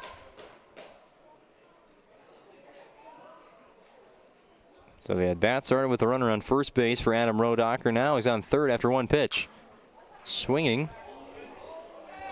A ground ball into the Bismarck dugout, and it was caught there to much applause. In the Bismarck High dugout, I have number 15 on my roster, but 15 making the catch.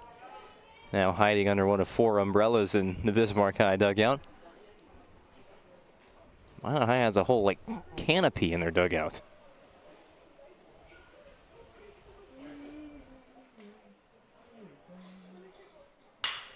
Rodacher ground ball to second. That's going to get into right field.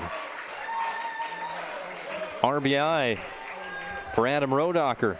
Check it out on the the Ryan Family Dealerships replay on the BNC National Bank scoreboard. It's Minot High 8, Bismarck 0. Another diving effort by Drew Taylor, but it gets through. Rodacher's on. Swarto scores. Tegan Schindler now 1-for-1 with a single. He led off the second inning for Minot, now back up in the third. Pickoff move to first is going to get away, and that's a 4th error now on the Demons.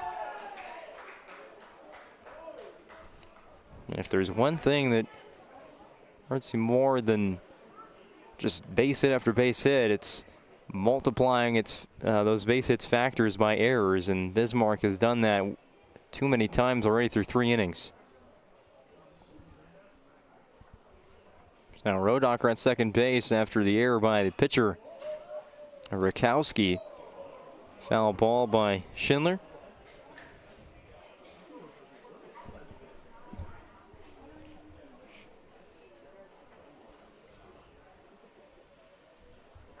Left-handed hitting third baseman for Minot at the plate. Right-handed pitching Rakowski on the hill. That's a ball. Count is even 1-1. Nice crowd from Bismarck High showed up here to Corbett Field tonight. Hope to see them again tomorrow and throughout the rest of the weekend. We've had a lot of great attendance today, even for the poor weather at the end of May. And if you couldn't make it, thank you for joining us on the PSP Network.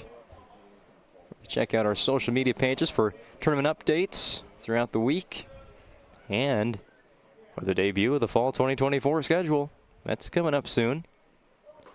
That's at Network PSP on X and Facebook. Those of you that weren't around for the Region 6 tournament, I might throw in a trivia question tonight, but I'll be running out of time. I don't know. Getting late in Game 4.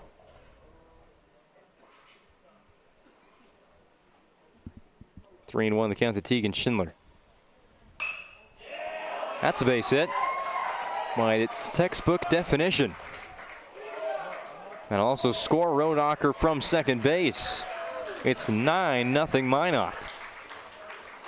On the Ryan Family Dealerships replay, RBI single by Tegan Schindler. He's now 2 for 2 with a run scored and a run driven in. For 50 years, Ryan has been a trusted name for car buyers in western North Dakota. Shop their entire inventory at driveryan.com or visit one of their 5 locations in Minot and Williston. Ryan Family Dealerships, your replay sponsors here on the PSP Network. Trey Stewart sent one over the fence on a bounce in his first at-bat. Ground rule double, which plated Schindler.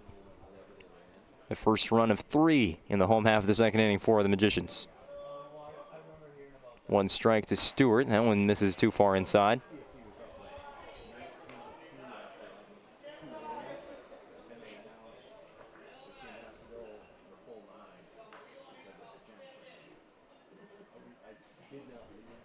Rakowski resets on rubber. Standing right in the middle of it. Runner goes, ground ball to first. Backhand pick by Brady Vogel. Nice play there at first base to retire Stewart. That's the first down of the inning. Schindler to second base. He was running on the pitch. So he is advanced by Stewart. And here's the leadoff batter for a 3rd time today, Easton Panasuk.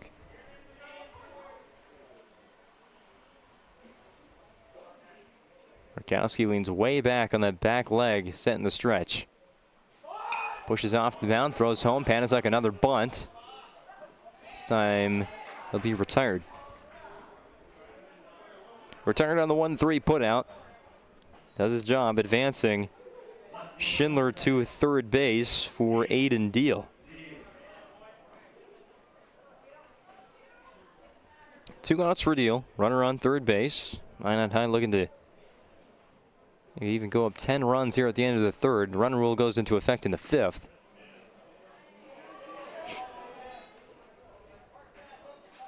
First pitch a called strike to Deal from Aiden Rakowski.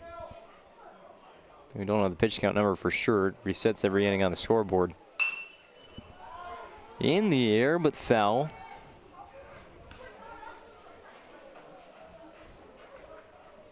Trying out a new broadcast position here as well at Corbett Field. He used to be on the far right side of the press box. Now he's on the far left.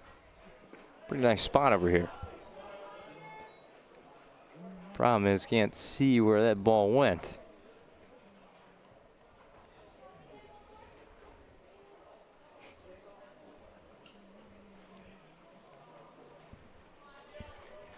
Rakowski from the full with 2 strikes on Minot's number 2 hitter, Aiden Deal. Over his head into the backstop. Here comes Schindler sprinting home from third, and he will score his 2nd run of the game. It's a 10-run lead for Minot, and the bases are clear with 2 outs for Aiden Deal. A 2-2 count with 2 outs. Bottom of the 3rd inning on the BNC National Bank scoreboard. It's Minot 10, Bismarck 0.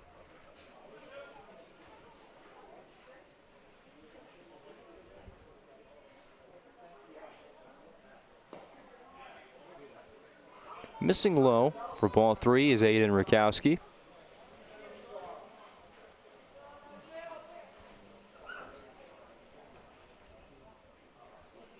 Full count pitch. Swing and miss, strike 3. Rakowski records his 3rd strikeout today.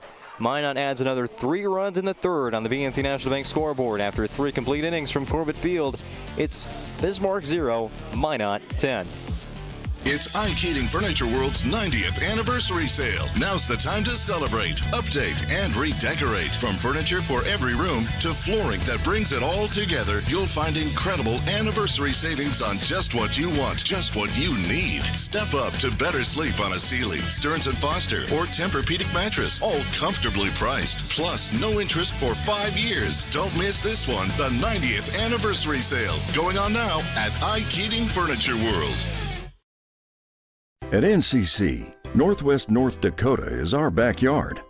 The individuals and businesses who rely on NCC's services aren't just our customers. You're our neighbors, our friends, and our families.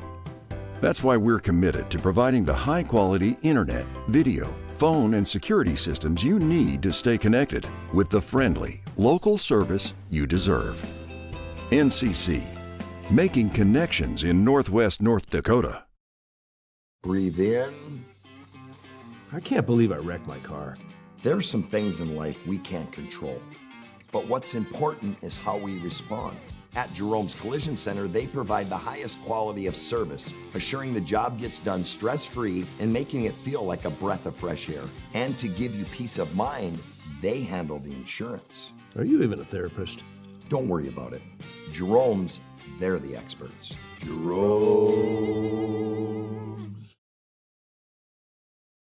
What is performance? It's strategy, conditioning, precision, anticipating the unexpected, and executing. For some, it may be just a game, but in this field, there is no playing around.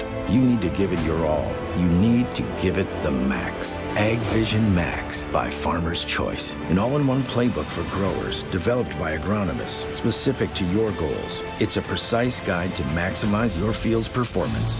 Ag Vision Max. Great news! If you're looking for a new vehicle, Ryan Family Dealerships has the best selection we've had in years. You'll find fantastic offers from Nissan, Honda, Chevrolet, Buick, GMC, Cadillac, Chrysler, Dodge, Jeep, and Ram. Hold on. Ryan sells Chrysler, Dodge, Jeep, and Ram? Yes, we do, and we'd love to sell one to you. Visit one of our 5 convenient locations in Minot and Williston. Get your next vehicle from a name you know and trust. Ryan Family Dealerships.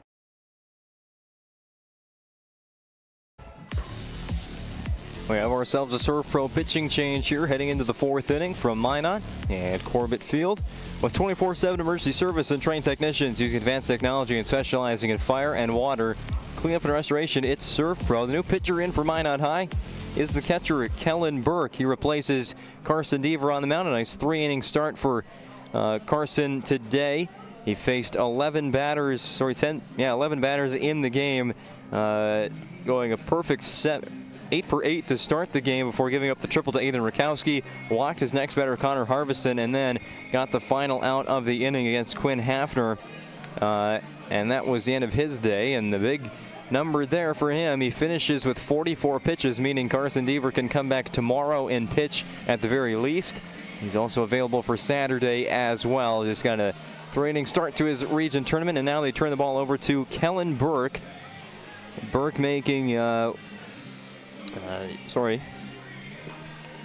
Burke pitching in his 5th game of the season. He's thrown just 4 2/3 innings on the mound. He has not allowed a run, 6 strikeouts to 3 walks this season. Coming on in relief here on the top of the 4th. The first batter that he will face is Tanner Grosclose. The other defensive changes for Minot. Carson Deaver goes from the mound to third base.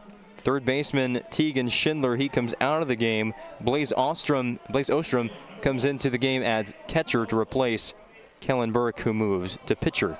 So Ostrom will bat for Tegan Schindler in the 8th spot when that should come up again. First pitch from Kellen Burke is a called strike to Tanner Grosclose. Grosclose, Vogel, and Jorgensen do up for the Demons in the top of the 4th inning, trailing by 10 runs. The run rule would be in effect starting in the 5th inning, so Bismarck going to do some work now to hopefully keep this game going, try and get this a full 7 tonight. Looks like the rain has come to a stop at least. But that one, we'll just say it slipped. Kellen Burke. And Burke 4 2/3 innings pitched in 4 previous appearances for Minot. Ground ball to second, stabbed at by Stewart. And the throw in time. Grosclose is retired on the 4-3 ground out. That's the first out of the 4th. Time to remind you, this broadcast on the PSP Network is brought to you in part by Roger Ward Moving and Storage, proudly helping the region with their moving and storage needs since 1942. Find them online at rogerwardmovingandstorage.com. To schedule a move or to find a quote, that's Roger Ward Moving and Storage. Bray Vogel grounded out to the pitcher on one spectacular play by Carson Deaver.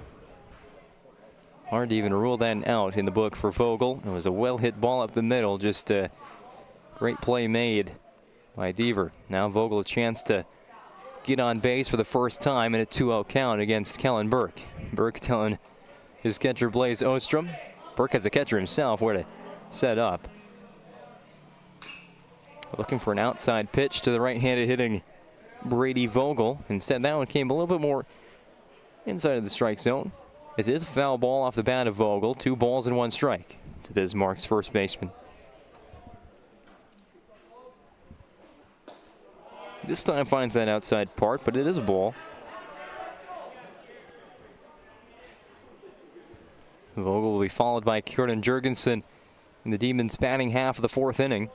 Minot will bring to the plate Burke, Han, and Nelson, the very middle. And that a lineup for Minot that has already gone for 10 runs on 10 hits.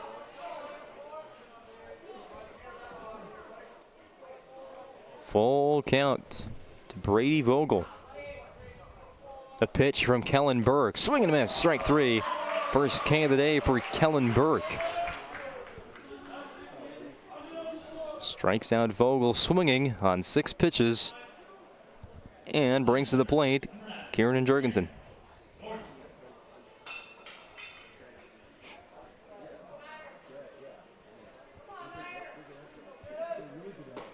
Jorgensen watches strike 1. So interesting to see as a former infielder myself how all the teams approach defensive positioning. We saw a lot of different variations throughout today. Obviously a great time to take in a whole bunch of baseball at the WDA tournament. You get to see 4 games, 8 of the 10 teams in the region in action. Saw St. Mary's on the PSP Network in the play-in game on Monday. Ground ball to short, Han charging it and throwing, but a sidearm action there. 1, 2, 3 inning. More on that thought when we return in the bottom of the 4th on PSP Network. From the 26-yard line, nearing the Serve Pro red zone are the Demons already. Handoff, Hankey dances in the hole. Now he speeds and bursts outside, accelerates to the 20, 15, 10, 2 touches, 2 touchdowns. Carter Hankey, this time they go left, and he just does what he does so well is he read the block. It wasn't off tackle, it wasn't off the guard on the inside, and he took his time, then he bounced to the outside, got a great little kick out block, a touch block, and deep downfield for the Demons, helping him out. The trick to throwing well is knowing where you want the ball to go. Like how the local bankers at First Western Bank and Trust take the time to learn about you and recommend the banking services like online banking or personal loans that keep your goals on target.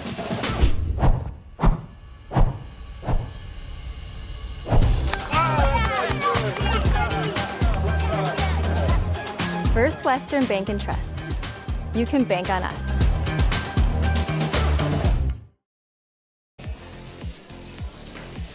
Serve Pro pitching change for the Bismarck Demons as well as we head to the 4th inning. Brady Vogel is the new pitcher for Bismarck High.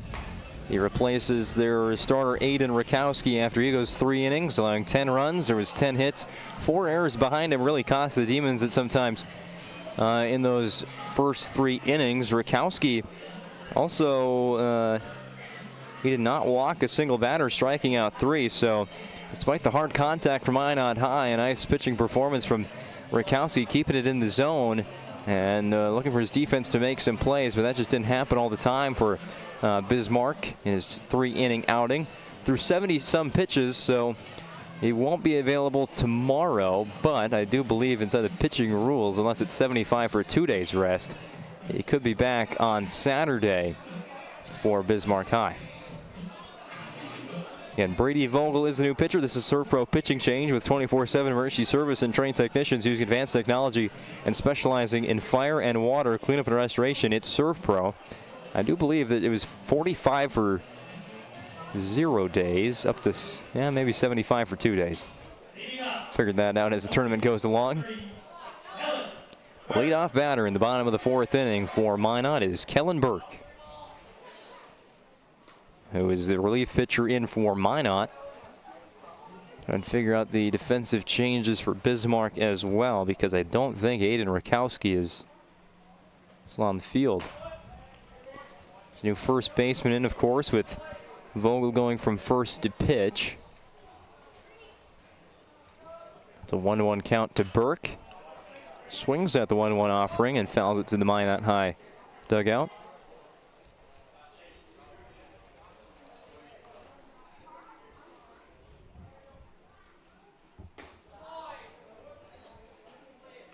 2-2. That is number 10 at first base, Tyler Knopp, senior. Ground ball base hit through the left side.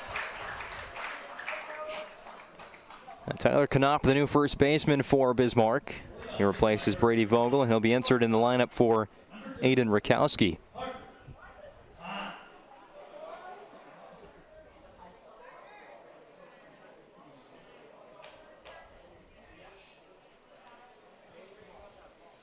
Might not want the courtesy runner, I think. And, Burke is in the catcher and pitcher. So it should be good. Well, maybe it's not a courtesy runner. It might be something else. Anyway, we got an umpire meeting at the pitcher's mound. Time to remind you, this broadcast also brought to you by Minot State University. With more than 96% of recent Minot State grads employed or continuing their education, MSU grads get jobs, period. Be seen, be heard, be you at MSU. That's Minot State University. Still more conversations being happening.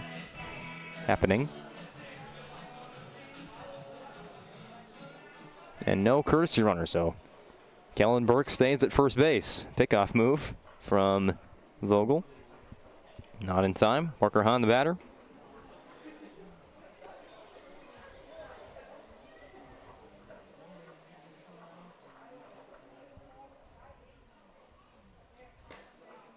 Mentioned it in the last inning at the very end of the top of the fourth that the defensive positioning for these teams and how they're all instructed to do it might be based on individual preferences or just the overall team infield positioning, but every team does a little bit differently. Every player does a little bit differently. We saw Dickinson be the one team to really bring out the shift in game one against Williston. Dickinson put 3 infielders on the left side of second base with one of Williston's biggest pull hitters at the plate. And it turned out that player in particular for Williston, Connor Ekblad, he would only get 1 hit. He was walked 3 other times. They're really the only team to utilize that full-on shift. Hannah's walked. A lot of times you'll see just shading to one side or another, not to get too far out of position, but we saw Dickinson again with that full shift. Williston, a team that plays their middle infielders, especially in close to the baselines. Some teams play all the way, start touching the outfield turf. See that with Minot. And they'll creep in at the very end. Bismarck a lot of the same. This one's going to get away from the catcher. Throw it on his second. Is not in time. And then Burke advanced 90 feet. Brady Nelson is the batter for Minot.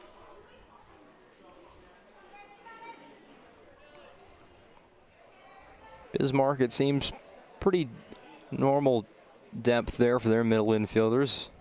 Corners playing on the baselines now. Saw Sentry and their third baseman, Kralik. He was pretty much always on the infield green turf. No matter if it was a bunt situation or a leadoff batter, he's always up at third base.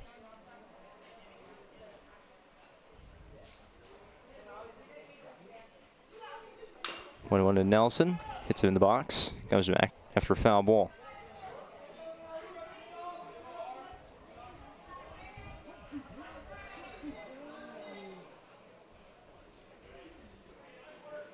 And 4 more games tomorrow. We'll get started at 11 a.m. Central Time, 10 a.m. Mountain Time. Dickinson and Jamestown. You can watch it on the PSP Network. You can also listen on the radio. KDIX, 12:30 a.m. in Dickinson. We'll have the audio on the radio tomorrow morning, 10 a.m. Mountain Time out in Dickinson. And their listening area. And then after that, our second loser out game. That'll be between Century and the loser of this matchup. Approximately 1:30. We got started today with the second game at around 1:15-ish. Nelson, this one's going to go fair to third. Charging it, the throw is in time. Kieran Jurgensen all the way across the diamond. The run does score. And hand is advanced to third base. Here it is on the Ryan Family Dealerships replay.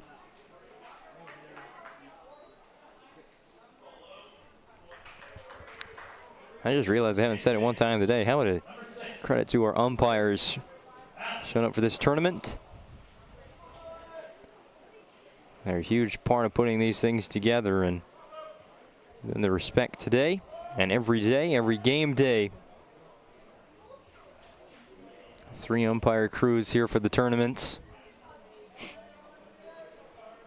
Strike one called. This is to a pinch hitter for Minot. Hitting in the place of Carson Deaver, it's Luke Ballas. Another senior getting in the game as the rain falls down again. We got about a combined inning of clear, not necessarily clear skies, there's still clouds, but less rain, but it's back again. In the bottom of the 4th, 11-0 lead for Minot High in the BNC National Bank scoreboard. Parker Han at third base. Batter Luke Ballas. Checked his swing, but is it called strike 2?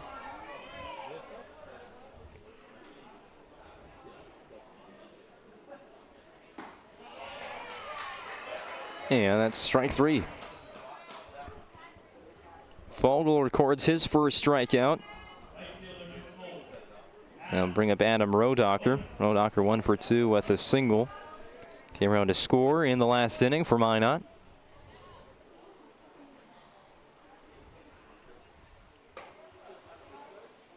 That's a ball. Blaze Ostrom will get his first at-bat of the game. He's in the on-deck circle. Came in the last inning defensively in for Tegan Schindler, who was playing third base. Deaver took his spot. Kellen Burke went to pitcher, replacing Deaver, and Ostrom fills in behind the plate. 2 outs in the inning. 2-0 pitch to Rodocker is in the turf.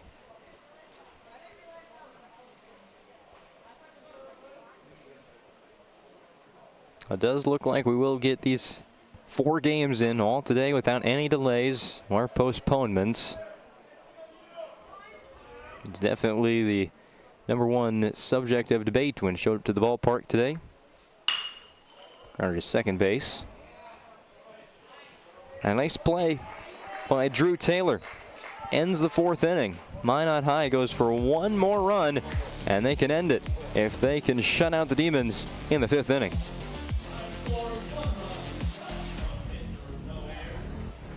Shields Visa is more than just a card.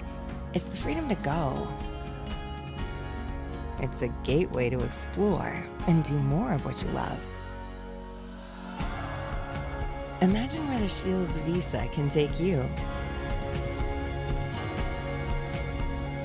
So join us in discovering endless possibilities. Shields Visa. Together, we've got this. How would you like to turn this into this? With Shots Crossroads Fuel to Food Reward Program, you can. Here's how it works. Pick up a fuel tracker card from any of our C-store cashiers. Every time you fill up with gasoline or diesel, use the fuel tracker card to record your gallons. Once you reach 1,000 gallons, you'll be eligible for a $10 gift card to Shots Crossroads Restaurant. Start earning your rewards today at Shots Crossroads.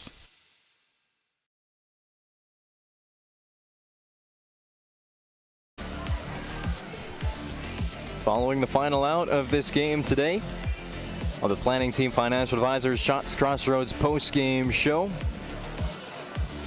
Shots Crossroads is your post-game headquarters. Order from their delicious menu that includes the famous number 99 at Shots Crossroads. You can also order online at shotscrossroads.com. I'll hand out our Sport Clips MVP of the game, Jobber's move of the game. We've got a few candidates for MVP of the game, but I think there's just one standalone candidate for Jobber's move of the game. We'll name that one officially in our planning team financial advisors Shots Crossroads post-game show. It could come up quickly if Minot High can get out of this inning with only 1 run at the very most allowed by, or 2. We had the Bismarck Demons with the 10-run rule in effect in the 5th.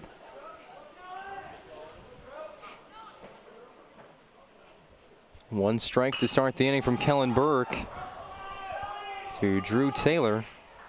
Pop up in foul territory, caught by Braden Nelson. And that's the first out of this 5th inning. Quick first out for Kellen Burke, who came in on relief in the 4th. Pitched a 1-2-3 frame. Now Bismarck will send to the plate Tate Shaner.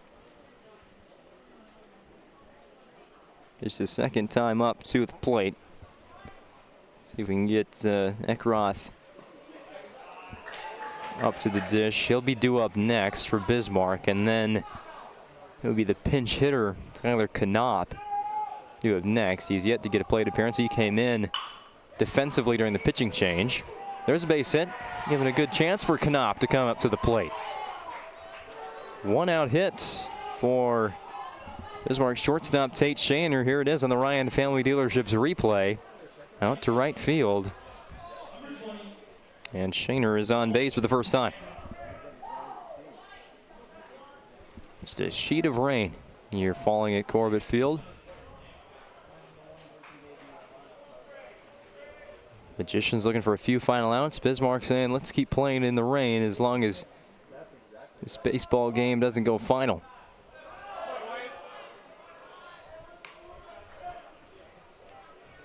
It's ball 1 to Coy Eckroth. Eckroth, the junior right fielder for the Demons, and their head coach Scott Konitsky.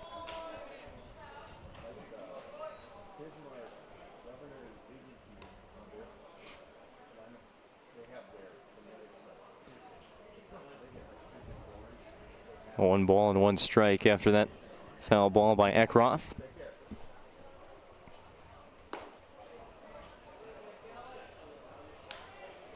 Well, let's go. Ball 2.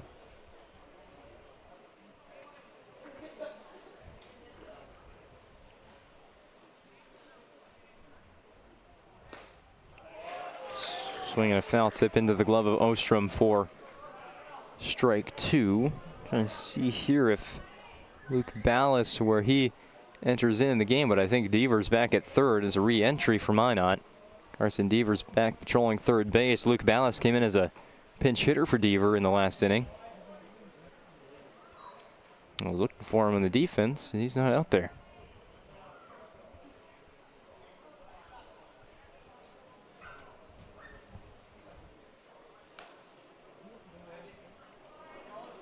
Reached the 8 o'clock hour here in the Central Time Zone.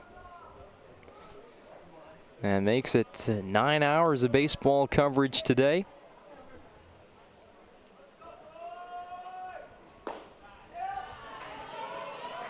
Ball 4.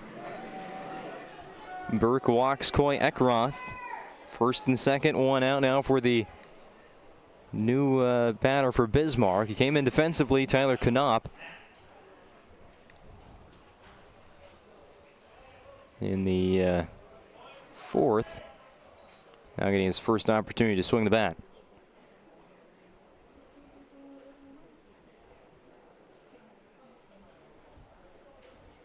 Serve from mound visit here from Minot with 24/7 emergency service and trained technicians. It's Serve Pro.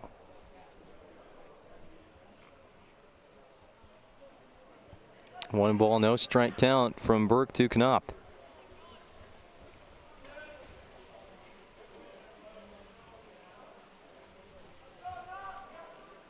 The pitch from Kellen Burke.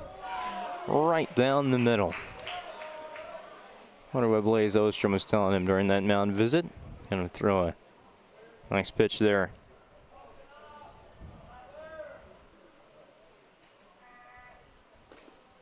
It's gonna get past Ostrom. Demons base runner is gonna advance, no throw. Pass ball charged to Blaze Ostrom. 2 in scoring position for Knopp and the Demons.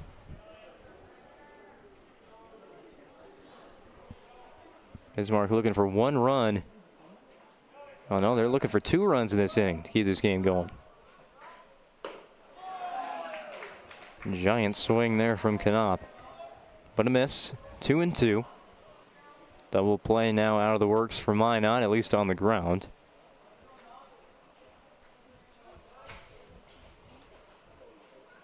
Burke takes his time there out of the full windup. First base side of the rubber. Right-handed delivery. Again in the turf. Ostrom with the block this time.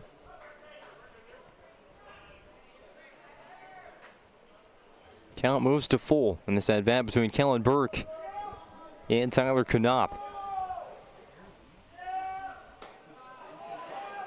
Ball 4 loads the bases. Now a ground ball could possibly get Minot high out of this game should they be able to turn 2. It's the top of the order up now for Bismarck as they try and keep this game alive.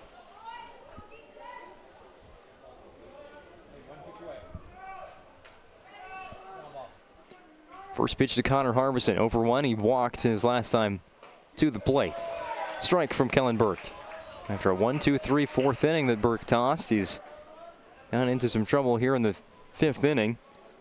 Getting Taylor to foul out to first base. Give a base hit to Tate Shaner, and back-to-back walks into the corner and down. There's 1 run. Here comes another for Bismarck. This could keep this game alive, and the Demons will. In the top of the 5th, Bismarck has gotten 2 runs. Shaner scores, Eckroth scores. It's a 2 RBI double for Connor Harbison into the left field corner. Knopp goes to third base, and it's a 9-run game. Courtesy runner in for Bismarck. We'll get you that player very shortly. It's Tristan Scholes. Scholes running at second, Knopp at third. 2 in scoring position still for Bismarck with 1 out in the top of the 5th inning. Jumping out of the way of the pitch is Quinn Hafner. It's going to roll into the Minot dugout. So Knopp will score. That moves Harbison to third base. A 3-run inning for the Demons. And they could still get some more with 1 out. 1-0 pitch to Quinn Hafner. He's 0 for 2. It's a strike. Tanner Gross close on deck. He's 0 for 2. And Brady Vogel looking for one more or another chance to hit as Bismarck can continue this game at least to the bottom of the 5th inning. Minot will come up and again could put the 10-run rule into effect at that point and throughout the rest of the game, but Bismarck's offense heating up here in the 5th. 2 balls and 2 strikes to Hafner. 11-3 game on the BNC National Bank scoreboard. Your life is busy. They'll make manage your money easy with locations in North Dakota, Minnesota, and Arizona. Visit BNC Bank online at bnc.bank.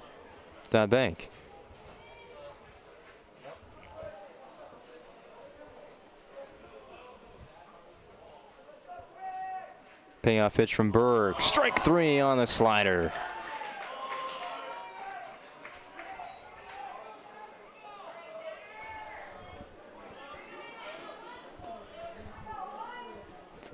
Second K of the game for Kellen Burke.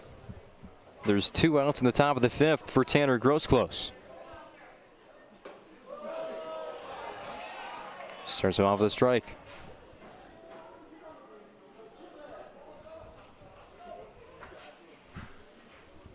Bismarck center fielder Tanner Grosclose at the dish. Strikeout and a ground out to second base on his day in the left-handed batter's box. 1 ball and 1 strike. Grosclose watches strike 2.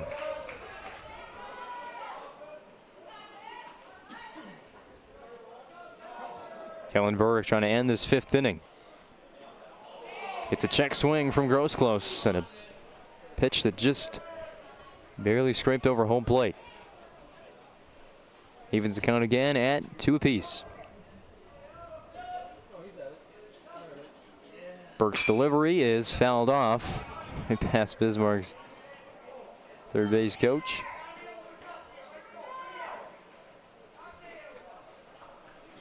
Trying to 2-2 again.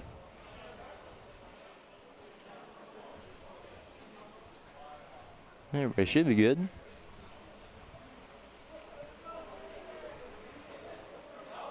Another 2-strike offering. Grounded to short. Hand to his left. 2 hops and a throw. No! Say Nelson came off the base. And another Bismarck high run will score. I think we got this on the Ryan Family Dealerships replay. Ground ball is short. Hand's throw was right on the line.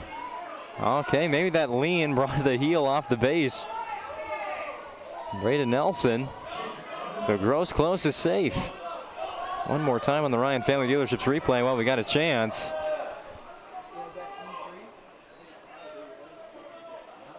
Oh, man.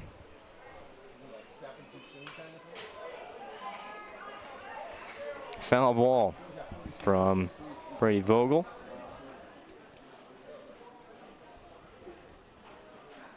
RBI single from Tanner Grossclose. Harvison scores. It's 11-4 now on the BNC National Bank scoreboard. The locations on North Dakota, Minnesota, and Arizona. BNC National Bank provides you with banking and wealth management services for your business and family. Visit BNC Bank online at bnc.bank.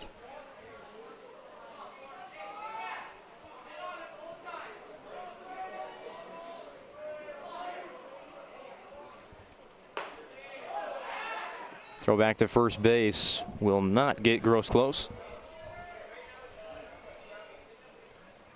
Minot will bat in the bottom of the 5th inning. Ostrom, Stewart, and Panasuk, who will be the first 3 batters in the inning. Should face Brady Vogel, who is the pitcher for Bismarck. He's batting right now. He's already thrown 2 innings of relief after a 3-inning start from Aiden Rakowski. 3 balls and 1 strike to Vogel. Long fly ball left field, but foul. Drops right next to Minot High's bullpen. Stayed in Corbett Field ballpark. Full count to Vogel. He's 0 for 2 today. Walks. So he's on base. And now Kieran Jurgensen will bat. This is the 9th batter of the inning for Bismarck High. And Minot's 4-run frame in the first. Only batted 7.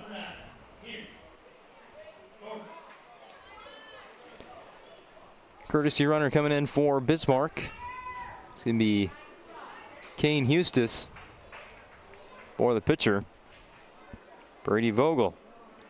Grossclose on second, Hustis at first. And now a Surf Pro mound visit coming up by Minot. 24/7 emergency service and trained technicians using advanced technology and specializing in fire and water cleanup and restoration at Surf Pro. Now visit here to talk to Kellen Burke. He's already allowed 4 runs in this 5th inning with 2 outs on the board. And here was the play with 2 outs. It looked like Minot High was going to get out of the inning.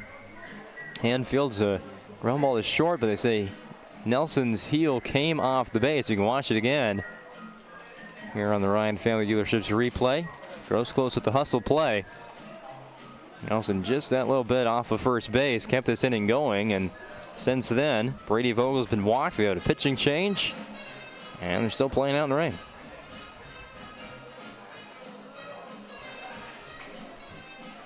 Kieran Jurgensen again, the 9th batter for Bismarck here in the road half of the 5th inning. On deck is Drew Taylor, who started this inning with a foul out to first base.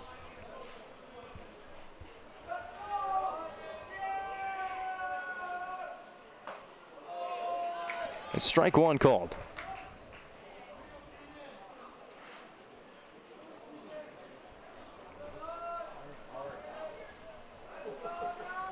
One strike on Jurgensen. Off the handle, diving play made by Trey Stewart at second. Will they get the out here? Yes, they do. Inning over, but Bismarck is back in it on the BNC National Bank scoreboard. The Demons go for 4 runs in the inning and cut the deficit to 7 as we head to the bottom of the 5th. It's iKeating Furniture World's 90th anniversary sale. Now's the time to celebrate, update, and redecorate. From furniture for every room to flooring that brings it all together, you'll find incredible anniversary savings on just what you want, just what you need. Step up to better sleep on a Sealy, Stearns & Foster, or Tempur-Pedic mattress, all comfortably priced. Plus, no interest for 5 years. Don't miss this one, the 90th anniversary sale. Going on now at iKeating Furniture World.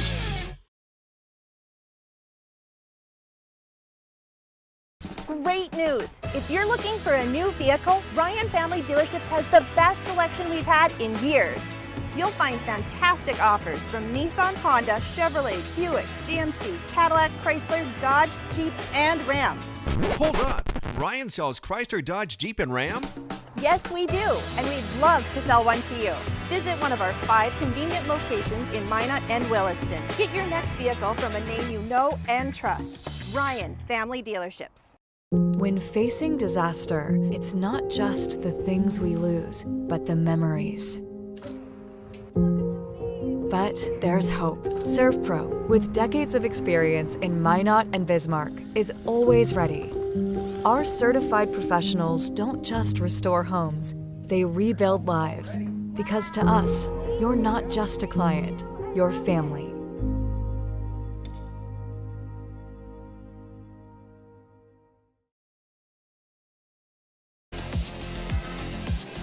Watching the WDA Baseball Tournament on the PSP Network. It's brought to you in part by Shields of Minot and Bismarck.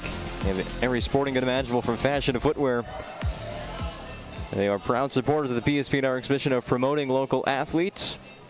Also sponsor the Player of the Week each week on the PSP Network social media platforms. Head over to @NetworkPSP on X or Facebook to nominate a player for this week's award or to vote for the Player of the Week each week.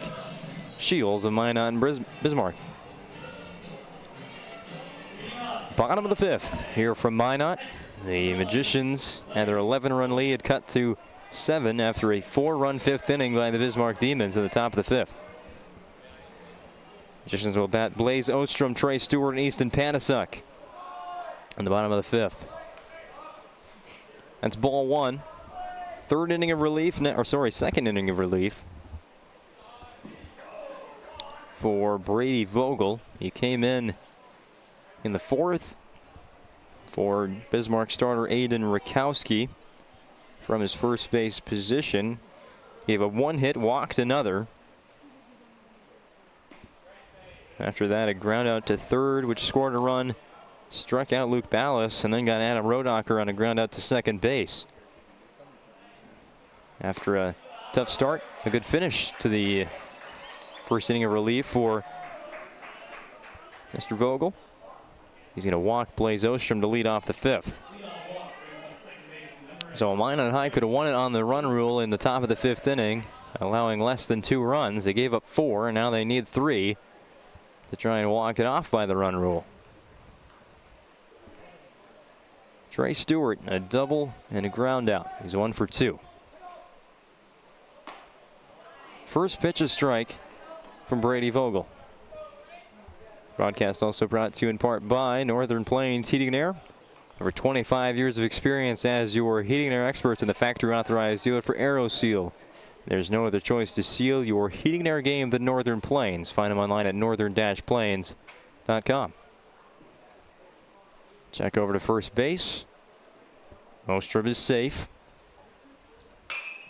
Stewart, another long drive. Last one was a ground rule double. This one's going to be caught on the warning track. Well, he's been close, but just not enough to clear that 300 and around 18-foot fence right next to the right field corner. Did see 1 home run today. Dylan Gierke, a 2-run home run against Bismarck Century. It looked from here like that one's going to stay in the ballpark, but a little bit of wind out of right center field might have carried that one. Not to take away from power Gierke put into that baseball, but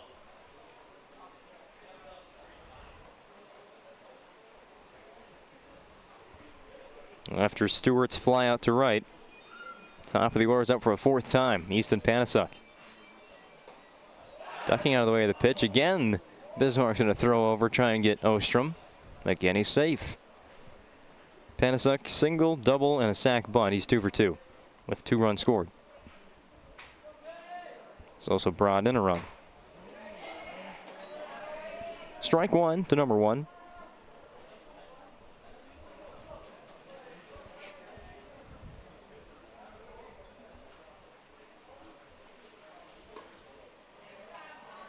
Pitch away outside from Brady Vogel.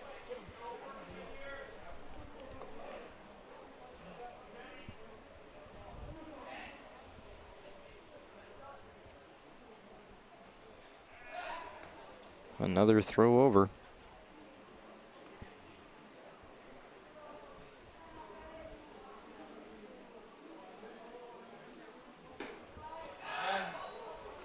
Another throw over. Still haven't seen any results from EDC Baseball Quarterfinals.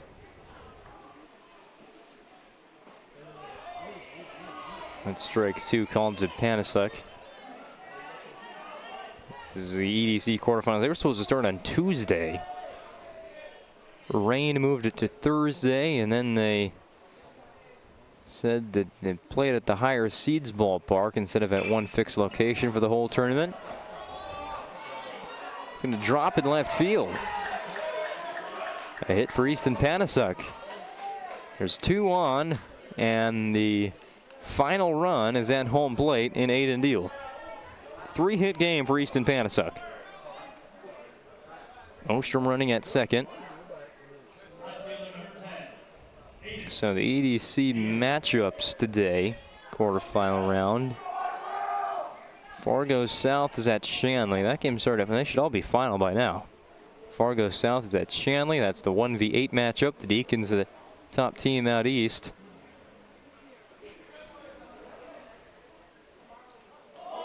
To the backstop. Free base for Ostrom and Panasuk. Ostrom and Panasuk, both ice hockey players at Minot High. Sharing the base paths now on the diamond in the spring. Other matchups, EDC, West Fargo, Cheyenne, and Devils Lake. That's a nice matchup. I really want to see the score of that. Devils Lake hosting the 3-time defending state champion West Fargo Cheyenne Mustangs. And then 2 games at Starion Field. Foul tip into the glove. That's strike 1. 7-seeded West Fargo Horace against 2nd-seeded West Fargo High.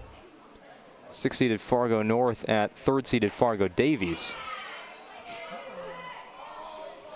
Strike 2 to Aiden Deal. It's a 1-ball, 2-strike count.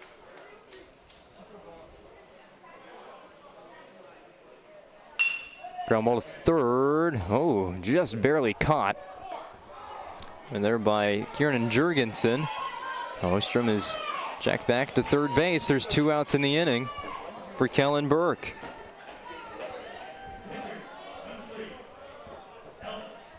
There's a hard ground ball to third, and catching it on a hop was Jurgensen. Courtesy runner in for Minot. It's going to be Hiram Maples running for Blaze Ostrom. Bismarck will intentionally walk Kellen Burke, so all 3 runs that the Magi need to end this game in the 5th inning are on base for Parker Hand. Hand's 2 for 2 with a walk. He's doubled, singled, and scored a run.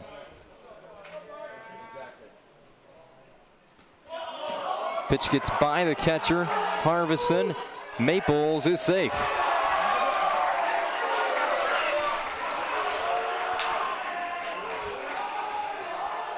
Ira Maples scores on the wild pitch, and Minot scored in every inning. On the BNC National Bank scoreboard, it's Magicians 12, Demons 4. Second and third situation now, and does Bismarck walk Hand? No, they don't. Interesting decision there. Another one almost gets past Harvison. Same location, but it saves it. So potentially walk, and there it is. Gonna walk Parker Hand. Take the bat out of his hand and give it to Braden Nelson with the bases loaded and 2 outs.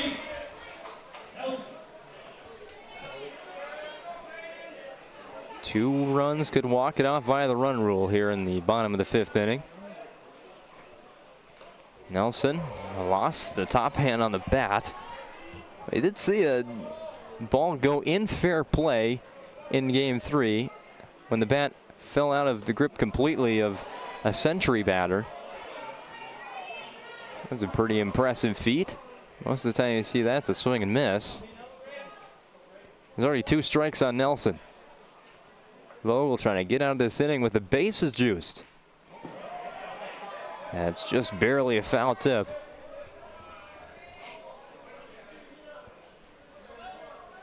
Carson Deaver, who was pinch hit for his last time up, re-entered and now will bat again. Should Nelson get on base? Ground ball to short. Stepping on second is Shaner, and the inning is complete. Magicians add another run, but we head to the 6th. Minot 12, Bismarck 4. The best part about working at BNC National Bank is developing relationships. I love working with people. We've been here for over 25 years. We've grown just like our communities we're in. But we still have that personal connection with our customers. And that's why we can find the best solutions for them. It feels great seeing projects around the community and knowing we're a small part of making that happen. We're helping people buy their first homes. Plan for the future. From startups to big business. We're part of the community. And we're proud of it. Yours truly, BNC.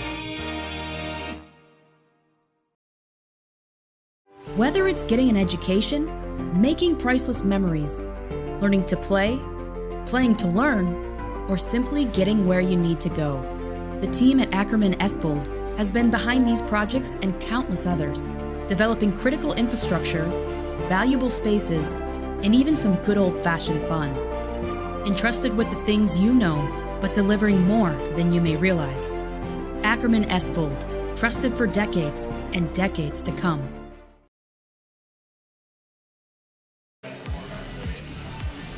Still haven't found a score from the EDC baseball quarterfinals, but looks like the WDA softball quarterfinals will have to wait to finish until tomorrow, as Game 3 from Jamestown got rained out or suspended in the top of the 4th inning.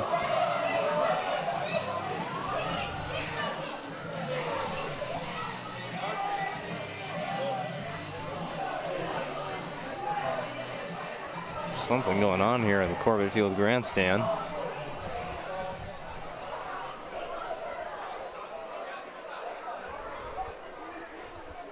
I really don't know what that was, but caused quite the fuss here.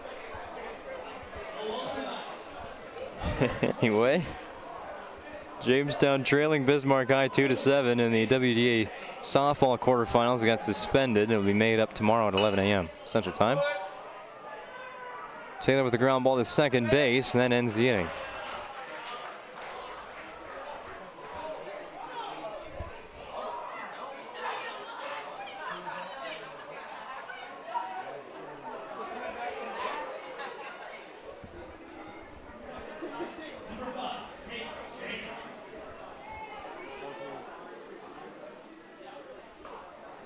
Bismarck batted 9 batters in the top of the 5th inning, scoring 4 runs on 3 hits.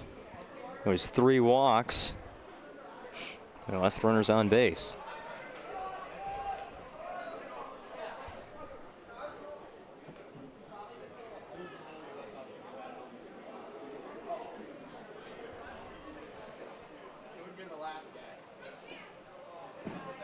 Skips to home plate. The batter is Tate Shaner for Bismarck. Kellen Burke on for his 3rd inning of relief. Pitched a 1-2, 3/4, and then gave up 4 runs in the 5th. Minot got the start they wanted out of Carson Deaver. 3 innings, 44 pitches. He can return tomorrow for Minot if need be.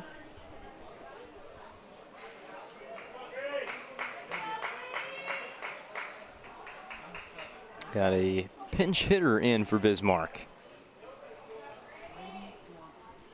It's Grady Swanson, Jr. He's banding in the place of Coy Eckroth, right fielder.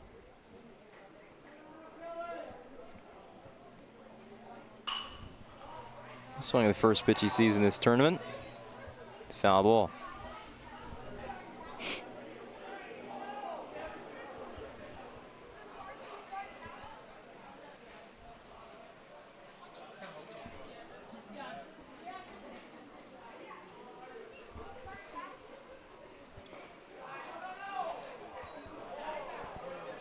Ball 2 to Swanson.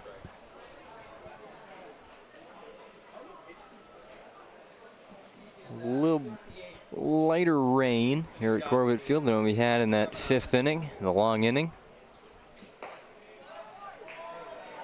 Strike 2 called. Grady Swanson. It's been off and on a bit since the 2nd inning of Century Mandan, our 3rd quarterfinal.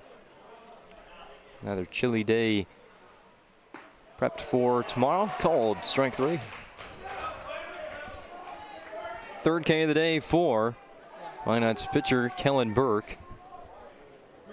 Swanson, the pinch hitter, goes down on strikes. 2 outs in the inning.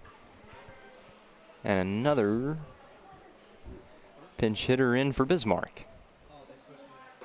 Oh, no, he's just a... Nope. Tyler Canopy's back in the lineup. Still thought Rakowski was in for some reason. Didn't mark it down on my paper, but Tyler Canop again batting for Bismarck. 1 ball to him.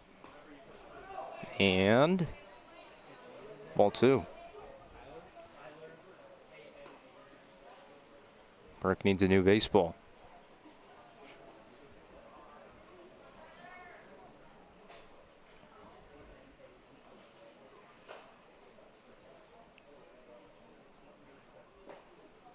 Hopping out of the way of an inside pitch was Knop. It's 3-0.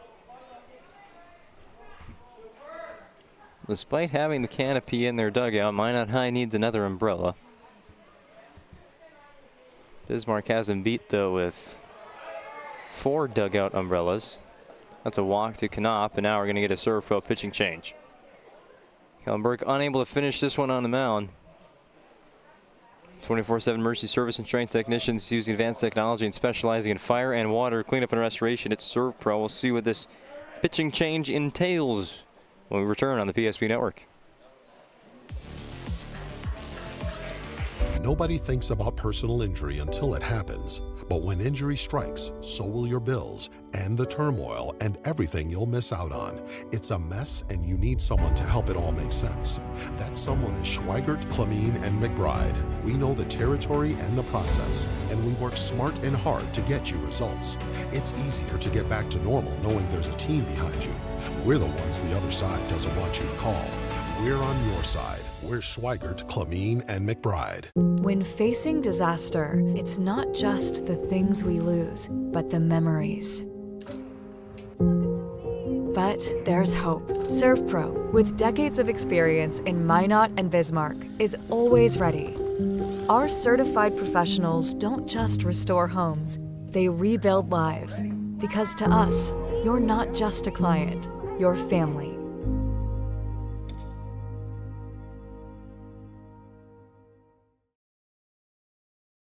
Jersey Mike's slices your sub right in front of you, see? The slicer, the meat and cheese, it has a rhythm. This is the rhythm of the slice. The slice. Oh yeah. The rhythm of the slice. This is the rhythm of the slice.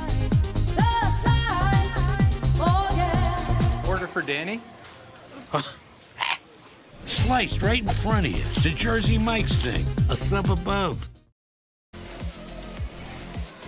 New pitcher in the game for Minot High, Jagger Swardow, making his 7th pitching appearance this season. He has a 1-0 record in 13 1/3 innings pitched, a 4.03 ERA, 6 strikeouts to 5 walks, 15 hits allowed in those almost 14 innings this season for Swardow. So he's a pitcher that keeps the ball in the zone. He'll be facing the top of the Bismarck order. Demons coming around to bat for a 4th time in this game. It's Connor Harvison, followed by Quinn Hafner and Tanner Grosclose. 2 outs in the top of the 6th inning. Demons looking for some more offense here late in the game, trailing by 8 runs on the BNC National Bank scoreboard. Kellen Burke taken out of the game after an inning and 2/3, 2 2/3 innings of pitching. First one from Swardow is ball 1. Harvesting the catcher for the Demons. He is 1 for 2. Double, flyout, and a walk. Hard ground ball to Nelson at first. Two-pitch inning for Jagger Swarnow, and the Magicians will go into the dugout with a 12-4 lead on the BNC National Bank scoreboard after the Demons leave 2 runners on base in the top of the 6th. There is no place like the Country Club. 18 holes of immaculate golf, along with golf simulator, PGA staff, club fitting and lesson, driving range and practice green, pro shop, delicious food, endless fun in the pool, and activities for the whole family. Learn more and become a member today. At NCC, Northwest North Dakota is our backyard. The individuals and businesses who rely on NCC's services aren't just our customers. You're our neighbors, our friends, and our families. That's why we're committed to providing the high-quality internet, video, phone, and security systems you need to stay connected with the friendly, local service you deserve. NCC, making connections in Northwest North Dakota.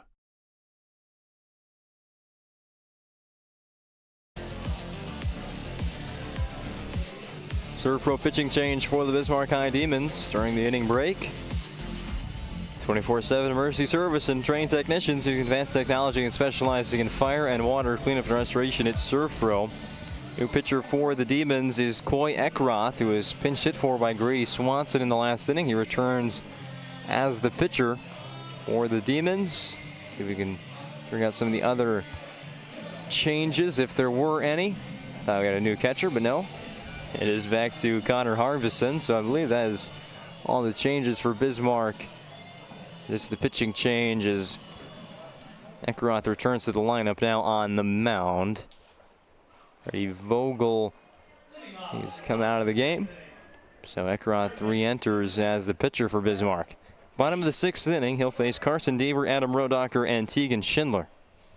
And a 12-4 game in favor of Minot High on the BNC National Bank scoreboard.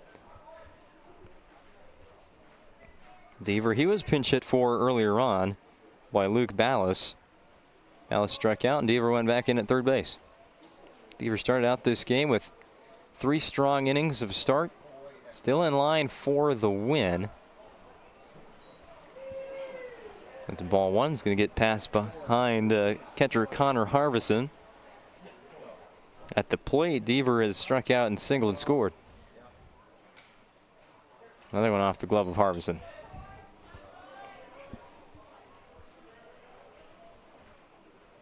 Eckroth started the game in right field. Finds the zone there on his 3rd pitch.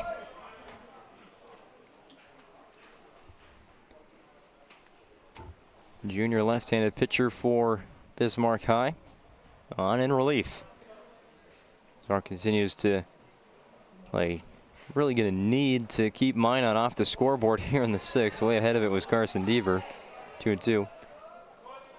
Bismarck in the top of the 7th will need, at the very least, 8 runs. And if they can't keep Minot off the board, more than that. Keep this comeback rolling. They scored 4 runs in the top of the 5th to cut the lead to 7. Minot responded with 1 run in the bottom half of the inning, stranding the bases loaded.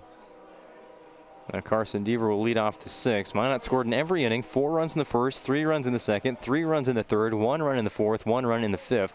Bismarck's all their 4 runs came in the top half of the 5th inning. Leadoff walk drawn by Carson Deaver.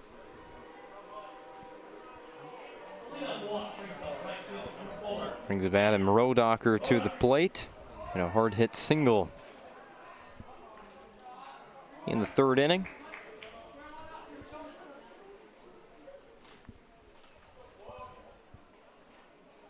Other than that, 1 for 3. Mandan Braves still here, looks like. Taking in some more baseball today, waiting the winner of this matchup in the WDA semifinal round tomorrow night. Nightcap. After they took down Century earlier today, 11-6. Game 1 went in favor of Williston by a 4-3 score. Game 2, it's a Legacy 2-1. Williston beat Dickinson. Legacy beat Jamestown. Then Mandan 11-6 over Century. That's ball 2-1. And now Minot working on a quarterfinal victory. It's not in the books yet. 12-4 lead as we're in the bottom of the 6th inning. Nearly hit Rodacher. Ball stays live. It's a ball, 3-1.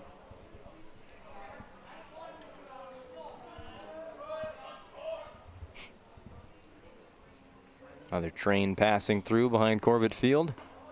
This time it goes behind Rodacher, and it will be a base on balls. Back-to-back walks given up by relief pitcher for Bismarck, Coy Eckroth. Serve from mound visit from his catcher, Connor Harvison, as Blaze Ostrom comes to the plate. The 8th spot for Minot high in the lineup has traded hands from Tegan Schindler to Blaze Ostrom in the last inning. And Schindler 2 for 2, 2 singles, 2 runs scored. Blaze Ostrom, he's walked and scored a run as well. The 8th spot has been very good for Minot today. And once again, the run rule in effect for Minot. That winning run, the run rule run, is on first base, and Adam Rodacher. Minot does not have to wait until the 7th inning to put a cap on this quarterfinal round. 1-0 pitch to Ostrom. Again, missing the zone, and Eckroth, he's just got to find a strike here.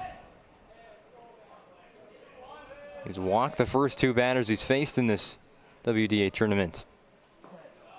Now the pitch at 2-0 makes it 3-0.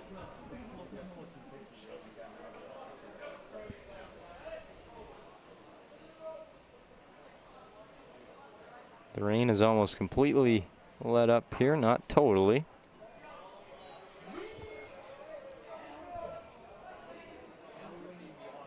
Still that constant wind blowing out to center field. There's a strike to Ostrom, and now 2 after the foul ball.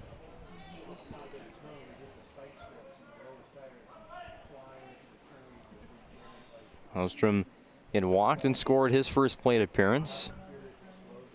3-2 count. Trying not to walk again as there's a foul ball. Ostrom at the plate this season, he's made 21 at-bats, a .333 batting average, 3 extra base hits, all of them doubles, and 4 runs batted in. Walks a second time, and the bases are loaded on base on balls. Be Trey Stewart now. No place to put him. Surf Pro mound visit again for Bismarck. You don't know Surf Pro, they're the 24/7 emergency service with trained technicians using advanced technology and specializing in fire and water cleanup and restoration. It's Surf Pro. Our mound visit here, I think we've had one in every single inning since the 4th when the teams change pitchers. There's more time to talk about something here at Corbett Field. 1 week from today is the start of the state baseball tournaments, softball tournaments, soccer tournaments, tennis tournaments, golf tournaments, everything next weekend. State A baseball and softball will be in Dickinson. State B baseball and softball from Jamestown. 4 teams from this tournament will qualify for that tournament in Dickinson at DCB&T Ballpark. Home of the Badlands Big Sticks over the summer. The Big Sticks will be able to get in what I believe is 4 games ahead of their Northwoods League season. It's their first year in the Northwoods for the squad out of Dickinson. Pitch to the backstop, Deaver will score. 13-4 on the BNC National Bank scoreboard. Rodacher to third, Ostrom to second base. 1 ball to Trey Stewart. And then the Big Sticks will hand off their home stadium to State A baseball tournament. What I do believe. Swing from Stewart. That's strike 2.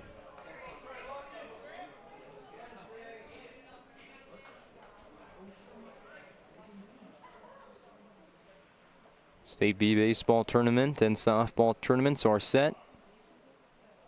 Might get to those if we need to later on today.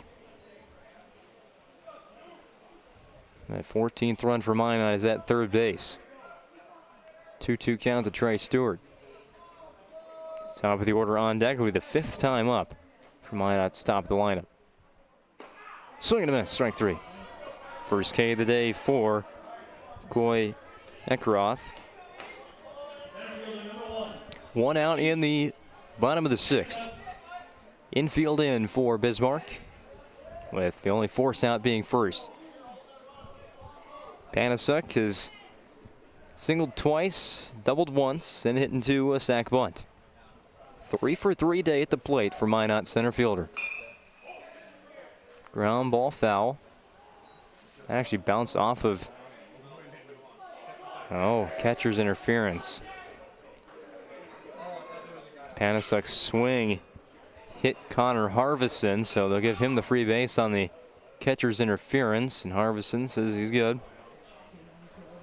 Now the pitcher,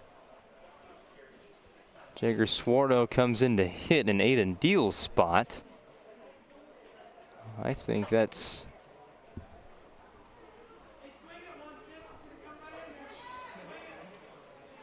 Swarto's batting in Deal's spot. Kellen Burke is on deck, even though Swarto came in for Kellen Burke.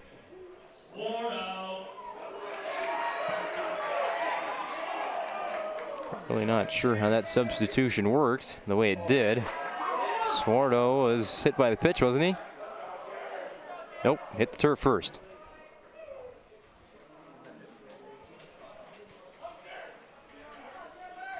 So Swarto, who replaced Kellen Burke on the mound, he's batting for Aiden Deal. Huh.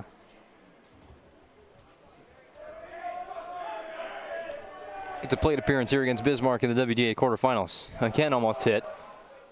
Harvison lost the ball. He rolled over that catcher's mitt, and he's down again. That one definitely didn't feel good. Harvison, who had that catching hand hit by Panasuk's swing, just folded over his catching hand trying to block that pitch. Got stuck in the turf. He's going through it here in the 6th inning.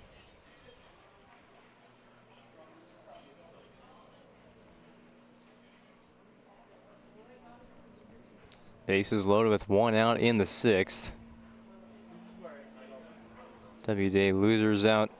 Game again starts tomorrow at 11. Remind you that again during our Planning Team Financial Advisors Shots Crossroads post-game show. I think the best idea here for Bismarck is to just change catchers at this point, even though you wouldn't want to take Harvison out of this tournament game, but the way that things are going lately for him, and just in the safety in mind of players, a catching switch might be the option for Bismarck, as Harvison still is kneeling there behind home plate. He's taken the chest protector, the helmet, the glove off. Attended to by the training staff, by Trinity. Another look at your scores from earlier today. Williston beat Dickinson in the tournament opener 4-3. Williston picked up a few runs in the first inning, all with 2 outs. Took a 3-0 lead over the Midgets. Dickinson would score 3 runs all in the same inning in response to the Coyotes, putting up a 3-run lead to tie the game. They gave a pitcher's duel the rest of the way, and it was a complete game win for Williston starter Chase Collings, as Williston took a 4-3 win over the Midgets. Game 2, Jamestown, the 7 seed, took an early lead against Legacy, scoring 1 run in the first, but still leaving the bases loaded. It took a while for Legacy to respond on the scoreboard, but their pitcher Jamison Johnson settled in and threw a marvelous game on the mound, shutting out the Blue Jays the rest of the way, and Harvison will get up to applause from the crowd, and he will be taken out of this game. Bismarck will have to find a new catcher here in the 6th inning. Figure out who that is once come out to the field. And there he is. Have to see the number from here.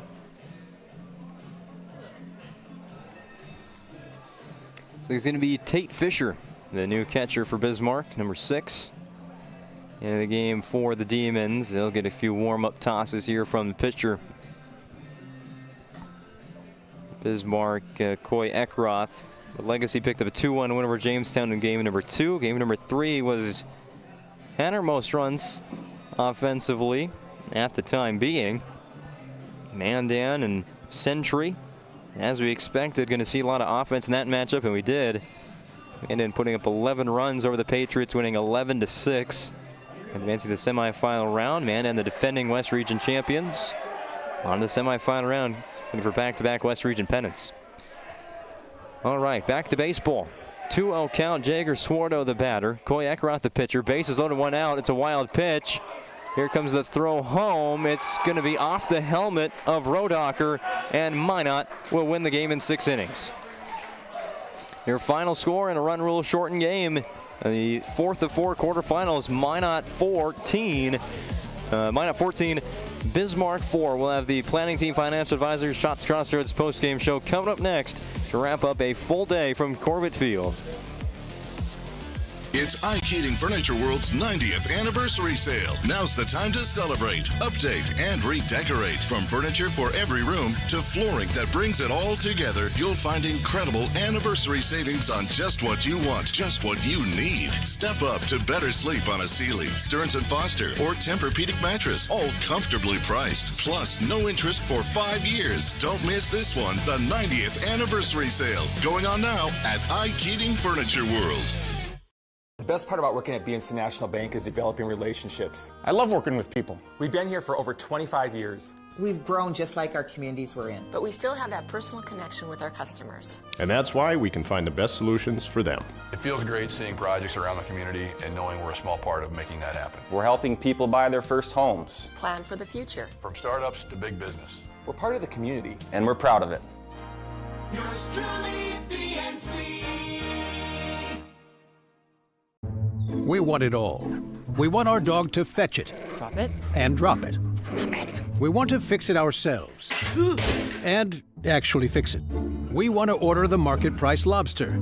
And know the market price of the lobster. How much is... Whatever the market says. Sadly, we can't have it all. Except at Sport Clips, where we check in with the pros in men's hair and totally check out with pure, uninterrupted relaxation. Sport Clips. It's a game changer. Are you moving your business or your home across the town or across the country? We know it can be stressful. To ensure your possessions arrive on time, intact, and on budget, make your move with Jobbers Moving and Storage. Jobbers can help you with every aspect of your move. With our efficient step-by-step approach to move management, we can tailor a plan to suit your needs and schedule. With locations in Bismarck, Fargo, Minot, and Aberdeen, Jobbers Moving and Storage is your choice. Visit jobberswarehouse.com. It's Jobbers Moving and Storage.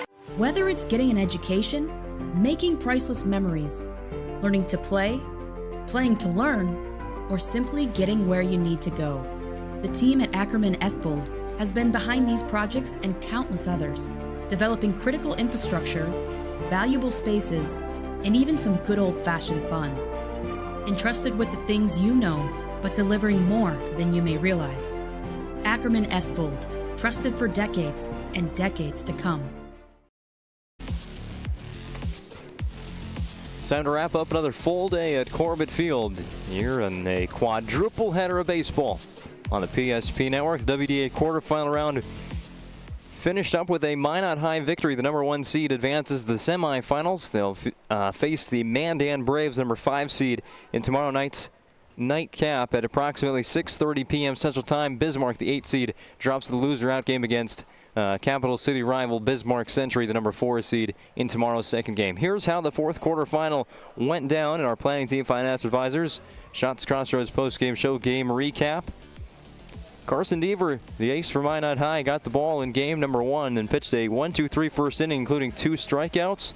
Bottom of the first inning, Minot High put up a 4 spot to really take this one from the start. They were looking for an early offense, and they got it from Panasuk and Aiden Deal, picking up back-to-back base hits. To lead off the inning, Kellen Burke reached on an error. That drove in a run. Parker Hand, a double. That drove in some more runs. He was brought in on Braden Nelson's sac fly, plus a throwing error. 4 runs in the first inning for the Magi. Then in the second inning, another 3. Tegan Schindler single. Trey Stewart double. Easton Panasuk double. Easton Panasuk would score on a Parker Hand single. 3 more runs for Minot. It was 7-0 in that point. Bottom of the third, Carson Deaver single. Adam Rodacher single. Tegan Schindler single. All to lead off the inning. 3 more runs across for Minot High in that third inning. A 10-0 lead for the Magi. But Bismarck would start getting things going there in the third against Carson Deaver after he retired 8 in a row. Aiden Rakowski, the 9-spot hitter for Bismarck, and their starting pitcher would hit a triple to left field to kick off the Demons offense today. It was followed by a walk to Connor Harbison, but with first and third, Deaver would get out of the inning. That would be his last inning. A 3-inning outing for Carson Deaver. He threw 44 pitches, not allowing a run, just 1 hit and 3 strikeouts. He's able to pitch at any day remaining in this WDA region tournament. So that was obviously the plan for the Minot High coaching staff. Get him into the tournament early and get him out of there as well, with 3 solid innings of work for their starter with an ERA that remains well below 1 on the season. After that, Bismarck, they'd wait till the 5th inning to really kick off the offense. It was an 11-0 game at that point. They were on the brink of a run rule shortened game, but they said, we're still here to play baseball tonight. Tate Shaner, 1-out single, and then Coy Eckroth was walked. Tyler Knopp was walked. And Connor Harbison drove him in on the double. Harbison would score later on in the inning after Tanner Gross-Close reached on a close play at first base. Brady Vogel was walked, and Bismarck had 2 runners on base. They'd still scored 4 runs, but they left 2 runners on. At that point, it was Minot High 11, Bismarck 4. In the bottom half of that 5th inning, Minot would not get a run, but they would get 1 run to make it a 12-4 game. They were ahead by 8, but they left the bases loaded after a couple of intentional walks when they could have run rule shortened the game. Then waited till the 6th inning. Another Bismarck run on offense. However, they would get no runs across, stranding 2 runners on base. Shaner and Knopp both walked, but they were left aboard. Then the bottom of the 6th inning, Minot got a lead up, or they got on base against Bismarck reliever Coy Eckroth. He walked the first 3 batters. A wild pitch brought in Carson Deaver from third base, and then with 1 out and Jager Swarto at the plate, another wild pitch would score that 14th run and put Minot High ahead by a 10-run tally as Adam Rodacher slid across home plate, and that got us to our final score in 6 innings, a run rule shortened game. Minot High 14, Bismarck High 4. All right, time for some awards here as we wrap up this Planning Team Financial Advisors Shots Crossroads post-game show, beginning with the Sport Clips MVP. Sport Clips brings you the MVP of this matchup. They are the home of the MVP haircut experience. Check it online to get that MVP experience with the hairstylist today at sportclips.com, or you can use their app. The MVP in this one for Minot High, Carson Deaver pitched 3 great innings. He clocked in and clocked out on the mound. He also had a good day at the plate, going 1 for 2 with a walk and 2 runs scored. Easton Panasuk was good at the plate, 3 for 3. He also laid down a sacrifice bunt, scored twice, had 4 total bases in the game. Tegan Schindler was nice, 2 for 2, 2 runs scored. A lot of good options here. We're going to give it today to Easton Panasuk, though. 3 for 3 at the plate, 2 singles, a double, 2 runs scored, and laid down a sacrifice bunt. Well, he also came up to bat in the 7th inning as well. I apparently don't have what he did in the 7th inning, but anyways, a good day at the plate for Easton Panasuk nonetheless. He's going to take over Sport Clips MVP of the game in this quarterfinal round matchup, and the most obvious Jobbers moving and storage move of the game today, this highlight right here for Carson Deaver on the mound, making the plays defensively, top of the 2nd inning, facing Brady Vogel. A 1-2 count, the leadoff batter of the inning. Vogel hits a ground ball back to the pitcher, Deaver, and you can watch the rest in the Ryan Family Dealerships replay. Behind the back snag by Carson Deaver. Throw to first to finish the out. Didn't get it on the replay, which you saw the important piece. Behind the back, no-look snag by Carson Deaver, the pitcher. the Jobbers Moving and Storage move of the game. They focus on the details of the process without ever losing sight of the big picture. Their efficient step-by-step approach to move management keeps everyone on the same page, with locations in Bismarck, Minot, Fargo, and Aberdeen. Also find them online at jobberswarehouse.com. One very final item of business to take care of tonight from Corbett Field. After our quarterfinal round is complete, an update on our schedule tomorrow. Day 2 of the West Region Baseball Tournament will start at 11 a.m. Central Time, 10 a.m. Mountain. Going on the air at 10:45 a.m. Central, 9:45 a.m. Mountain with the valve maintenance and oil change pregame show on the PSP Network and listening live on KDIX 12:30 a.m. Dickinson 4. The loser out game number 1, the Dickinson Midgets and Jamestown Blue Jays. Dickinson, the 3 seed, fell in an upset loss against Williston earlier this morning. They dropped to the loser out game. They're playing for their season on the line against the Jamestown Blue Jays, a really strong-looking 7 seed. At least they gave Legacy quite the test earlier on this afternoon. That should be a fun one in our first game of the day. That'll be followed by loser out game number 2. Century and Bismarck High, scheduled for 1:30. It'll go on about 30 minutes after the final out recorded and loser out game number 1. So the start times can always be a little bit fluid here in the tournament. Then we go to the evening session, our second half of games, the semifinal round in the winner's bracket. The third game of the day will feature 6-seeded Williston against the number 2 seed Legacy Sabres.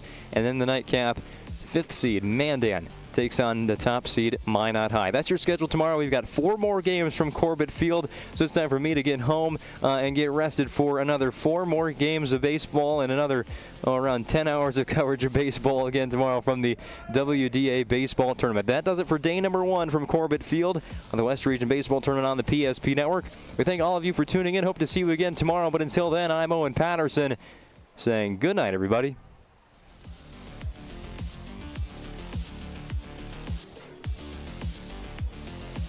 This presentation on the PSP Network is proudly brought to you by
PSP Network.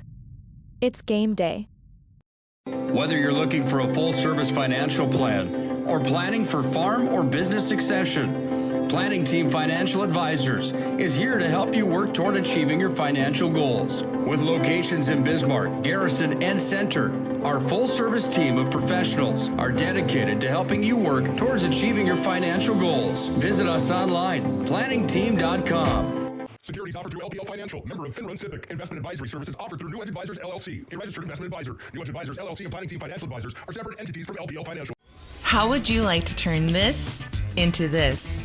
With Shaw's Crossroads Fuel to Food Reward Program, you can. Here's how it works. Pick up a fuel tracker card from any of our C-store cashiers. Every time you fill up with gasoline or diesel, use the fuel tracker card to record your gallons. Once you reach 1,000 gallons, you'll be eligible for a $10 gift card to Shots Crossroads Restaurant. Start earning your rewards today at Shots Crossroads.